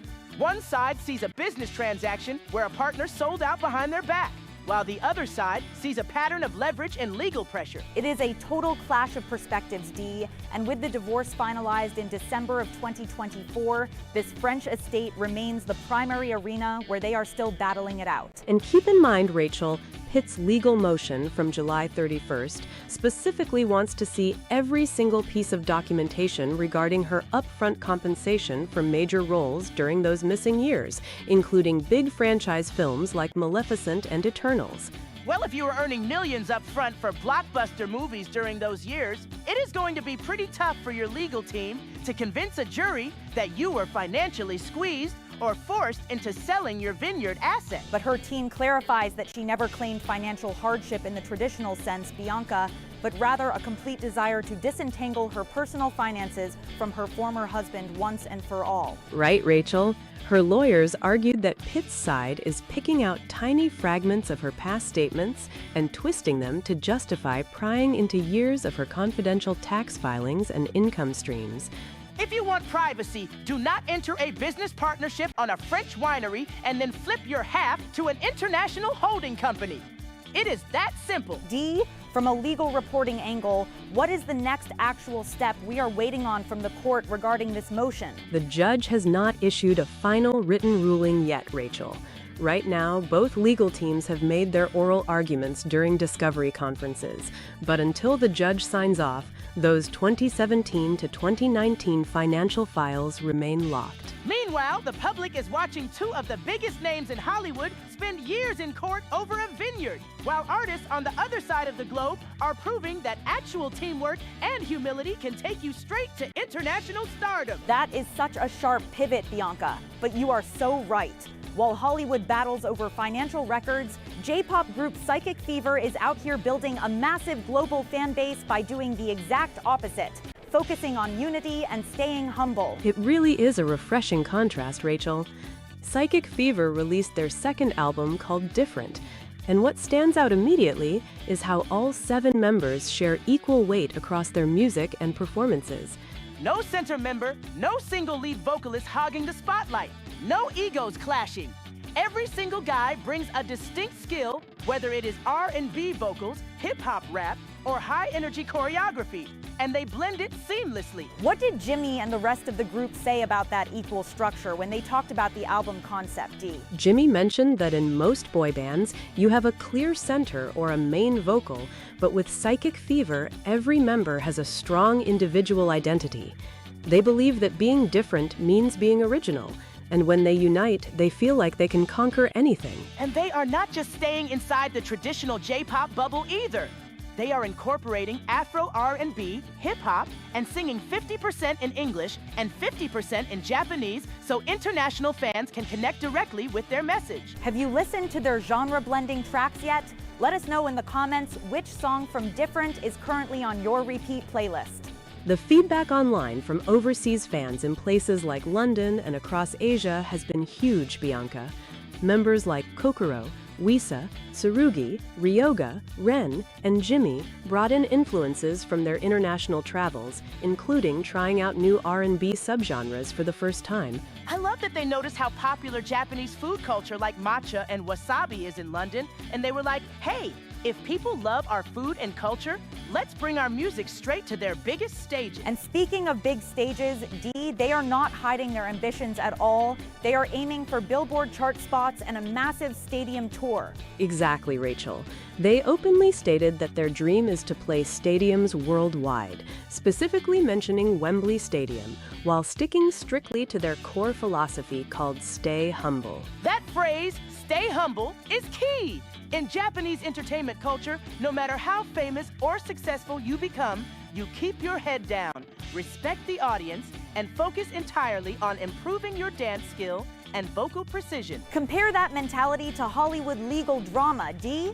Instead of fighting over who owns what percentage of the spotlight, these 7 guys are actively sharing equal credit for every track on their album. And that strategy is paying off, Rachel, because by combining English and Japanese lyrics 50-50, they are breaking down language barriers that usually slow down Asian music acts trying to cross over into Western markets. It is smart business and great artistry.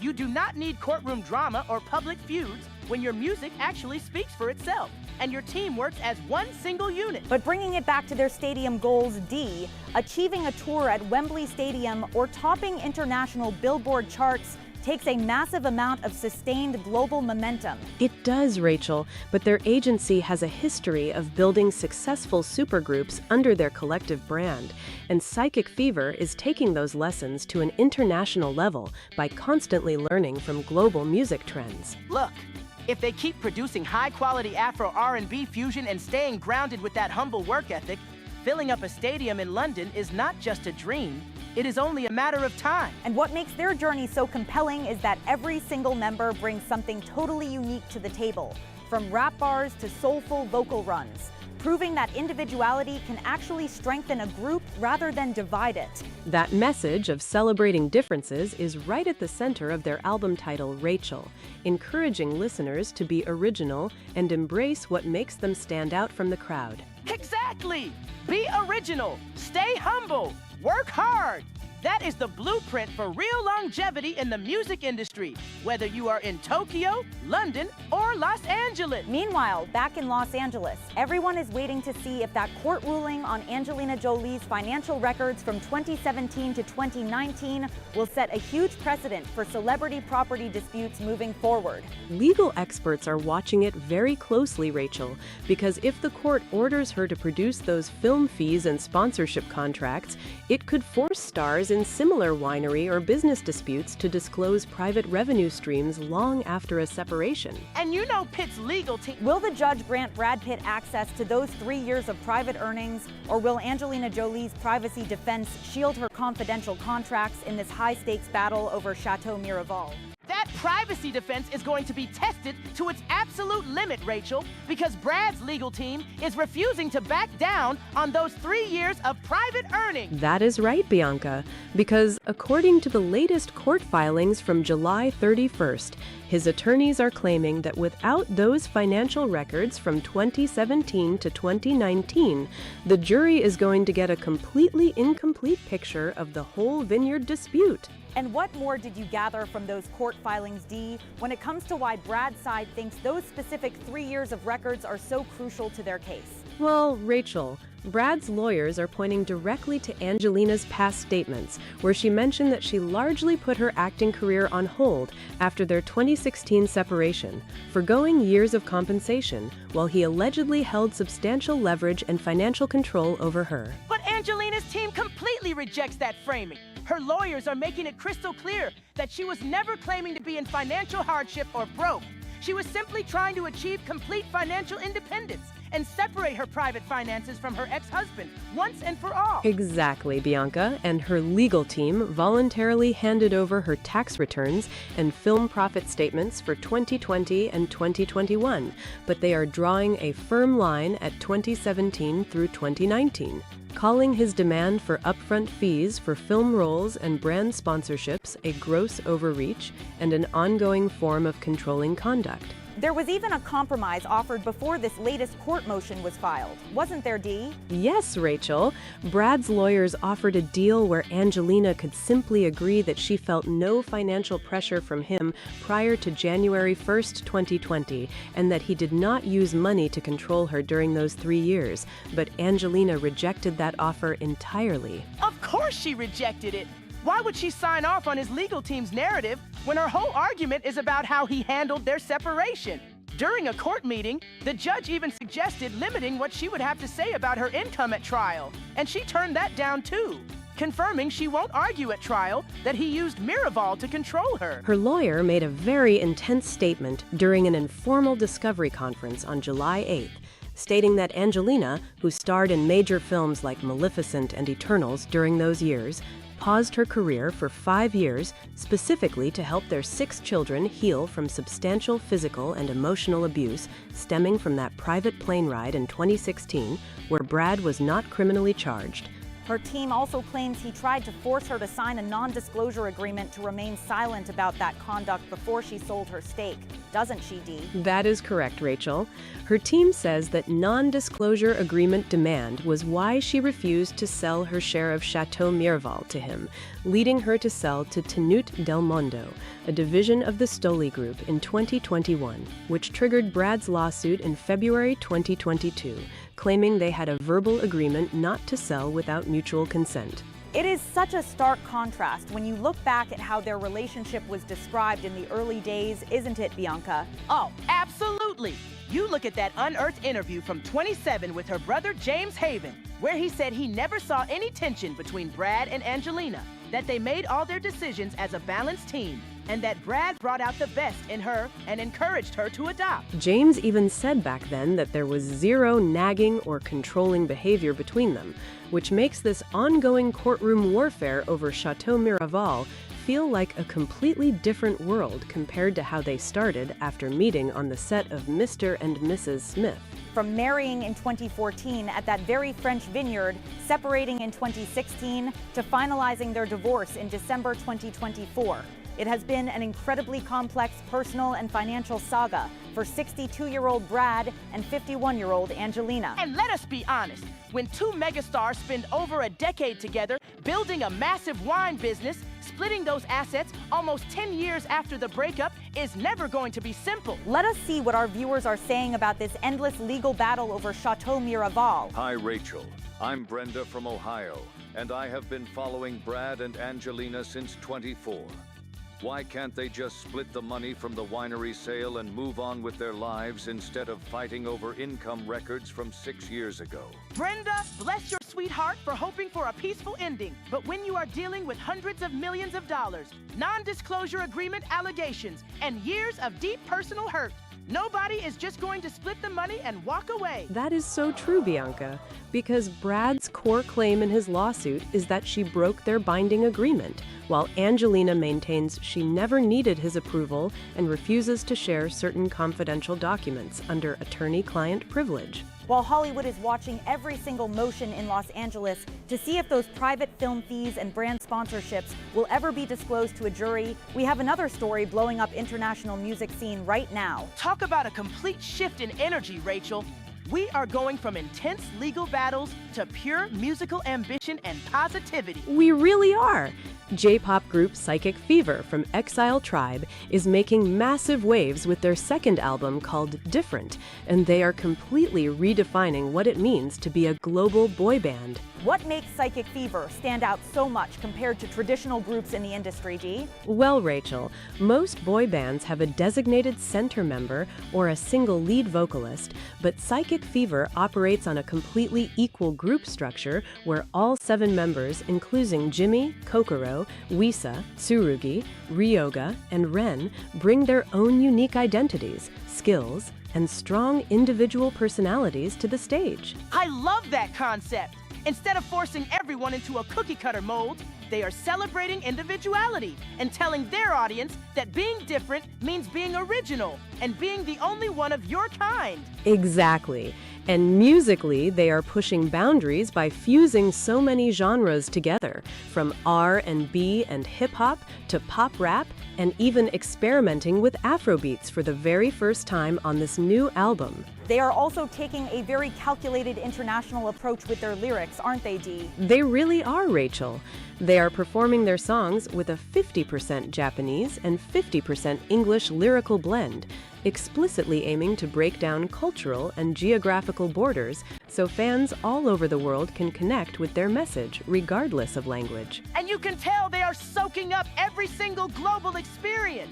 When they were in London, they noticed how fascinated people were with Japanese culture, noticing Japanese restaurants like wasabi everywhere, and the massive worldwide obsession with matcha. That global curiosity about Japanese culture is total fuel for them.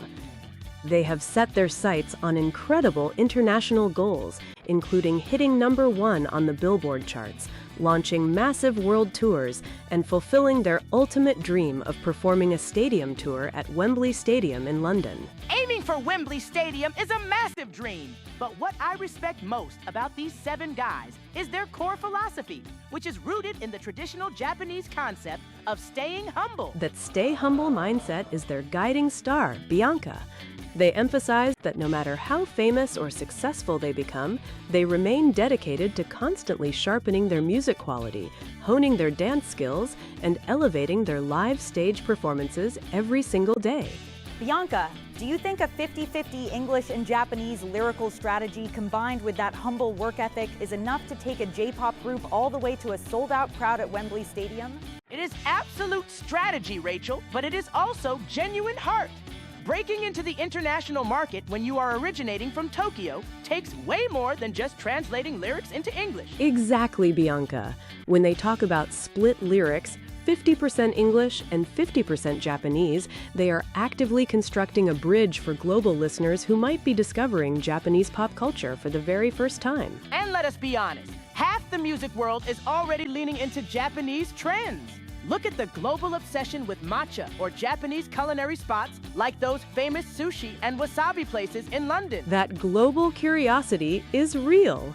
Dee here can tell you that the 7 members of Psychic Fever, Jimmy, Kokoro, Wisa, Ryoga, Ren, and the entire group are leaning directly into that momentum with their second album, titled Different. What stands out to me, Dee, is that they do not follow the standard boy band formula where one person gets all the center time while the others fade into the background. That is their entire core identity, Rachel. They specifically noted that unlike traditional groups that rely heavily on a single center member or designated lead vocalist, every single one of these 7 guys brings a totally distinct skill set, personality, and musical flavor. Which is precisely why their genre fusion works. They are throwing Afro beats, R&B, hip-hop, and pop into the mix, proving that being original means being brave enough to sound completely different from everyone else on the airwaves. And they are not stopping at local airwaves either. They have set their sights on reaching #1 on the Billboard charts,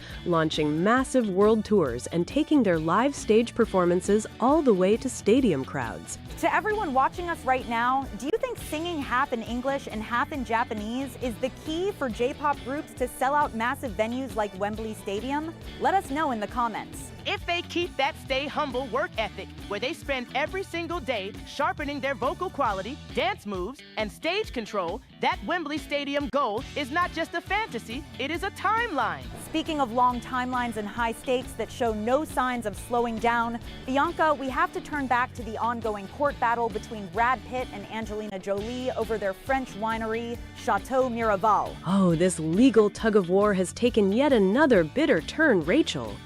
The latest court filings show that 62-year-old Brad Pitt is officially demanding that 51-year-old Angelina Jolie hand over her full personal financial records covering the years 2017 through 2019. 2017 to 2019. D, why on earth is Brad going back nearly 8 years into her private financial accounting for a winery dispute that started when she sold her stake in 2021? Because his legal team argues that those specific 3 years are crucial to testing the statements Angelina made about her financial condition. Bianca, walk us through the exact arguments from the court papers, Dee, because both sides are presenting completely opposing narratives about why those numbers matter. Here is what the court documents reveal, Rachel.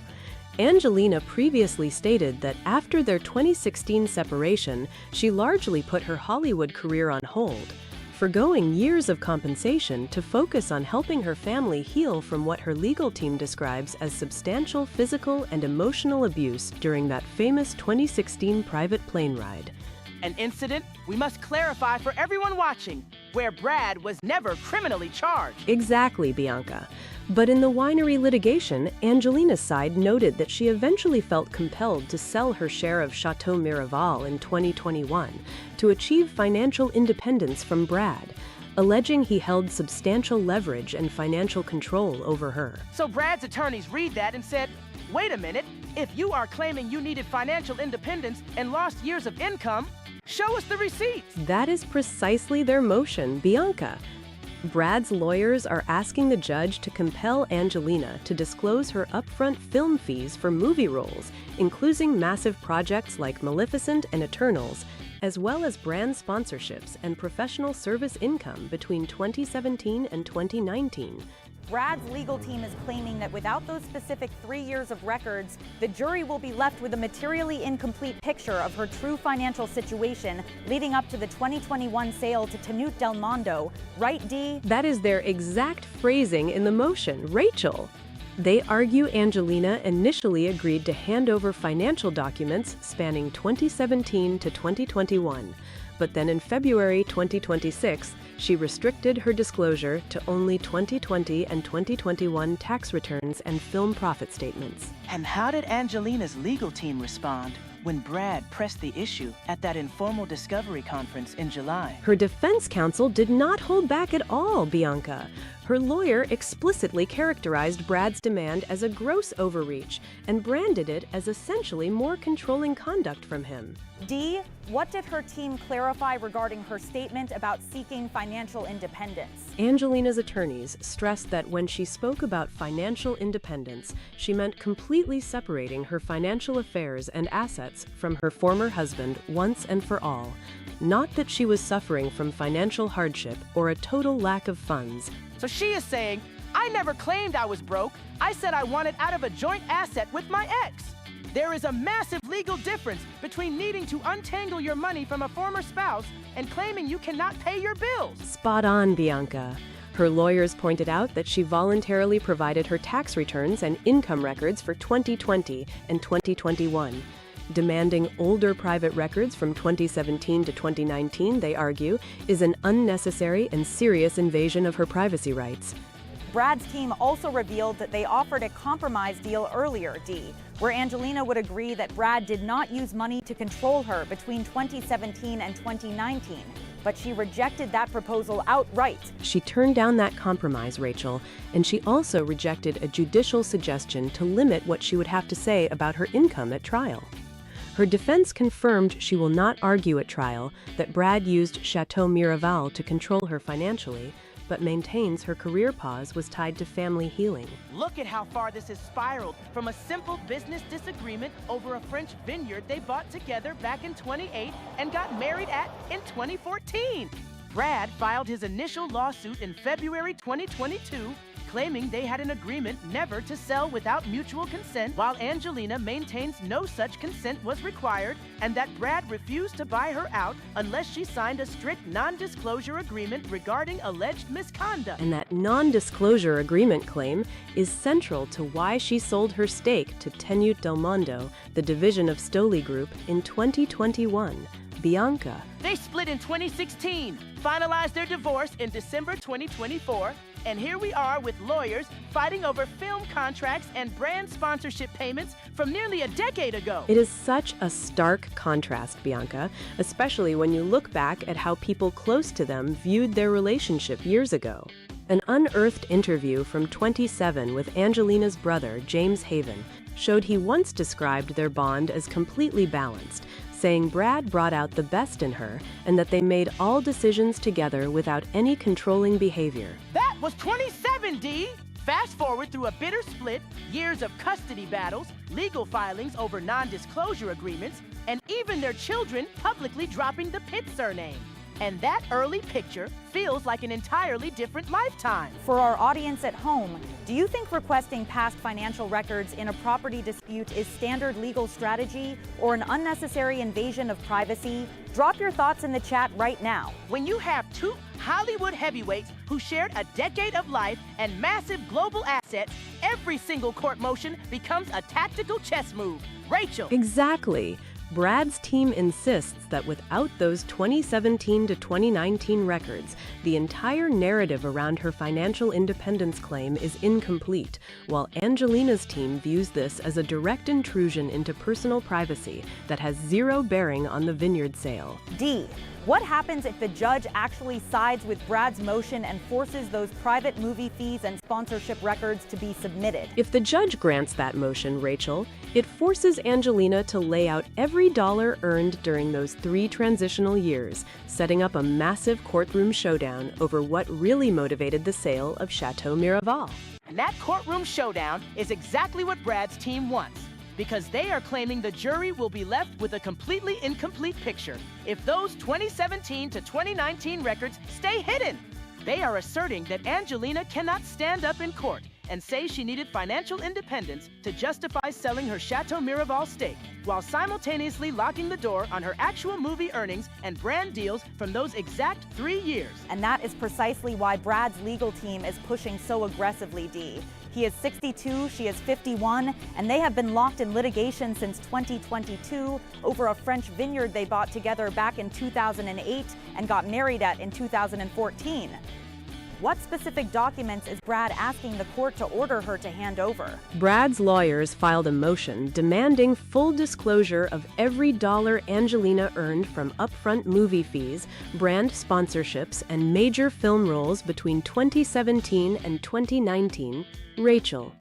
They specifically pointed to her roles in blockbusters like Maleficent and Eternals, arguing that while she claims she put her acting career on hold for 5 years and lost compensation after their 2016 separation, she only turned over tax returns and profit statements for 2020 and 2021. That is where the whole argument gets spicy. Brad's side says she originally agreed to provide records spanning from 2017 all the way through 2021. But then in February 2026, she suddenly restricted the disclosures to just those last 2 years. Brad's team even tried to offer her a compromise before heading to court. Bianca, what kind of compromise did Brad's legal team actually put on the table? They offered a deal where Angelina would simply agree in writing that she felt no financial pressure from him before January 1st, 2020, and that Brad did not use money to exert leverage or control over her between 2017 and 2019. But she flat out rejected it. She refused to sign away that narrative. She absolutely did. And when they went into an informal court conference in July, even the judge suggested limiting what she would be required to say about her income at trial. But Angelina turned that suggestion down as well. Her legal representative called Brad's demand a gross overreach and a continuation of controlling conduct. Her team maintains that she paused her career to help their 6 children heal from physical and emotional abuse stemming from that 2016 private plane incident, and that her mention of financial separation was about dividing their shared assets, not claiming she was in financial hardship. It is unbelievable how deep these legal maneuvers go after a decade together and 2 years of marriage. Chat room, do you think an ex-spouse has the right to demand pre-sale financial records years after a split? Let us know in the live chat right now.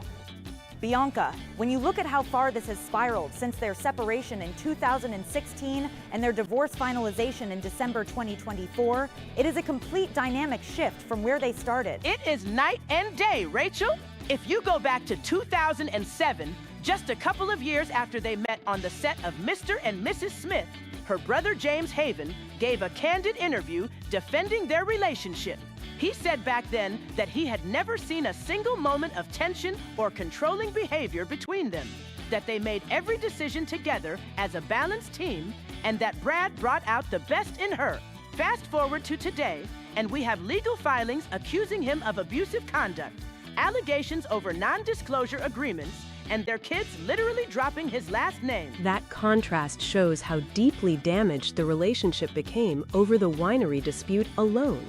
Brad claims they had a binding agreement never to sell their shares without mutual consent, which is why he sued her in February 2022 after she sold her stake to Tenute Del Mondo, the wine arm of Stoli Group.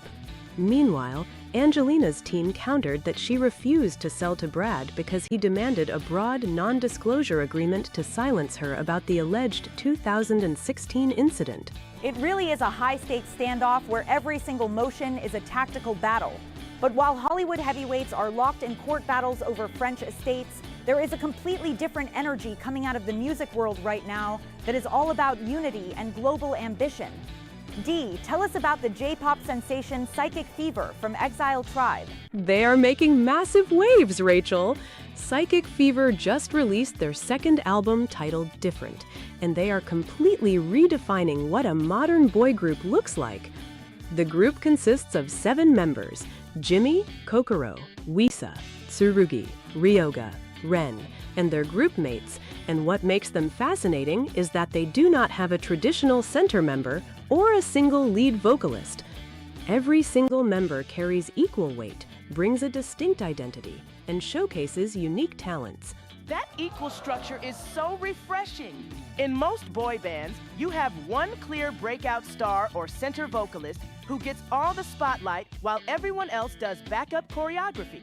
But Psychic Fever built their whole identity around the idea that all 7 members have distinct skill sets and high potential. When you put those 7 distinct personalities together, they feel like they can tackle any genre in the world, from Afrobeats to R&B and pop rap. Bianca, can a group with no single center member really break through on a global scale, or does international stardom require one recognizable face? I think in 2026, audiences want authenticity and collective talent rather than a manufactured hierarchy. They literally named the album Different because they want to tell their fans that being original and being true to your own identity is what makes you special. They are taking all these different influences from overseas, whether it is listening to Afrobeats, Spanish music or American R&B and blending them seamlessly into their sound. And their lyrical strategy is specifically designed for a global audience, Rachel. They write their songs with a 50% Japanese and 50% English mix. They said in a recent interview that they want to break cultural borders completely, making their music accessible whether you are listening in Tokyo, London, or Los Angeles. They even talked about visiting London and seeing how popular Japanese food culture like wasabi restaurants and matcha have become. Dee, what did the group say about their ultimate goals and where they want this album to take them? They are aiming straight for the top, Rachel. They openly stated that they are going after a #1 spot on the Billboard charts, planning major world tours and aiming for massive stadium shows, specifically naming Wembley Stadium in London as a dream venue. But even with those massive goals, they stressed that they operate under the traditional Japanese philosophy of staying humble. Staying humble while aiming for Wembley Stadium is such a cool flex. They explained that no matter how famous or successful they become, staying humble means constantly pursuing higher quality in their music, pushing their dance skills, and putting everything into their stage performances. That mindset is why they stand out from so many fast fashion pop acts. For everyone listening, do you prefer songs that mix 50% English and 50% Japanese, or do you like full translations? Drop your thoughts in the chat. D, bringing it back to their musical fusion, how did they approach the new tracks on Different? They experimented with entirely new genres for this project, including Afro R&B for the very first time. Each member brought back techniques and inspiration learned while performing overseas, combining their Japanese roots with global urban sounds.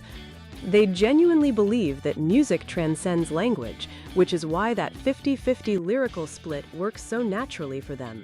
Look at the huge contrast on our show today. On one side, you have Brad Pitt and Angelina Jolie, who spent 10 years building a life, only to end up in court arguing over tax returns, private movie deals, and Chateau Miraval.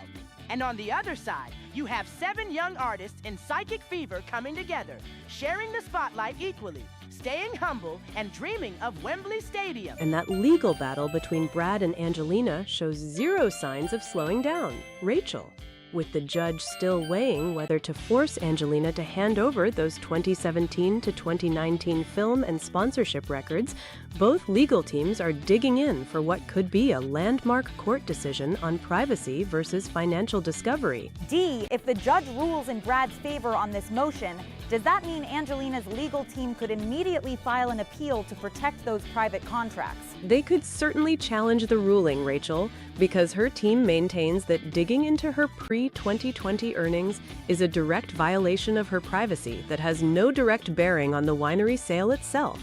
Privacy defense or not, Rachel, demanding 3 full years of movie fees and brand sponsorships from someone who says she paused her career feels like a total fishing expedition. Well, Bianca, his legal team argues in that July 31st court motion that those financial documents from 2017 through 2019 are essential because Angelina claimed she had to sell her Chateau Miraval stake to achieve financial independence after foregoing years of compensation following their 2016 split. D, didn't Brad's lawyers actually try to offer a legal compromise before taking this motion all the way to the judge? They did, Rachel. His team proposed a simple agreement where Angelina would state she felt no financial pressure before January 1st, 2020, and that Brad did not use money to exert control over her during those earlier years. But Angelina flatly rejected that offer, and she even turned down a judge's suggestion to limit what she would have to disclose about her earnings at trial. Of course she rejected it, Dee. Why should she sign off on his version of history? Her legal counsel called his demand gross overreach and more controlling conduct, emphasizing that she already voluntarily submitted her tax returns and film profit statements for 2020 and 2021. And D, her team also pointed out that her career pause was specifically to help her 6 children heal from substantial physical and emotional abuse stemming from that 2016 private plane incident, right? Exactly, Rachel. Her lawyers stated she stepped back from major roles to focus on family healing, while also fighting Brad's attempts to force her into a non-disclosure agreement before she ultimately sold her vineyard share to Tenute Del Mondo in 2021. It is such a bitter contrast to where they started, Rachel. Remember when her brother James Haven said in an unearthed 27 interview that there was never any tension between them and that they made every decision as a balanced team? Now the kids have dropped his last name and they are battling over movie contracts in court. Hi, I'm Clara from Chicago, and I've been tuned into the stream all morning. I feel like both sides in this winery lawsuit are completely stuck in the past, but I love how Psychic Fever is proving that real success comes from humility and teamwork instead of endless legal drama. Clara from Chicago, thank you so much for writing into us this morning. You hit on something so important because switching over to Psychic Fever really shows a completely different mindset. Bianca, look at how these 7 young artists approach their careers. It is night and day, Rachel. While Hollywood stars spend millions litigating past earnings, Psychic Fever is building a global movement around total equality. They have 7 members: Jimmy, Kokoro, Wisa, Tsurugi, Ryoga, Ren, and Kokoa. And they intentionally operate without a single lead singer or permanent center member. That equal structure is central to their whole philosophy, Bianca. On their second album, titled Different, they blend genres like R&B, hip-hop, and Afrobeats, while writing their lyrics 50% in English and 50% in Japanese, so they can break down international barriers. D, they even talked about how experiencing foreign cultures during their travels, like seeing matcha and Japanese food spots, like wasabi, become popular in London, makes them feel connected to a broader global audience as they chase Billboard #1 spots and stadium tours. Aiming for Wembley Stadium while keeping that traditional Japanese value of staying humble is such a refreshing strategy, Rachel. They explained that no matter how famous they become, being humble and focusing on the quality of their music, dance skills, and stage performance is what keeps them original. And when you look at their trajectory under their management agency, Bianca, that combination of genre fusion and cultural pride is really paying off as they gear up for international crowds. Bianca, do you think a 7-member group can really maintain that equal balance without internal rivalries popping up down the road? If they stick to their core belief that having totally different identities and strengths makes them stronger together. Absolutely, Rachel. They literally said that when all 7 of their individual personalities unite, they feel like they can accomplish anything in this world. That is such a bold statement, Dee, especially when you think about how hard it is for any musical group to transition from local success to massive stadium venues like Wembley while keeping that 50-50 lyrical balance. Exactly, Rachel. What makes Psychic Fever's approach so fascinating is that blending 50% English and 50% Japanese isn't just a gimmick for them, it's a deliberate bridge to connect with fans worldwide while staying totally true to their roots. And let's be real, when you look at international markets like London, where Japanese culture, food, and trends like matcha are blowing up everywhere, there is a massive global appetite for authentic J-pop right now. That cultural curiosity is huge, Bianca. But Dee, how are they handling the pressure of pushing for a Billboard #1 and a Wembley Stadium tour when there are 7 distinct personalities in the mix? Well, Rachel, according to what the group shared, they genuinely believe that having no designated single center member or lead vocal is their secret weapon. Every single member brings a totally different skill set, whether it's Afrobeats, R&B, or hip-hop. When all 7 of those distinct identities combine, they feel like they can accomplish literally anything on stage. Which is super smart because traditional boy bands usually fall into the trap of pushing one star member to the front, which creates major friction down the line. Their management agency, LDH, has built supergroups under the Exile Tribe banner, like Generations, The Rampage, Fantastics, and Ballistic Boys, on that exact collective strength model. So they know the playbook inside out. Dee, did they elaborate on how their core philosophy of staying humble keeps them grounded through all this global ambition? They absolutely did, Rachel. They emphasized that no matter how famous they become or how many stadium venues they fill, staying humble means constantly focusing on improving their dance skills, musical quality, and live stage performance rather than getting lost in the hype. That That mindset is honestly refreshing in an industry where overnight fame can blow up a group's ego before their second album even hits the shelves. When you focus on the craft instead of the fame, the longevity follows naturally. What do you think about Psychic Fever's equal group strategy, everyone? Drop your thoughts in our live show chat because we love reading your takes. Now, speaking of long-term legal battles and major industry moves, let's turn back to that ongoing court battle between Brad Pitt and Angelina Jolie over Chateau Miraval, because this new motion regarding financial records is raising some serious legal questions. Dee, walk us through where things stand right now with this latest filing. Right, Rachel. 62-year-old Brad Pitt has asked a court to order 51-year-old Angelina Jolie to hand over her private financial records, specifically her income, film fees, brand sponsorships, and tax returns from 2017 to 2019. And let's be clear about why this is happening now. Pitt's legal team is arguing that these records are essential because Jolie previously stated she put her acting career largely on hold for 5 years following their 2016 split, which she claims caused her to forgo years of compensation, while Pitt held substantial financial leverage over her. That is the core of his team's motion, Bianca. Pitt's lawyers claim that Jolie initially agreed to turn over financial documentation covering 2017 through 2021, but then only provided records for 2020 and 2021. Pitt's side asserts that without those earlier 3 years of records, the jury will receive a materially incomplete picture of whether she truly needed to sell her stake in Chateau Miraval in 2021 to achieve financial independence. Oh, come on! Demanding 3 full years of movie contracts and personal tax returns from almost a decade ago when she already handed over 2020 and 2021 is an absolute legal reach. Bianca, Pitt's team claims they offered a compromise earlier where Jolie could simply agree that she felt no financial pressure from him before January 1st, 2020, but she rejected that offer. Dee, how did Jolie's legal defense respond to this latest push? Jolie's legal counsel fired back during a court conference, calling Pitt's demand a gross overreach and labeling it as more controlling conduct from him. Her team clarified that when Jolie mentioned seeking financial independence, she was referring to separating her financial affairs from her former husband after their split, not claiming she was in total financial hardship or lacked general funds. Exactly! There is a huge difference between wanting to untangle your assets from an ex after a high-profile breakup and saying you are broke. She starred in major blockbusters like Maleficent and Eternals during those years. So trying to frame her financial independence statement as a contradiction is just legal maneuvering. Dee, didn't her legal team also address the reason behind her career pause during those years following their 2016 separation? Yes, Rachel.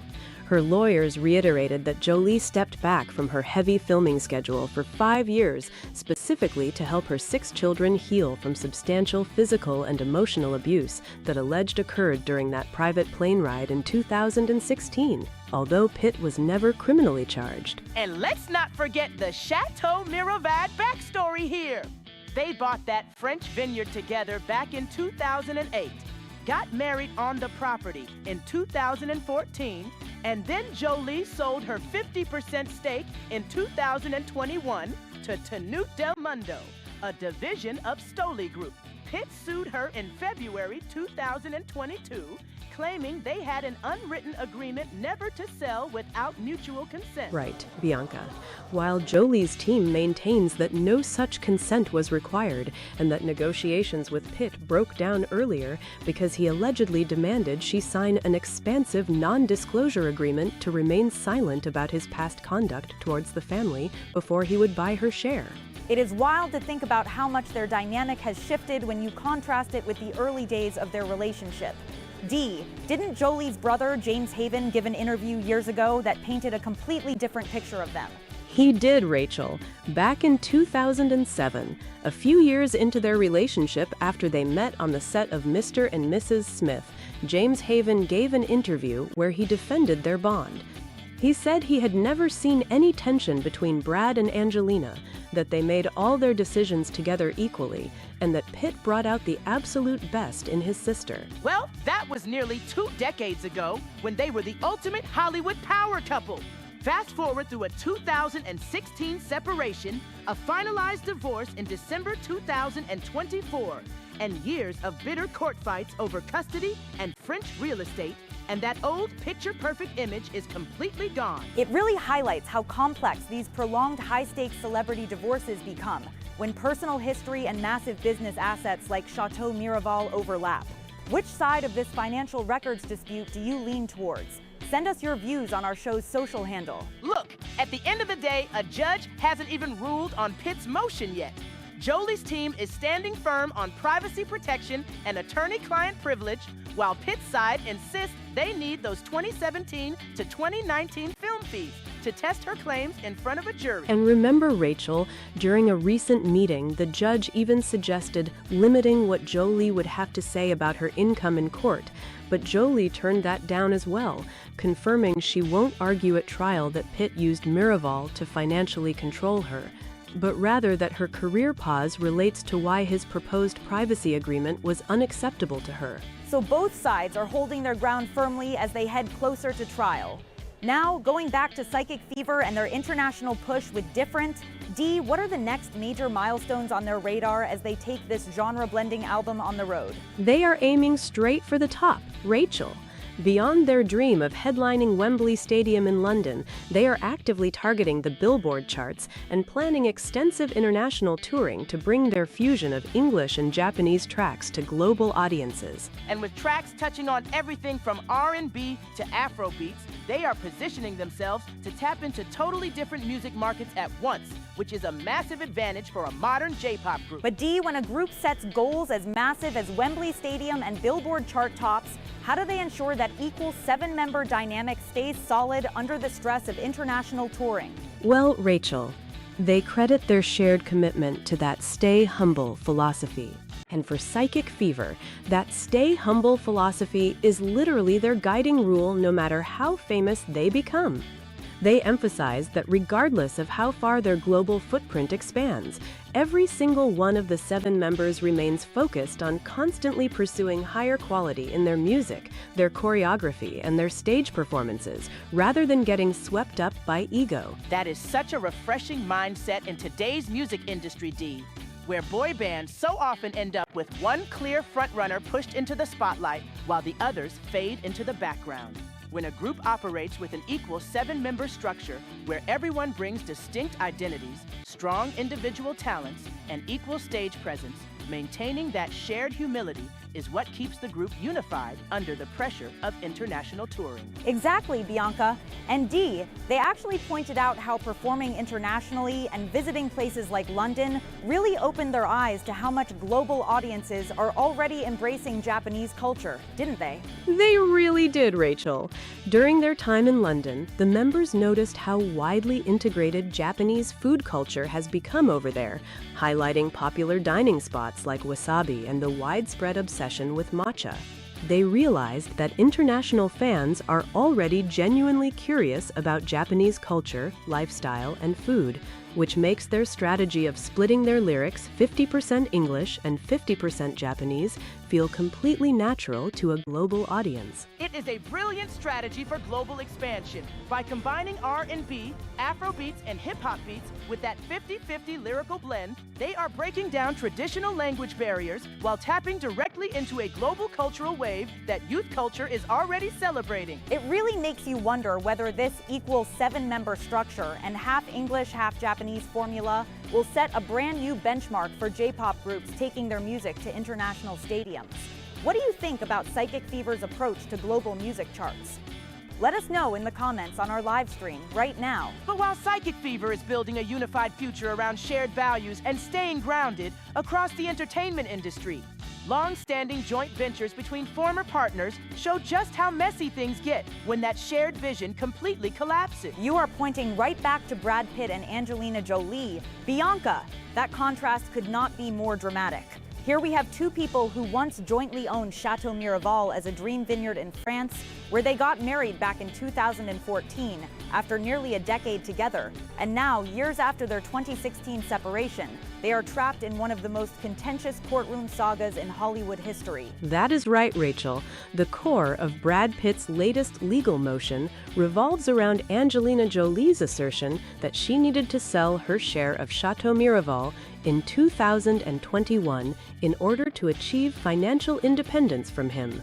Pitt, who is 62, has formally asked a California court to order Jolie, who is 51, to hand over her private financial documents, tax returns, and movie earnings, specifically covering the years 2017 through 2019. And his legal counsel is arguing that the jury will be left with a materially incomplete picture if she claims she had to give up years of compensation and sacrifice her financial standing during those years.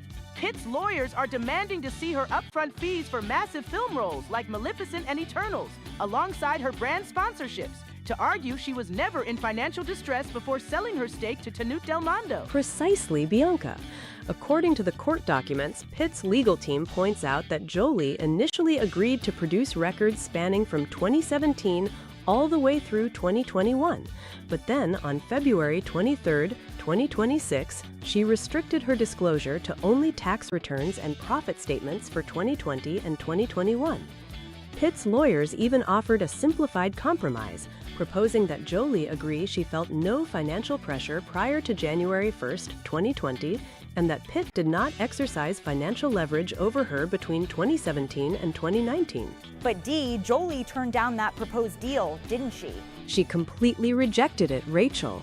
Jolie's legal defense team pushed back aggressively during an informal discovery conference on July 8th, calling Pitt's demand a gross overreach and explicitly characterizing it as more controlling conduct. Her attorneys explained that Jolie was never alleging general financial hardship or a lack of funds, but rather that she was attempting to separate her financial affairs completely from her former husband to establish total independence. And her lawyers are emphasizing that Jolie voluntarily put her acting career on hold for 5 years for a deeply serious reason: to help her 6 children heal from what her legal team describes as substantial physical and emotional abuse inflicted by Pitt during that 2016 private plane incident. So when Pitt demands 3 additional years of her personal film paychecks, her defense views it as an invasive move that violates her privacy rights and misrepresents why she stepped back from Hollywood. It really highlights how deeply personal history intertwines with high-stakes financial litigation, Bianca. When you look back at how their relationship was described nearly 2 decades ago, it feels like a completely different universe compared to the bitter court filings we are dissecting today. It truly does, Rachel. Look back at an unearthed interview from 2007 with Angelina Jolie's brother, James Haven. Back then, James painted an extraordinarily harmonious picture of Brangelina during their early years together. He publicly dismissed reports that Angelina was controlling, stating that he had never seen any tension between them, that they made all major decisions together as a balanced team, and that Brad brought out the absolute best in his sister while encouraging her to adopt more children. What an astonishing contrast to where they stand today, Dee.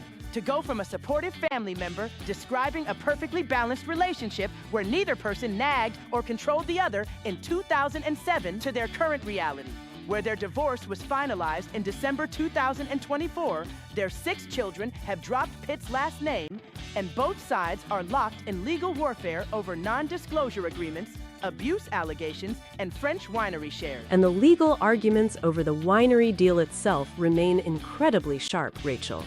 Pitt claims Jolie sold her half of Chateau Miraval in 2021 without his consent, violating an alleged agreement that neither party would sell without the other's approval. On the flip side, Jolie's team maintains that Pitt refused to buy her stake himself unless she signed a broad non-disclosure agreement intended to cover up his alleged misconduct towards the family during that 2016 flight, an incident for which Pitt was never criminally charged. So now Pitt's lawyers want to dissect every every single movie role payment and endorsement contract she signed between 2017 and 2019 to challenge her financial leverage claims, while Jolie's legal counsel stands firm on attorney-client privilege and privacy rights, maintaining that those earlier financial records have no valid bearing on the winery lawsuit. The judge has not yet issued a final ruling on whether Jolie must hand over those additional income documents, leaving both legal teams locked in a standoff as they move closer to trial. Where do you stand on this bitter legal battle over Chateau Miraval and financial privacy? Share your thoughts in the live chat right now. What makes this courtroom maneuver particularly fascinating, Rachel, is how Pitt's team is trying to shape what the jury hears about Jolie's motives. They claim that if her income details from 2017 to 2019 are kept hidden, the jury will receive a totally skewed narrative regarding why she brought in an outside corporate partner for Chateau Miraval. But Dee, looking at this from a legal strategy perspective, Jolie's defense has already confirmed that she will not argue at trial that Pitt used Miraval to control her financially during those specific years. She explicitly clarified that her career pause was directly tied to why his proposed privacy agreement was allegedly abusive, not that she was suffering from a lack of cash.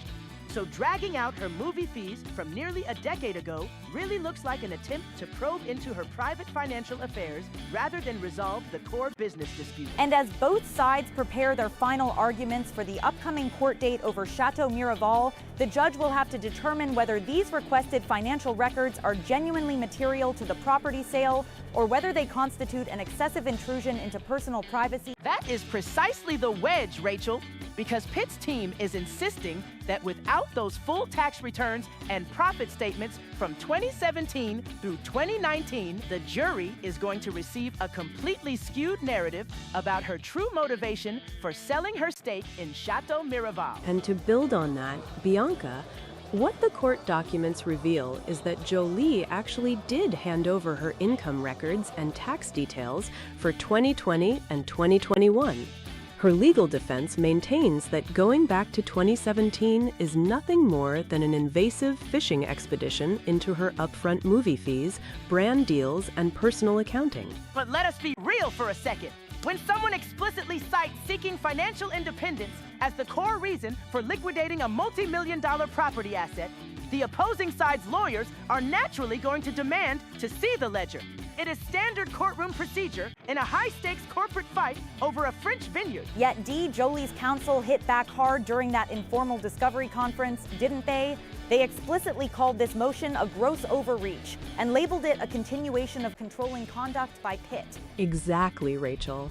Her lawyer reiterated that she deliberately put her acting career on hold for 5 years following their 2016 separation, specifically to focus on helping her family heal from what they described as substantial physical and emotional abuse during that infamous private plane flight.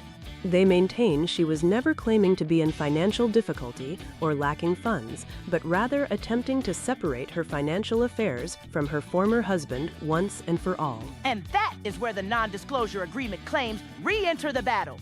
Jolie's team claims Pitt refused to buy her share of Miraval unless she signed an agreement restricting her from speaking about those alleged airplane incidents. So when she refused to sign what she viewed as an abusive silence clause, she turned to an outside buyer, selling her stake to a division of the Stoli Group in 2021. It is such a stark contrast when you look back at how this relationship was described in the early years. I was actually looking back at an interview that Jolie's brother James Haven gave back in 2007.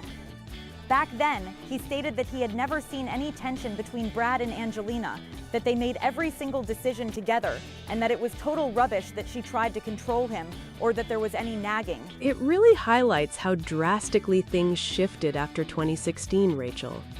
Back in 2007, James even credited Pitt with bringing out the best in his sister and encouraging her to expand their family through adoption.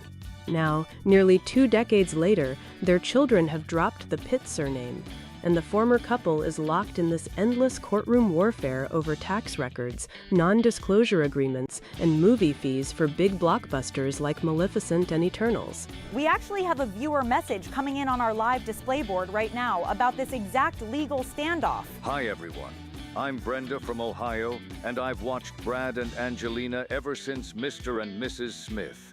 It makes me so sad that two people who looked so perfect together back in 27 are now fighting in court over old tax papers and vineyard percentages.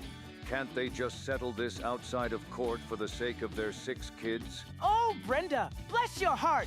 Settle outside of court left the building back in 2022 when Pitt filed the original lawsuit. When you have hundreds of millions of dollars tied up in an elite French estate, along with deeply personal allegations on the table, nobody is just going to shake hands and walk away smoothly. And remember, Bianca, they did attempt informal discovery conferences and even settlement compromises. Pitt's team actually proposed a deal where Jolie would agree she felt no financial pressure prior to January 1st, 2020, and that Pitt did not use money to control her between 2017 and 2019. But Jolie rejected that offer completely because her team felt it mischaracterized her legal position regarding her right to privacy and the non-disclosure agreement dispute. If you are watching at home right now, do you think the judge should order Jolie to hand over those 3 extra years of financial records, or is her privacy defense totally justified? Jump onto our social feed and tell us what you think. But while Hollywood legal teams continue to analyze every single page of filings out of California, there is a completely different energy taking over the global music scene today. And Dee, you have been tracking this group very closely. Absolutely, Rachel. We are talking about the sensational J-pop group Psychic Fever. They are a 7-member group under the famous agency Exile Tribe, and they just dropped their 2nd album titled Different, which is creating massive momentum internationally. What fascinates me about Psychic Fever, Dee, is their actual group dynamic. In most traditional boy bands across the industry, the company assigns a rigid center member, a single lead vocalist, and fixed visual roles.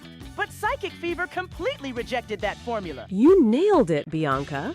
All 7 members, including Jimmy, Kokoro, Wisa, Tsurugi, Ryoga, and Ren, bring totally distinct identities, personalities, and musical skill sets. When they talk about this new album, they emphasize that being different means celebrating originality and being the only one, rather than trying to fit into a pre-molded corporate template.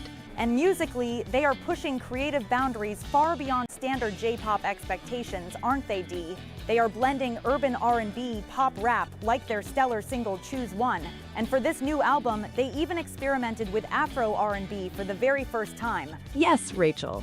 The members shared that their inspiration comes from traveling overseas and learning from foreign music cultures, listening to English tracks, Spanish music, and Afrobeats. They even adopted a 50% English and 50% Japanese lyrical strategy for their songs, so they can break language borders and connect directly with fans worldwide. I love that 50-50 language strategy. It is smart, modern, and super accessible for a global audience. Plus, when they were recently spending time in London, they noticed how popular Japanese restaurants like Wasabi are, and how genuinely curious people over there are about Japanese food and culture, like matcha. They are taking that global curiosity and turning it into a real cultural bridge. And Bianca, their ambitions are certainly not modest, are they?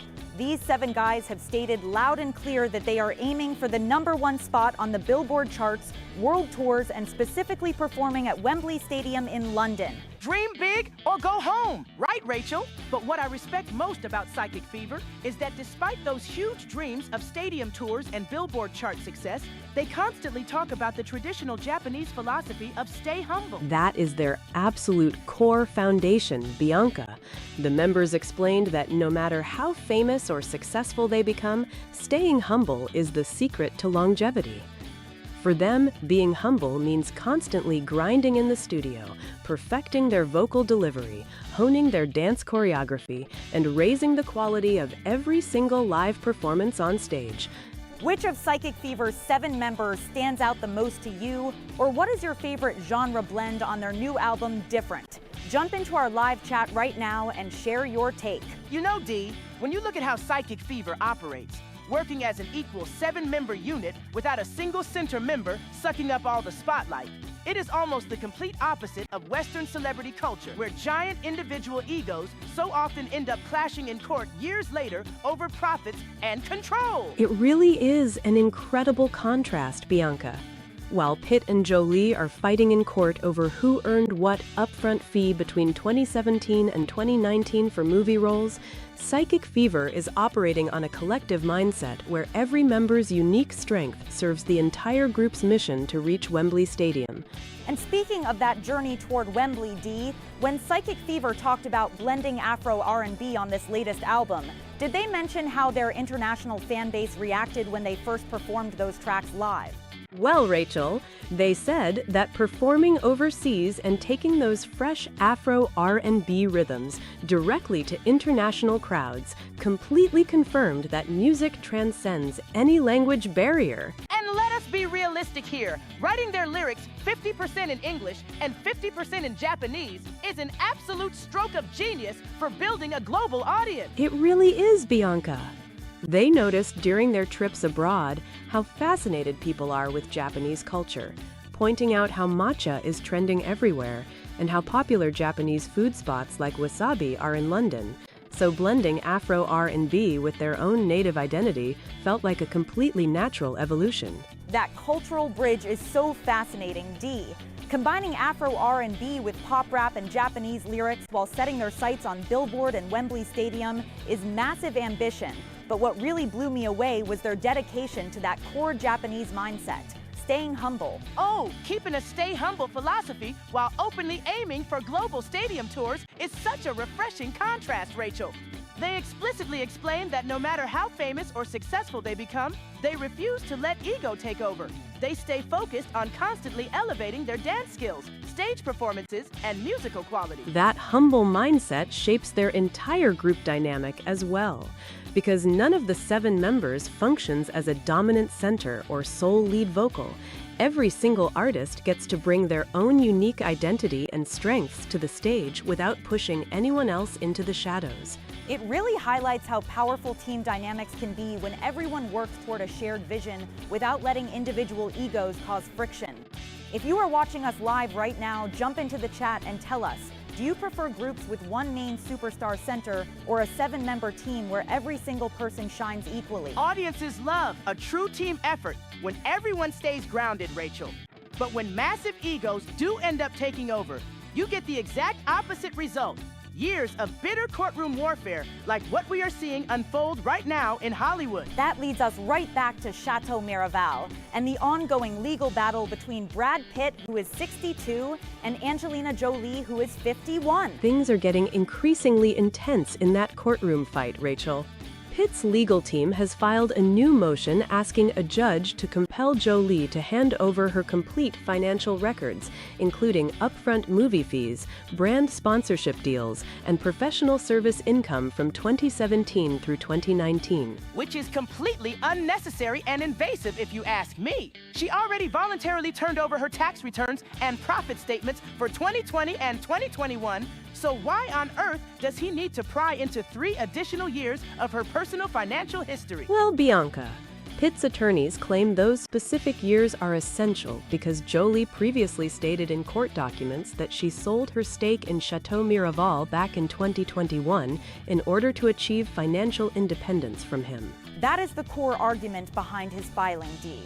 Pitt's side alleges that because Jolie claimed she largely paused her acting career following their 2016 separation, forgoing years of movie compensation while alleging he held substantial financial leverage over her, they need those 2017 to 2019 financial records to evaluate whether she actually experienced financial pressure before deciding to sell. But her legal counsel completely called out that argument for what it is. Her attorney publicly stated during a discovery conference that she was never claiming financial hardship or a lack of funds. She was simply explaining that she wanted to separate her financial affairs from her ex-husband once and for all. Exactly. Jolie's legal team slammed Pitt's request as a gross overreach and characterized it as more controlling conduct from her former husband. Her lawyers stressed that she paused her Hollywood career for 5 years, specifically to help her 6 children heal from substantial physical and emotional abuse that took place during that widely publicized 2016 private plane flight. And let us remember, as detailed in legal filings, Jolie's team maintains she initially tried to sell her share of the French vineyard directly to Pitt, but that deal fell apart because he demanded she sign a broad non-disclosure agreement to cover up the alleged abuse and keep her quiet. And sued her, alleging they had a verbal agreement never to sell without each other's consent. That is where this legal gridlock took off. Pitt's team recently proposed a compromise where Jolie would agree that she felt no financial pressure prior to... Right! So when she refused to be silenced by an NDA, she sold her stake in 2021 to Tenute Del Mondo, a division of the Stoli Group.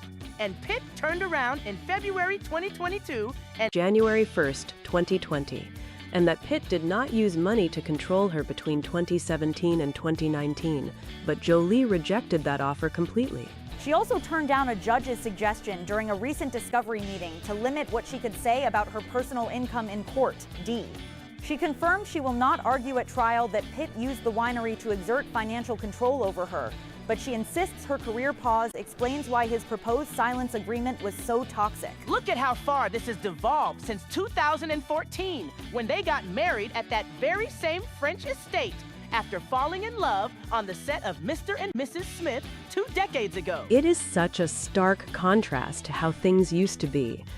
I was looking back at an interview given by Jolie's brother James Haven back in 2007, where he insisted there was never any tension between them and that Brad brought out the absolute best in Angelina, even encouraging her to adopt more children.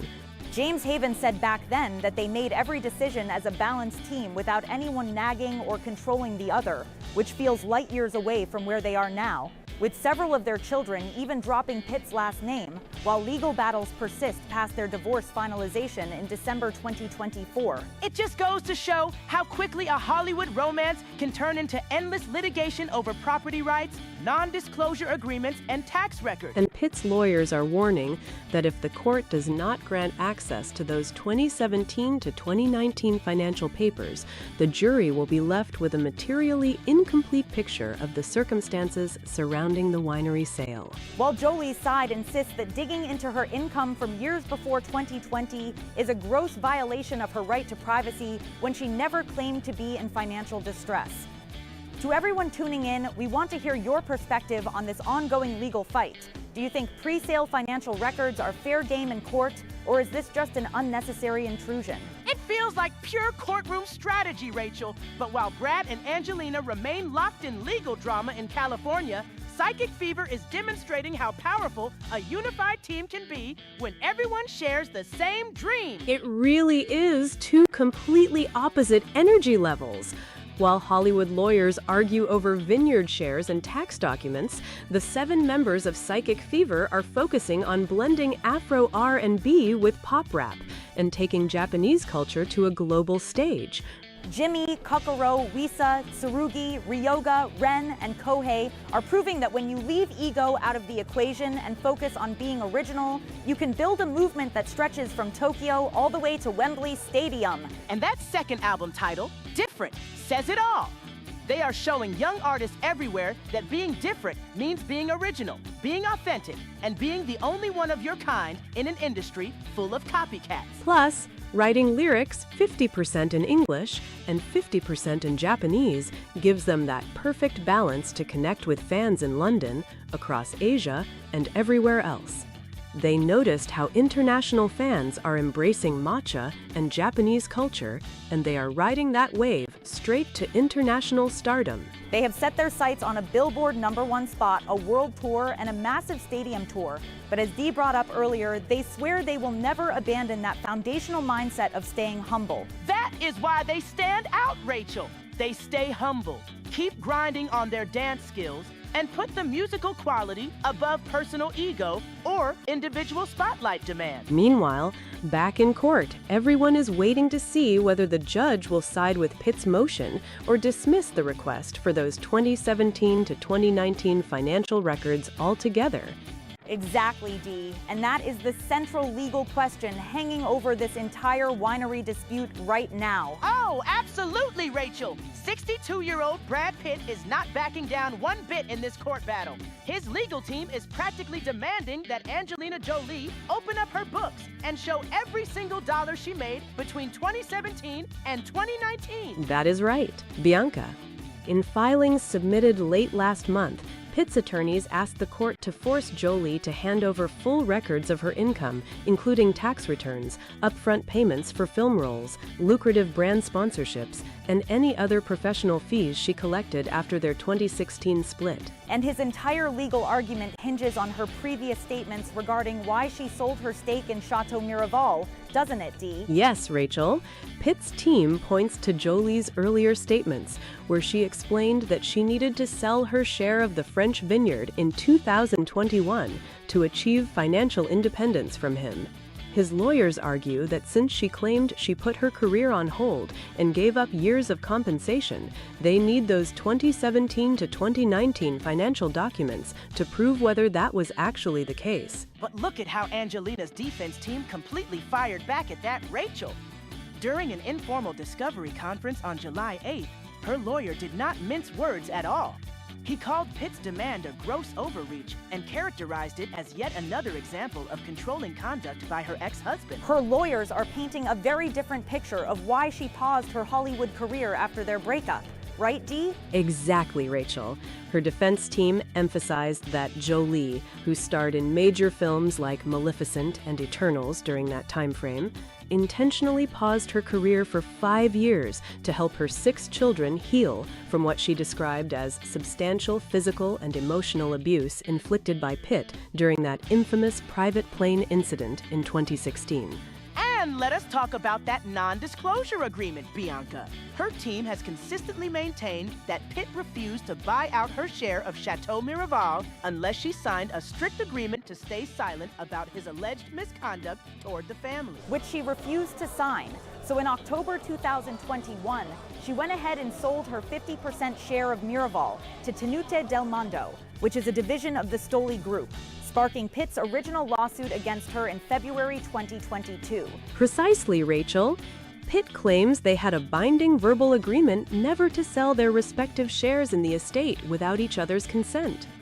But Jolie's lawyers contend she never needed his permission and that she was simply seeking complete financial separation from him, not claiming she was in dire financial hardship. Plus, Dee, she already voluntarily handed over her complete tax returns and film profit statements for 2020 and 2021. Demanding 3 additional years of private earnings from 2017 to 2019 is just digging through her personal life for no good reason. What do you think at home? Do you feel Pitt's legal team has a legitimate point about getting the full financial picture? Or is this request crossing the line into an invasion of privacy? Well, Rachel, the court filings reveal that Pitt's side actually offered her a compromise earlier on. They suggested a deal where Jolie would agree she felt no financial pressure prior to January 1st, 2020, and that Pitt did not use money to control her between 2017 and 2019. But Jolie turned that offer down. And she was right to reject it, Rachel. Why should she sign away her position just to stop him from snooping through her old film contract? She also turned down a suggestion from the judge during a court conference to place specific limits on what she could say about her income at trial, Bianca. Her legal team confirmed she will not argue at trial that Pitt used Miraval to control her, but they insist her choice to pause her career explains why his proposed non-disclosure agreement was abusive in the first place. It really shows how far apart these two remain, Dee, especially when you look back at how their relationship was described in the early years. Oh, the contrast is mind-blowing, Rachel. Go back to 2007, just a few years after they met on the set of Mr. and Mrs. Smith. Angelina's brother, James Haven, gave that fascinating interview where he laughed off claims that she was controlling. That is right, Bianca. James Haven said back then that he had never seen a single moment of tension between them. He insisted they made every decision together, had a perfectly balanced relationship, and even credited Pitt with bringing out the absolute best in his sister and encouraging her to expand their family through adoption. They bought Chateau Miraval together in 2008, got married there in 2014, and then split in 2016, with their divorce finally being finalized in December 2024. Yet here they are, still locked in heavy legal combat over that vineyard. It is tragic, Rachel, but it also shows you how ego and control can completely ruin a business partnership. Which is why turning our attention back to Psychic Fever is such a breath of fresh air. Absolutely, Bianca. While Pitt and Jolie are fighting over individual control, Psychic Fever is showing the world what real teamwork looks like in the music industry. Tell us more about their group setup, Dee, because their equal member structure is really setting them apart in the J-pop world. It really is, Rachel. Born under LDH Entertainment's Exile Tribe agency umbrella, which gave us massive groups like Generations and The Rampage, Psychic Fever consists of 7 members: Jimmy, Kokoro, Wisa, Tsurugi, Ryoga, Ren, and Jemmy Y. And unlike traditional boy bands that feature one main center member or lead vocalist while everyone else stays in the background, Psychic Fever insists that all 7 members have equally strong individual talents, personalities, and identity. That equal footing gives them incredible versatility on stage, doesn't it, Bianca? It really does, Rachel. They openly say that when all 7 of their unique skill sets combine, they feel like they can accomplish anything in the music world. There is zero room for personal egos or spotlight demands because they put the collective quality of the group above everything else. And that unity is on full display in their second album, titled Different. They started out with a heavy hip-hop foundation on tracks like Choose One, but now they are fusing all kinds of global genres like Afro, R&B, and pop rap, drawing inspiration from music they love around the world. Plus, their lyrical strategy is brilliant, Rachel. They sing 50% in Japanese and 50% in English. By splitting their songs half and half, they are deliberately breaking down language barriers to connect directly with listeners worldwide. They even highlighted how global audiences in places like London are falling in love with Japanese culture, from eating at wasabi restaurants to obsessing over matcha. Would you head out to see Psychic Fever perform live when they launch their world tour? The demand is definitely there, Rachel. They have openly stated their massive goals, scoring a Billboard #1 hit, embarking on a full world tour, and eventually headlining a stadium tour, specifically dreaming of performing at iconic venues like Wembley Stadium. But here is the best part, Dee. Despite those huge international dreams, they remain deeply committed to the traditional Japanese cultural value of staying humble. That is so true, Bianca. The members explain that no matter how famous they become, staying humble means staying focused on their craft, pushing themselves to refine their dance skills, and constantly raising the bar for their musical quality. That dedication is truly inspiring. Meanwhile, back in the legal arena, everyone in Hollywood is waiting to see how the judge will rule on Brad Pitt's motion for those 2017 to 2019 financial records. Because if the judge sides with Pitt, Angelina will have to disclose all those movie profits and sponsorship details, which her team considers a massive privacy breach. Exactly, Bianca. But if the judge denies Pitt's request, his lawyers claim the jury won't get the full story behind her claim of seeking financial independence when she sold her stake to Tenet Del Mundo. And that really gets right to the heart of this legal strategy, Dee. Pitt's legal team keeps insisting that without seeing those financial documents from 2017 through 2019, the jury will be left with a completely incomplete picture of her actual financial standing leading up to that 2021 vineyard sale. But Dee, let us look at what Angelina's defense team is actually saying here. They are adamant that she was never claiming to be in financial distress or lacking funds. She was simply explaining that she wanted complete financial separation and independence from her former husband after their breakup. That is a crucial distinction, Bianca. Her lawyers pointed out during court meetings that Jolie already voluntarily handed over her tax returns and income statements for 2020 and 2021. What her team is fighting against is digging into those earlier years, which they describe as an unnecessary intrusion into her privacy and a continuation of controlling conduct by Pitt. For anyone who is just joining our live broadcast this morning, let us quickly catch you up on where this high-stakes Hollywood courtroom battle stands. We are talking about Brad Pitt, who is 62, and Angelina Jolie, who is 51, after meeting on the set of Mr. and Mrs. Smith and spending over a decade together, they separated in 2016 and finalized their divorce in December 2024. But ever since February 2022, they have been locked in a fierce legal battle over Chateau Miraval, the French winery they shared, after Jolie sold her stake to Tanut Del Mundo without Pitt's consent. And now, Rachel, Pitt is asking a judge to compel her to disclose all her earnings from major film roles like Maleficent and Eternals, plus her brand sponsorships during those 3 years. Pitt's lawyers claim she originally agreed to provide records from 2017 to 2021 before narrowing it down to just 2020 and 2021 in February 2026. Exactly, Bianca. And let us not forget that Pitt's team even tried to offer her a settlement compromise earlier. They suggested she simply agree that she felt no financial pressure before 2020, and that Pitt did not use money to control her between 2017 and 2019. But Jolie rejected that deal completely. Hi everyone, I am Clara from Ohio, and I have been following Brangelina since I was in middle school.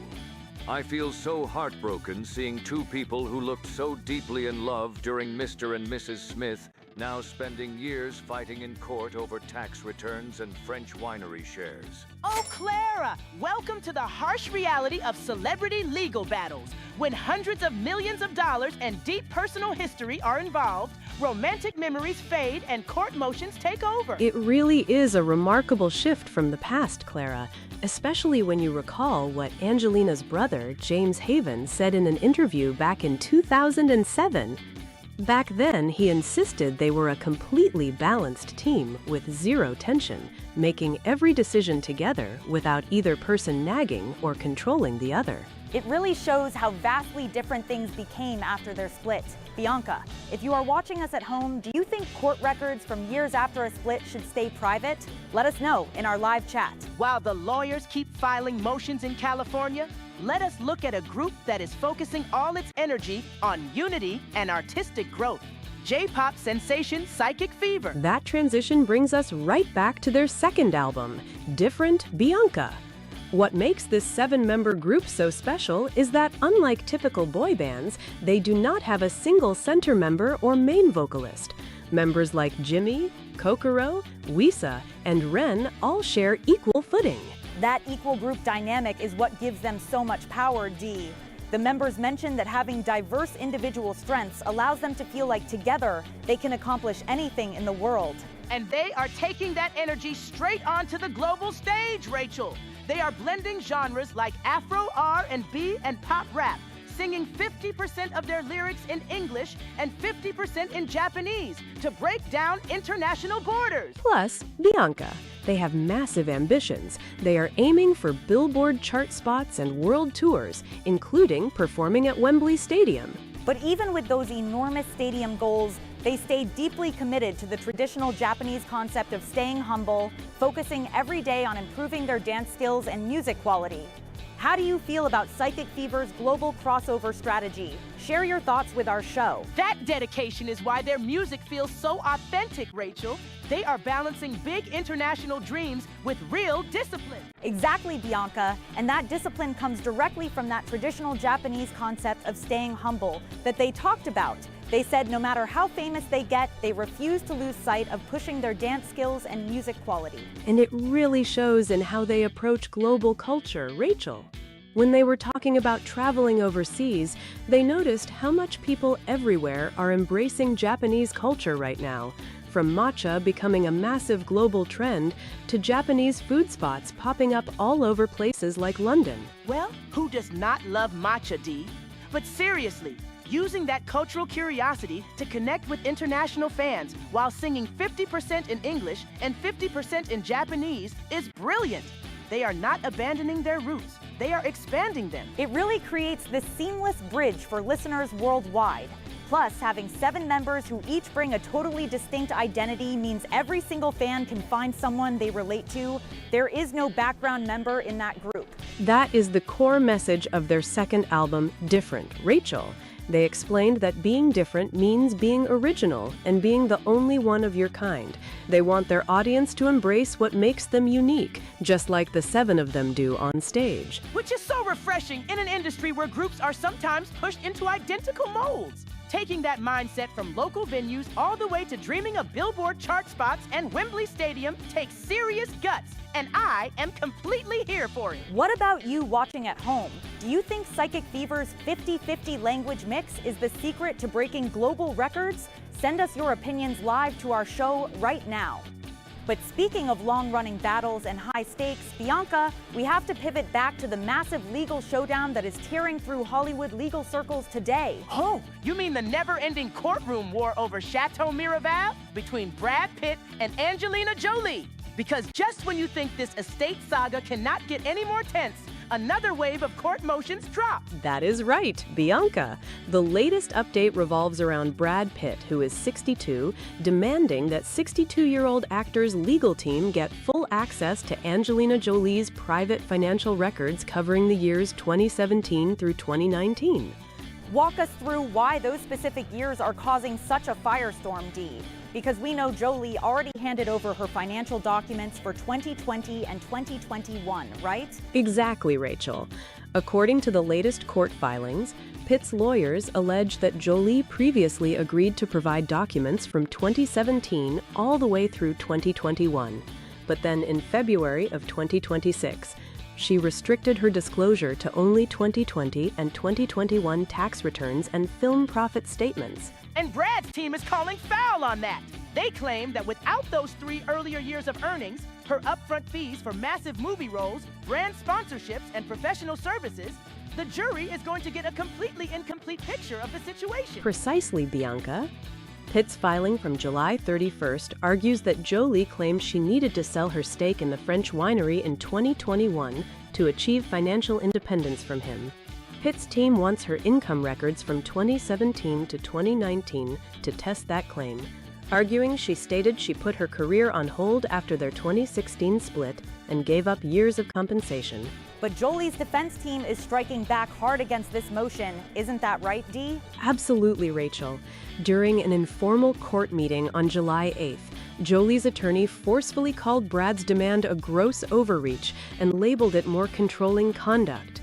Her legal counsel clarified that when Jolie spoke about financial independence, she was talking about separating her personal finances from her former husband, not claiming she was in financial hardship. And let us be real here. Demanding someone's entire tax history and movie contracts from years back when she already turned over 2 full years of financial data does feel like digging for leverage. Jolie's team pointed out she starred in major films like Maleficent and Eternals during that stretch, but paused her broader career for 5 years specifically to help her 6 children heal after their 2016 split. That is a crucial point, Bianca. Her legal team stated that the career pause was about family healing following the alleged physical and emotional abuse on that private plane flight in 2016. Even though Pitt was never criminally charged, Jolie's counsel maintains that Pitt tried to force her to sign a non-disclosure agreement to keep quiet about his conduct before she ultimately sold her winery share to Tenute Del Mondo, a division of the Stoli Group, in 2022.